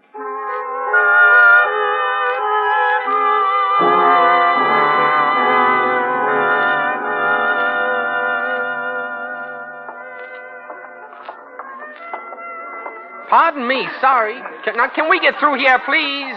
Can we get through here, please? Says the man. Says the man. Oh, come on. Let the lady and I through here. Lady. Ed. What? Let's get out of here. Let's not... Now listen, you punk, you little punk. Let us through here. We want to sit down. Please, Ed. Hi, lady. To you, I'll apologize. Ed. Now listen, you. I'm apologizing. You want to get through? I'll get you through. Get out of the way. Out of the way. Let these two good people by. Let them by. Table you wanted, lady? Thank you. Sit down, lady. Now, mister, what about me being a punk before you sit down, that is? You tell me that. Oh, well, Before you sit down, that is. No, forget it. No offense. You know, all those people and bumping and everything. Sure. And you know what? Huh? Hi, I'm Bernie. Hi. Hi, lady. I'm Bernie. Eileen. And I'm Ed. Hi. Mind if I do? I knew you wouldn't. Sit down, Ed, and join along. Hi. Hello. What's the matter with you? Get him. Hey, Eileen. What? What do you want? What are you laughing at? Mostly you. A long face in this kind of place. Informal. Yeah, friendly, Eileen. Now, we've forgotten. Come on. Sure. Sure it is. Eileen? Hi. You see, Eileen? Hi, Bernie. Yeah, me too. Hi, Ed. Yeah. Hey, you know what you ought to do, Ed? Hold up 3 fingers and yell beer so Eileen and me can finish out the dance. Yeah. Come on. All right. Hey, 3 beers. Hey, you, 3 beers.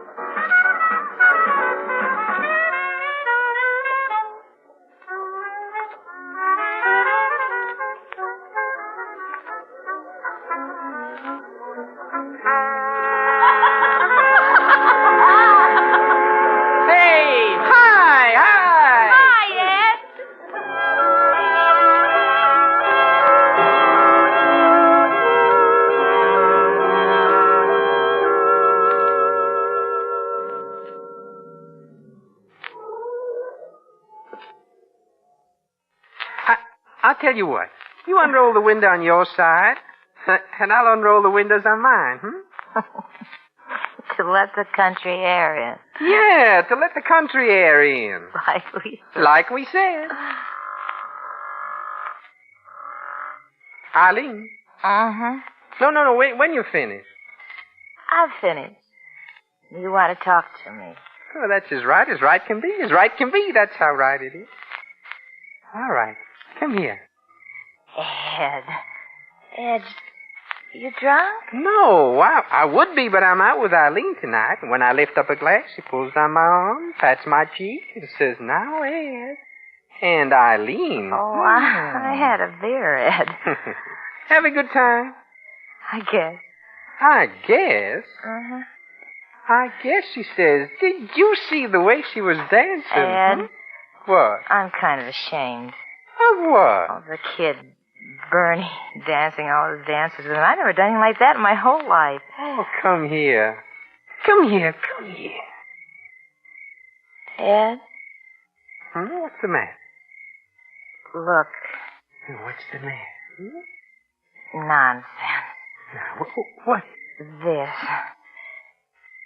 Better we go home. No, better we don't, baby. Baby? Me? Baby? Home, Ed.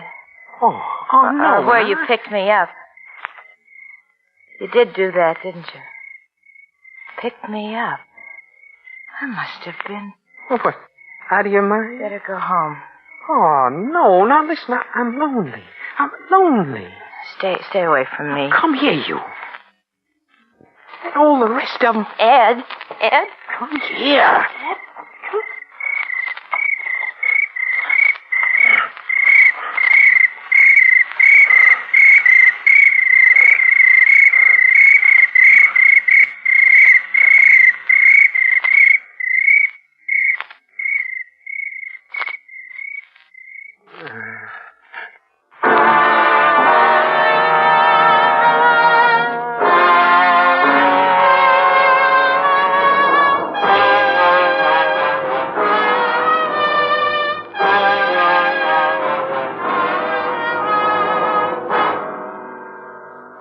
Autolite is bringing you Mr. Cornell Wilde in Somebody Help Me, a story based on fact. Tonight's presentation in radio's outstanding theater of thrills, Suspense.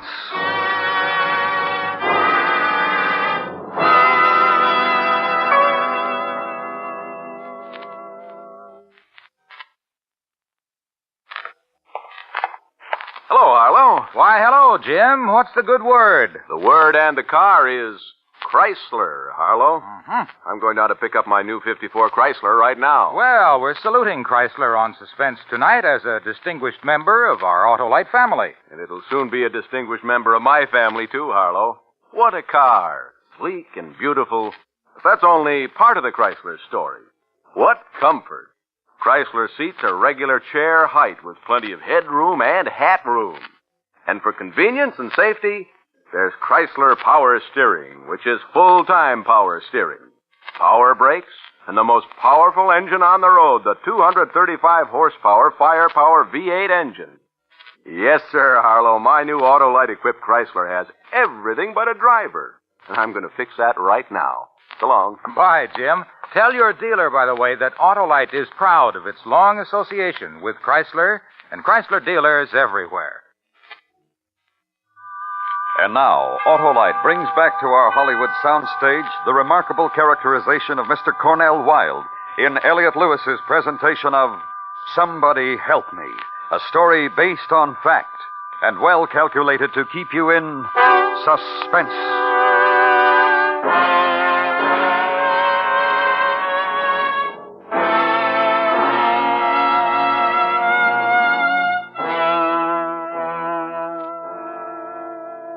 Eileen Hall was missing. 4 days after her disappearance, 2 boys were walking across a field on the outskirts of town and came across a body. Identification was made by fingerprint, and it was established that this was the missing girl. Her friends were questioned, and it became known that 3 men had been interested in Eileen. The first was a corporal at a nearby boot camp. He stated he was on duty on the night of September 10, charge of quarters, which checked with post records. Then a former shipyard worker, who it was recalled had pursued Eileen without success. She found out I was married. I told her I was right off the bat. Politely, in the nice way she had, she told me to beat it. I was playing poker on the night of September 10th. Which checked. A neighbor was questioned, a young man who had had several dates with her. Maybe 5 or 6 dates. We got along, I guess, but she got tired of going out with me. Guess we ran out of things to say to each other. The last time I saw her, it was pretty miserable. That was in July sometime. September 10th, I was out with Barbara. We get along fine. 2, on the basis of the identification, Mrs. Lois Anderson came forward, made a statement. Eileen was visiting with me. She left my house and walked to the corner to the bus stop. I ran after her to give her a little something I'd made for her. She was just about to get into an automobile that had stopped for her. Oh, no, I never saw the man before. He wore glasses. That's all I can remember. Medical authorities who performed an autopsy reported that Eileen had been strangled somewhere around midnight. From scraping under her nails that she had scratched her murderer, and that she had eaten a ham sandwich about an hour before her death. Therefore, a check was made of every restaurant and drive-in in the area. And one car hop said, I'm pretty sure it's the same girl. She was with a man with glasses on. Got into some kind of fight with another customer. I can't remember just what it was about. I see. I remember, though, at first I thought it was my boyfriend driving up. Same kind of car, and it was fancied up the same way. What kind of car was that? Convertible. Black convertible. Plaid top.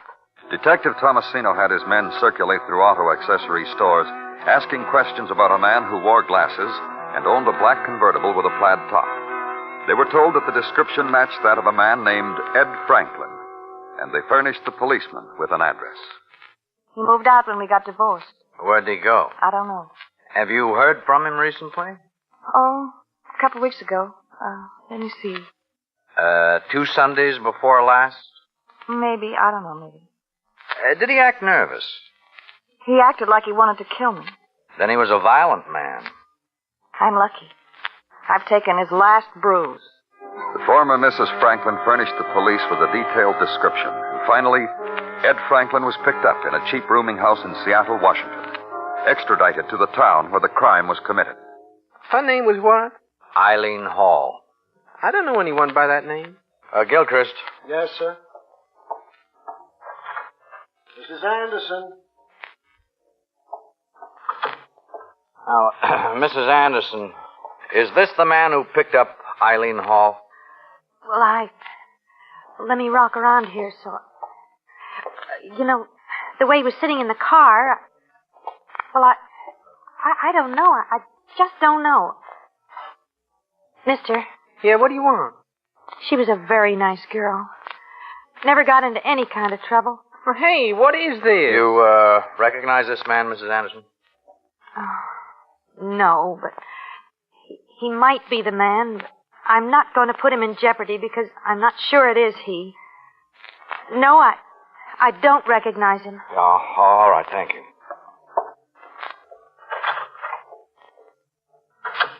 You see? See what? Well, she saw the killer and she said I'm not the one. Tell me something, Mr. Franklin. Well, any old thing. What were you doing in Seattle? Well, what's that got to do with... This is your home, Mr. Franklin. You were married here. Your job is here. Why did you go away? Well, restless. Why? Well, why does a man get restless? Tired of the same old thing? Well, that's right. Job, routine. Right.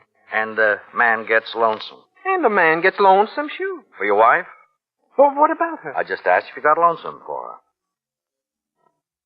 Divorced her. Why? Well, nothing was good enough for her. Well, we didn't get along. We got divorced. Did you ever beat her? Well, no.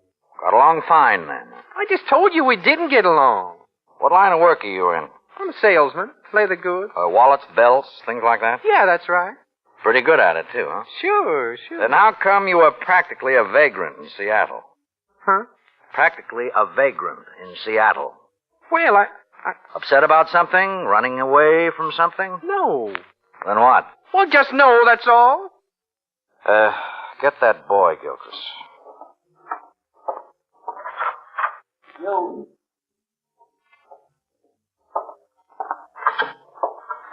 Hey, boy's name is Bernie, Mr. Franklin. You know him? No. What about it, Bernie? It's him. How do you know him, Bernie? I stood up to him in a juke joint once, and he fell down. Then there was a girl he was with. He watched me dance with her. Hi, Ed. Okay, Bernie. Gilchrist. Yes, sir. The two from the drive-in. This way, Bernie. Okay, you two.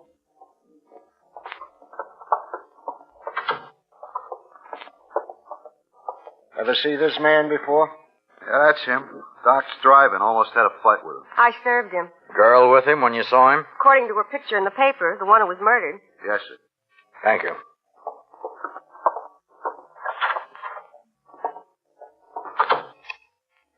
Well? Well, what? We got the middle of it, Franklin. You went to a drive-in and had a ham sandwich. You almost had a fight there. Then you went to a juke joint and you watched Eileen Hall dance with that boy. All we need is the beginning and the end. Now, look, I no more killed Eileen than... Well, all right, sure, I knew Eileen, but what does that prove? Nothing, except you said a few minutes ago that you didn't know her. Well, I didn't, not really. Well, she must have known you, else why would she get into your car?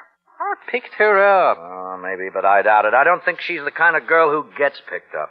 Well, where you been? Every girl gets picked up. Oh? Well, sure, where you been? How did you meet your wife, Franklin? Hey, now, wait a minute, mister. I just asked you a simple question. How did you meet your wife? I'll leave her out of it. Can't do that anymore, Franklin. Can't leave anything out of it. Come in, please. Sit down, please. I was just telling... Hello, Ed. Shirley, honey. You're in a lot of trouble, aren't you? Yes, I am, honey, but don't you worry about it. I'm not going to worry about it, I don't want you to, honey. I don't want you to worry about anything. I'll get out of this. We'll start all over. What? Oh, boy, am I glad to see you here. Ed. I can handle anything to throw at me now. Ed. Oh, it's true, honey. I'm not going to deny it. I was out with this girl. We went to a drive-in, and we went to a beer place. They had music there. You know, I didn't even dance with her, honey. Ed. I didn't... Take it easy. Will you listen to me? Well, what, honey? Ed. Sure, honey. What do you want? I don't care what happens to you. Listen to her. For what you've done. They can put you in the electric chair and they can flip the switch. You don't care, do you? You really don't. Shirley, please. I am in trouble now, and I'm frightened, and you remember how when it started, you and me. Remember how we said we'd beat each other, Shirley? Who needs her? I can get girls anytime I want. Pick a night, pick a time. Come on, honey. Come on, hop in, honey. Eileen? Eileen? Franklin. What? What do you want? You were the man Lois Anderson saw, weren't you? The woman Eileen was visiting. Yeah. And the man who had the fight in the drive-in. Now, listen, that The guy... man who had the fight in the drive-in. Okay. And took her to the juke joint. It was just like that boy Bernie said. Okay. Why did you kill Eileen Hall? What? Why? I'm just like any other guy. I'm a good guy.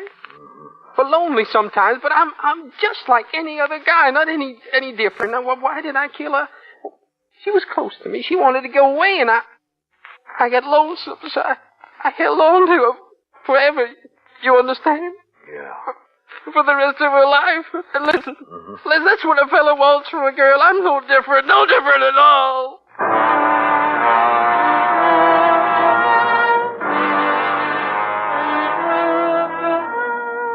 Franklin was executed for the murder of Eileen Hall.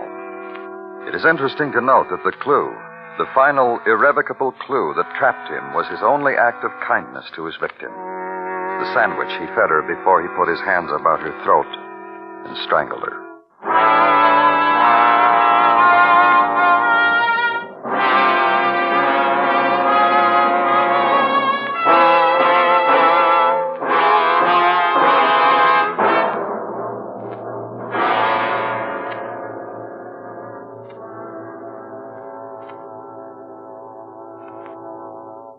Suspense. Presented by Autolite. Tonight's star, Mr. Cornell Wilde. This is Harlow Wilcox again. Remember, you can now do your favorite local or national recognized charity the favor of a lifetime. If you're one of the 25 persons selected in the huge $100,000 Autolite Family Charity Drawing, you can name any recognized charity you wish to receive a big share of $100,000. Those charities can be schools, hospitals, churches, the National Cancer Foundation, or any other local or national recognized charity. So if you're 18 years or over, visit any or all of the following Autolite Family car dealer showrooms: DeSoto, Hudson, Plymouth, Studebaker, Dodge, Willis, Nash, Packard, Kaiser, or Chrysler. Print your name and address on the registration form and have the car dealer sign it. That's all. Nothing to buy, try, or solve. So sign up tomorrow.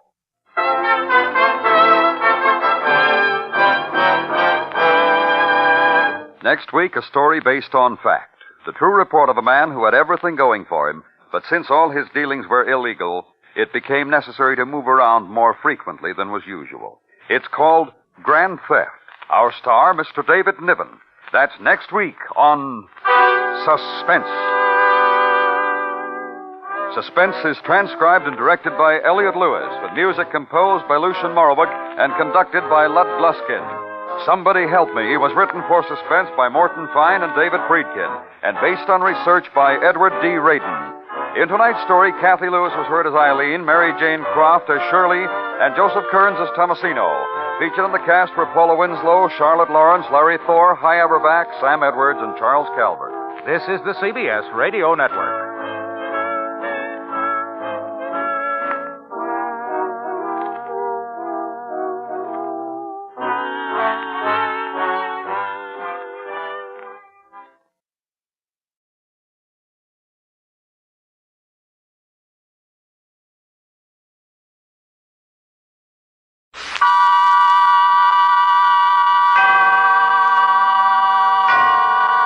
Autolite and its 96,000 dealers bring you Mr. Cornell Wilde in a story taken from life. Tonight's presentation of Suspense.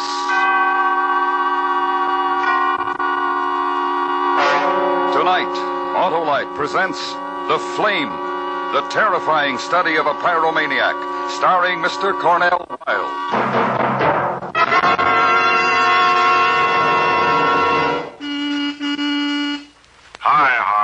Well, strip my clutch. It's Oscar, the orating auto. Where are you going, Oscar? To see my Autolite spark plug dealer, Harlow.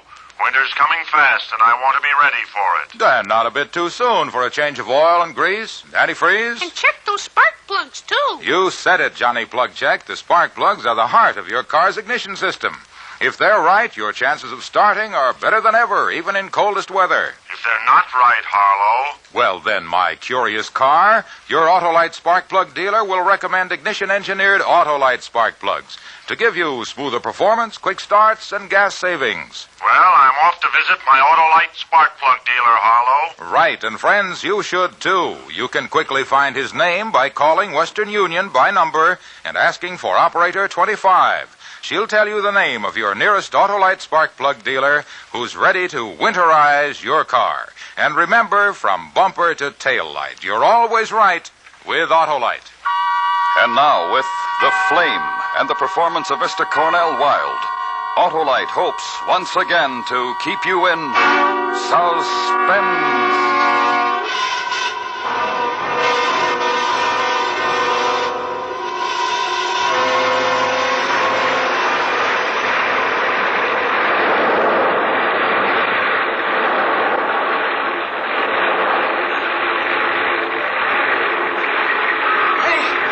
That's a big one. What a monster. There's still a lot of people left in the building. It started on the ground floor, huh? I guess so. I don't know. I just got here. You know, mister? The first floor. What a mess. Wonder how it got started. Oh, some joker in bed with a lit cigarette. I probably fell asleep. No, that wasn't the way it started.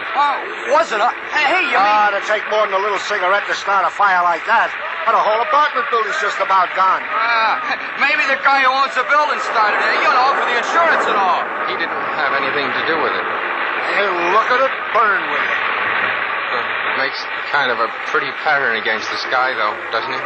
Pretty Hey, are you kidding? Hey, what are you doing? What? I said, what are you doing with that paper? Oh, I'm drawing. I'm drawing a picture of the fire.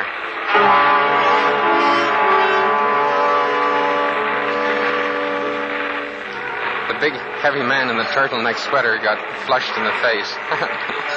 Red, just like the fire across the street. It was burning big now, and it went climbing high, way up so high it was going to touch off the sky, too. And just when it reached its peak, they put it out. Then there were big, black, ugly clouds of smoke. But I had the picture I'd drawn of the fire, just a pencil sketch. I'd colored when I got home, just the way I remembered it, with reds, oranges, and pinks. So I go home. But when I get there, my sister Mary Lee is still up. She's in her robe. She should be in bed. She has to get up and go to work early in the morning. Why is she up at this hour? Andy? Yes, Mary Lee? Where have you been all night? I had supper ready. You promised me you'd be home. What happened? Andy, just don't stand there. I asked you what happened. Nothing happened. I just went for a walk. What are you so upset about? Nothing. Just leave me alone, Mary Lee. Do you have to nag at me all the time? I'm not nagging you, Andy. I'm just worried, and I get nervous when I worry, that's all. Forget it. I'm home, and I'm all right, so don't worry yourself anymore, okay? Okay, Andy. Wait a minute. I wanted to ask you for a big favor. Well, can't you ask me tomorrow morning, Mary Lee? I'm awful tired. You know Mr. Boyajian, the dry goods store man, Andy? Well, sure, I know. I'm one of my favorite people. What about him? This morning they took his wife to the hospital. Oh, to the hospital? What for? She's sick, very sick, Andy. Tonight on the way home from work, Mr. Boyajian stopped me and asked me if I'd talk to you about helping him. Well, help him out? Sure, I will, but how? Well, he may have to spend some time at the hospital with her.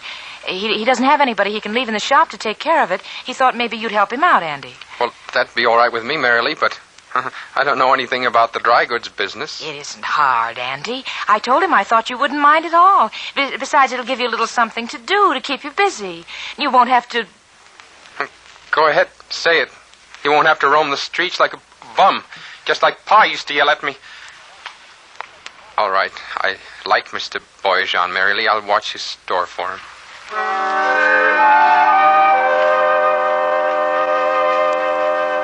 Mr. Boyajian was a man who looked like Santa Claus. He had small eyes and big red cheeks. He laughed all the time, and when he laughed, his small eyes got big and they twinkled just like the stars. Or the flash of a flame when you strike a match and it suddenly flares up with colors and warmth, and you get a funny sensation in your stomach. That was Mr. Boyajan, the man who owned the dry goods store on Union Street. The following morning, Mr. Boyajan wasn't laughing, and there was no twinkle in his eyes. He looked sad sitting behind the counter.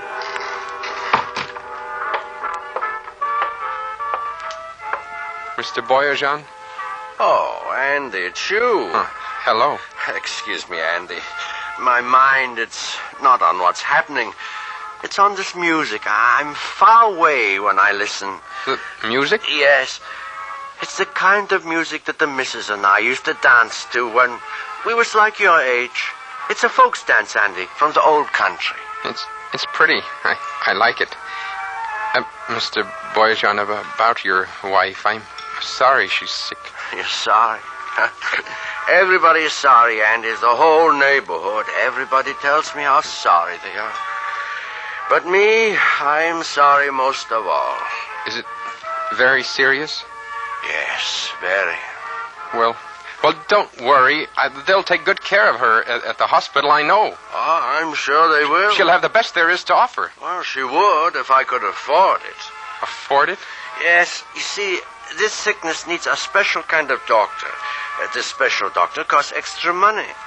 Oh. And it's the kind of money that I, as proprietor of this small dry goods store, do not have. I wish there was something I could do. Oh, you're a good boy with a good heart, Andy.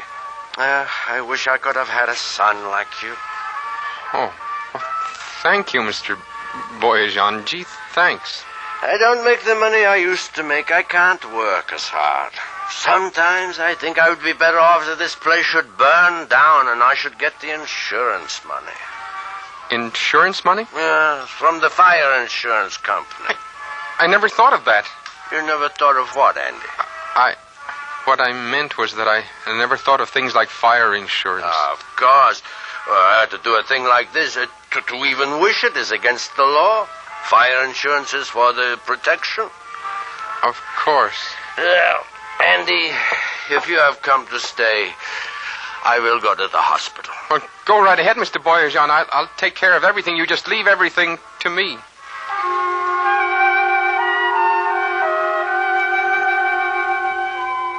Mr. Boyajan looked so sad and tired as he walked out the door. Why did there have to be terrible things like this in the world? Why couldn't everything be beautiful and good? Beautiful and good like a nice, big fire. Clean, warm, burning all the evil and hurt. It was so simple. I had to laugh. I decided I'd use the plumber's candle and the celluloid. That way all of the evidence would be destroyed and there'd be no way of investigating the claim. I started to get excited about it. I bought what I needed and went home. I got out Mary Lee's cake tin, went in my room and started to experiment. Andy, I wonder if you'd run down to... What are you doing? What? What are you doing? Trying to start a fire? Oh, nothing, Mary Lee. Nothing at all. Just a little gag. Gag? With my best cake tin. Oh, I'm sorry. Gag for what? Well, Needles and we had it. Andy, you've been down at that pool room again, haven't you? So? Andy, what's the matter with you? Why aren't you like other men? What do you mean? I mean other fellows your age. They're out getting jobs, doing things. All you do is hang out at that pool room down by the Sound. Take walks at night. Draw pictures. What's wrong with my drawing pictures? Does it offend you? I don't know. I'm so disgusted I don't know anything. You're so right. You don't know anything. You're just like Pa. You look like him and you act like him. You don't know anything. You're just like Pa. Shut up. You get out of my room. Get out before I kill you.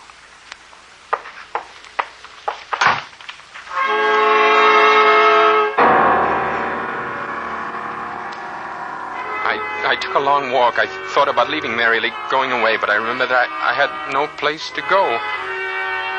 I found myself down by the shipping piers. I noticed a small barge loaded with crates of some kind, wooden crates.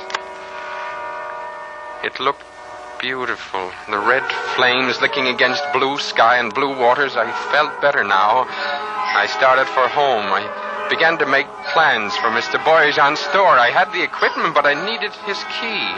I had to get his key without him suspecting a thing. It wouldn't be good for Mr. Boyajan to know what I was going to do. He might try to stop me.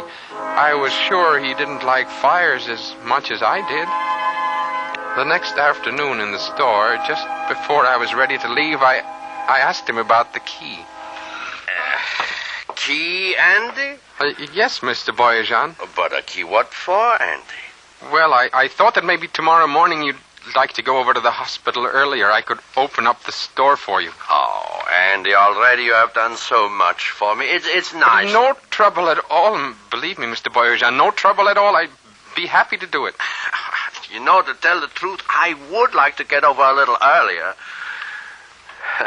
I certainly would. Well, Andy, like I said before, you are such a good boy. There never was such a good boy with a big heart. Huh. You're the only person who's ever said that to me, Mr. Boyajan. This I know is a joke you tell on me. Here. I will give you Mrs. Boyajan's key.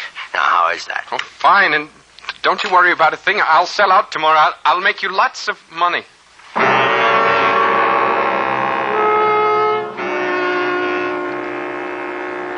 I joked with Mary Lee at dinner that night. It surprised her, but it put her in a good mood. The nice part about the plumber's candle was that I could measure it to burn at any time. An hour would be plenty of time. About 9:30, I told Mary Lee I was going down to the corner drugstore for a few minutes.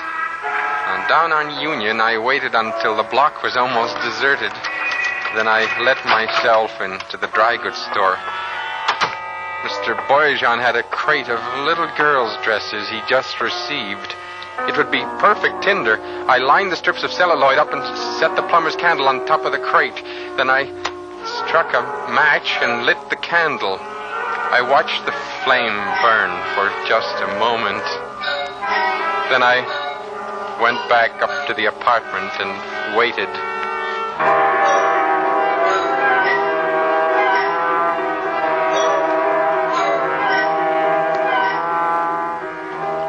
Mary Lee was darning some socks. I sat for almost an hour coloring my pictures, getting nervous. And when it was time, I asked Mary Lee to go get some ice cream with me. When we got down to the street... Mary Lee, look, it's a fire. What? Come on. What? Andy, I hate fires. I hope it's a false alarm. No, it's not false. Look, there's smoke. Plenty of smoke. Hey, there it is, Mary Lee. There it is, right over there. Andy! Andy, it's Mr. Boyajan's dry goods store. Well, for heaven's sakes, what do you know, Mr. Boyajan's dry goods store? Oh, isn't that terrible? Poor Mr. Boyajan. He hasn't got enough trouble as it is. Don't feel sorry for him, Mary Lee. He's got insurance. I know, but... How'd you know? Oh, we got to talking the other day. He told me about it. Hey, Andy, what do you say? Hot one, huh? Oh, hello, Needles. Yeah, real hot. Andy, who's that they're carrying out? The old man. Mr. Boyajan? Yeah, somebody said he was passing by on his way home. He saw the fire and rushed inside to try to put it out. Crazy thing to do. Is he? Oh, no. Look at those flames. Look up at the sky, would you? Just like a torch. Just like a torch. It's beautiful.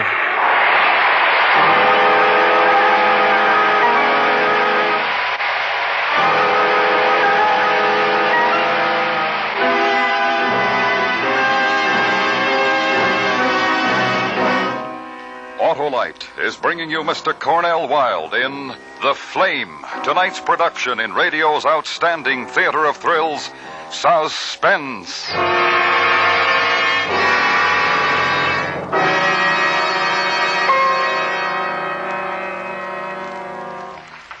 Say, Harlow, I'm really set for cold weather now. Ah, winterized by your Autolite spark plug dealer, eh, Oscar? Yep. He changed my oil, grease, and put in antifreeze. And check those spark plugs, too. And that's important, Johnny Plug Check. When spark plugs are right, your chances of starting are better than ever in cold weather. And Mine are really right, Harlow. My Autolite spark plug dealer replaced my worn-out spark plugs with world-famous Autolite spark plugs. For smoother performance, quick starts, and gas savings. Autolite spark plugs are ignition engineered and used as original factory equipment on many leading makes of our finest cars. So, friends, get your car winterized now. And check those spark plugs, too. Right, Johnny. And your neighborhood Autolite spark plug dealer is the only one with the exclusive Autolite plug check indicator to tell you instantly if your spark plugs are right for your type of driving. And he's the only one who can offer you a choice of standard or resistor type, ignition-engineered Autolite spark plugs. Remember, from bumper to tail light, you're always right with Autolite. And now, Autolite brings back to our Hollywood soundstage Mr. Cornell Wilde in Elliot Lewis's production of The Flame, a dramatic report well calculated to keep you in suspense.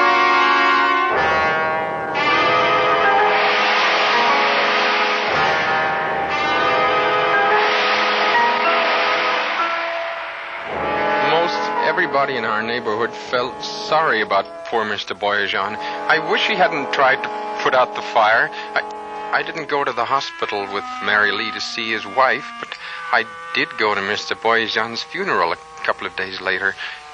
He didn't look worried anymore. Instead, he looked very peaceful lying in his casket. I must admit I did feel some remorse, but the thing that bothered me most of all was the fact I hadn't been able to draw a picture of the fire. It was the following Friday night that I dropped into the pool room down near the Sound. Needles was all alone. Hi, Hotshot. Hi, Needles. Want to play some pool? Okay. Hey, where you been? I've seen you around since the funeral. Oh, here and there. Uh-huh. You shoot first, Andy. Okay. Hey, you know, that was tough about old man Boyajian, huh? Too bad. He shouldn't have tried to put it out. You know, at first I thought the old guy started it himself. You know, to collect the fire insurance dough. But I guess he didn't. Mrs. Boyajian will get the money, though, won't she? Oh, you never could tell. There were some fire insurance coppers around a couple of days ago asking questions. They'll investigate before they pay off. Hey, just shot. Huh? Oh, yeah. Yeah, they talked to a lot of people in the neighborhood. Did they talk to you, Andy? You were working for him, weren't you? Helping him out so he could go to the hospital. They'll probably find out if it was a cooked-up thing or not. What do you mean, cooked-up thing? Well, you still can't toss out the idea that maybe Boyajian himself started the fire. He didn't. How do you know? He got burned, didn't he? Maybe he got caught or trapped, couldn't get out. Hey, you're shot, Andy. That's ridiculous. He couldn't have started it. How do you know? He couldn't have. He just couldn't have. Why? Because he... Yeah, Andy? Because? Nothing. Shoot, Needles. Because you started it? Is that maybe why? I said shoot, Needles. What did you want to do, Andy? Help the old guy out? I said shoot. Well, that was right decent of you, Andy. And a mighty fine job, too. How much were you in for? I wasn't in for anything. Shoot. Sure, just for kicks, huh? Listen, Needles, don't get me mad. Hey, put down that cue. I was only kidding. You start fires just for kicks, huh, Andy? That's a laugh. Sure, Andy, don't get sore. I was only kidding.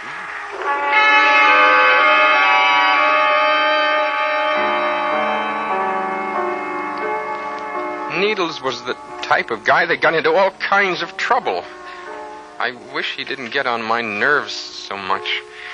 When I got home later and opened the door to the apartment, I suddenly got a funny feeling. I didn't know what it was, but I was sure it had something to do with the man who was sitting in the living room with my sister. And when she introduced him as Inspector Shapiro of the fire insurance company, I knew why I had the strange feeling in my stomach. He's investigating about the fire in Mr. Boyajian's store, Andy. Oh, Mr. Boyajian was one of my very best friends. I was very sorry about... I understand. I went to the funeral. Before we can pay Mrs. Boyajian the money she has coming, I have to make sure the fire wasn't started purposely. Purposely? He means somebody did it just to collect the money. Oh. So far, we haven't been able to learn how it was started. I see. Andy, the night of the fire, where were you? I can answer that, Inspector. He was right here in this room with me. I see. I remember. I was darning some socks, and Andy was drawing. Oh, Mary Lee, he doesn't want to hear about that. He loves to draw. You want to be an artist? Well, no, I just like to draw. I see. You worked for Mr. Boyajian while his wife was in the hospital. At least that's what your sister told me. I did it to help him out, Inspector Shapiro. I didn't do it for the money. Did anyone come in while you were there? Someone who may have talked to him? Inspector Shapiro, if you're trying to prove that Mr. Boyajian started that fire himself, you're wrong. He wasn't that kind of man. I know he didn't start the fire. I guess you're a blind alley for us, too. I'd hoped you'd be able to shed some light on the case. I'm sorry, but believe me, Inspector, when I tell you Mr. Boyajian didn't start that fire, for one thing, would a man burn himself up in a fire he starts? That'd be a crazy thing to do, wouldn't it? Yes, Andy. Definitely a crazy thing to do.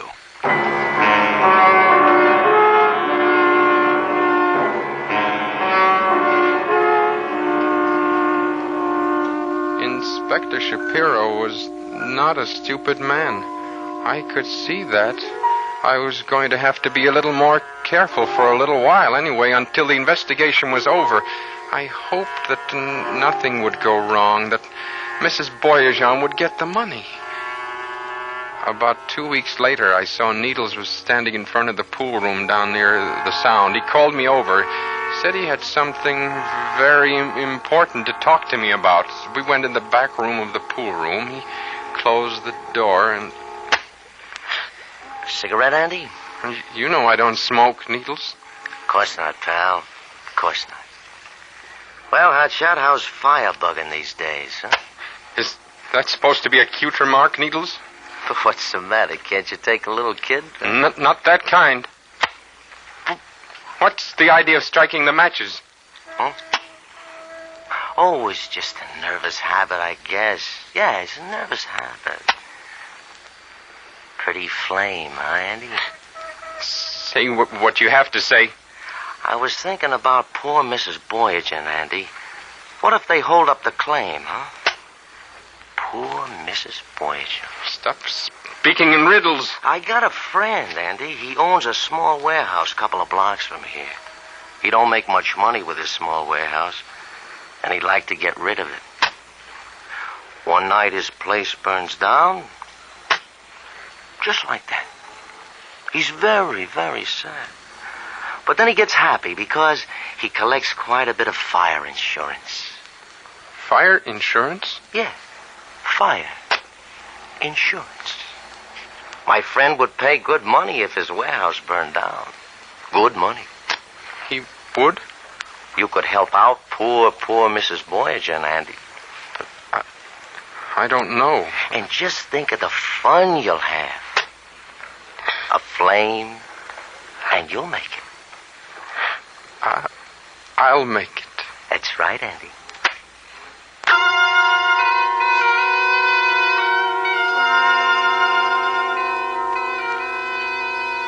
Next Friday night seemed like a very long way off. A couple of times I wanted to go for walks, but then I kept thinking about the big one I was going to make on Friday night, and I decided not to go for any walks. I got some money from Needles and bought all the stuff I needed, the celluloid and the plumber's candles. I met Needles' friend on Thursday. He took me on a tour of the warehouse. It was a 3-story building. When I finished going through it, I decided it would be best to start 2 fires on the 3rd floor and 1 on the 1st. When I got home, I let myself in, but I didn't close the door because I heard voices coming from my room. It was Mary Lee in a voice that gave me a funny feeling. You never bothered to look at this scrapbook? Why? He draws pictures. Your brother's a very dangerous man. I never suspected anything. I never bothered to look at the pictures he's drawn. He'll have to be turned over to the authorities. They'll give him proper medical treatment. He's a dangerous man with a dangerous sickness. I got to call Needles.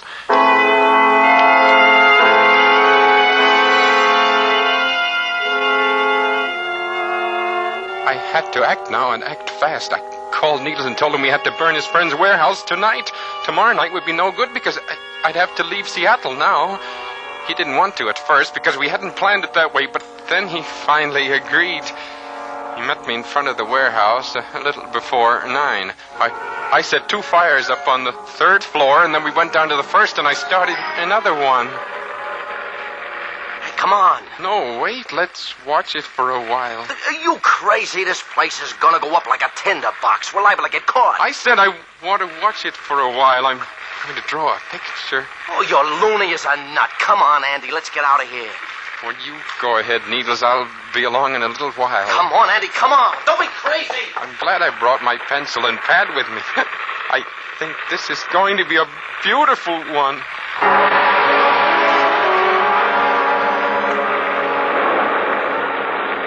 And it was.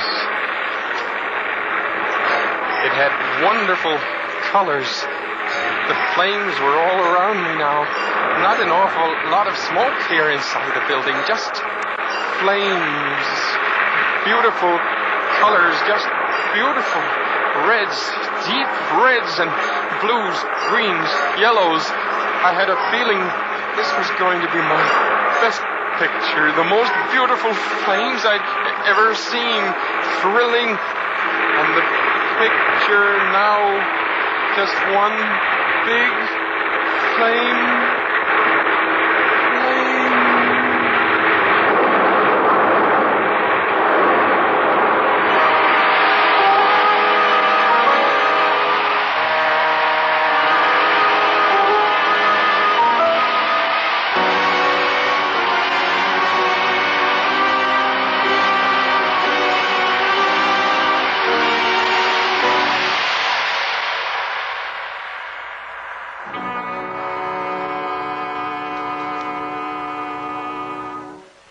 Suspense. Presented by Autolite. Tonight's star, Mr. Cornell Wilde. And here he is once again, Mr. Wilde. A splendid and convincing performance, Cornell. Oh, thank you, Harlow, and thanks to Autolite. Yes, thanks to Autolite for many things. Smoother performance, quick starts, and gas savings. Harlow, you're wonderful. You always have something to say about Autolite. Well, of course, because Autolite makes over 400 products for cars, trucks, tractors, planes, and boats, including the world-famous Autolite Stay Full battery, automotive wire and cable, and many more. Well, no wonder you always have the right thing to say, Harlow. Cornell, from bumper to tail light, you're always right with Autolite.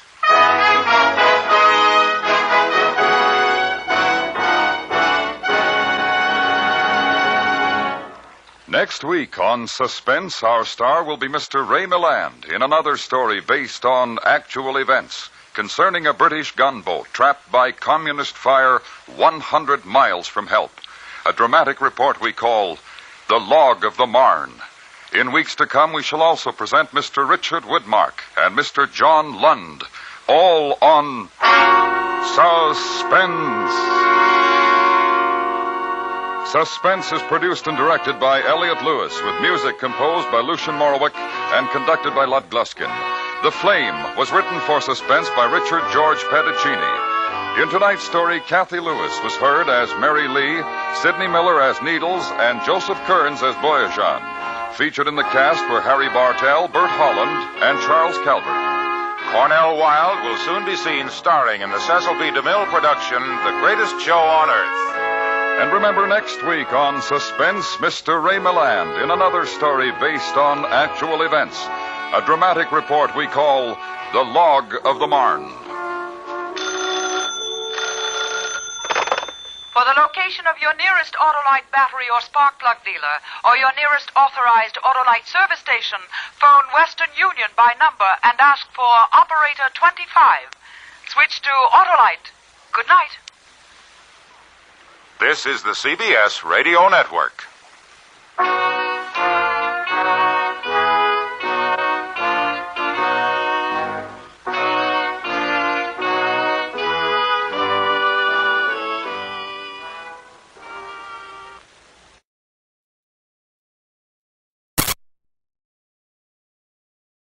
Now, the Roma Wine Company of Fresno, California presents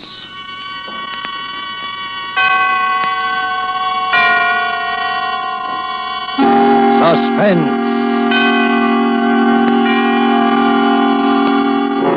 Tonight, Roma Wines bring you the extraordinary child actress, Miss Margaret O'Brien, co-starring with the incomparable Dame May Whitty. Suspense is presented for your enjoyment by Roma Wines. That's R-O-M-A, Roma Wines. Those excellent California wines that can add so much pleasantness to the way you live, to your happiness in entertaining guests, to your enjoyment of everyday meals. Yes, right now a glassful would be very pleasant as Roma Wines bring you a remarkable tale of suspense. And with the strange tale called Cricket, and with the performances of Margaret O'Brien as Little Florence, and of Dame May Whitty as her grandmother, Mrs. Edney, Roma Wines hope indeed to keep you in suspense.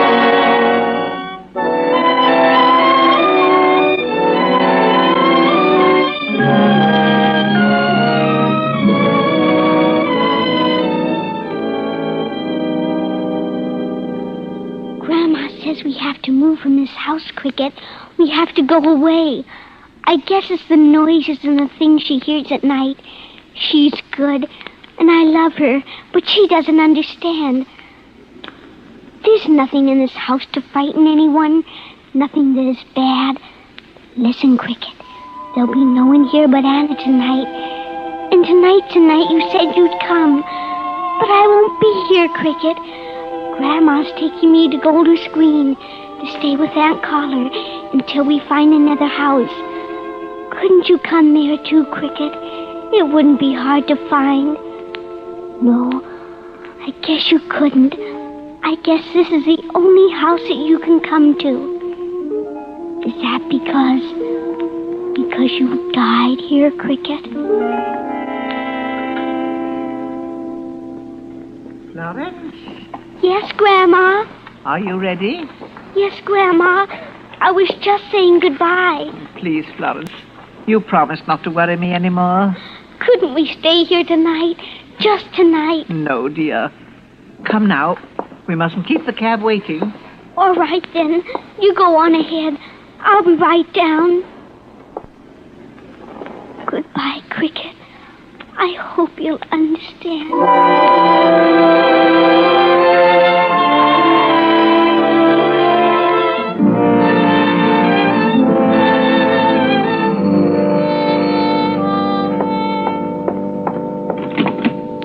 Hello? No, this is the maid. Mrs. Edney isn't here. No, she's staying overnight in Golders Green with her granddaughter. You're welcome. Goodbye. Who's it? It's me, Anna. You shouldn't come in without knocking like that. I heard Mrs. Edney was gone. Have you finished with the cleaning? Not quite. You're early. I was worried. Has there been another robot raid? No, not that. I didn't like you being here in the house alone. Anna, I want you to tell Mrs. Edney you're not coming back after today. But, Charles, I can't If Mrs. Edney chooses to live in this house, that's her affair, but... Have you heard it tonight? Have I heard what? You know what I mean. I've heard nothing. The neighbors have. Oh, if they minded their own business, they wouldn't hear so much. They said it was bad. I'm not interested in what they said. Well, you should be. Why should I be? Because of all the things that goes on in this house... Oh, what was that? Who is it? Anna? Oh, Mrs. Edney. I thought you'd gone. Oh, good evening, Charles. Good evening. I thought you were staying the night in Golders Green, Mrs. Edney. I am. I left Florence there. But I have to meet the real estate man here, Mr. Peters. Then you are going to move? Yes, Anna. Oh, I hope you're not moving because of the stories that have got around. Oh, don't you worry about me. You'd better go now, Anna. Take your umbrella. It's raining. If you need me, you'll drop me a line, won't you? I will. Thank you. Goodbye. Goodbye, Mrs. Edney. I suppose you don't hear it now, Anna. Charles. The neighbor's dog's at it again, Mrs. Edney. The neighbor's dog. You know, there isn't a dog within miles of here. That must be Mr. Peters now. It ain't no dog anyone's ever seen, and you know it. Well, good night, Mrs. Edney. Whoa, hello there. Oh, Mr. Peters. Good night, Anna. Charles.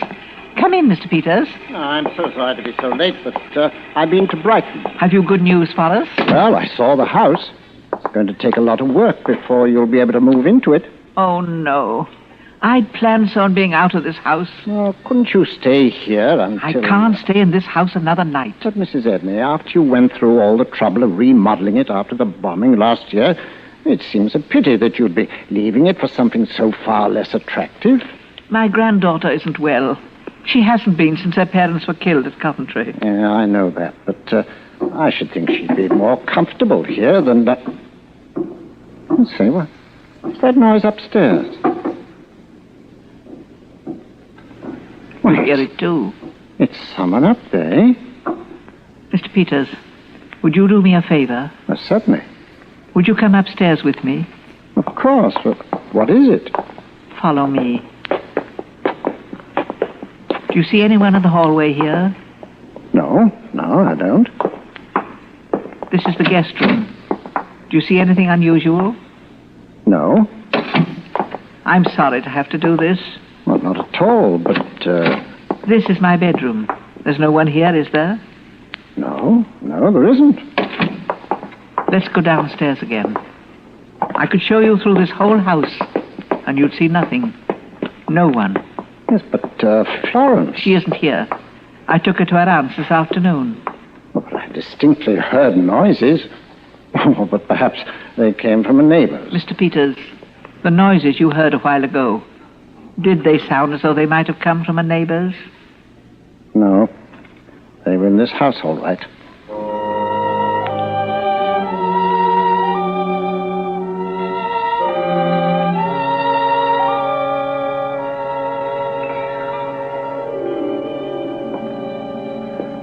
I wish I could help you, Mrs. Edney.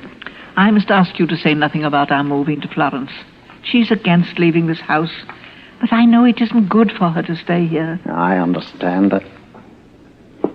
I smell something burning. Yes, it's always like that. First the noises, then something burning. But there is something burning. You can search the house, you'll see no one. Nor will you find anything burning. I know. Are you certain there's no one upstairs? You saw a while ago. Yeah, but I heard it so clearly, and that smell... Would you like to go upstairs again? Yes, I'll go alone this time.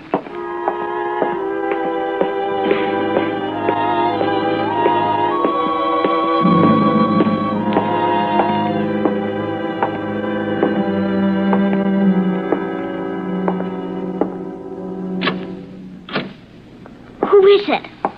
Florence. Who are you? I'm Mr. Peters, remember me? Yes, you're the man who wants us to move out of this house, don't you? Well, I looked for another house for you because your grandmother asked me to. Don't look anymore. Well, if you say so. I thought you were at your aunt's. No. Yeah, Florence, that burning smell. Have you been playing with matches? No. Well, don't you smell something burning? Yes. What is it? It's him. Him? What do you mean? Oh, you wouldn't understand. Now, you must tell me. You wouldn't want the house to burn down, would you? The house won't burn down. Mr. Peters, would you please go away? Very well. Good night, Florence. Did it hurt much, Cricket?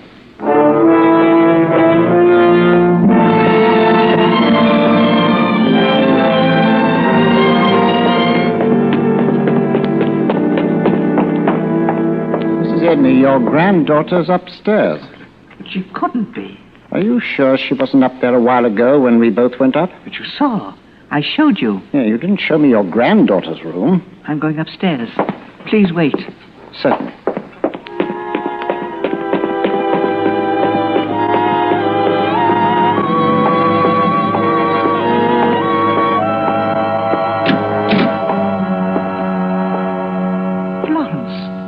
What are you doing here?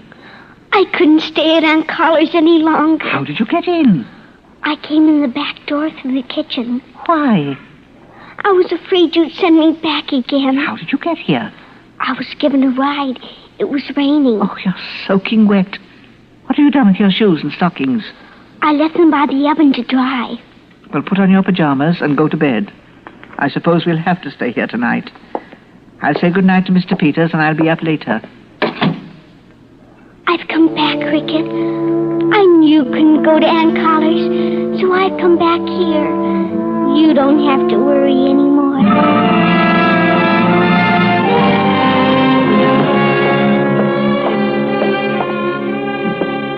Mr. Peters? I'm out in the kitchen. Would you come here for a moment? I found these shoes by the oven. They're scorched. Oh, well, Florence must have put them to dry. Yes, I know you've been through a great deal lately, but I'd suggest that you take yourself in hand. But, Mr. Peters... Well, I think you've been imagining things. You insisted there was no one upstairs. But there have been other times. And are you sure that if you'd investigated them, you wouldn't have found an explanation like tonight?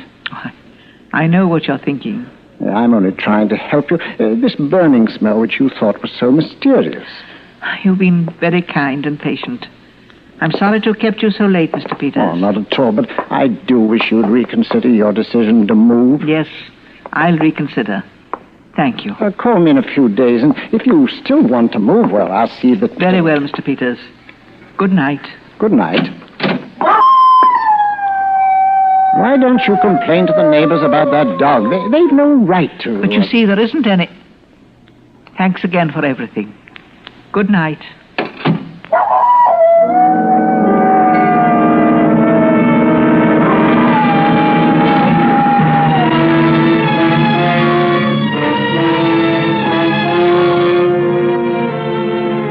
For Suspense, Roma Wines are bringing you as co-stars Dame May Whitty and Margaret O'Brien. In a moment, we will present the second act of Cricket by Mel Dinelli, which is Roma Wine's presentation tonight of Suspense.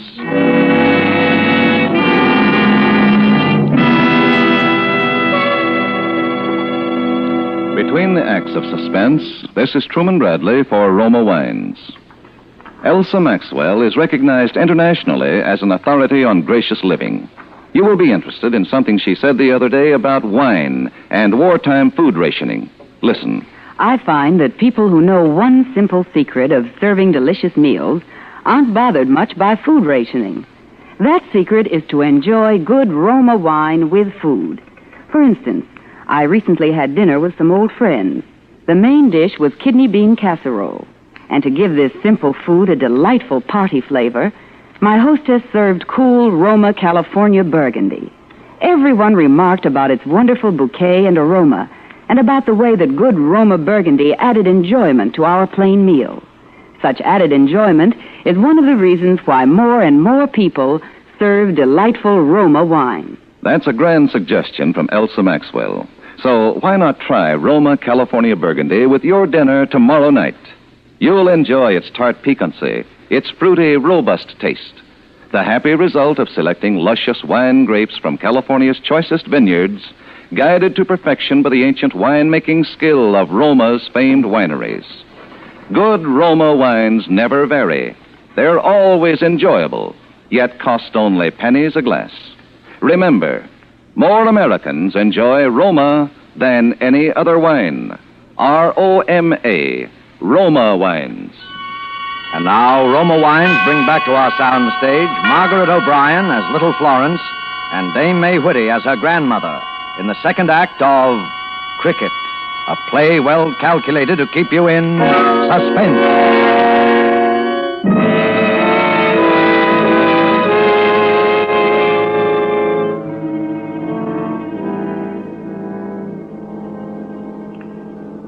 I'm letting you stay, Florence, but just for tonight. Now, you must promise me to go to sleep. But I'm afraid I'll miss him if he comes. Oh, you must stop talking like that. Do you know why he might come tonight, Grandma? He's not coming, dear. Oh, yes, he is. It's just a year that he's been gone. A year's an awfully long time for someone that you love to be gone, isn't it? Try not to think about it, dear. Please, Grandma, tell me about it. Oh, no, dear. I want you to go to sleep. Please, Grandma, tell me just once, then I'll go to sleep. Tell me how brave he was. Please. Oh, Florence. Well, then will you promise to go to sleep? Yes, I promise. Very well. Very well. Once upon a time, there was a little girl, a lonely little girl, and a dog. A very brave dog. Yes, a very brave dog. It was during one of those awful raids when we sometimes thought none of London would be left standing. I'd put you to bed in this very room, and I'd gone downstairs to lock up the house for the night. And the awful bombs seemed to be coming closer and closer. I was standing at one of the windows looking out when I heard the screeching whistle very close. Then there was a splitting crash. The door seemed to go out from under me. And the next thing I knew, I was out in the street. There were crowds and confusion. I'd been hurt. I couldn't seem to move. But I knew you were still in there. I tried to get up, but they kept telling me not to, that I'd hurt myself. The house was blazing by now. And then I remembered that Cricket was in there too. And I prayed that somehow, some way he'd do something. And then we saw you. You were dazed, and Cricket was tugging at you, pulling you towards the doorway. He was leading you straight to safety. You were almost out, both of you. Suddenly, the flaming doorway crashed. It looked as though you'd been buried under the doorway. And for a moment I thought... But then we saw you coming towards me. It was Cricket who'd been trapped inside the house, and we could hear him. The poor, brave dog. There was nothing we could do, for the whole house seemed to fall in after that.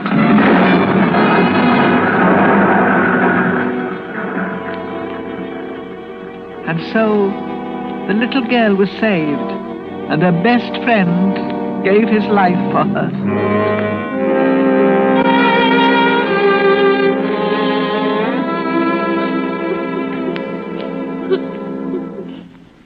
Why do you make me tell you about it, Florence? It only makes you feel worse. Oh, no, Grandma. It makes me see how brave and wonderful he was.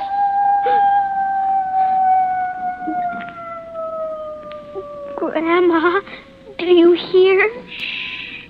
You're imagining things. It isn't good for you. Listen, Grandma. Charles hears it, too. I heard him telling Anna about it. Please, Florence. And that burning smell. Mr. Peters says it was my shoes. But it was, dear. Then what was it all the other times? Oh, Florence, if you want us to stay in this house, if you don't want us to move, you must promise to stop talking like that. It's him. When the burning smell is strong, I can almost see him sometimes. Florence, you're feverish, being out in the rain. You've taken cold. Let me feel your head. He can't come to any other house. I know. Now, Florence, I want you to lie quietly and not talk any more. I mean it this time. I'm going downstairs, and you're to be asleep when I get back. Do you understand? Yes, Grandma. Did it hurt much, Cricket?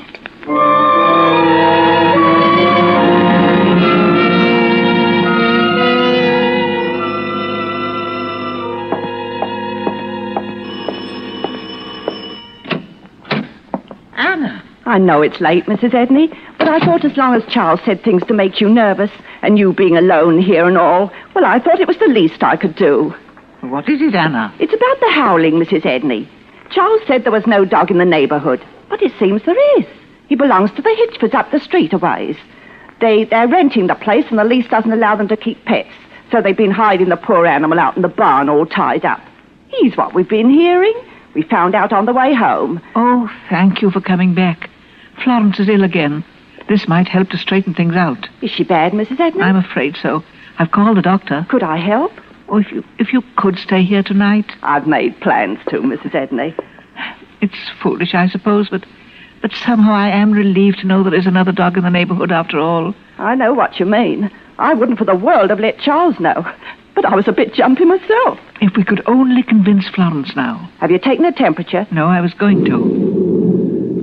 Listen. Yes, it's a robot raid. They've been expecting one. The lights. It's probably got the powerhouse. What'll we do? Don't be nervous. Have you candles? They're upstairs. Why, It's so dark. Here, take hold of the banister. Just follow me. Careful of the landing now. Do you smell something burning? Yes. Probably has something to do with the lights going out. Look, Anna. That light. Do you see it? Yes. It's Florence's room. But all the other lights are out. Oh, don't get excited. We'll go up and see. Come on. Florence, Yes, Grandma. what you doing with that lighted candle? It's for Cricket. I told you to stay in bed. I put it in the window for him. It'll help him find the house. Florence, you're ill. Here, dear. Let me tuck you in bed.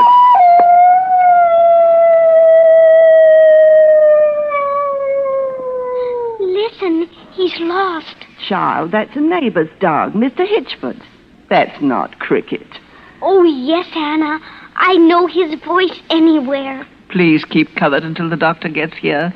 But I'm so warm. My head's burning. I'll take her temperature. I'm on fire like he was. Why doesn't he come? Florence, please. You'll feel better when the doctor gets here. Hold this in your mouth, dear. Is my hair burning, Grandma? It's the fever. Keep the covers on, dear. Are the covers to smother the fire, Grandma? Yes, dear. Keep them on. Why doesn't he come? I'm burning. Oh, what's keeping the doctor? The robot raid. He's probably got his hands full someplace. Here. Let's look at the let's look at the thermometer. Let me have it, dear. Shh. I think she's asleep. Yes. Poor child. Mrs. Edney. It's almost 103. Good heavens. Listen. They're getting closer. What'll we do? We can't move Florence with a fever like this. It may be pneumonia. Oh, don't get excited.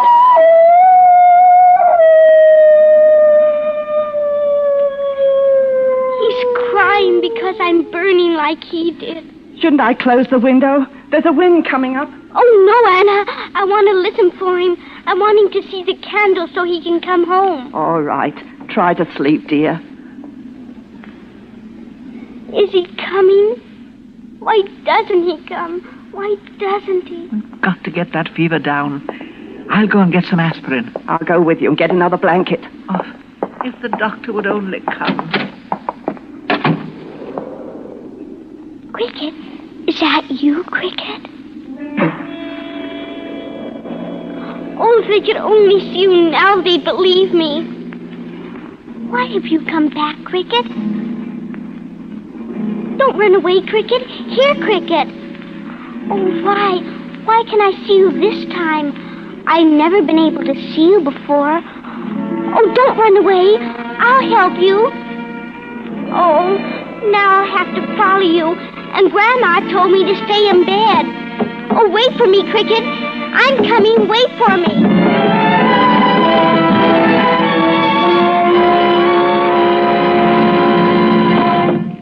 Hurry, Anna. Look at the smoke. That's never happened before. It's coming from upstairs. Quick, Florence. It's Florence's bedroom. Oh, the curtains are burning. The candle she put in the window. Where's Florence? Look in the bathroom. I can beat these flames out with a rug. Florence! Look. Oh, there's a handkerchief on the windowsill. She must have climbed down the trellis. Oh, dear. I can't see her out there. She couldn't be out in this cold. She must be. Come, Anna. We'll go out the front way. We've got to find her. We will. Let's try the knoll back of the house where she used to walk him. Florence! We've got to find her, Anna. Listen. As long as you can hear them robot motors, we don't have to worry. It's only when they stop. Look! Just coming over the knoll. It's Florence. Oh, thank heaven. Oh, Florence. Oh, darling, you shouldn't have come out like this. I had to. I saved him. He might have burned to death. Wouldn't you like me to carry her? No, thank you. It's not far. I put the flames out with my blanket, like he did, and now I don't burn anymore either. Florence. Mrs. Edney, feel her head. What do you mean? The fever's gone. How? I don't know. Anna! The bomb! It stopped. It's overhead. Fall to the ground, Mrs. Edney.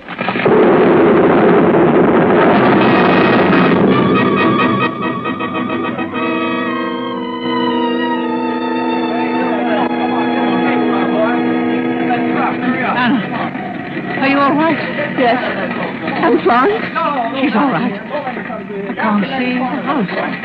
Has it? Was it? It must have hit directly on top of it. There's nothing left of your house. Are you all right over there? Yes. That was a bad one. Oh, Mr. Hitchford. Oh, it's you, Anna. Thank heavens. I thought maybe you were in the Edney place. This is Mrs. Edney. Mr. Hitchford. Oh, I'm sorry about your home, Mrs. Edney. Oh, thank you. Got our place, too. Oh, was anyone hurt? Oh, no. Our dog disappeared just before the attack, and we were out hunting for him. I guess if it hadn't been for him, we'd have all been killed. Was there anyone hurt at your place, Mrs. Edney? No, we were hunting the dog, too. Was your dog an Irish setter, Mr. Hitchford? Yes, he was. But how did you know? We've been keeping him hidden. And I knew his name, too. Did you now? Well, what was it? Cricket. Why, that's remarkable. Remarkable, Florence. I just can't... What you saying, Mr. Hitchford? Was that really your dog's name? It was indeed. That's very remarkable of you to know, Florence. I thought there was only one dog in the world named Cricket. There is. I mean, there was.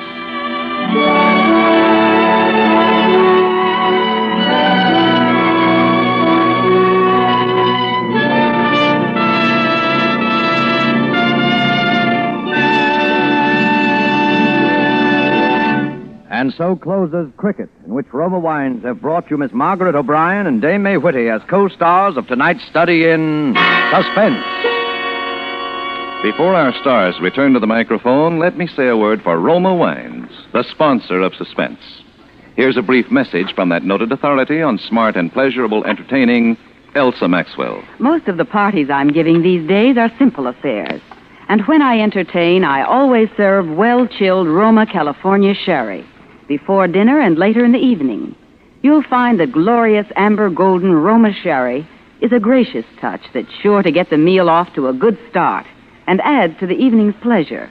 And don't worry about fancy glasses. It's the wine that's important.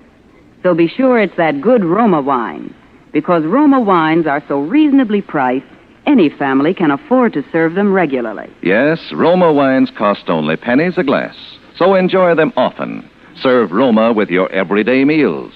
Roma wine is delicious, for Roma quality never varies. Remember, more Americans enjoy Roma than any other wine. R-O-M-A, Roma wines. And the next time you use vermouth, either sweet or dry, choose Roma vermouth. Zestful, full-flavored, blended, mellowed, and developed with all the traditional quality wine-making skill of Roma wineries, yet surprisingly low-priced. Try Roma vermouth soon, won't you? This is May Whitty. It's always a very great pleasure to be invited to act on Suspense, which we all consider to be radio's outstanding theater of thrills. It was an especially an exciting privilege to play tonight opposite this amazing little girl, Margaret Bryan. Have you anything to say, Margaret? Thank you. This has been the most delightful experience of my whole entire life. Suspense is produced, edited, and directed by William Spear. Margaret O'Brien appears through the courtesy of Metro-Goldwyn-Mayer and is currently being seen in their production, Music for Millions. Next Thursday, same time, Roma Wines will bring you Mr. Lloyd Nolan as star of Suspense. Presented by Roma Wines, R-O-M-A, made in California for enjoyment throughout the world. This is CBS, the Columbia Broadcasting System.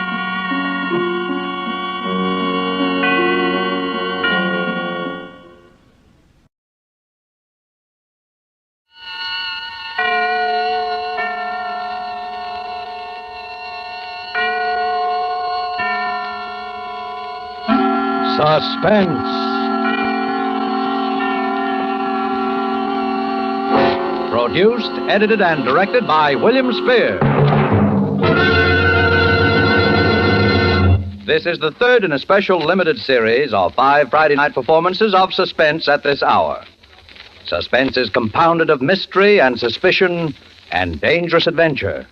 In this series are stories calculated to intrigue you, to stir your nerves, to offer you a precarious situation, and then withhold the solution until the last possible moment. Tonight from Hollywood, we bring you Mr. Dan Duryea as star in The Man Who Couldn't Lose, a radio play by Emil C. Tepperman. We trust that with this tale, we shall once again keep you in suspense.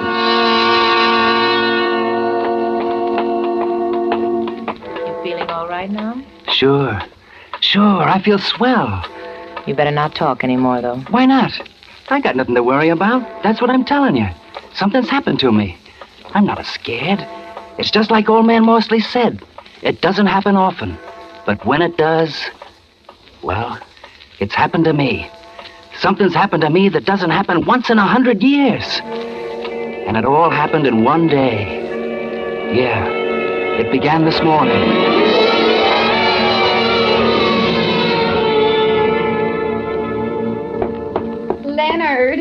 Leonard! Now, don't you try to kid me. You're not asleep. Get up. Sure.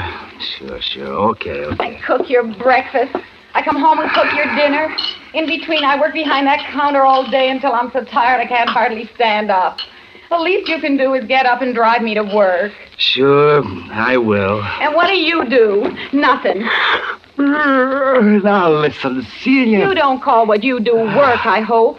When did you last sell an insurance policy? When? I'll bet you can't even remember. I'm sure I can't. All right. And when you do get up enough energy to sell one once in a while, I never see the money. Horses, sweepstake tickets, the numbers. Anything just so long as you gamble it away. But do you ever bring $1 home? Not that I ever hear anything about. Oh, shut up. Don't you tell me to shut up, Leonard Snell. I pay the rent when it gets paid. I pay the grocery bills. I pay for everything. You'd think at least I get a little appreciation once in a while. I appreciate it. I hear about it enough. Well, then why don't you do something about it? Listen, Celia, I don't feel so good today. Sure. That's what you always say every time anybody talks about work. But I'm sick and tired of it. You promised you were going to get a job this week, and you're going to do it. Celia, there's something I got to tell you. I suppose you want to wheedle some money out of me again. Well, if you can't even keep a little lunch money in your pocket, No, listen, it's more than that. Oh, it is it? I suppose you got another hot tip on the races. Well, if you think I'm going Will you shut up? Hey, what's the matter with you? Listen, Celia. I've sold quite a few insurance policies in the last 6 months. Oh, you have you? Well, where's the money? Don't you try to pull that on me. You're going to get a job. All right. I spent the money. On the races. Yeah. Only it wasn't all my money. What do you mean? I mean, I'm $1,800 short. And this is the last day to settle up my accounts with the company. You stole it. I thought I was going to get it back and make a killing. I had some tips that were supposed to be sure things. Oh, I get it. $1,800. Quite a coincidence, isn't it? All right. $1,750. What's the difference? And it just so happens that I have $1,800 in a safe deposit box that Aunt May left me this spring. Quite a coincidence. Celia, I got to get that money back to him today. Well, I don't believe a word of it. And you're not going to get that money. If I don't, they can send me to jail. And if I did believe you wouldn't get it. Maybe a few months in jail would teach you a little consideration. You know I got to have an operation sometime this fall. You think I want to go into a charity ward? And who'd pay the rent while I was sick? They can give me 5 years. You're just a little too cute, Mr. Snell. You've had your eye on that money ever since you heard I got it. But you're not going to get it. Why do you think I wear the key to that safe deposit box around my neck? Celia? I suppose you think I haven't noticed. Now look, Celia, look. I suppose you think I don't know all those times you tried to get that chain off my neck when you thought I was asleep. Yeah, but... Well, I wasn't quite as sleepy as you thought, mister. All right, Celia. And don't you think you can wheedle it out of me? Get away from me. Len, take your hands off!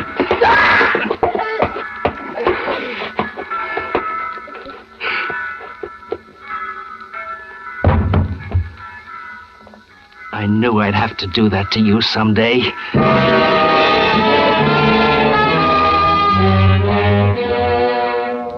I bent over her. She was dead, all right. The key was on that little chain around her neck, just like it had always been. I yanked on the chain. It snapped. And the key came way in my hand.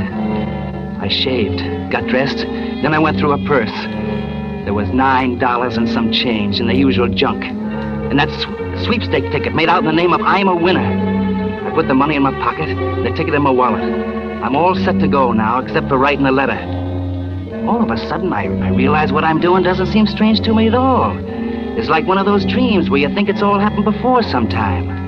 I wrote to the police. I have killed my wife in a fit of anger. I can't go on living anymore after doing a thing like that to Celia. I'm short in my accounts, too. So there's only one thing for me to do. Don't bother looking for me.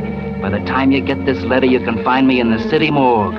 Yours truly, Leonard Snell.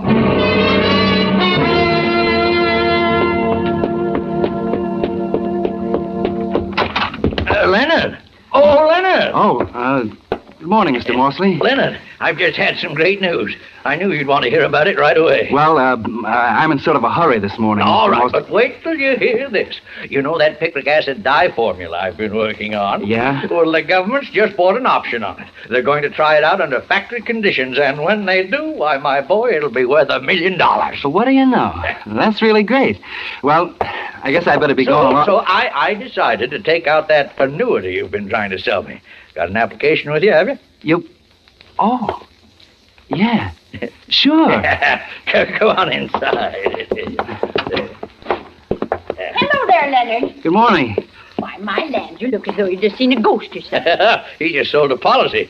You don't sell them like that every day, do you, my boy? What's that first premium? About $3,400, isn't it? Yeah. Well, there's a nice commission in that, Leonard? About, $1,800, isn't it? Yeah? Yeah. 18. Well, Leonard certainly deserves it. He works very hard. I see him coming home every evening with that briefcase and all those papers under his arm. Oh, I'm sure he works hard, but perhaps I'm a little more observant than you, dear. Oh, sit right down there, my boy. Okay. Watch out for those bottles behind you, though. That's picric acid. What do you mean? You're more observant than I am. Most of those papers are the racing forms, aren't they, Leonard? Well, You know, I've been watching you, Leonard. Yes, you've had a hard time, but you're a gambler. You believe a lot in luck. Well, sir, now I've got a theory about luck. When were you born? March 1st, 1878. Yes, luck is something that can come in big doses sometimes. It's almost as though fate had planned it out ahead of time. Who's the beneficiary? My wife. Oh, that's so good. There's a perfectly good mathematical explanation for it, of course. Now, a number of unrelated events converge, and they all add up to the good fortune of a single man.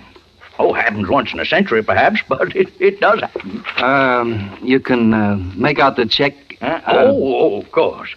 Why don't I make it out to you personally? Then I can collect that 3 months' rent you owe me, huh? Why, sure. That'd be $3,255. Oh, fine. I'll make it out right. You know, Leonard, I was saying to Sam just this morning, I'm almost as glad for your sake as for ours. My, won't Celia be surprised? Huh? I said, won't Celia be surprised? Oh, yeah. Say, where is Celia? She usually leaves for work long before this. I always hear her. Well, she's, Leonard, don't tell me there's anything wrong. I know she hasn't been feeling well lately. No. It's just a little headache, you know. Why, the poor thing. Why didn't you tell me? I'll go right upstairs and fix her something. No, you better not. She told me she wanted to sleep. She's asleep now. Oh, well, then I won't bother her. Yeah. I'll go up around noontime. Maybe I can fix her a little something then. Well, yeah, sure. Well, my boy, here's your check. Thanks. Now, don't play that on the races. Don't worry. But you keep playing your luck just the same. You know, luck's a funny thing. You've had a lucky start today. Maybe your luck's changed. Yeah. Maybe it has.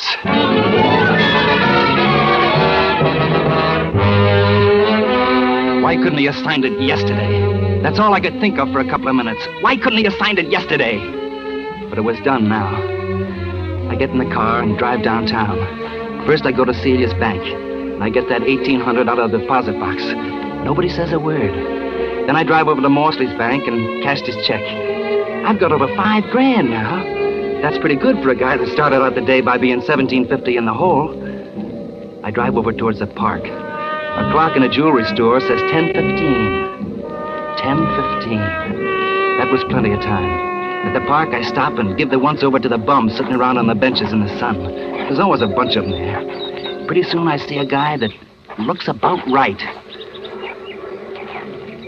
Hey, you. Me? Yeah. You want to make $5? You mean the job? You won't have to strain yourself. I just hurt my wrist and I can't drive. I gotta go uptown and meet a guy. You want to drive me? Oh, okay. You got a license? Yeah, I got a license. Let's see it. Okay. Yeah. Floyd Eustace. Omaha, Nebraska. You're kind of a long ways from home, aren't you? Yeah, but it's okay to drive within this state if you got a licensed driver with you. Okay, Floyd Eustace. You'll do.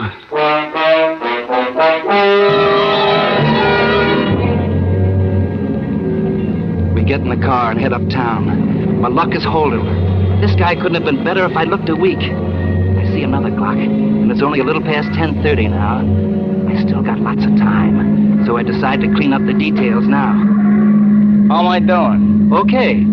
But turn right at the next block, Floyd. I want to go by the 43rd Street post office and mail a letter. Sure.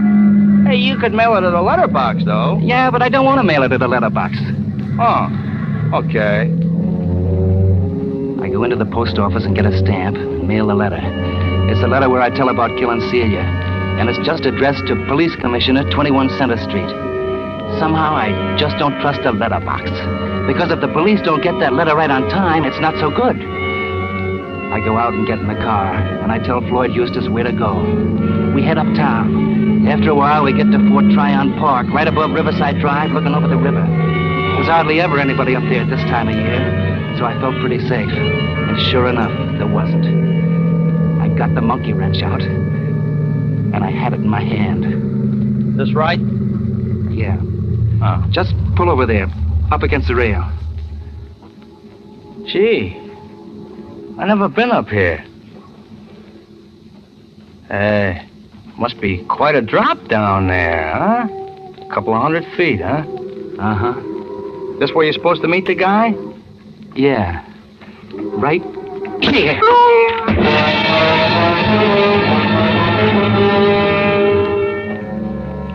I dragged him into the back seat and took off all his clothes, and then all mine. I changed clothes with him right down to the underwear and socks. I put all my papers in his pockets. My license, old man Morsley's application, my wallet, the works. Then I dragged him up front again in the driver's seat. I propped him there with his arms through the wheel so his head would go through the windshield. I had to be sure they'd say it was me, nobody else. Then I put her in gear and let her go.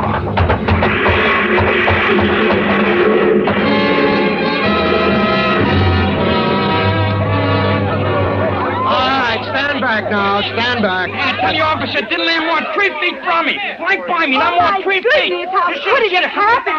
This car just rolled off the Palisades up there somehow and landed smack in the middle of the street. Gee, look at his face. He must have gone right through the windshield. Yeah, poor fella. Identified him from his wallet, a guy named Snell. Leonard Snell.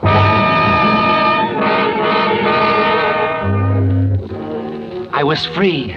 I was free of Celia and all her bellyaching. I was free to do anything I wanted. I had $5 grand in my pocket, and the cops had Leonard Snell's body down at the morgue, just like I told them they would in the letter. My luck was holding but good. I went over to the 181st Street bus station. There was a bus leaving for Boston in 20 minutes. I bought a ticket. Then I got a paper on the corner, went into the lunchroom, and sat down at the counter. What's yours? Scrambled eggs with bacon, French fries, orange juice, and coffee.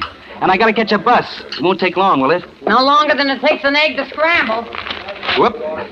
Excuse me. That's all right, Mac. I like to read a newspaper while I eat myself. Uh-huh. Kind of aids the digestion, I find. Yeah. Mm-hmm. Here's your orange juice. Thanks. Some guys have all the luck, don't they? Huh?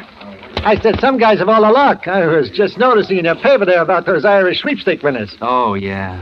Yeah. Some guys... What's the matter? You feel bad? Have all the luck. When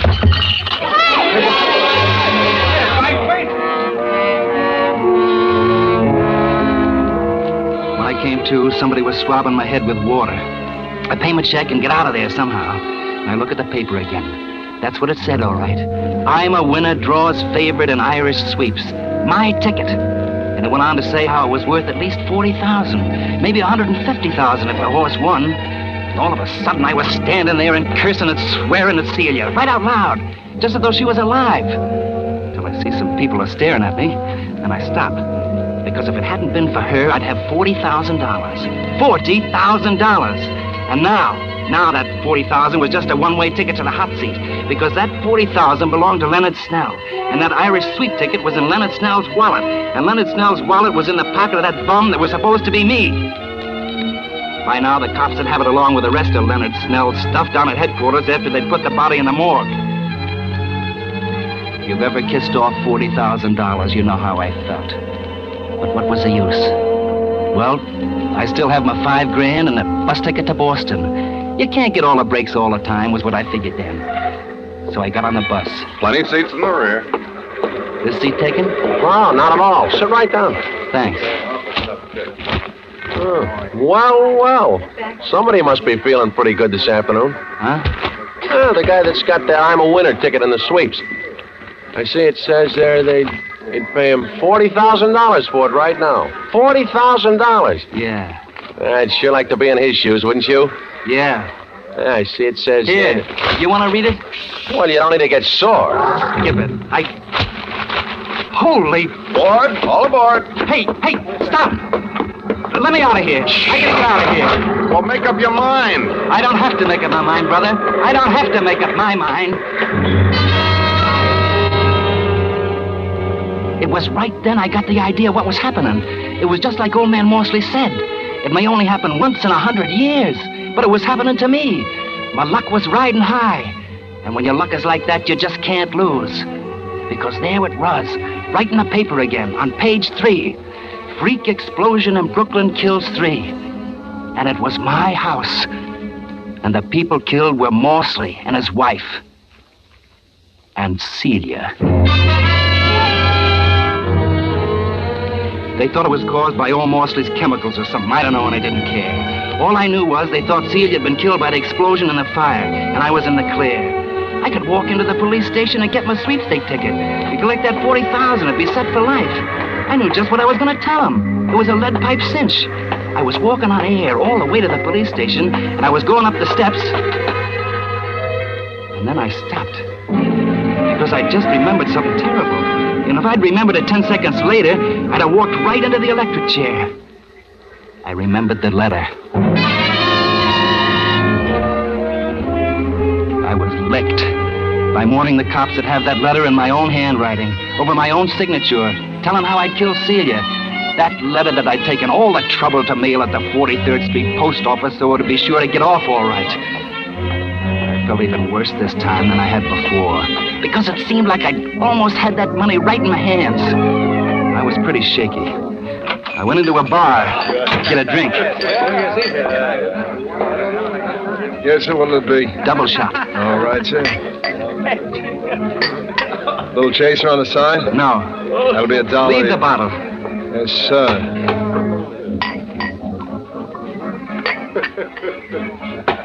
And now we bring you 5 minutes of the latest news. Hey, Charlie, turn that radio up, will you? One of the most daring holdups in the annals of New York crime, a gang of armed men this noon robbed a United States mail truck just as it was leaving the 43rd Street post office, removing 8 sacks of mail, the entire morning collection of the post office.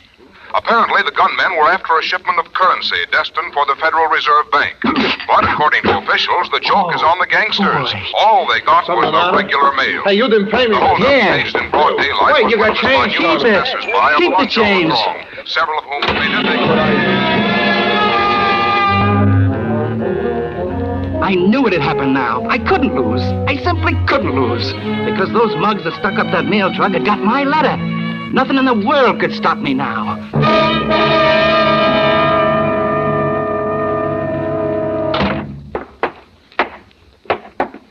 Officer, I just been held up. Held up, huh? Yeah. Well, what happened? Well, I picked up a guy who asked me for a lift about 225th Street and Broadway.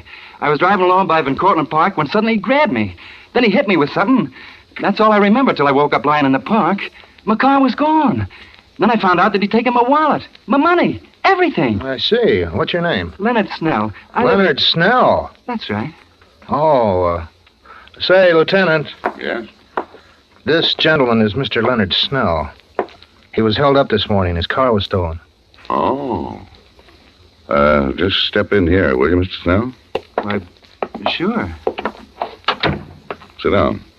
Thanks. I've got some news for you, Mr. Snell. Did you find my car? Well, yes. The fella didn't get far. He drove off the cliff at Fort Tryon Park. He's dead. For a while, we thought it was you. But, that wasn't what I was going to tell you. Well, what was it? You haven't seen the papers today? Not since this morning. What? I've got some good news and some bad news for you, Mr. Snell. Maybe I better tell you the bad news first. It's pretty bad. Go ahead. Your wife was killed this morning, Mr. Snell, in a fire at your home. My wife? Killed? Celia. And this probably won't interest you much under the circumstances, Mr. Snell, but you've drawn a ticket worth $40,000 in the Irish sweepstakes. Celia. Well, to win the Irish sweepstakes and then lose your wife the same day. Some people sure have all the hard luck in the world.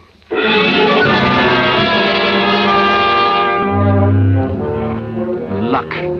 Within about 15 minutes, more things were happening to me that could happen to most guys in a dozen lifetimes. And then comes the jackpot I've been waiting for. Will you hold it, Mr. Snell? Just hold that pose right there. If you care to make a statement, one more now. Would you mind telling the public how you feel? Please, fellas. Please. I hate to trouble you at this time, Mr. Snell, but the syndicate I represent is prepared to offer you $40,000 in cash for your sweepstake ticket. I got the money right here in cash. All right. I don't care much about the money, though. Now.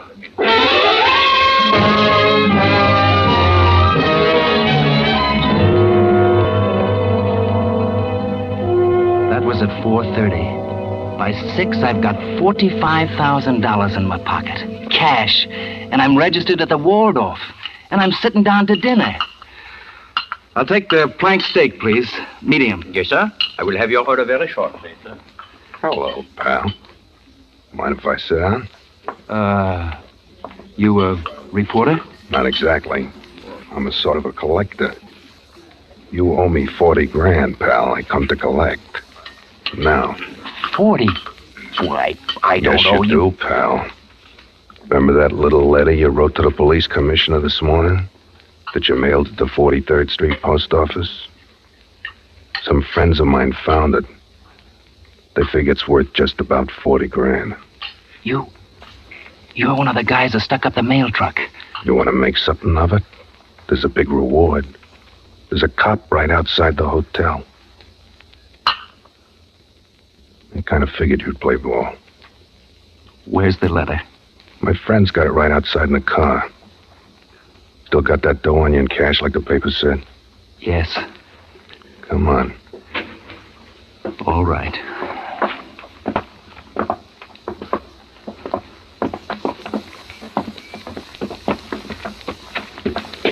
You're a pretty lucky guy at that, pal. Suppose somebody else had got that letter. Shh. Don't worry, pal. Your secret is safe with me. Here's the card. Let the guy think you can. He's acting real reasonable, too. Hey, get up the cash, pal. You recognize the letter, don't you? Here's your money. And here's your letter. Only don't try anything funny because we still know what that letter says. And the cops could always dig up the body and find out how your old lady really kicked off. Couldn't they? I think he gets the idea.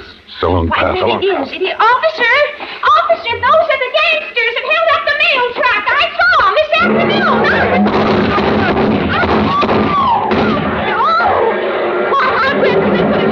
Officer! Somebody better help that poor man. He's been shot. Well, do something. He's paralyzed or something. Hey, you! You go call an ambulance. I'll stand by this man. Okay. What's up, Jerry? I just had a little shooting match with those mail robbers. The other boys got him down the street. This poor man was shot when he fired back. Yeah? What's this letter here in the street? Please. No. To the police commissioner. This fellow that No, shot had it in no. his hand before he fell. You'd better open it. Might be evidence. No.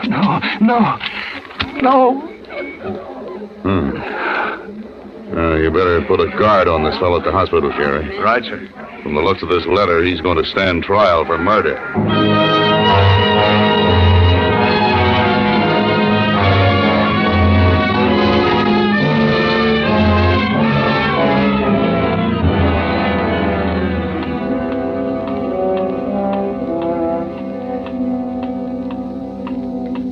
You'd better not talk anymore, Mr. Snell.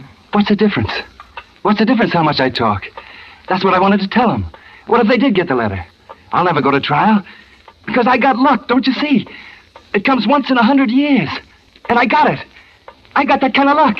And when you got that kind of luck, you can't lose. You can't lose. You can't lose.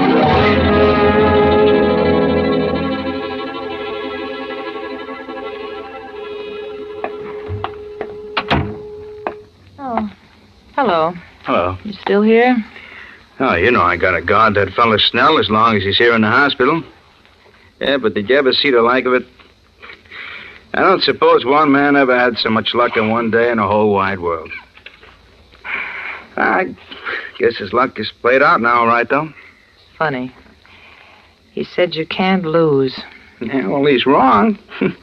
He's wrong there, because that lad's gonna fry just as sure as my name is Jerry Maloney. No. Now, you're wrong, Jerry. His luck is still good. Huh? He's dead.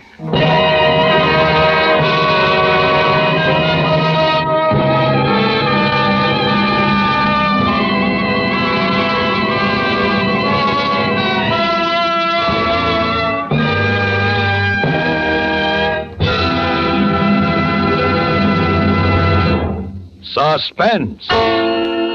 Produced, edited, and directed by William Spear. Tonight you heard Mr. Dan Duryea as star of The Man Who Couldn't Lose. This was the third in a limited series of 5 Friday night performances at this hour, which will present radio's outstanding theater of thrills, Suspense. Dan Duryea will soon be seen in Black Bart, a Universal International picture. Appearing with Mr. Duryea were Lucille Meredith, Kathy Lewis, Jeanette Nolan, John McIntyre, Elliot Lewis, Joseph Kearns, Jerry Hausner, Frank Albertson, Jack Crucian, Dick Ryan, Hans Conried, Ed Max, Frank Goss, and Jack Webb. Music for Suspense is under the direction of Lud Gluskin, with original music composed by Lucien Morawek.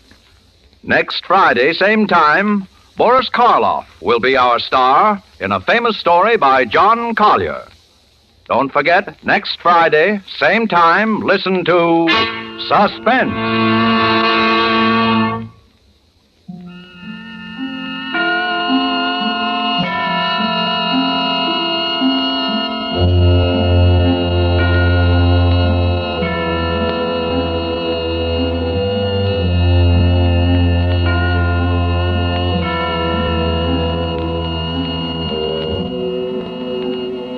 This is CBS, the Columbia Broadcasting System.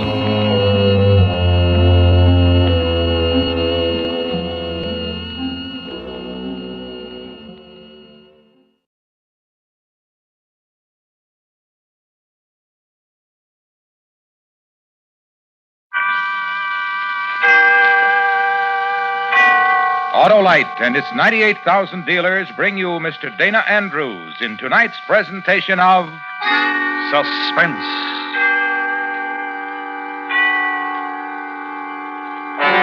Tonight, Autolite presents a story based on fact as we examine a city in terror of its life. A dramatic report which we call The One-Man Crime Wave. Our star, Mr. Dana Andrews.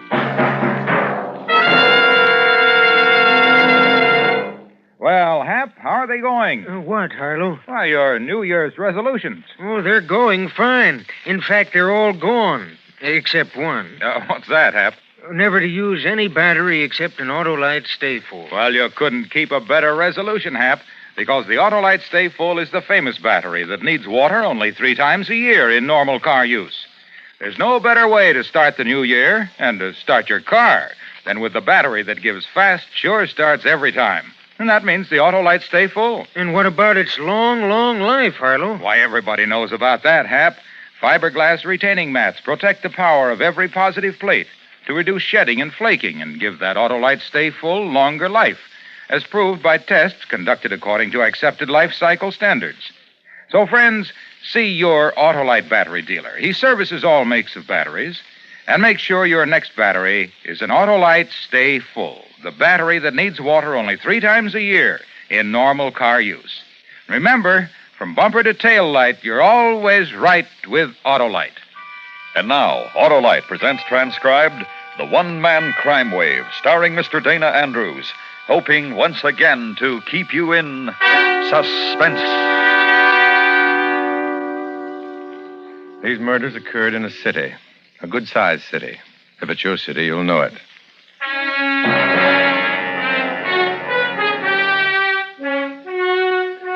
Take murder, and take carefully into consideration the results of the crime. Tragedy, not perhaps so much for the victim, because to the dead there's no further use for tears. Tragedy, though, for those who are left to mourn. And fear if it happened to your next-door neighbor, the friendly man or woman, the ones with kids, the ones with a big hello and a comfortable approach to living. The fear because it was next door and might have been you. It began on a Tuesday night, senseless, frightful. It happened in a city, and the city began to live in fear for what was to follow. Sergeant Faring? Yeah? I'm Driscoll. I was told to report to you for duty. Oh, sure. You're the new man. Yes, sir. Okay. Come on. There's been a killing over on East Bay. Woman in the street, stabbed.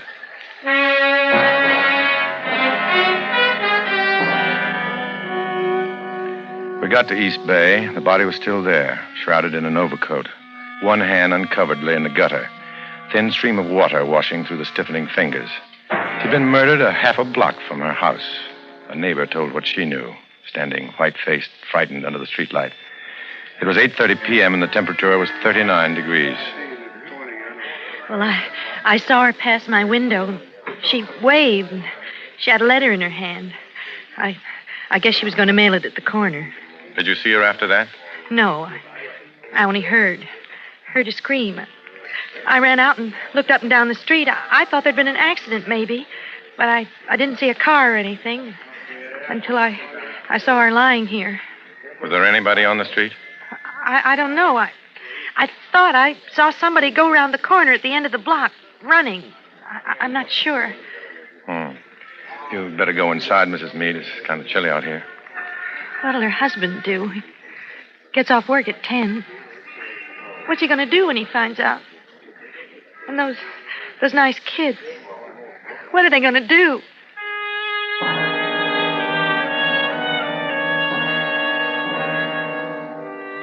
The camera work was finished. An ambulance took the dead mother away, and the search for a murderer was begun. I roughed out the first report, and Driscoll filled in the details. They were not released to the press. The husband of the deceased was questioned. His replies were all negative. No known enemies. His wife was not involved with another man. His own movements on the night were checked and found to be as described. Neighbors were questioned. They had seen nothing of the attack. There were 14 knife wounds in the deceased's body, any 5 of which could have caused death. The coroner's report is attached. We're proceeding now with the theory that the department is dealing with an unknown assailant, probably with a criminally insane background.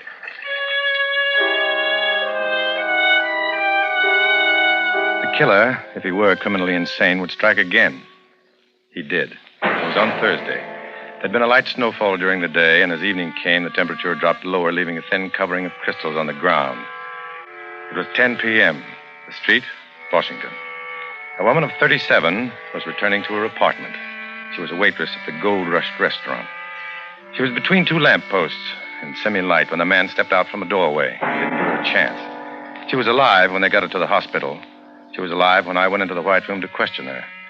She told me what she could remember, weakly, frightened of what had happened and of what was going to happen. You think you're strong enough to tell me a couple of things, miss? I'll try. Can you describe him? Well, he was about your height.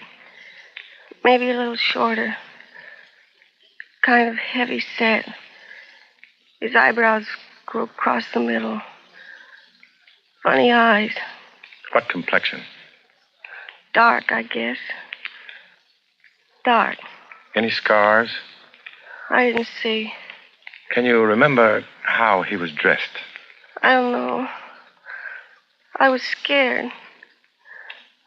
There was an overcoat. I don't remember. And he had a hat. Kind of a regular hat. All right. You said you told him a man was coming down the street. Yeah. I thought I'd scare him. He'd turn around. I could run. That's when he... Yeah. Is there anything else you can remember about this fellow? No. Hey, hold my hand, will you? Sure. Thanks. Try to remember something now. What color was the overcoat? I told you. I don't know. It was maybe dark gray or brown. I was scared. That's all right. It might come to you later. Just one more thing. Miss?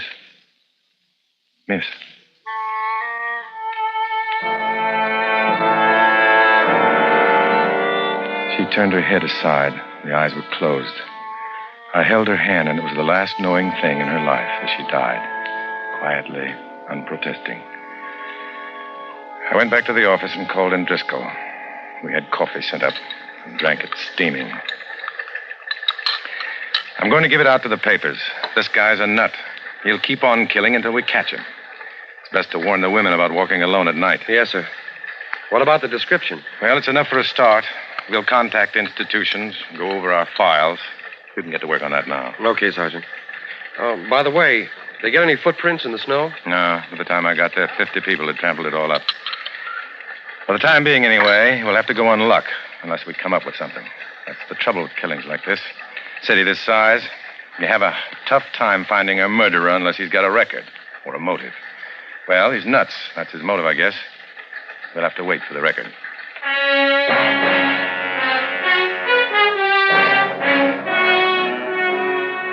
The story broke in the papers on the next day, Friday.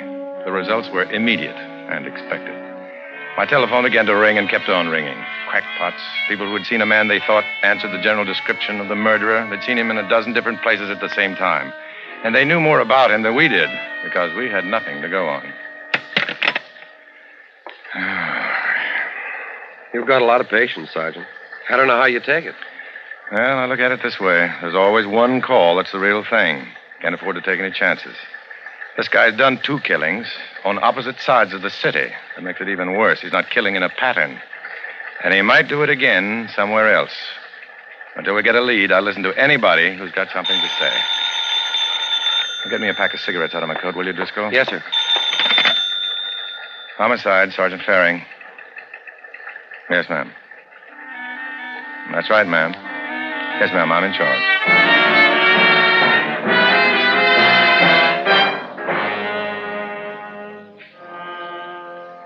The weekend passed, and it was Monday, Tuesday. We worked hard, sifting rumor, possibility. There was nothing much to show for it. The tension in the city mounted, started to build into panic. There was talk of vigilantes, college day stuff. Complaints as to the ineptness of the police force piled up. We took it and waited. Then the thing we were scared of happened. Wednesday morning, a little after midnight, on the west side, a young couple, both of them, ripped to pieces, dead before any help could come. And early the next morning... Yes, sir. Yes, sir, I know, but we may have got hold of something. A young fellow struggled with him. He ripped off a button and some cloth from his coat. Yes, sir, the lab's working on it now. Yes, sir, I will. Yes, sir. Well, that was the chief. We'd better be getting something fast. Lots of pressure. Maybe we have, sir. 14th Precinct picked up a man last night. Might answer the description. Kind of crazy. Won't deny or admit anything. Oh? They're bringing him down now. Should be here in about 15 minutes. There's another thing. Have they got the overcoat? No. He wasn't wearing one. And he won't say what happened to it.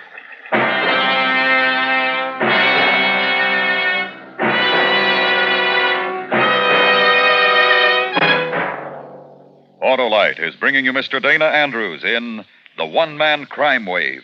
Tonight's presentation in radio's outstanding theater of thrills, Suspense.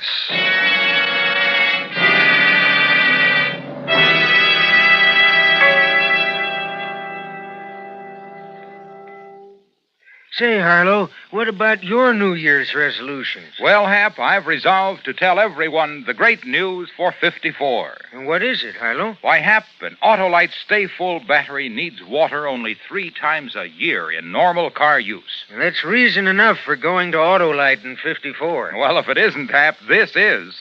The Autolite Stay Full has a life that's longer than your winter underwear. Fiberglass retaining mats surround every positive plate to reduce shedding and flaking and give the Autolite Stay Full longer life, as proved by tests conducted according to accepted life cycle standards. So see your Autolite battery dealer. That's right, friends. He's a battery expert, and he'll tell you all about that dynamic and dependable Autolite Stay Full, the battery that needs water only 3 times a year in normal car use. And remember, from bumper to tail light, you're always right with Autolite. And now, Autolite brings back to our Hollywood soundstage Mr. Dana Andrews in Elliot Lewis's production of The One-Man Crime Wave, a true report, well calculated to keep you in suspense.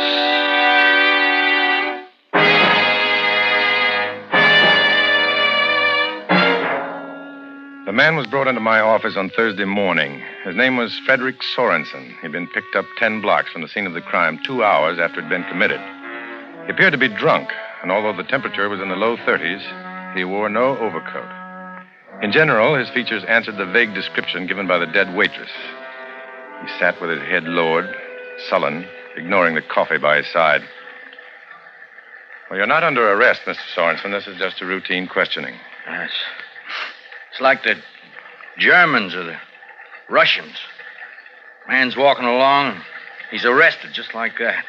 If you'll answer a few questions, sir, you can be on your way. Oh, what am I supposed to have done? What? Can you tell me where you were this morning a little after midnight? In a bar, I guess. I don't remember. Any particular bar? No, there were 2 or 3. I got problems. I was drunk last night. Will you try to remember the names of the bars? I don't know. Oh, the Star, I guess, over on Manchester. Well, once in a while I go into the Astor. I guess I did last night. I was pretty drunk. Got no right to arrest me. You're not under arrest, Mr. Sorensen.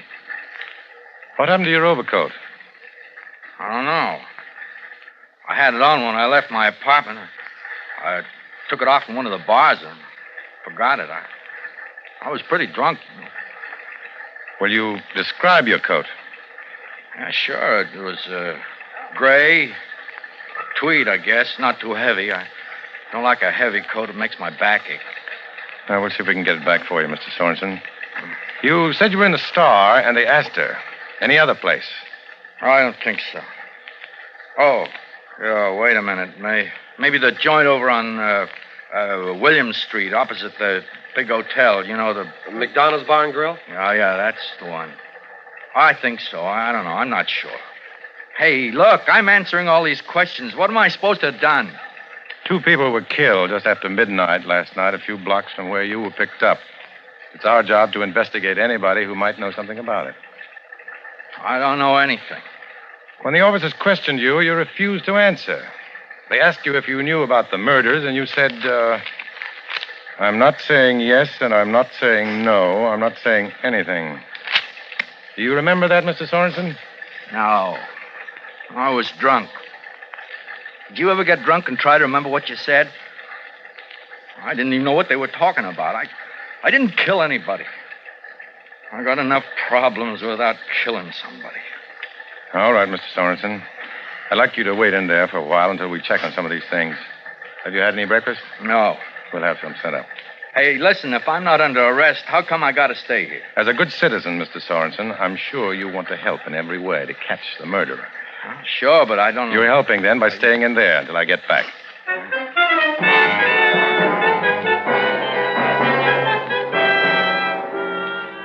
We checked the Astor, Star, McDonough's Bar and Grill, asked questions. Sorensen was known to them all. In particular, he was known to Mr. McDonough. Yeah, he was in here kind of late. Had a good load on.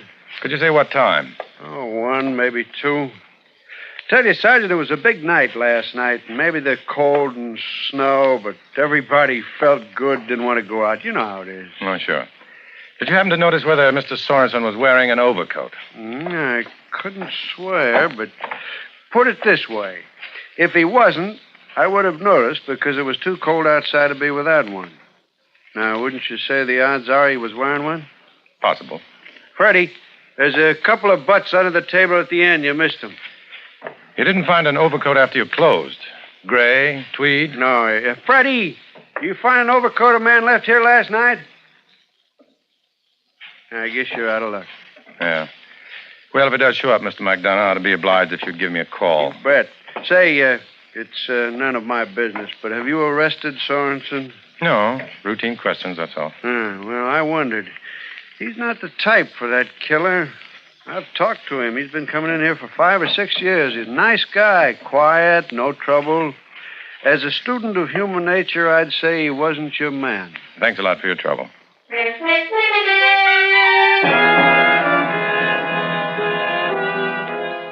checked some more. Sorensen's apartment, neighbors. Found nothing. The man was quiet, but well-liked. The overcoat had disappeared. And since his alibi held up, we didn't have much choice. You've been cooperative, Mr. Sorensen. Thank you. That's okay. Hey, did you find my overcoat? I'm afraid not, but if we do, we'll let you know. I'd sure hate to lose it. It's all right for me to go now? Yeah. I'm sorry for the inconvenience. Oh, that's okay. Hope you get that guy. We will, Mr. Sorensen. Yeah. Well, so long. Nice to have met you. Thanks again. Yes, Sergeant? He's leaving now, Driscoll. Get a man to follow him and a relief for that man. I don't want Sorensen out of sight for a minute. Yes, sir. Right away.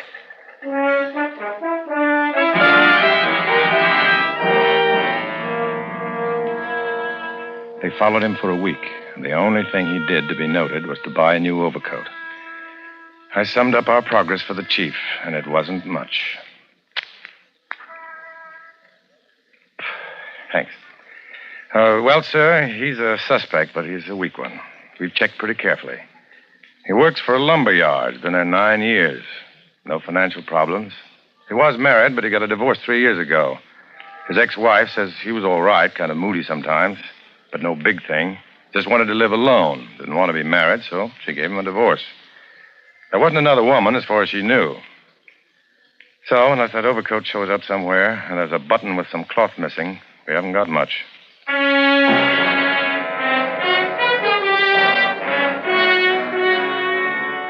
And for another week, no killings, no progress.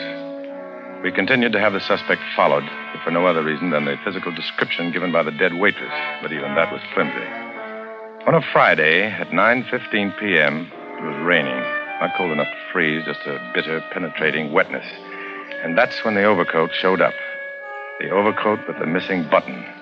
There was a man in it, too. He'd been picked up in a bar, disturbing the peace. His name was Winters, and he had a record. 5 arrests, 3 convictions. It took a couple of minutes to match up the shred of cloth and button to the coat. And we had our first break. We sent for Winters. It doesn't have to be Sorensen's coat, Sergeant. Doesn't have to be, no. You think it is? That's what we've been working on. Come in, Winters. Sit down. Okay. Now, you ever see this coat before? Sure, it's mine. You swear to that? Sure, I swear. What were you picked up for? Bum rap. Fella starts picking on me in a bar. I hit him first. He was bigger than me. Disturbing the peace. How would you like murder added to that? Murder? You're crazy. I didn't kill nobody. Where did you get the coat? It's mine. What do you mean? Where did I get it? 2 weeks ago, that was Wednesday, 16 days ago, a man and a woman were stabbed to death. The murderer wore this coat. We've got a bit of cloth and a button to prove it. Your coat, Winters. Listen, I never killed. Now listen. Just because I got a coat that looks like... Oh, I didn't. Where did you get the coat? I told you. This is Driscoll. Yeah? Where? Oh. What about Sorensen? You sure? Okay, I'll tell the sergeant. Stabbing off Lincoln Avenue. Woman. She's dead. Sounds the same. All right, Winters. You hear me now. You want that to be your coat. I'll accept it. No more talk, and you're up for murder, and I'm not kidding. But I don't think you did it, and I'm giving you one more chance to tell me where you got it. Look, mister, Okay, I found it. Found it where? In a bar. When? Like you said, a couple of weeks ago. What bar? I don't... Come on. Astor, the Star, McDonough's? McDonough's. Okay. Did you see the fellow you got it from? Oh, look. Now, I'm a loser. You're going to get me in on a larceny and rap? You want murder? Yeah, I saw him. Was he wearing the coat when he came in? Yeah. He acted kind of strange. Like he was hot, maybe drunk. He sat down at the table, took off the coat. Then he started to look at his hands.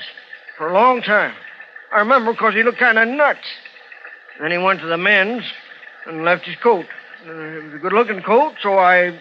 Did you hear him called by name? A couple of guys seem to know him, I guess. I don't remember what they call him. Can you identify him? I guess so. Okay. I'm holding you as a material witness. You're going to book me for taking the coat? I'll think about it.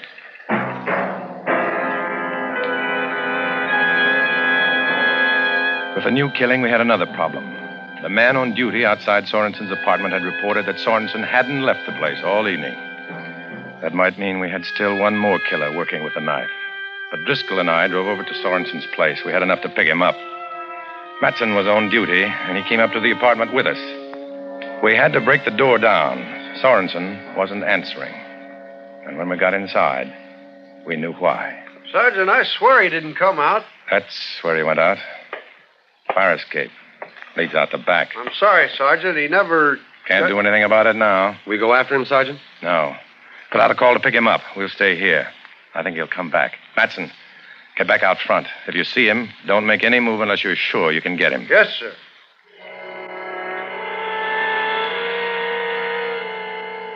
We turned out the lights, left the window open, and waited.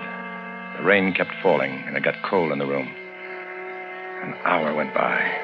We didn't smoke for fear Sorensen would smell it as he came up the fire escape to his window. So we just waited. Sergeant? Yeah. Would they execute a man like that? I don't know. They might as well. He'll cost the taxpayer a lot of money for the rest of his life if they don't. He'd be better off dead. For himself, he'd be better off. What makes him do it? You read about it? You see him, talk to him? What makes him that way? Don't ask me. I'm just a guy who has to try and catch them after they've got their kicks carving out somebody's life. Boy, I'd sure like a cigarette. Shh. Wait until he's inside. Okay.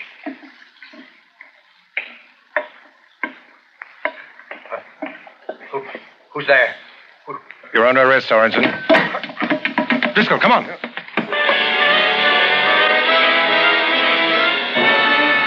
He'd sensed something wrong, and he wasn't close enough for us to get him. We followed him out to the fire escape and up to the roof.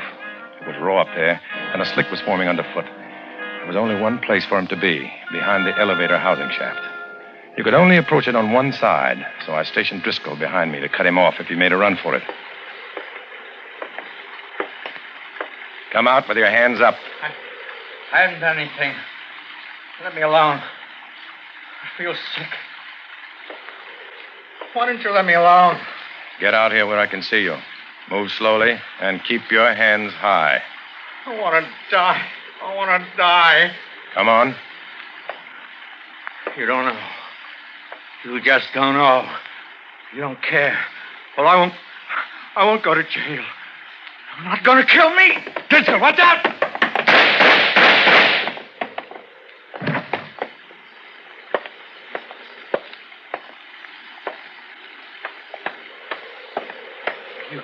You all right, Sergeant? Yeah. They got my arm.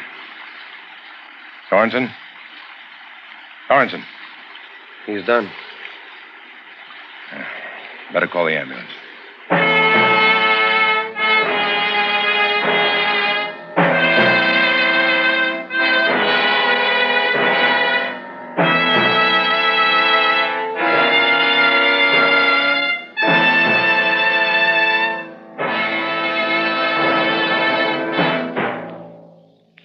Suspense.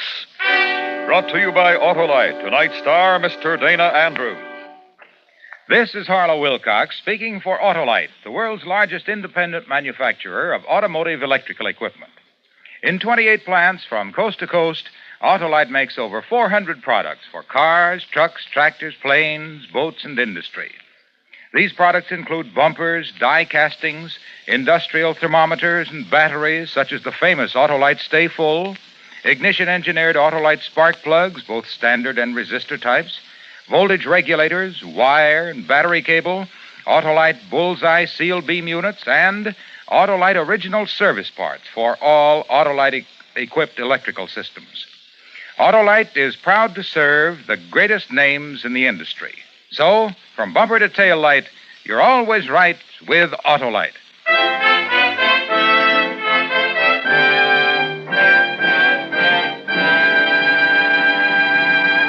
Next week, the story of a man who was able single-handedly to rob a bank of $50,000 and get away with it. It's called The Face is Familiar. Our star, Mr. Jack Benny. That's next week on Suspense.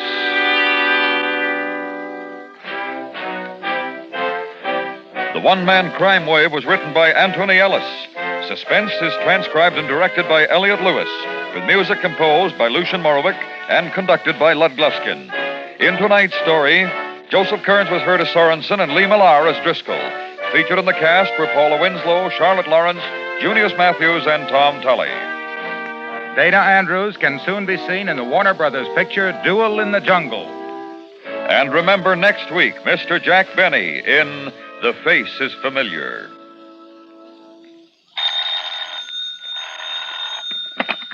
You can buy Autolite Stay Full batteries, Autolite original service parts, and Autolite standard or resistor type spark plugs at your neighborhood Autolite dealers.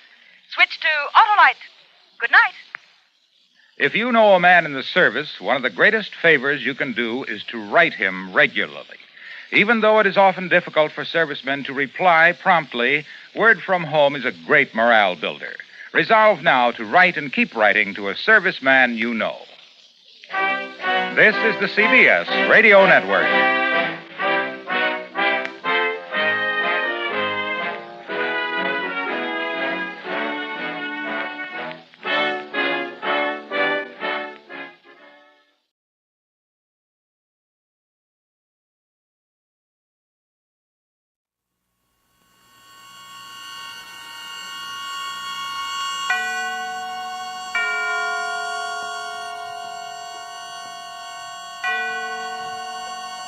And now, Autolite and its 60,000 dealers and service stations present Suspense.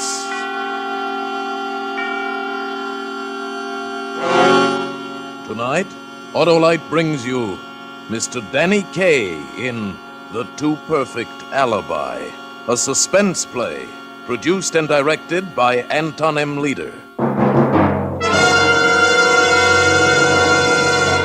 Friends, Autolite resistor spark plugs, the spark plugs with a built-in resistor, are fast becoming the most popular plugs in America. And no wonder, for when you replace your old narrow-gap plugs with wide-gap Autolite resistor spark plugs, you can tell the difference in your car. Your engine will idle smoother, you'll have better luck with lean gas mixtures, actually save gas dollars. What's more, thanks to this built-in resistor, Autolite resistor spark plugs cut down spark plug interference with radio and television reception. And remember, friends, only Autolite offers car owners and truck owners everywhere the sensational advantages of resistor-type spark plugs. So be right with Autolite. Switch to Autolite. And now, Autolite presents Danny Kaye in a tale well calculated to keep you in suspense. Prince Charming. That's what Jack called me. And when he said that, something clicked inside of me. I remembered how in fairy tales the good prince always married the princess. And they lived happily ever after. Yes, happily ever after. Except that first there was the ogre that had to be taken care of.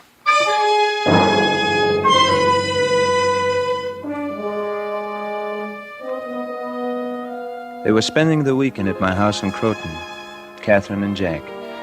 The girl I loved and the fellow she loved. Oh, I admitted I was stupid to let myself in for it, but I just couldn't help myself. I had to have Catherine near me. She was the loveliest thing on God's earth, slender and blonde, with flecks of the purest gold in her hair, and eyes just as green as the sea. Jack was what the girls call a beautiful hunk of man, a one-time football hero. But now he was a clerk in a sports shop, a nobody. And why Catherine was so mad about him, I'll never know. After dinner Saturday night, we sat out on the terrace and looked out on the Hudson a half-mile away. Everything was quiet, peaceful. Jack, shall I tell him? After all, he is our best friend. Sure, honey, might as well. Tell me what? We're getting married Monday, Sam. Married? Hey, I'm the one who should look like he's going to face a firing squad, not you, Sam. Oh, I'm sorry, kids. It was just such a surprise, that's all. How about it, Sam? Will you be the best man? Sure, of course I will. Oh, good. And congratulations, both of you. Thank you, Sam, dear. You know, you're the sweetest, kindest, nicest, best-hearted person I've ever known. Well, she means outside of me, of course. Well, I do not, Jack Stewart. If it weren't for you, you big lug, I might even be marrying Sam on Monday. Hey. Say, I just thought of something. You like my place up here in Croton, don't you? Like it. We love it. Well, then it's yours. Wait a minute, Sam. I'm giving it to you for your wedding present. Oh, Sam. You always pick up the check, don't you? What do you mean, Jack? Everything you do makes me look cheap. You give Catherine a job and pay her twice what I make. You give us free theater parties, free dinners, and free weekends in the country. Now you want to give us a free house. Now, look, Jack, you've got me all wrong. I just want to give you kids a good start, that's all. I want you two to be happy. Just like in the fairy tales, eh? The prince and the paupers, and good old Sam as Prince Charming as always. Well, no thanks. That was when I got the idea. When he called me Prince Charming. That was when I remembered about the prince, the princess, and the ogre.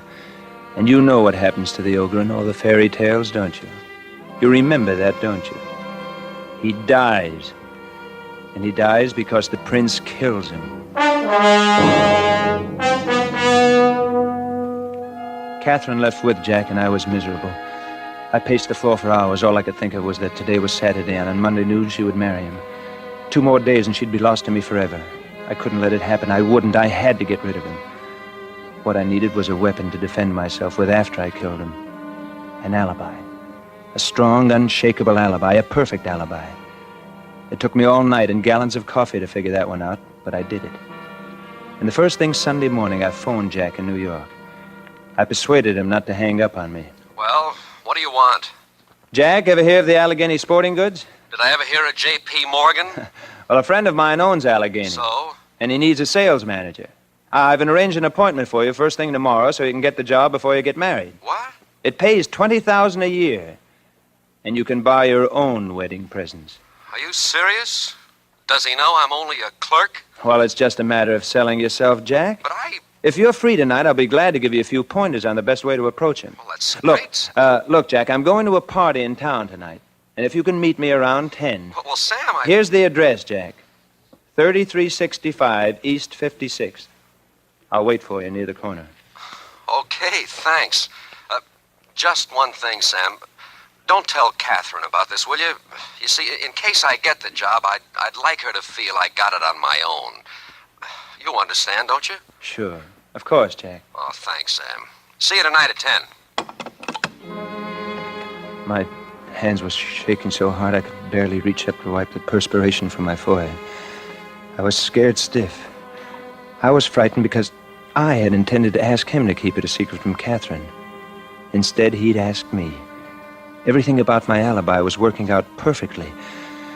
I drove to town. I went to the State Street ticket office and bought a ticket for the Staten Island ferry. Then I went uptown to my apartment. I had lots of time, so I decided to treat myself. There was a nice, thick, juicy steak in the icebox, and I fixed it just right and rare. As I sat at the table enjoying the steak that cut like butter, I got an idea. A good idea. Just the thing. Eventually, it was time to go to the party.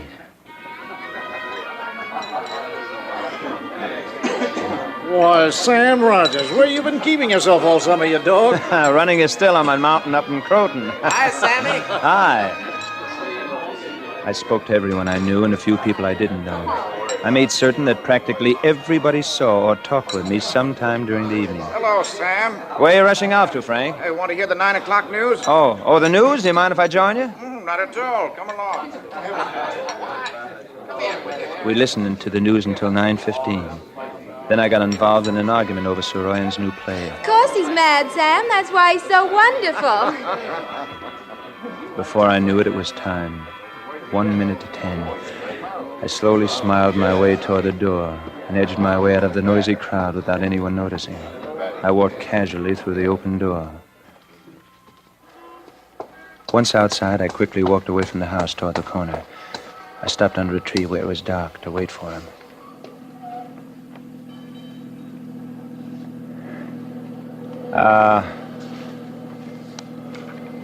Well, I was just in time. A car turned the corner. I stepped out the flag and froze. It was a police squad car. Hey, why don't you watch where you're going? My face was drenched when I stepped back on the curb. For the first time, I realized how easy it would be to make a slip. This time, I made sure it was Jack's car before I stepped out. Park here, Jack, under the tree. Huh? Okay. Sorry I'm late, Sam. The ferries were jammed. And on top of that, I had an argument with Catherine. Oh? What about? Oh, the usual, you know. First, she brought up your house again, and she was jealous about some girl I kidded with on the beach this afternoon. Didn't mean anything, but you know Catherine. We practically had a slugging match in the restaurant. She'll be over it by morning. Which reminds me, Sam, I'm awfully sorry about the way I blew my top last night. Oh, that's all right. You're still going to be my best man at the wedding, aren't you? Oh, sure, Jack. I'll be your best man. Oh, that's wonderful. Catherine was right, Sam. You are the nicest, sweetest guy we've ever known. Oh, forget it, Jack. Now, suppose we sit in the back seat of your car and talk about your new job. Okay? Get in. Okay. And do you know that was the last word he ever said? Okay! There he was, lying in the back of his car, and sticking up out of the middle of his back was my favorite steak knife.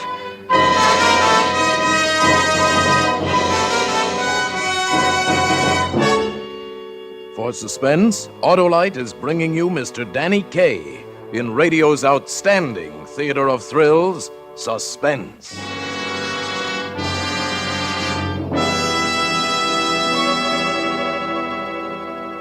Say, Hap. Yeah? Let me read you a wonderful Christmas thank you note I got from my Aunt Susie in Maine. Why, I didn't even know you had an Aunt Susie, Harlan. Well, you just listen to this, pal. Dear Barlow. Huh? She never could get my name straight. Thank you so much for those wonderful Autolite resistor spark plugs you sent me for Christmas. Oh, no, you didn't. Listen now, Hap. She says, Cousin Charlie, he's your third cousin once removed on your mother's side, you know, told me that Autolite resistor spark plugs are those popular new spark plugs that have a built-in resistor. And he said they have an extra-wide gark spap. What? She means spark gap, of course, that helps make your car run slick as a kitten on skis. I see where you inherit your famous figures of speech, Harlow. Let's see. So Cousin Charlie replaced my old narrow gap plugs with my new wide gap Autolite resistor spark plugs, and right away I could see what makes people rave about them so much. I declare my car idles smooth as silk, runs better than a scared jackrabbit with a tailwind. And honestly, Barlow, I've been saving gas. Wow, Susie's got me woozy. So, friends, when it comes to spark plugs, be smart, be choosy. Take your cue from Susie and mosey on down to your nearest Autolite dealer tomorrow and get your car a brand new set of those wide-gap Autolite resistor spark plugs. Remember, you're always right with Autolite. You said it, Harlow. And let's get back to Suspense. And now, Autolite brings back to our Hollywood soundstage Mr. Danny Kaye as Sam in A Too Perfect Alibi. A tale well calculated to keep you in suspense. After I stabbed him, I watched him slump to the floor of the car. And that's all there was to it. The ogre was dead. And now the prince and the princess could live happily ever after. I pushed his feet into the car and slammed the door. I locked the car with the keys I found in the ignition and put them in my pocket. Then I eased myself back into the house. I picked up the thread of conversation just as if it had never been broken. Well, that's the name of the game, kid. Gin. You never should have held on to those two kings, Johnny boy. Okay, Sam. Suppose you stop kibitzing and play this card shark yourself. He's got those things hypnotized. Well, just step to one side, John, and I'll show you a few tricks an old yogi named Gunga Jin once taught me. I played gin all evening with Frank Bostwick. And though I never did like him very much, somehow I felt warm and friendly towards him now. Good night, darling. Then around 12-ish, the party broke up. I waited till practically everybody else left. Then I bid my host good night, got into Jack's car, and drove off. I got to the Staten Island ferry slip just before 12:30. I was lucky. Traffic was still heavy. Nobody would notice me. I took out the ticket I bought in the afternoon and drove aboard.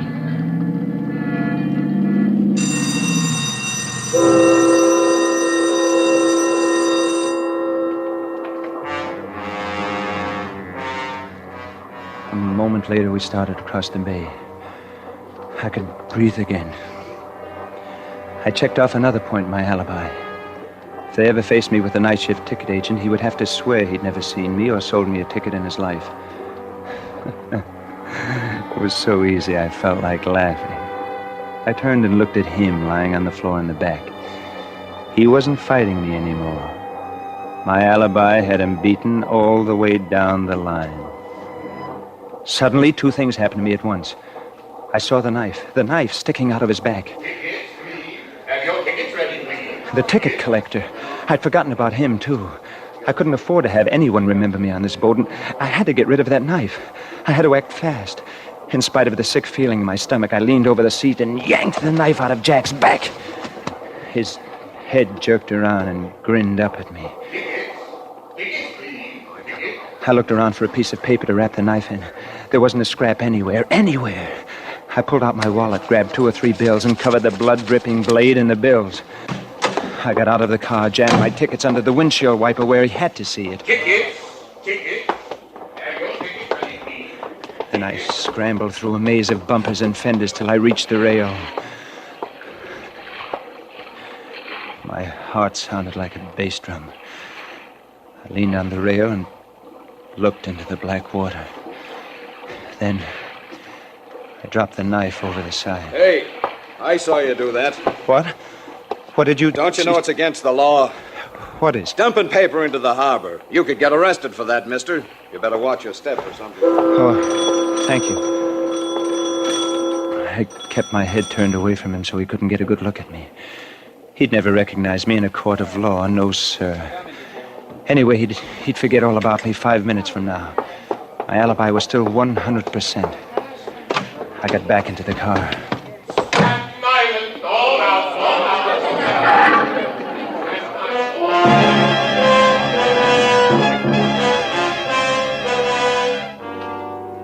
When we landed, I drove a few blocks inland. I left the car in front of a house and walked back to the ferry. By the time I got home, an hour later, I'd lost all my fears. I felt wonderful again. I went right to bed and slept soundly for the first time in weeks. I slept so soundly, in fact, that they stood there ringing my bell for 5 solid minutes before they woke me up. I opened my door and saw 2 detectives standing there with an invitation to visit Inspector Vanelli of the New York Homicide Bureau. Then I remembered about last night. Inspector Vanelli was a slender, swarthy man who looked more like a successful businessman than a police officer.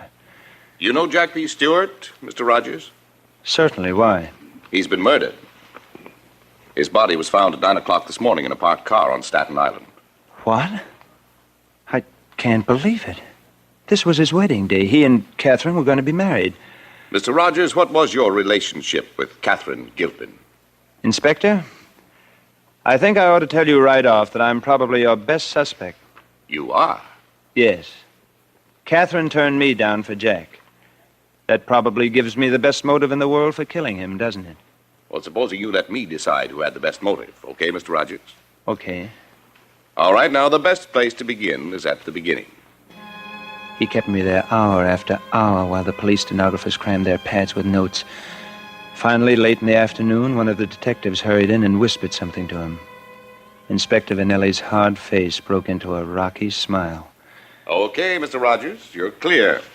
But I don't mind telling you now, I was sure it was you. Really, Inspector? Why have you changed your mind? Well, we have 35 affidavits from responsible people swearing that you were at a party between 9:30 and 11:30 last night. And that's when Stewart was murdered. That settles it. You've got a perfect alibi. I could hardly believe it. It had been so easy. Only yesterday, the girl I loved was miles away from me, unattainable. Today, she was mine for the asking. No more rivals, no more competition. Gradually, she would forget Jack and turn to me. It would take time, I knew that. But I had plenty of time. I could wait. Catherine phoned me the next morning. And suddenly, I didn't have any time at all.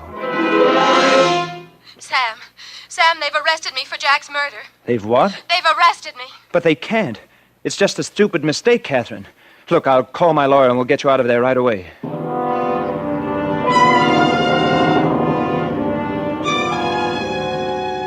But we couldn't. In New York, you can't bail out a person accused of murder. What could they possibly have on her? It was ridiculous. But the thought of Catherine in prison was pure torture for me.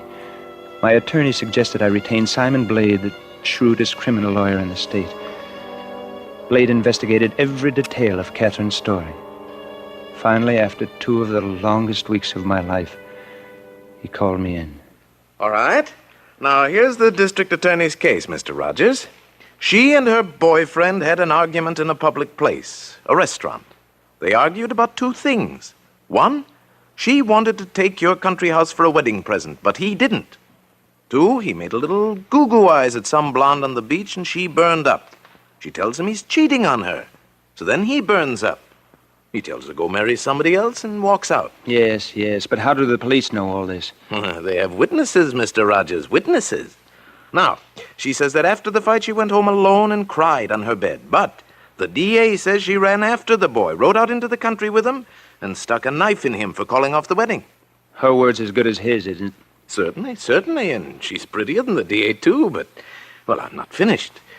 It seems that the management of the restaurant bought 24 new steak knives that week. Steak knives? Yes. The girl and the boy had steak for dinner, and the next morning one of the new knives was missing. The police took a sample knife down to the morgue, and it makes a perfect fit with the stab wounds in the cadaver's back. Now all we have is her word that she didn't do it. And there's only one person in the world who can prove that she's telling the truth. Who? A corpse with 3 holes in it.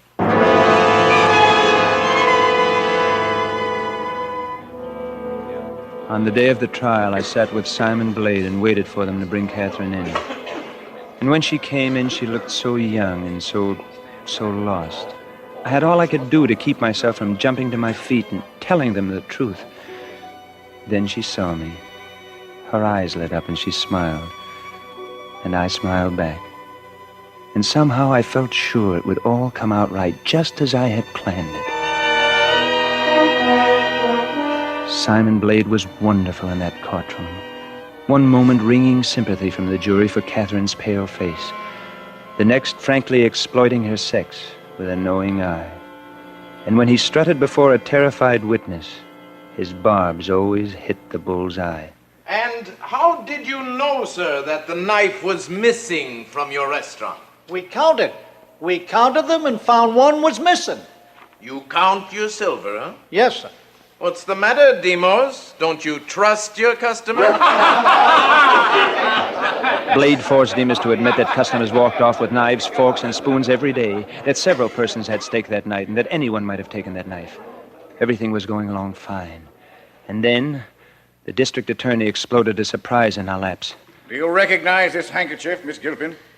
Yes, sir. It's mine. It's yours. And would you please tell the jury what made these stains on your handkerchief? Why, blood. Blood?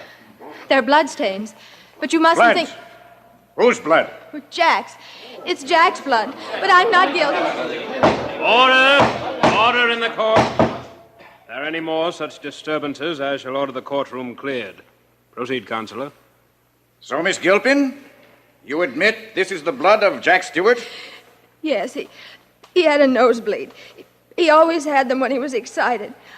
I loaned him a handkerchief. A very convenient explanation. Shall I tell you, Miss Gilpin, what I think the real explanation is?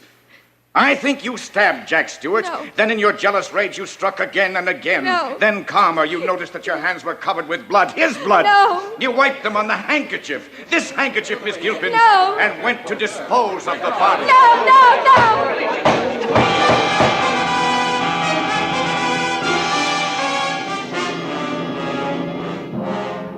Oh, the DA was very convincing. And the jury thought so, too. Because when they came in after 11 hours, they found Catherine guilty of murder in the first degree. We appealed the case and lost. I pulled every string I could to get a commutation from the governor. It was hopeless. I had to face it finally. I had killed Jack so I could have Catherine. But I couldn't have her now, and I didn't want to go on without her. I went to the DA and told him everything. Mr. Rogers, are you trying to tell me that you killed Stewart to keep him from marrying Miss Gilpin? That's right. Since I can't have her, I might as well confess. Will you arrange to have her released? Look, Rogers, I know exactly what you're trying to do, but I've got no time for heroes. I've got 35 sworn affidavits in my files which prove that you couldn't have killed Stewart. I've got my conviction, and so far as I'm concerned, this case is closed. You wouldn't believe me. And Catherine's execution was only a week off. I went to the newspapers with my story, but they wouldn't believe me either. One of them did send a reporter with me to see the people who were at the party that night. Sam, it's wonderful what you're trying to do, but I can't lie about it, and I won't. That was the kind of answer I got everywhere I turned. Then I tried to find the 2 policemen who'd passed as I left the house and the man who had seen me throw the knife off the ferry, but it was useless. I couldn't find one person who would believe me, not one. The next day, I made a last attempt to see Catherine. They wouldn't let me.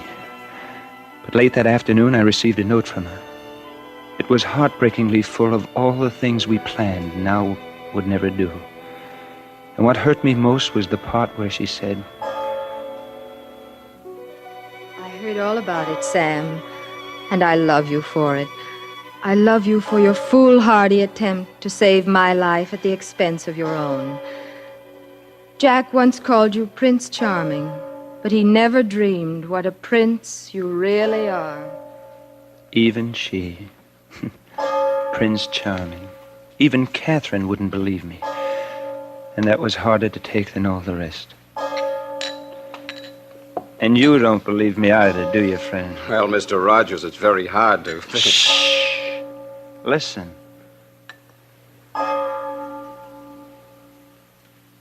It's 12 o'clock all over again, isn't it, Joe? Why don't you go home like a good fellow, Mr. Rogers? I can't sleep, Joe. I just can't sleep. How can I sleep when nobody will believe me? Joe, why do the innocents always suffer in this world? Catherine was innocent. Why did she have to suffer? Oh, you got it all wrong, Mr. Rogers. The innocents don't suffer, but the guilty, they're the ones. Take you, for instance. Supposing you really was guilty of Jack Stewart's murder, and supposing she paid for your crime, why, you'd have 2 lives on your conscience this very minute, Mr. Rogers. And you'd have been suffering for those 2 lives ever since the night she went to... Yes, you're right, Joe. You're right. It is the guilty who suffer.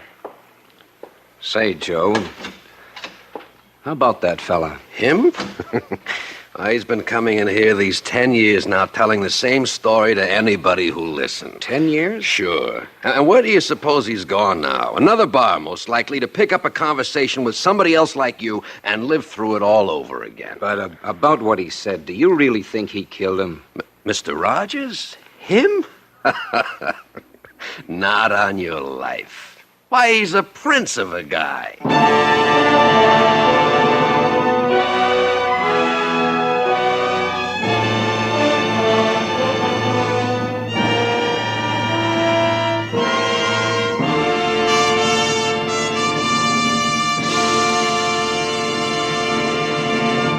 Thank you, Danny Kaye, for a splendid performance. Mr. Kaye will return in just a moment. Hello, your Aunt Susie must be mighty cold up in Maine this time of year. Cold? Why, up Maine way, it's so cold they use icicles for andirons. And do those wonderful Autolite resistor spark plugs feel the frigid finger of freezing temperatures? Not on your life, because Autolite resistor spark plugs consistently give you smooth, dependable, on-the-spot performance. And remember, friends, only Autolite offers car and truck owners everywhere the sensational advantages of resistor-type spark plugs. So, with millions of car owners switching to Autolite, why don't you? Because you're always right with Autolite. And remember, Autolite means spark plugs. Ignition-engineered resistor spark plugs. Autolite means batteries. Stay full batteries. Autolite means ignition systems. The lifeline of your car.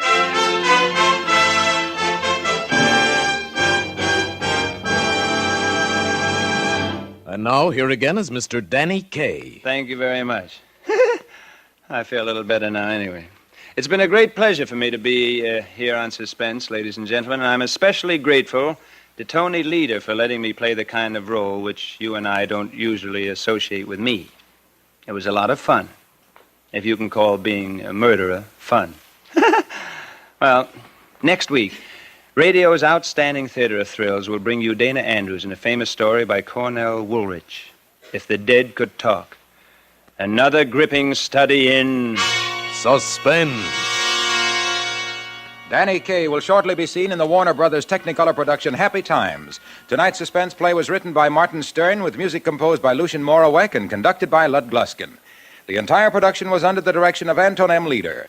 In the coming weeks, Suspense will present such stars as Robert Montgomery, Fibber McGee and Molly, Ronald Coleman, Jane Wyman, and James Mason. Make it a point to listen each Thursday to Suspense, radio's outstanding theater of thrills. And next Thursday, same time, hear Dana Andrews in Cornell Woolrich's If the Dead Could Talk. Remember, you're right with Autolite. So switch to Autolite. Good night. This is CBS, the Columbia Broadcasting System.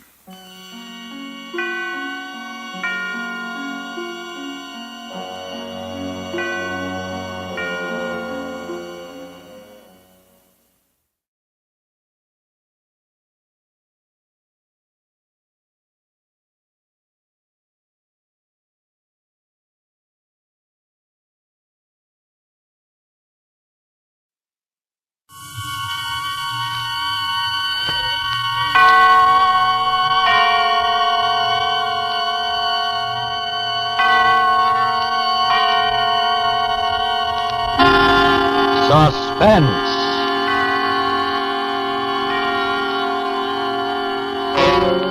Autolite and its 96,000 dealers present Mr. Danny Kaye in I Never Met the Dead Man, a suspense play produced and edited by William Spear.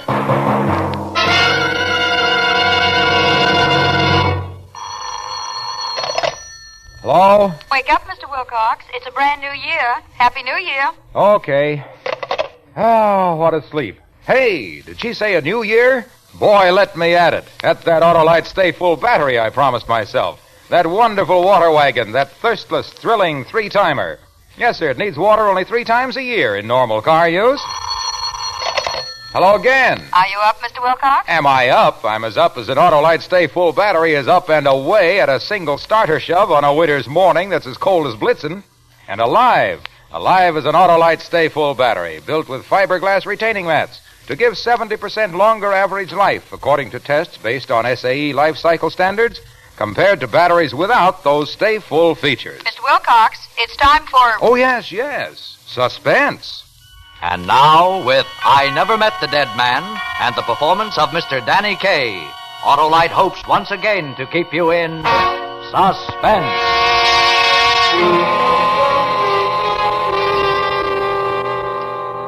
I never even met the guy. I was just walking along humming on an empty side street on New Year's Day.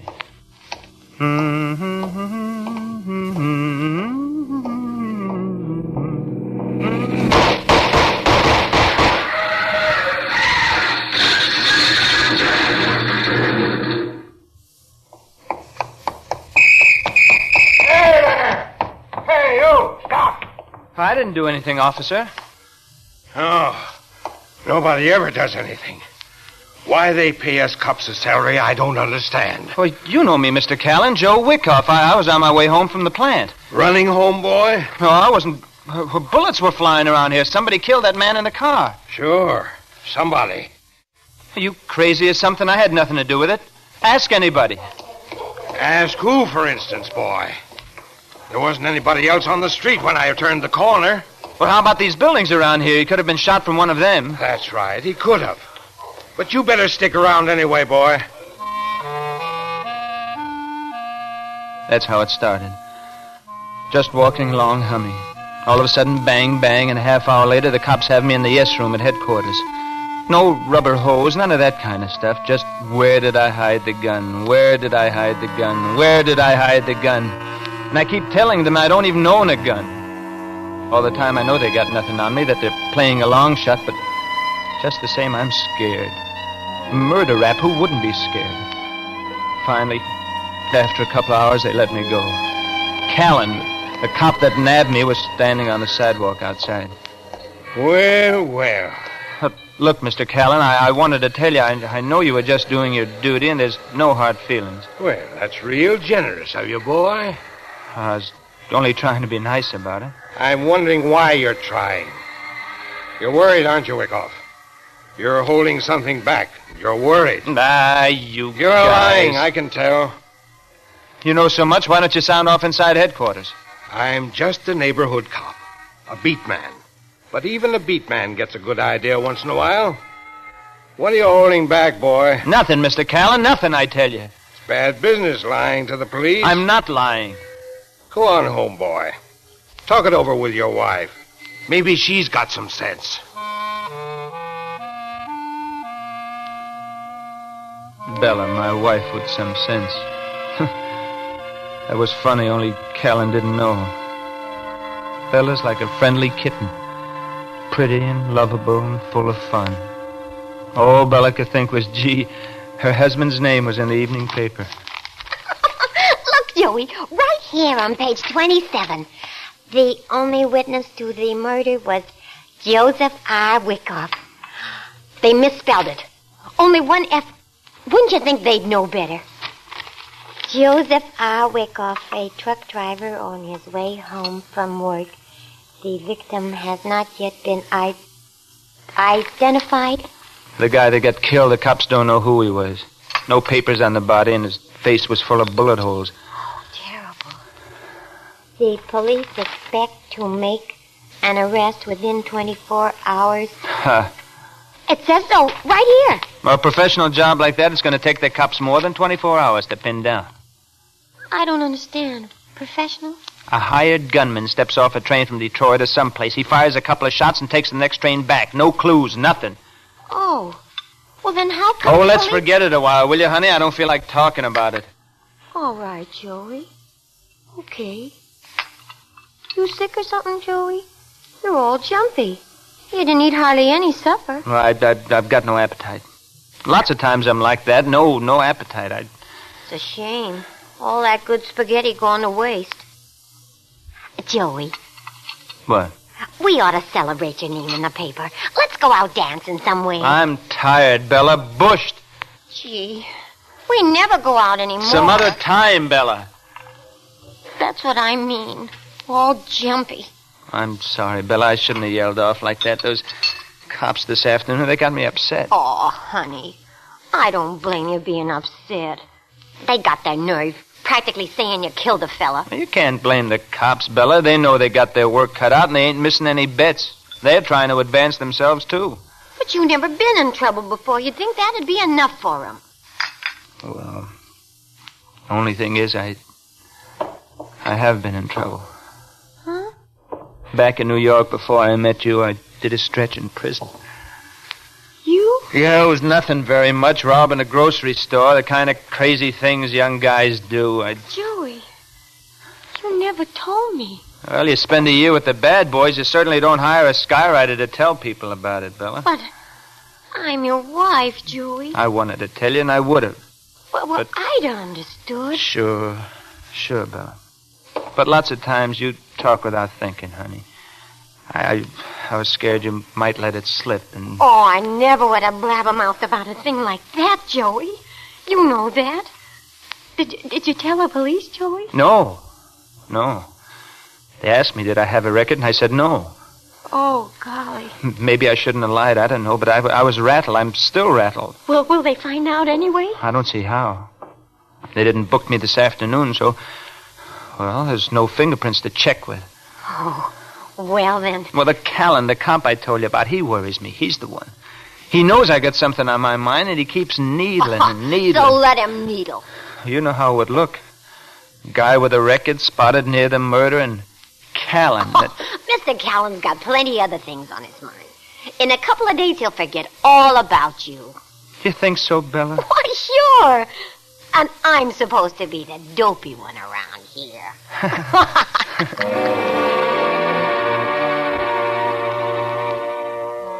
I got to thinking maybe Bella was right. Maybe it was just another side street killing that wouldn't amount to a hill of beans. I might even have had a good night's sleep if we hadn't stayed up for the late news broadcast. An obscure murder lost in the back pages of tonight's papers will be headlined on page 1 tomorrow morning. The victim has been identified as Willoughby Roberts, feature reporter of the News Gazette. And that newspaper has already posted a $10,000 reward for information leading to the arrest of the killer. Willoughby Roberts, it was revealed tonight, had been engaged in an undercover investigation of the county's illegal gambling palaces. Today, President Truman made an address to... My luck. Now, Joey. $10,000. Every cop in town will be out for that reward. If they find out about my record, they'll... Joey, don't. Bella, what am I going to do? There was nothing I could do but wait and pray that the cops would let me alone. Next morning, I went to work same as usual. All day long, I sat behind the wheel of my truck, trying to act like nothing was wrong. Finally, I went back to the plant. Hugo, he was the boss of us truckers. He had left word for me to see him in his office. Come in. Sit down, Joe. Now, I'm not supposed to tell you, Joe, but you're in trouble. Bad trouble. Yeah? A cop in here all afternoon pumping me. Was his name Callan? Well, he didn't mention no name.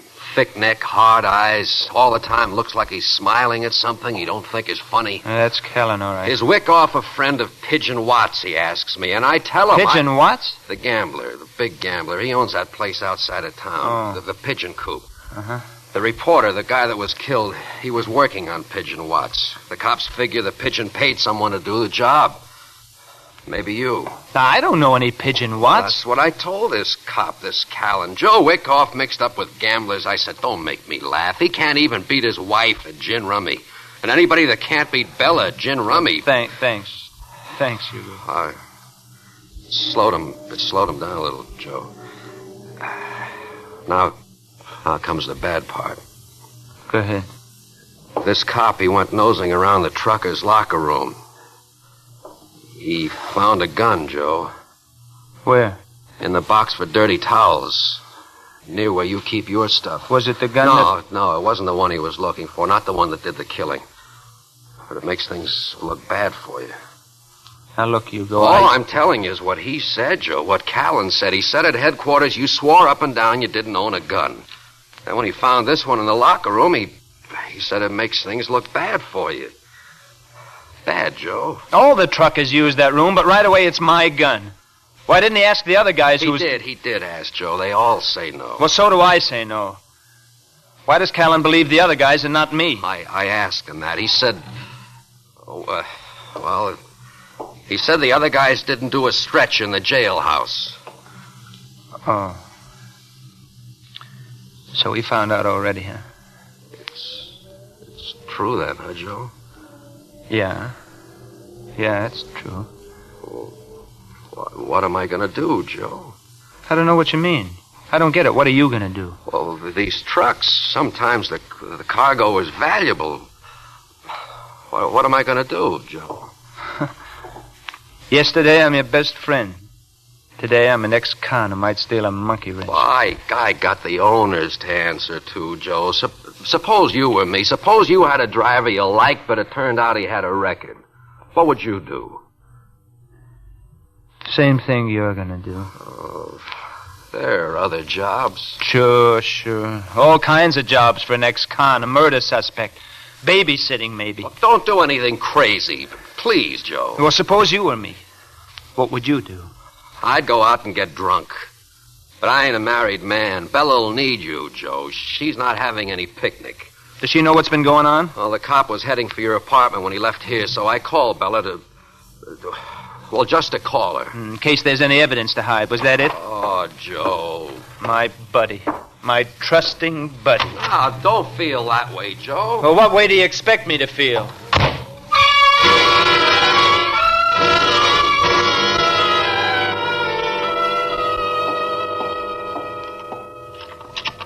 Who's there? Who is it? It's me, hon. You all right? Oh, Joey. I've been so scared, Joey. A policeman, that Mr. Callan, he only just left. It was awful. Oh, now take it easy, honey. Take it. Everything will be all right if you'll just take it easy. He kept asking me, did you know Pigeon Watts? And I kept saying no, and all the time I had these things in my pocket. Things? I was afraid they'd fall out and he'd see them. It was awful, Joey. What things? Well, these chips or whatever you call them. But these are gambling chips. I found them in your bureau drawer just before Mr. Callan came. They all got a pigeon marked on them, and I figured you wouldn't want nobody to see them. So I hid them in my pocket. Wait a minute. I don't get this. It doesn't make sense. On account of the bird on them, the pigeon. I knew right away you must have got him at Pigeon Watts' gambling house. So I hid him. I never saw them before. Never. Oh, we better drop them down a sewer or someplace where nobody will find them. Bella, look, listen to me. I never saw them before. Oh.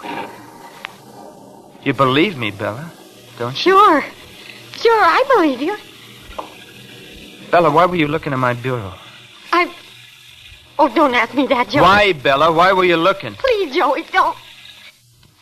Oh, listen, it's raining. Why? All right, Joey.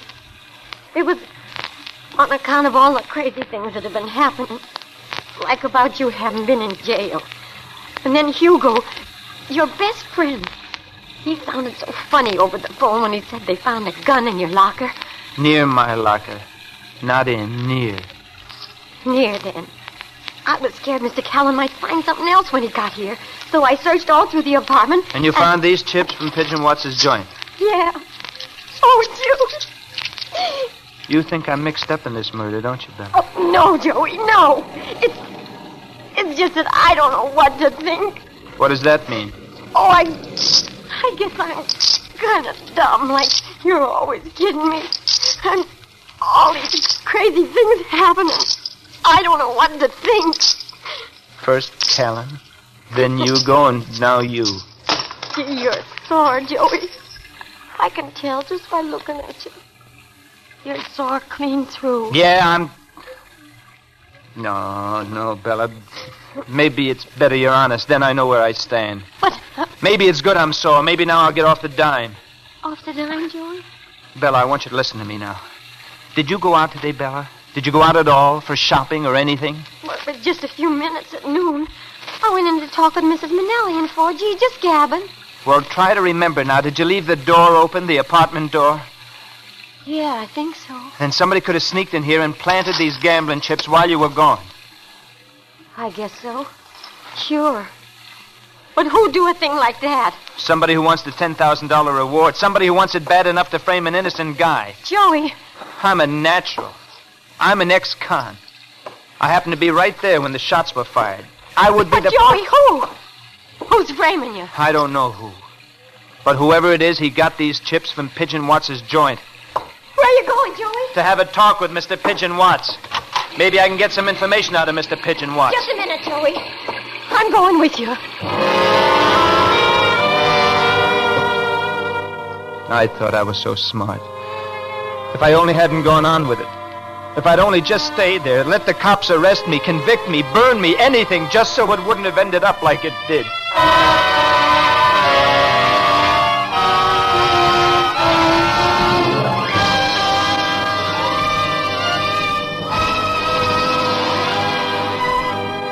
Autolite is bringing you Mr. Danny Kaye in I Never Met the Dead Man. Tonight's production in radio's outstanding theater of thrills, Suspense.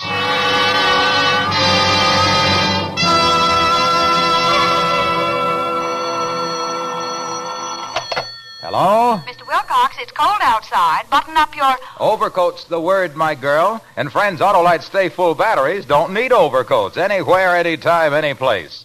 These power-packed partakers of water only 3 times a year in normal car use will make your new year as happy as a Texan with a spanking new oil well in his parlor. With an Autolite Stay Full battery, you're off like a hound in a hunt.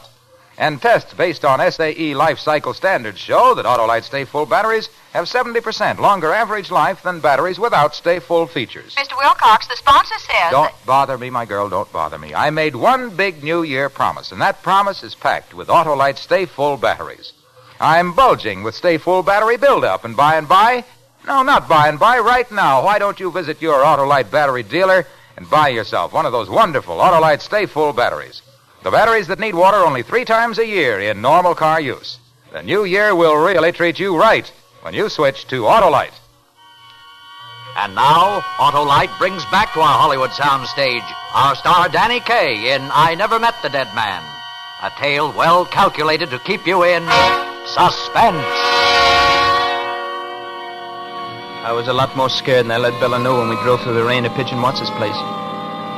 I didn't know what to expect, so I told Bella to stay in the car with the lights out and the motor running. Then I started toward the door of the gambling place. It looked more like a warehouse, an old, dirty warehouse. Yeah? One of Watts' bouncers finally opened out. He told me to beat it. I know. On account of all the stuff in the papers, they were only letting in regulars, people they were sure of. He said Pigeon Watts wasn't seeing anybody, and he began to get mean mad when I wouldn't go away. I saw the flicker of brass knuckles coming at me, but I didn't duck. I had to talk to Watts, even if it meant getting my lumps first. All right.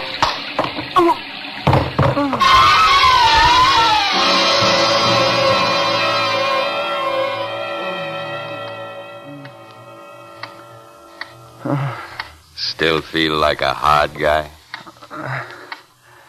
No. No, sir, I'm not a hard guy. I just wanted to see Mr. Watts a few minutes. You're seeing him?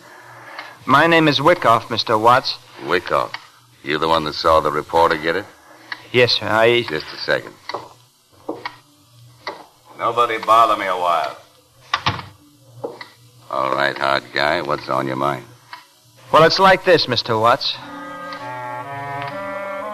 And I told him the whole story. Everything that had happened, and he just sat there and looked at me.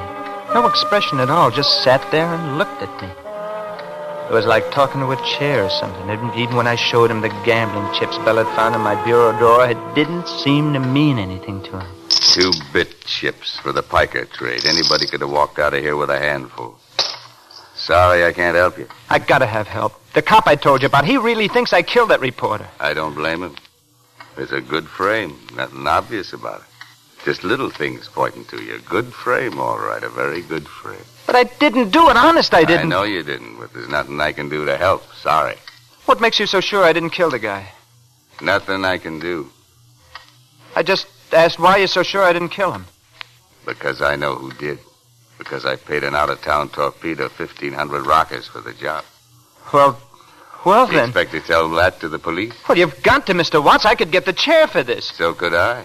It's you or me. Then you won't do nothing? No. It's a tough break for you, like I said. I'm sorry, but that's the way the ball bounces. If you think I'm going to take this lying down, you're crazy. Maybe you're not so tough as you think. I've got a couple... Yeah? Our friend's getting hard again. Outside with him, Roy. I'm not going anywhere. You're the man outside. No. Hey, look. I don't get no pleasure slapping people around. Outside before... Hey, a raid. Yeah. Should I open up? Let them pound their way in this time. Maybe you'll talk for the cops, Mr. Pigeon Watts. What'd I do with this monkey pigeon? Why a raid? I mean, why right now, this minute? Who cares why? They're here, and I'll that's... tell you why, Wyckoff. It's so you and I get pulled in together. You got a car outside? I'm staying right here. The cops ain't brainless, Wyckoff. They're pretty sure I ponied up for that killing. The only place they went wrong, they figured I paid you for the job. They'd have faced us both before this if they could have found any connection between us. So what? So this, if they nab us together in this raid, it takes care of the connection. He's right, hot guy. Now will you get out of here? But how the cops know I'd be here? Whoever's framing you planted those chips so you'd come in. He even knew when you'd come, and he tipped off the police a $10,000 phone call. Yeah. Yeah. Now beat it. Open the window, Roy. You're all right, Watts. You can think pretty fast. You just told me the answer. I think I can find the guy now. That's fine. Go on, kid. Out the window. It's 2 stories down. All right, it's 2 stories down. I can make it. So long, hot guy. Oh! Oh, my leg. Get over back. My leg. I'll make it. I gotta make it. I gotta know. I gotta know who's the guy.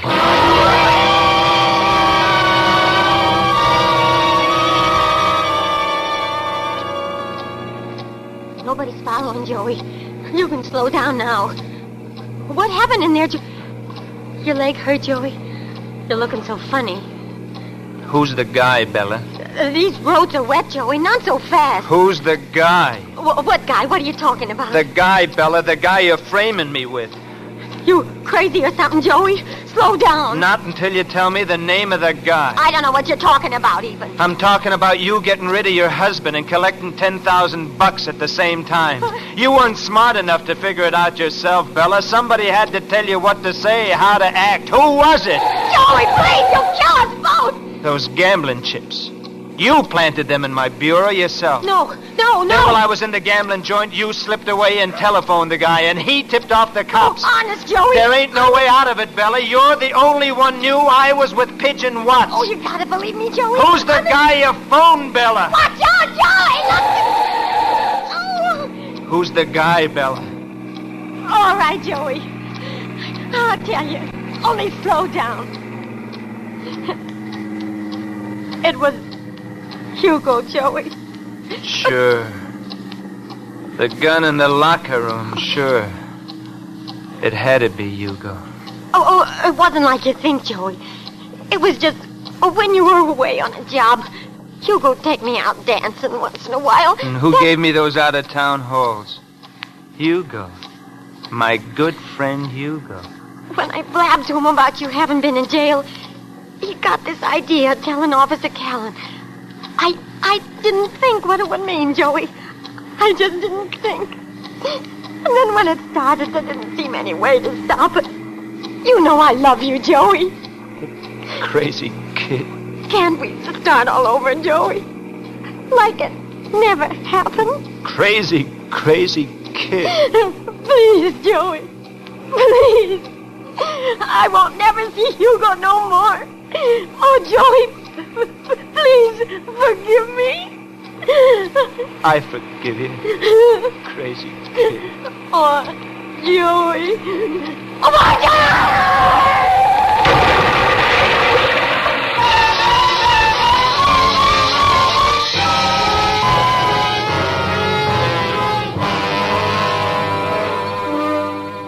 So Bella's dead. Killed in an accident, the newspaper said.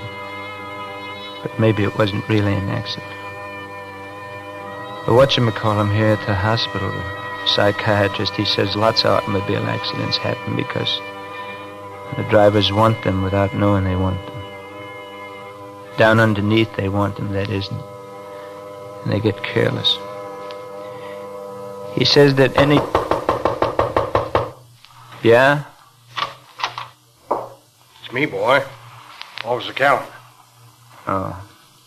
You. The nurse said I could only stay a minute. I'm sorry, Joe. I'm sorry what happened.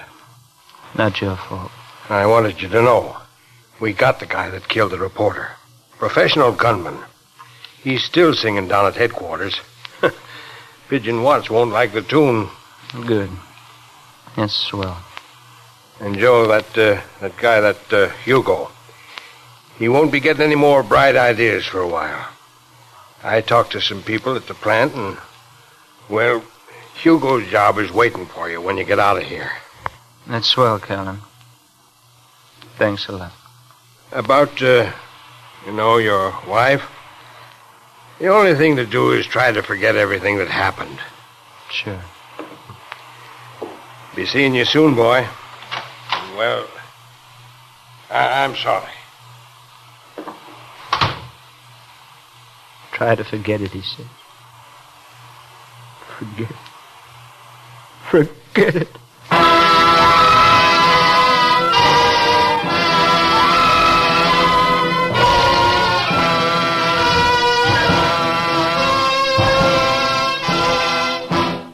Suspense, presented by Autolite.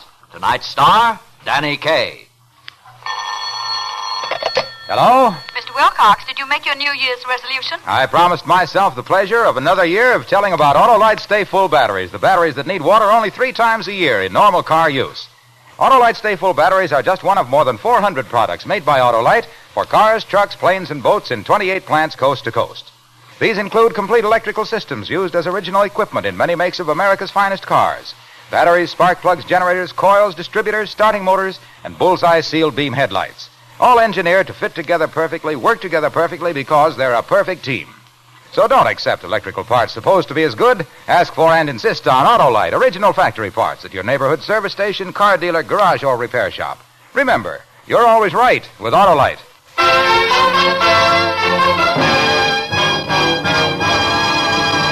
Next Thursday for Suspense, Robert Taylor will be our star. The play is called 4 Hours to Kill, and it is, as we say, a tale well calculated to keep you in suspense. Tonight's Suspense play was produced and edited by William Spear and directed by Norman MacDonald. Music for Suspense is composed by Lucien Morawek and conducted by Lud Gluskin. I Never Met the Dead Man is an original radio play by William Bruckner. Danny Kaye can currently be seen in the Warner Brothers Technicolor production, The Inspector General. You can buy Autolite Stay Full batteries, Autolite resistor or regular spark plugs, Autolite electrical parts at your neighborhood Autolite dealers. Switch to Autolite. Good night. Tuberculosis, one of our most dreaded diseases, can be cured. The sooner it's detected, the quicker and easier the cure. Protect your own and your family's health. Get chest x-rays at once. This is CBS, the Columbia Broadcasting System.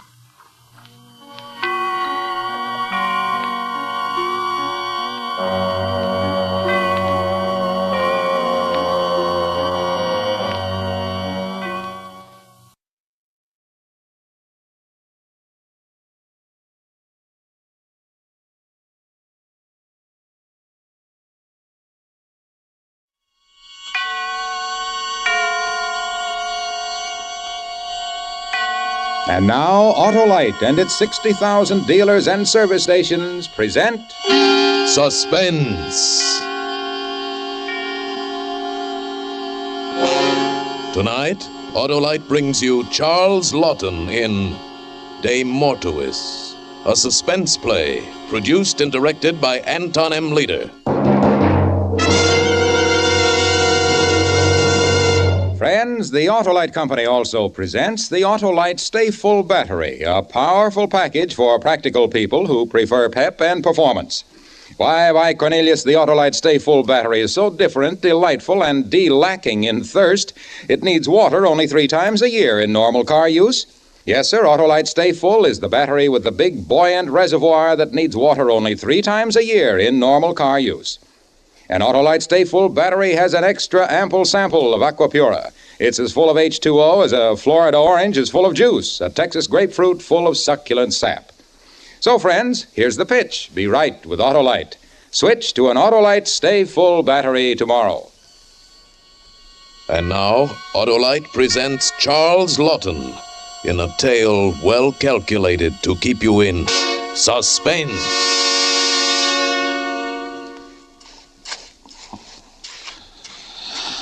Now a bit more there. touch of smoothing here. And that's a job well done. It's not a bad job for the village medico. I don't think a mason could have done better. Until the concrete hardens, I'd better...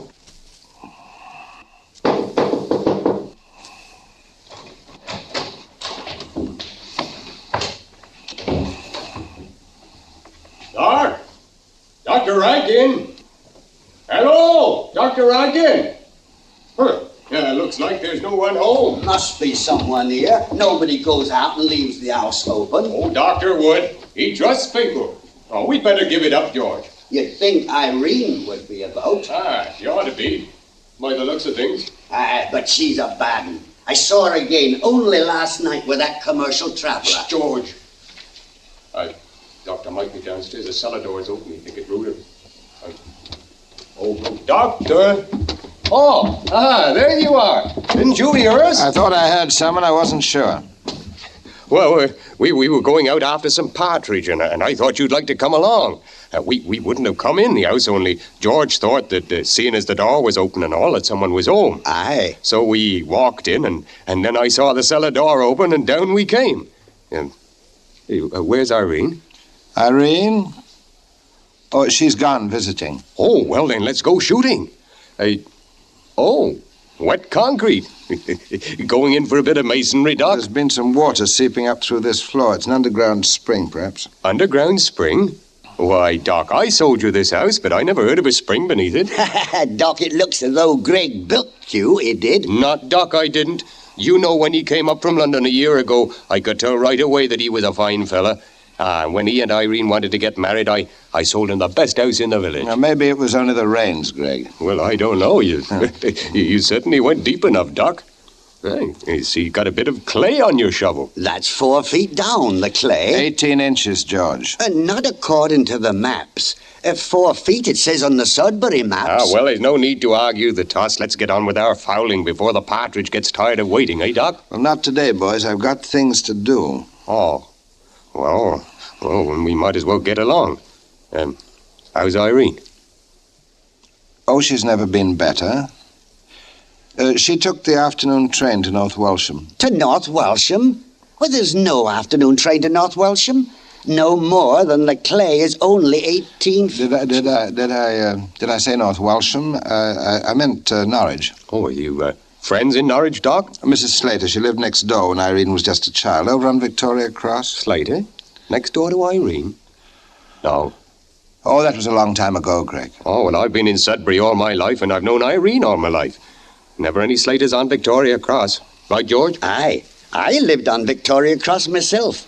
Clay's 4 feet down there, same as here. Now, let's drop the whole thing. Maybe the woman married again, and that's why you don't recognize the name. Oh, well, maybe.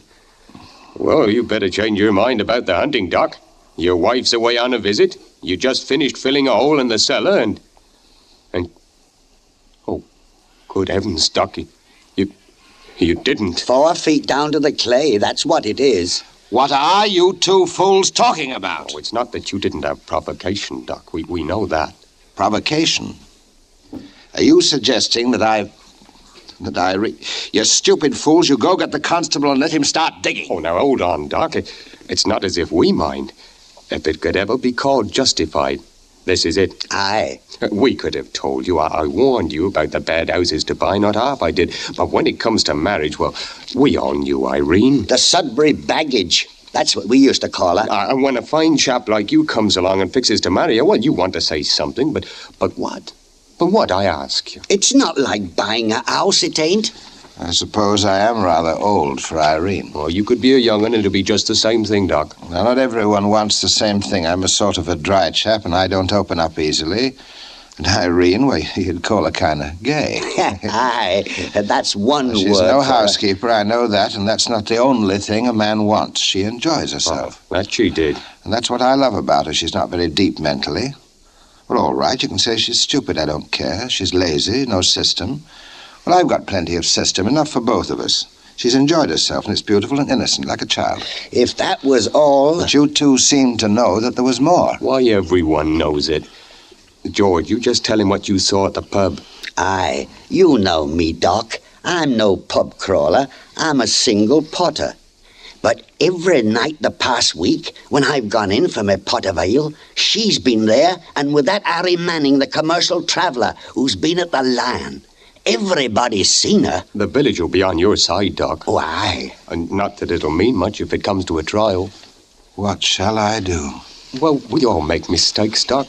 You know, in a way, we got you into it by not saying anything before you married her. And the way I see it, well, it's sort of up to us to help get you out of it. That right, George? Aye. Still, there's such a thing as being an accomplice. No, not the way we'll do it. When we came in here, the street was empty, wasn't it? Aye. And we haven't been down in the cellar. You get that, Doc? We shouted upstairs, but when you didn't answer, we went on after Partridge. We never came down in this cellar. I wish you hadn't. Now, all you have to do, Doc, is say that Irene went for a walk and never come back. And George and I'll say that we saw her driving away with this commercial traveller. What's his name, George? Harry Manning. He was paying his score at the Lion this morning, so I guess he's moving on. The whole village knows about him and Irene. What? So they'll believe that she might leave with him. Well, we better nip off now. We'll go out the back way. I'd cover up that fresh cement if I were you, Doc. Aye, and don't be telling folks the clay is only 18 inches down.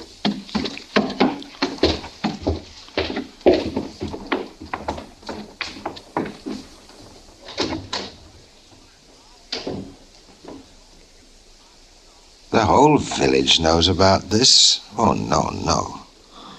Why did they have to come down here? Why can't they keep their mouths shut? Why tell the patient he has a cancer? Why? I'm back. I'm down here, Irene. Oh, can you beat it? I missed the train. Oh? Which way did you come back? I walked across the field. How do you think? It's twice as far to the village. If you'll drive me to Colchester, maybe I can catch the train there. Maybe. Did you meet anyone coming back? Oh, no, sir. Oh, aren't you finished with that dirty job yet? No. No, I'm afraid that I shall have to take up this floor again. Come on down here, dear. I'll show you.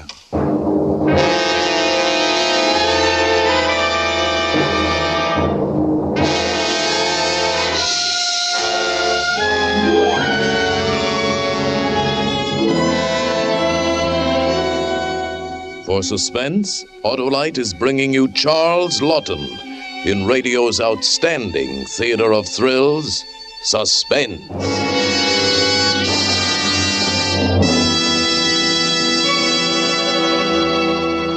You know, Hap, during that bitter cold spell... Hello, cold spell? Why, this is Southern California. I was in Montana, where zero is another name for prickly heat. Well, I was telling a fellow about how to get summertime operation out of his car. By Cornelius, I said, get one of those Autolite Stay Full batteries with the extra liquid reserve. Friend, there's enough extra water in an Autolite Stay Full battery to irrigate Death Valley or make a rainstorm in the Sahara. Oh, not that much, huh? Grabbing his arm, I said, those Autolite Stay Full batteries need water only 3 times a year. Yes, sir, only 3 times a year in normal car use. And hanging onto his muffler... Muffler? Well, what kind? The double-chested kind in Montana. Oh. And I told him the extra plates in an Autolite Stay Full battery mean this rugged receptacle has a rapid response and a raft of reserve. And then I said, as the button pulled off his coat, Autolite Stay Full batteries... Hello, that's my coat. Oh, sorry, Hap. Here's your button. Autolite Stay Full batteries are just another one of the 400 automotive, aviation, and marine parts from one of the 28 plants of the Autolite Company. And now, Autolite brings back to our Hollywood soundstage Charles Lawton in De Mortuis, a tale well calculated to keep you in suspense. There you are, Mrs. Green. Be sure you come back next week for another injection, and we'll have you feeling fit in no time. Well, how much will they be, these injections, Doctor? 3 shillings apiece, Mrs. Green. Now, there's no need to pay it right away. We'll see about that later. Oh, now, that's just like you, always doing something for others with never a thought to yourself. You know, Doctor, I was talking to Mrs. Pox about you only the other day. Oh, yes? It's no good, I says, for a man to be living alone. Say what you will about it. A year it is now since that she left you. Good riddance it was. And it's time you was looking about. Do you mean to say it's really a year since Irene left? You know, the time seems much shorter than that. You know, it's not that we held with divorce, Doctor, but if there was ever a man justified, you're that man. Justified, you said? You know, it's very odd how a word like that keeps being mentioned. Mrs. Green, I know that you mean well. I'd rather not talk about it if you don't mind. Well, a body can't help thinking. Yes, I'm sure of that. Now, you come in again next week for your injection, and don't you forget. I won't do that, Doctor, and you think I will... Good day, Mrs. Green. Yes? You the doc? Yes, I'm Dr. Rankin. Won't you come in? Don't mind if I do. Now, what seems the trouble, Mr. Manning, Harry Manning. Harry Manning, your name seems familiar. Yeah, I dare say. I'm a commercial traveler. Most of the boys around the villages know me.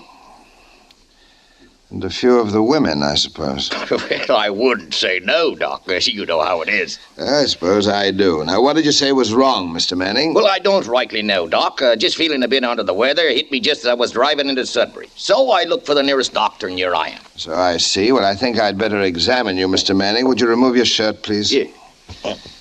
Have you been in Sudbury before, Mr. Manning? Yeah, once a year, Doc, as regular as the calendar. It's a fine little place. Did you say that you just arrived? You haven't checked in at the inn yet? You're my first stop, Doc. Like I said, I was feeling a bit under the weather, and I wanted to check up on it. You see, I wanted to look up an old friend here. I felt I'd better be feeling just right. Si, maybe you know her, Doc. A downy bit by the name of Irene. Irene? I don't believe I know her. What was her last name? Would you breathe a little deeper, please? You know, she never did tell me her last name. I got the idea she was hammered for proper. Hammered? Yeah, married. Didn't want her old man to know she was out seeing life. Oh, she was a real live chicken, a neat one she was. I'm afraid that I never knew your Irene. Well, I can probably find her by asking down at the pub. They'll know her. No doubt. I imagine you're anxious to find her. You said it, Doc. As soon as you put me to rights, I'll sign in at the Lion, then I'll pop her out the pub. Of course.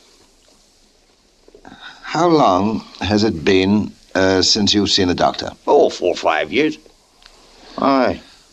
What you trying to tell me, Doc? I'm afraid, Mr. Manning, that your heart is not in the best of condition. Oh, are you trying to tell me that I'm going to pop off? You might live many years, Mr. Manning, but if I were you, I would avoid any sort of excitement. In the meantime, I'll give you something that'll give you temporary relief. You wouldn't be kidding me, would you, Doc? Kidding, Mr. Manning? You know, pulling me leg? Not at all. You may put your shirt on, Mr. Manning. How long have I got, Doc? Give it to me straight. Well, that might be difficult to say, Mr. Manning. So many things must be considered in a case like yours. I would say that how long you live depends on the way that you follow my advice. Oh, I'll do anything you say, Doc. Fine. First of all, I want you to take this capsule. Here's some water. Oh, all right. How often do I take them, Doc? I think that one will fix you up for the time. If it doesn't, just come back. I'll give you another one. You mean that just one will do the trick? Say, that's great, Doc. How much do I owe you? 2 shillings. 2 shillings? Certainly reasonable enough. I thought it'd be at least a quid. Here you are. Thank you. With that medicine to fix you up, Mr. Manning, you should have no trouble at all finding your Irene.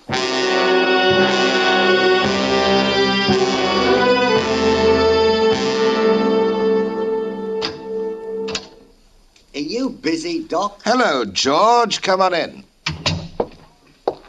Who was the bloke leaving your office before, Doc? He looked familiar. He's a commercial traveller.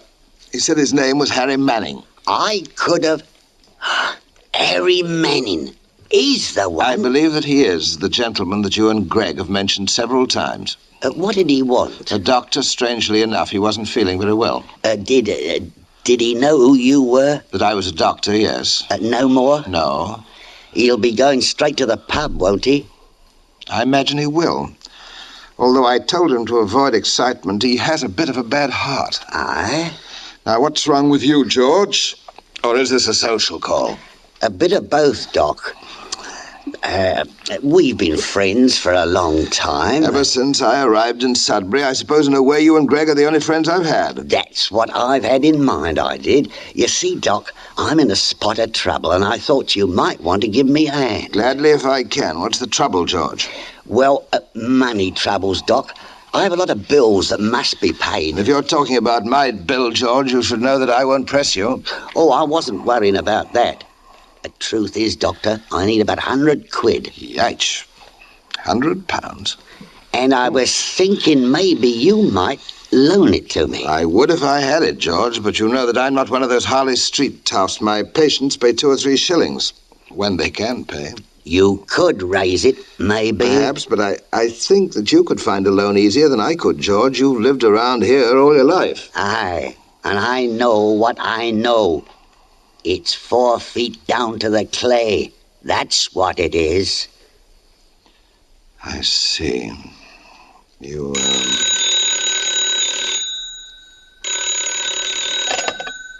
Dr. Rankin? Gregory here, Doc. Thought maybe you'd like to go out after some partridge this afternoon. No, Greg, I don't think that... Yes. Yes, I might at that. It'd do me good to get away from the office. And George is here now. Perhaps he'll go with us. Would you hold on? It's Greg, George. He wants to go hunting. What do you say? What about my 100 quid? Oh, I think I can help you, George. But what about the hunting? I don't care if I do. Fine. George will go with us, too. It'll be like old times, huh? Good. All right, meet at my place. Righto. There's nothing like old friends getting together, is there, George? Aye. Especially when they can help each other. I'll get the money for you. Somewhere or other. Considering the cause, I guess we might say that almost any method is justified.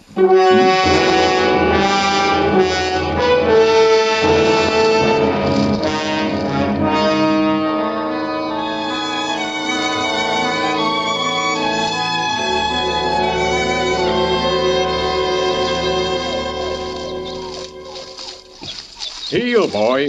Well, there's a bit of a chill today. Should mean a good bag. You and George must have gotten chilled waiting for me. I'm sorry I was a bit late. Oh, well, couldn't be helped. What was the call? Commercial traveler.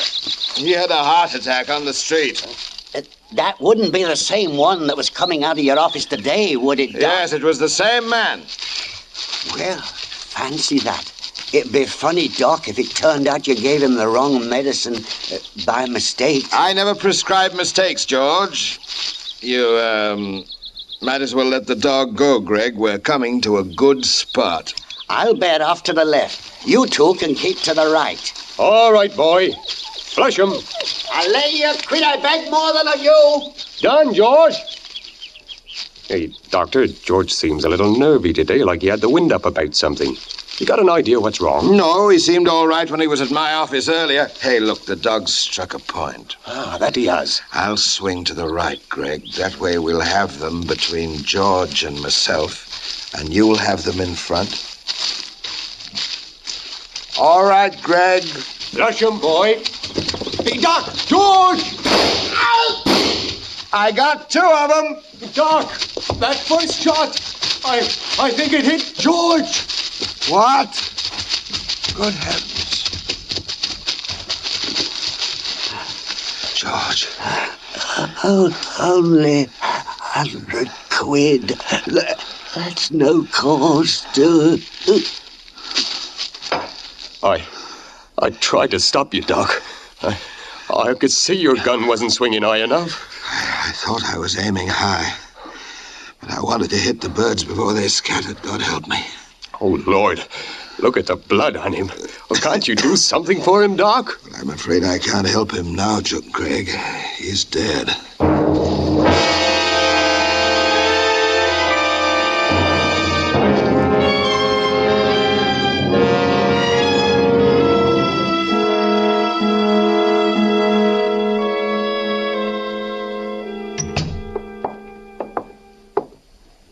Sit down, Greg.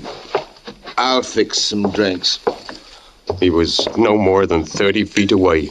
Just standing there waiting for the birds to flush. I should have seen him. Was that what you meant, George? No, I didn't say that, Doc. No, I was just thinking. Yes, I know how it is. Here's your drink. Thanks. No, I just couldn't drink. Not yet. Doc, I want to ask you something. Of course. What is it, Greg? That commercial traveler who had the heart attack, the one that George mentioned, was his name Harry Manning? I believe it was, now that you mention it. It was something like that. Oh, I see. Doc, why don't you leave Sudbury? Go to some other village. England's full of quiet little villages where a doctor can build up a good practice. But I already live in such a village, Greg. I like Sudbury, and I have certain plans. But, Doc, it may be dangerous for you if you stay. Are you threatening me, Greg? No, of course not. Only A man, especially at my age, can't simply pick himself up and start all over again. I've spent a great deal here, not only of money, but of myself. I like this place and its people, most of them. I know, Doc. I understand, but... As for the danger, I believe that I can take care of that. Oh, do you remember my cellar, Greg? Your cellar?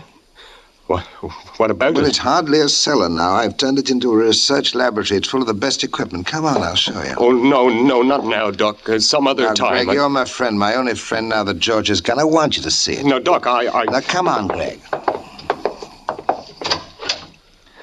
Go ahead, Greg.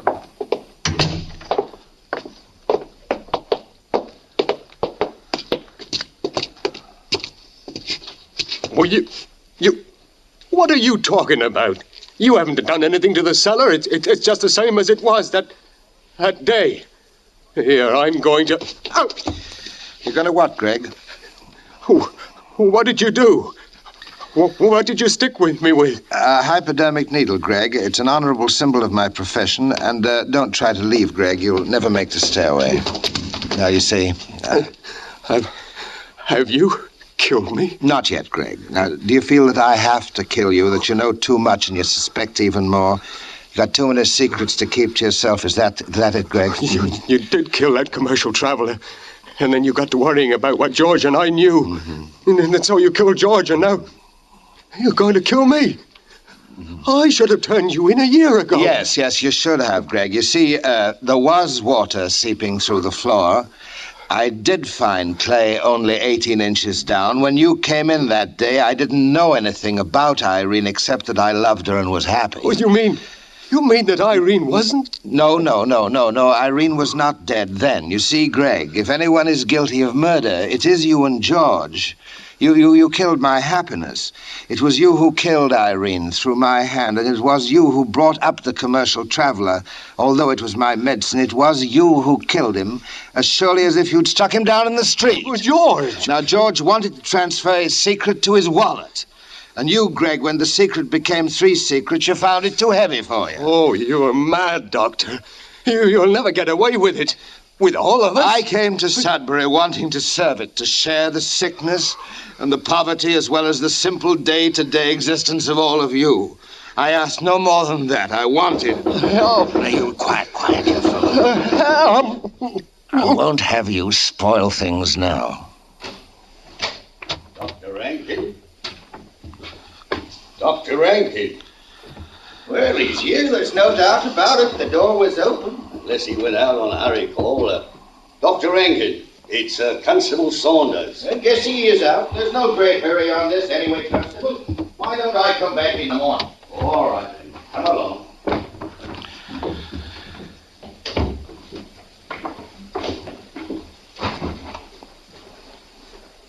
Phew. Well, it's all right indeed. By tomorrow morning when they return, there won't be a trace of you left, and I'll be free and safe, and no one will ever be the wiser. What on earth's that? I tell you, Jones, I saw the cellar light on just as we turned the corner. There. You see? The light under the door there. Oh, right you are, sir. Must be down in the cellar. Didn't hear it. Phew. Dr. Rankin? Oh, glad I raised you, Doctor. You forgot to sign the death certificate on that commercial traveler today. I say, what are you doing down there, Doctor? I'm, well, you might as well come down the rest of the way, Constable. And I'll show you.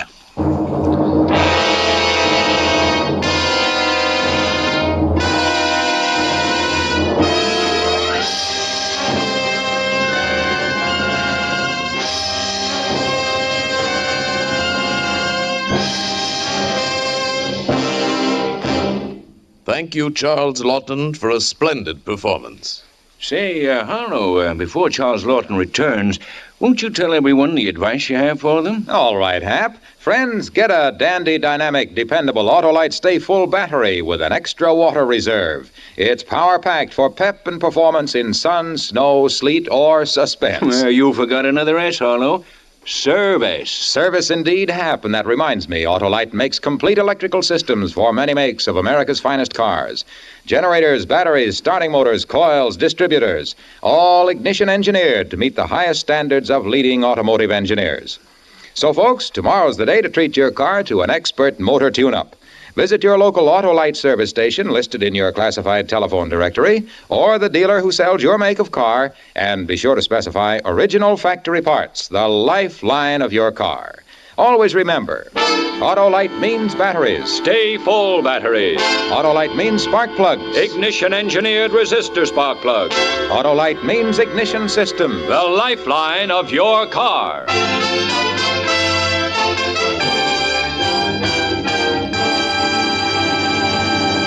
And now here again is Mr. Charles Lawton.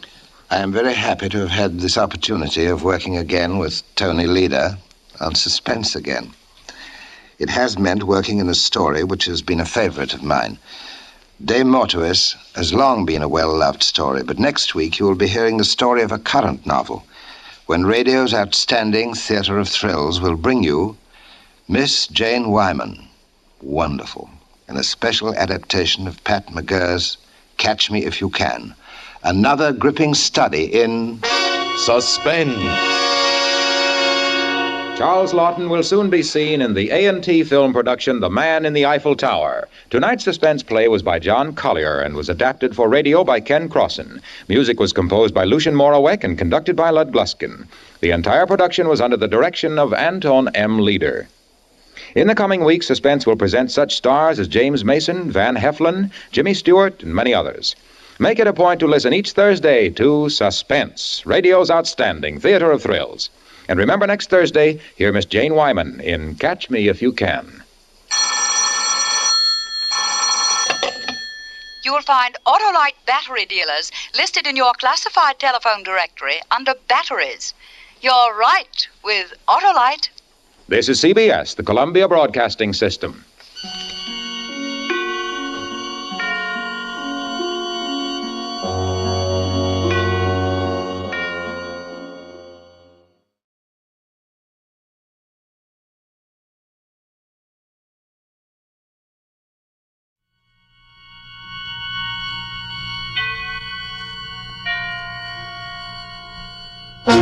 Suspense. On the wine lists of America's most distinguished hotels and restaurants, the honored wine featured is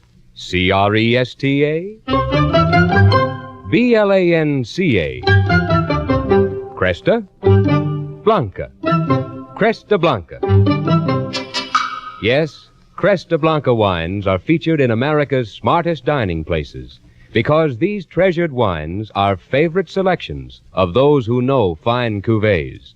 Let Cresta Blanca California wines lend gracious distinction to your dining, too. Enjoy delightful Cresta Blanca Burgundy, Sauterne, or any Cresta Blanca table wine soon. Shenley's Cresta Blanca Wine Company, Livermore, California. And now, Shenley brings you radio's outstanding theater of thrills, Suspense. Presented by Roma Wines. That's R-O-M-A. Roma Wines, for your everyday enjoyment. Tonight, Roma Wines of Fresno, California bring you Jerome Cowan in Mort, Maine. A suspense play produced, edited, and directed for Shenley by William Spear.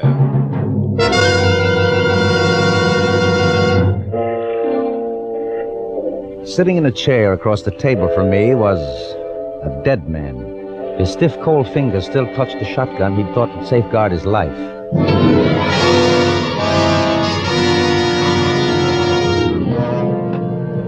Police Chief Martin couldn't seem to sit still a minute. He kept pacing the floor behind me, back and forth, back and forth. We've been waiting a couple of hours already for the coroner to arrive and examine Screed's body. Meanwhile, every cop in the city was out looking for George Perry, the obvious murderer. Where the devil was that coroner? You know, it's not the pleasantest thing in the world to sit around a dirty kitchen with nothing to do but stare into the face of a dead man and think. Think how it all started that day less than 3 years ago when George Perry, my law partner at the time, walked into our office and told me the good news. Sam, old boy, congratulate me. What for? You're looking at the next district attorney. What? You? Yep, it's in the bag. I've just come from a talk with Harry Polk, and he told me that when the committee holds its meeting next month, they're going to nominate none other than yours truly. I see. And that's as good as election in this town. Yeah, but I thought... You thought you were going to get it, huh? I'm sorry, Sam. I just assumed you did get it, really. I didn't go looking for it, you know that, but they picked me for some reason. And what's the difference, Sam? What's good for me is good for you. We're partners, aren't we? And we'll stay partners. Oh, yes, of course. Congratulations, George. You don't really mind, do you, about the nomination? Oh, no, it doesn't matter. Well, I thought not. After all, my being the DA will bring the firm a lot of business, Sam. Well, I gotta go tell Alice. She'll be tickled pink to hear the news. But keep it under your hat, Sam. It's not official until the committee meeting. I understand.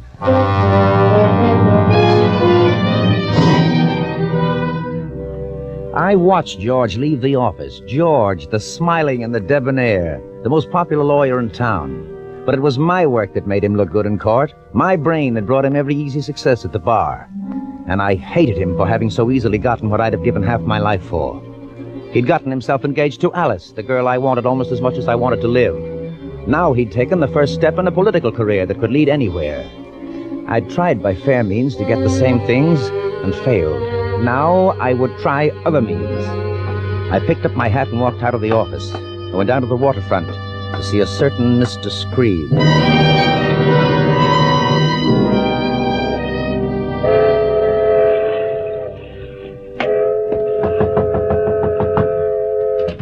Yes. Oh, hello. Let me in quick. I don't want to be seen. Yeah, sure. Come in. Are you alone? I always am. It ain't quite right, is it, Mr. Boston? Coming to see the foreman on a case you're going to try tomorrow? I'm not going to try that case tomorrow. I know I picked the jury today, but I won't be at the trial. My partner will be trial counsel. No, it still ain't right, it seems to me. Never mind that, Screed. I think you and I can get along. Always aim to get along. Not that I got rich at it, but I ain't complaining. Not too much. Listen, Screed, I know you're hard up. It ain't no secret. I guess everyone in the city knows that. I can put $10,000 in your way, Screed. Huh? Cash. 10,000? Hey, that case don't rate no 10,000. Why, you could buy the complaining witness for 1/10 of that. I know. I'm not interested in the case as a case. But I am interested in your being the foreman of that jury. I don't get it. First, let's understand each other. I'm offering you $10,000 for certain services. Are you interested? You kidding?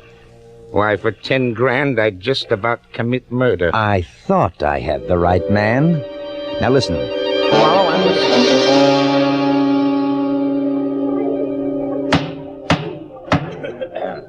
Hear ye, all persons having business before this honorable court of criminal sessions. Draw near and give your attention, ye shall be heard. First case on the calendar, People against Henry Barron. Both sides ready. Your Honor, please. There's been a substitution of counsel for the defendant. I will try this case in place of Mr. Boston, who was taken ill yesterday afternoon. Very well, Mr. Perry. The clerk will note your appearance. Is the assistant district attorney ready to proceed? Ready, Your Honor. Call your first witness. Just a minute, Judge. What is it, Mr. Screed? Before this case begins, I've got something to say. Does it pertain to this trial? You're not seeking to be excused from jury duty at this late hour, are you? Well, that depends, Your Honor. Maybe I'd better not serve on this jury. Why not? Because the defendant's attorney tried to bribe me last night. What? That's a lie. My partner would do no such thing. I ain't talking about your partner. I'm talking about you, George Perry. What? Come out of that jury box, Mr. Screed. Step up here. Clerk, swear him. You solemnly swear to tell the truth, the whole truth, nothing but the truth, so help you God? I do. You charge Mr. Perry with an attempted bribe, Mr. Screed? I do. Your Honor, I protest. This outrageous You charge... have your opportunity to defend yourself, Mr. Perry, in the proper place and at the proper time. Just now I'm interested in this charge. Mr. Screed, you understand you're under oath. I want your entire story. Well, there ain't much to tell. Last night about 10 o'clock, I was home having some coffee. I heard a knock at the door, and I go to answer it. It's Mr. Perry. He comes in and he tells me that his partner is sick and that he's taking over the case. I tell him maybe he oughtn't to be talking to me, but he winks at me and he says it'll be all right. So I let him talk just to see what's in the wind. I was never at his house. The man's lying. Quiet. Proceed, Mr. Screed. He tells me he's out to make a reputation for himself. And while this case is peanuts, still he wants to win it. He knows he can't unless he's got someone on the jury to cooperate. And he thinks maybe I'm his man. He offered me $200 to hold out for an acquittal. Did you take the money? Well, sure. Sure, I played right along, Your Honor. I told him I'd do what he wanted, but all the time, I was just kidding him. See, I was going to tell you what happened just as soon as court opened. Here, Your Honor. Here's the 200. Brand new $100 bills. Why didn't you notify the authorities sooner? Well, there wasn't no hurry, was there, Judge? He wasn't going to run away. And I knew I could spill the beans this morning instead of wasting half the night down at headquarters. Your Honor, may I question that man? You may not. But he's crucifying me with a wicked lie. I should have the right to defend myself, to cross-examine him. You will have that right in the proper forum. I declare a mistrial in the case before me. The Assistant District Attorney will obtain a copy of the minutes for preparation for the presentation to the grand jury. Bailiff, you will place Mr. Perry under arrest. Court's adjourned.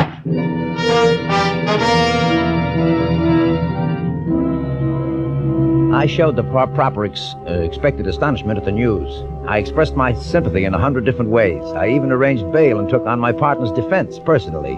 And when I spoke to George, already half broken under the strain, and to Alice, filled with worry and doubt, I was as calm and assured as a retired bank president.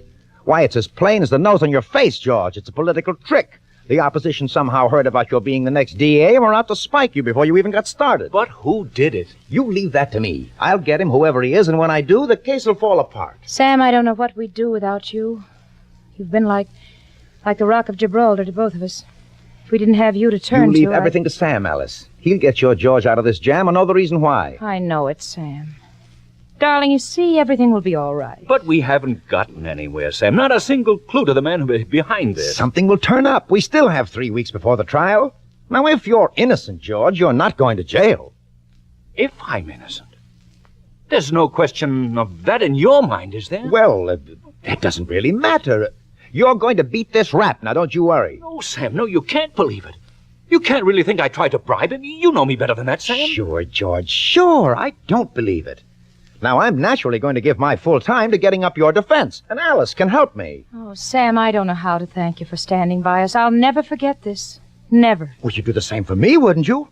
All right, now, you two, don't worry. You've got an awfully good lawyer, you know.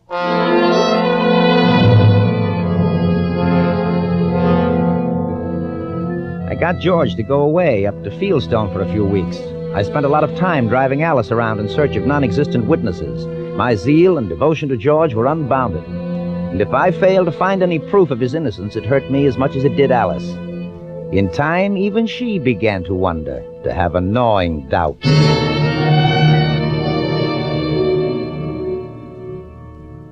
Doesn't look good, does it? No, not too good. Sam, what are we going to do? Oh, now don't you get to worrying, Alice. A smart lawyer can do a lot, even without witnesses. Don't forget, the law assumes that a man is innocent until he's proved to be guilty, beyond a reasonable doubt. Sam, I've never asked you this. I've always wanted to go on thinking that George was innocent. But I must know. Did he do it? Alice. Did he, Sam? You would know. No, Oh, if I did know, I wouldn't tell you. Why, Sam? Why should he have done a thing like that? It wasn't an important case. It didn't really matter if he lost it. Well, he'd just been offered the nomination for district attorney. Maybe that had something to do with it. Who knows? All I can say is I'll do my best to get him off. Sam, you've been just wonderful. I've never really known how wonderful you could be until this past month. You've worked so hard. You've been so understanding, so sympathetic. If it hadn't been for you, I couldn't have gone on. No matter how this turns out, I want you to know I'll always be grateful. Thanks, Alice. Well, tomorrow is our big day in court, and I want to be on my toes. For George and for you. Good night, dear.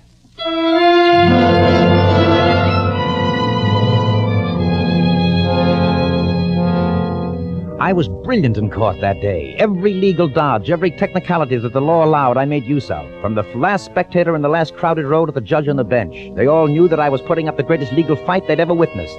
But I couldn't break the keystone of the prosecution, the testimony of Screed. No matter how much I went over his testimony, his story stood up, became stronger with every question I hammered home. And when I put George Perry on the stand in his own defense, he still had no alibi for the hours during which he was supposed to have visited Screed. His story that he'd been riding in his car seemed almost ridiculous. When the jury came in with its verdict, I knew very well what it would be. Gentlemen of the jury, have you agreed upon a verdict? We have, Your Honor. And how do you find? Guilty or not guilty? We find the defendant, George Perry, guilty as charged. No! I'm innocent! I'm innocent! Quiet, George. And so say you all? And so say we all. The clerk will record the verdict. George Perry, rise and face the bench. Your Honor, this is a grave miscarriage of justice. The court fully appreciates, Mr. Boston, your tireless energy and diligence on behalf of your partner and friend. However, George Perry, you have been found guilty of bribery of a judicial officer under Section 371 of the Penal Code, which defines a juror as a judicial officer. As provided by law, you are subject to imprisonment for not more than 10 years and fine of not more than $5,000. Because of your previous record of good conduct, I shall impose no fine and shall not subject you to the full term of imprisonment. But you are sentenced to serve 5 years in the state's prison. You're remanded to the custody of the warden of such prison at once.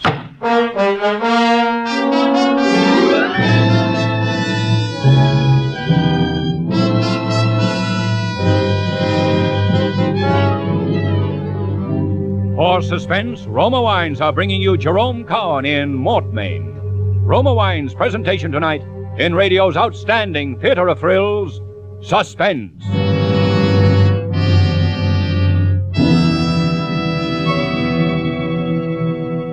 Suspense, radio's outstanding theater of thrills, is being brought to you by Roma. That's R-O-M-A. Roma Wines, America's largest selling wines. This last day of July is a warm reminder that after a hot day's work or play, the tasty refreshment of a tall, frosty Roma wine and soda is so cool to come home to. Yes, Roma wine and soda gives you quick, thirst-quenching pleasure on the hottest day. A cooling treat that your family and friends will cheer to the echo. To prepare, simply half-fill glasses with robust Roma California Burgundy, or delicate Roma Sauterne, or any Roma wine. Fill with ice and sparkling water, sweeten to taste. In less time than it takes to tell, you're enjoying America's smartest summer drink. For delicious, low-cost refreshment or entertainment, enjoy Roma wine and soda, made with better tasting Roma wine, America's favorite wine. And now, Roma Wines bring back to our Hollywood soundstage Jerome Cowan as Sam Boston in Mort, Maine. A play well calculated to keep you in suspense.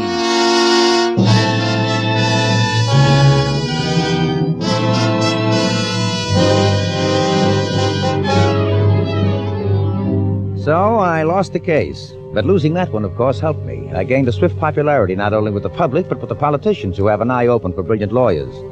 It wasn't long before I was having a little talk with Harry Polk and was being offered the nomination that should have been mine in the first place. The next thing I wanted was Alice. For the next year and a half, I was after her until finally she said yes, and our engagement was announced. The whole town congratulated us.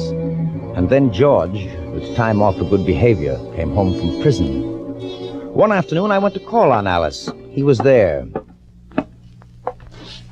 Hello, Sam. George, you're crazy to have come back here. You should have gone where you're not known, started new, where your record won't be held against you. I don't want to start new. I came back here for a purpose. And that? I'm going to find the man who framed me, and when I do, I'll kill him. Oh, that's not good. Not good to talk that way, I know George. you both think I'm guilty. Everyone else thinks so. But I know I'm innocent, and I'm going to prove it if it takes me the rest of my life. How are you going to live? No job, no money. I'll get something to do. I'll shine shoes if I have to. Oh, I wish I could help you, George. But you realize my position. I'm not looking for help from anyone. Okay, George. But if you want my advice... I'm not taking advice anymore, Sam. Not from you or anyone else. I'm in this on my own. And I'll get him. Alice, you mustn't see George. Why not? I can't allow it, Alice. My fiancé consorting with a jailbird. My reputation doesn't permit such things. George may have been in jail, but he's not a jailbird. Well, it amounts to the same thing. I demand you stop seeing him. Sam. What? I'm going to break our engagement. George needs me. He needs me desperately, and I want to help him. Alice, you can't mean you're still in love with him. Oh, I don't know. After all these months, it's hard to say whether I'm in love with him or not.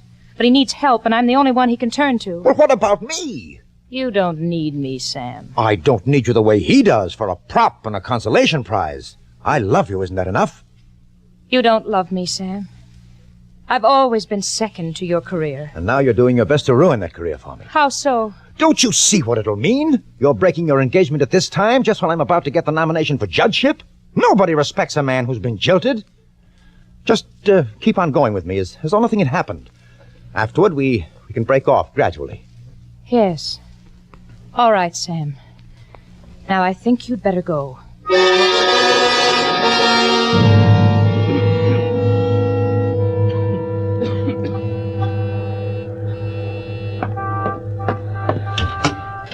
Evening, Mr. Prosecutor. Come in. All right, Screed, what is it? Can I talk?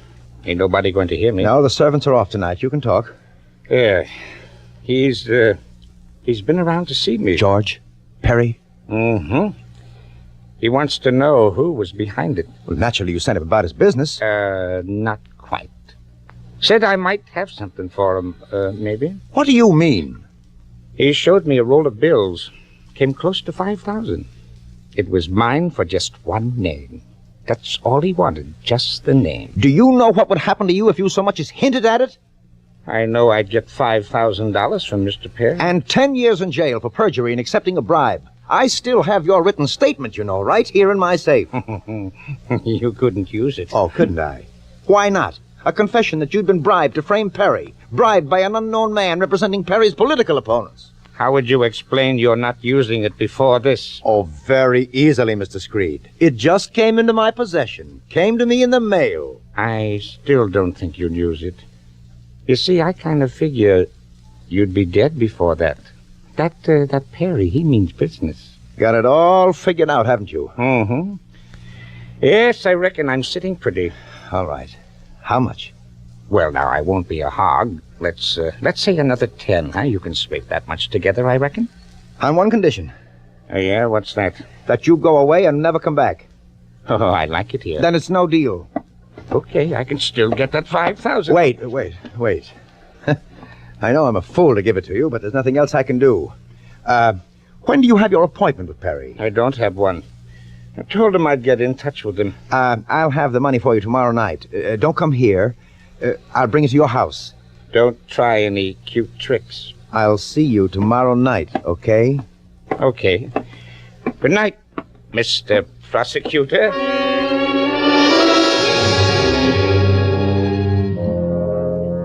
After he left, I wore the rug in my library while I thought about it.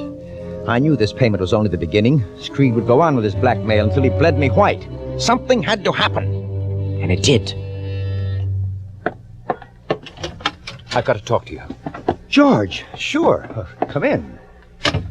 Well, what's on your mind? Two things. Alice, and the man who framed me. Yes? I know how it is with you and Alice, Sam. She told me you let her out of her engagement after the election. What else could I do? Well, it was decent of you not to put up a fuss. Well, where would that get me? But what about the man you say framed you? Do you have anything on that? Well, I've been putting the pressure on Screed. I think he'll talk. But I need $5,000 to pay him. Oh. You know, I don't have that kind of money. I could get it from Alice, but I'd rather not. You want me to give it to you? Would you? Now, listen to me, George. If I thought paying him $5,000 would do any good, I'd let you have it. But it won't. He'll just take your money and give you a runaround. But, Sam, if... Let me finish. You know what would happen to him if you shot off his mouth? He'd be killed. He knows that, too. He's not going to talk for $5,000 or $50,000. Forget it, George.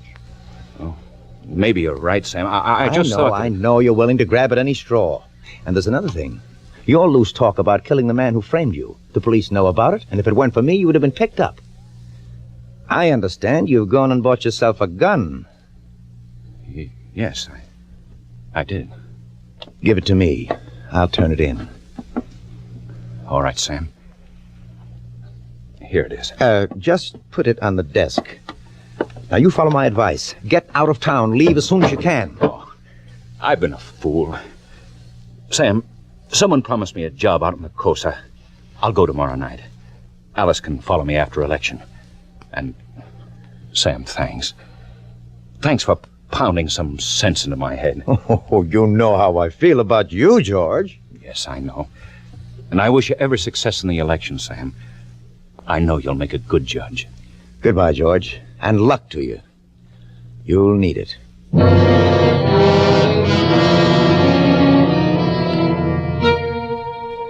It was shortly after 10 the following night that I drove out to Screed's with George's gun wrapped in a handkerchief in my pocket. I parked the car a short way down the road and walked quietly toward the house. I looked in at the kitchen window and saw Screed sitting at the table. His chin was on his chest. He was breathing slowly and regularly through his sleep. He was prepared for me, waiting with a shotgun in his hands. But I wouldn't ring the doorbell to wake him. Oh, no. I quietly opened the kitchen door, tiptoed across the floor, and placed George's gun, which I held in my handkerchief, against the back of Screed's head.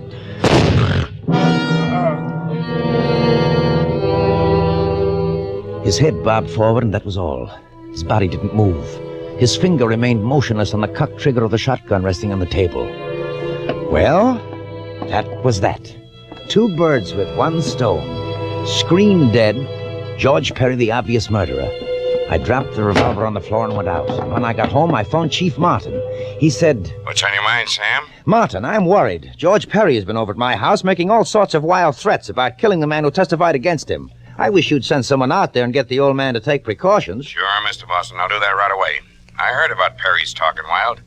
Maybe I ought to lock him up just to be on the safe side. Oh, I don't think you can. Not enough to hold him. But it might be a good idea to give Screed a bodyguard until I can have another talk with Perry. I'll tend to it right away.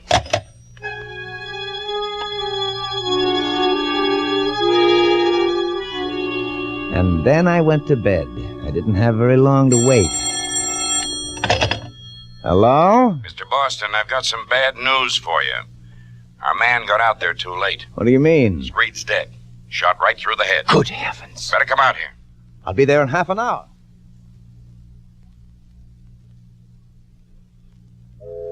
Perry sneaked up on him and shot him. Screed must have been tipped off that Perry was out to get him. Sat up waiting with the shotgun. Have you found Perry yet? No, I have a dragnet out for him, though. He won't get away. I'm having the gun traced and examined for prints. We'll have the report pretty soon. When is the coroner coming? In a couple of hours, he's tied up. But you don't have to wait. I may as well while I'm here.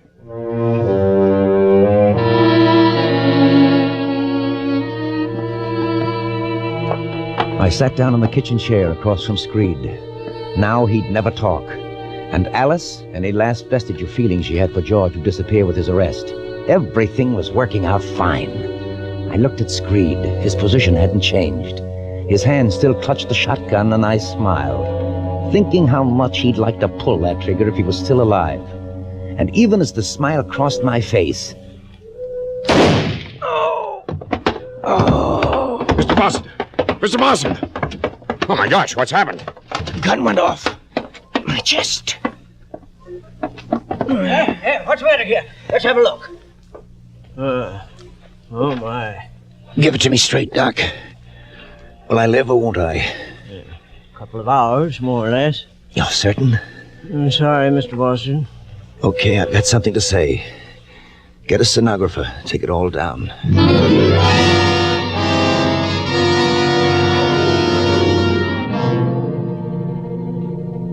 All right, Boston, we got it all. Don't talk anymore.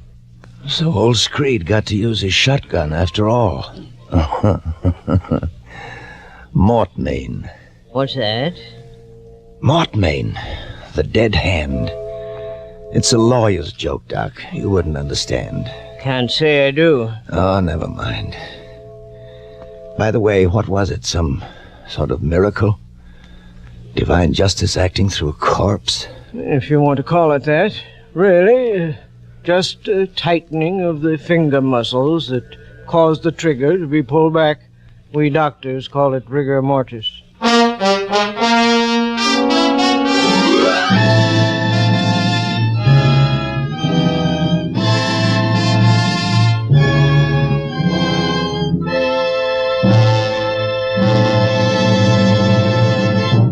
Suspense! Mortmain, starring Jerome Cowan and presented by Roma Wines. That's R-O-M-A, Roma, California Wines. Selected from the world's greatest reserves of fine wines for your pleasure. If you were to see how Roma wines are grown, you would readily understand why Roma is America's favorite wine. First, you would see how Roma selects and presses the choicest California grapes. Then, how these finer natural juices are guided unhurriedly with ancient skills and America's greatest winemaking resources to peak taste richness. Finally, you'd see these Roma wines placed with mellow Roma wines of years before to await later selection for your pleasure. Only a few can see how Roma creates better tasting wines, but everyone can enjoy this better taste. Whether your favorite wine is nut-like Roma California Sherry, Ruby Roma Port, or Golden Roma Muscatel, you'll find any Roma wine your best buy in better taste, for everyday enjoyment, for friendly entertaining. So, when you buy wine tomorrow, insist on Roma. Jerome Cowan may currently be seen in the 20th Century Fox production, Miracle on 34th Street. Tonight's suspense play was by George and Gertrude Fass. Next Thursday, same time, you will hear Walter Abel as star of Suspense. Produced and directed by William Spear for the Roma Wine Company of Fresno, California.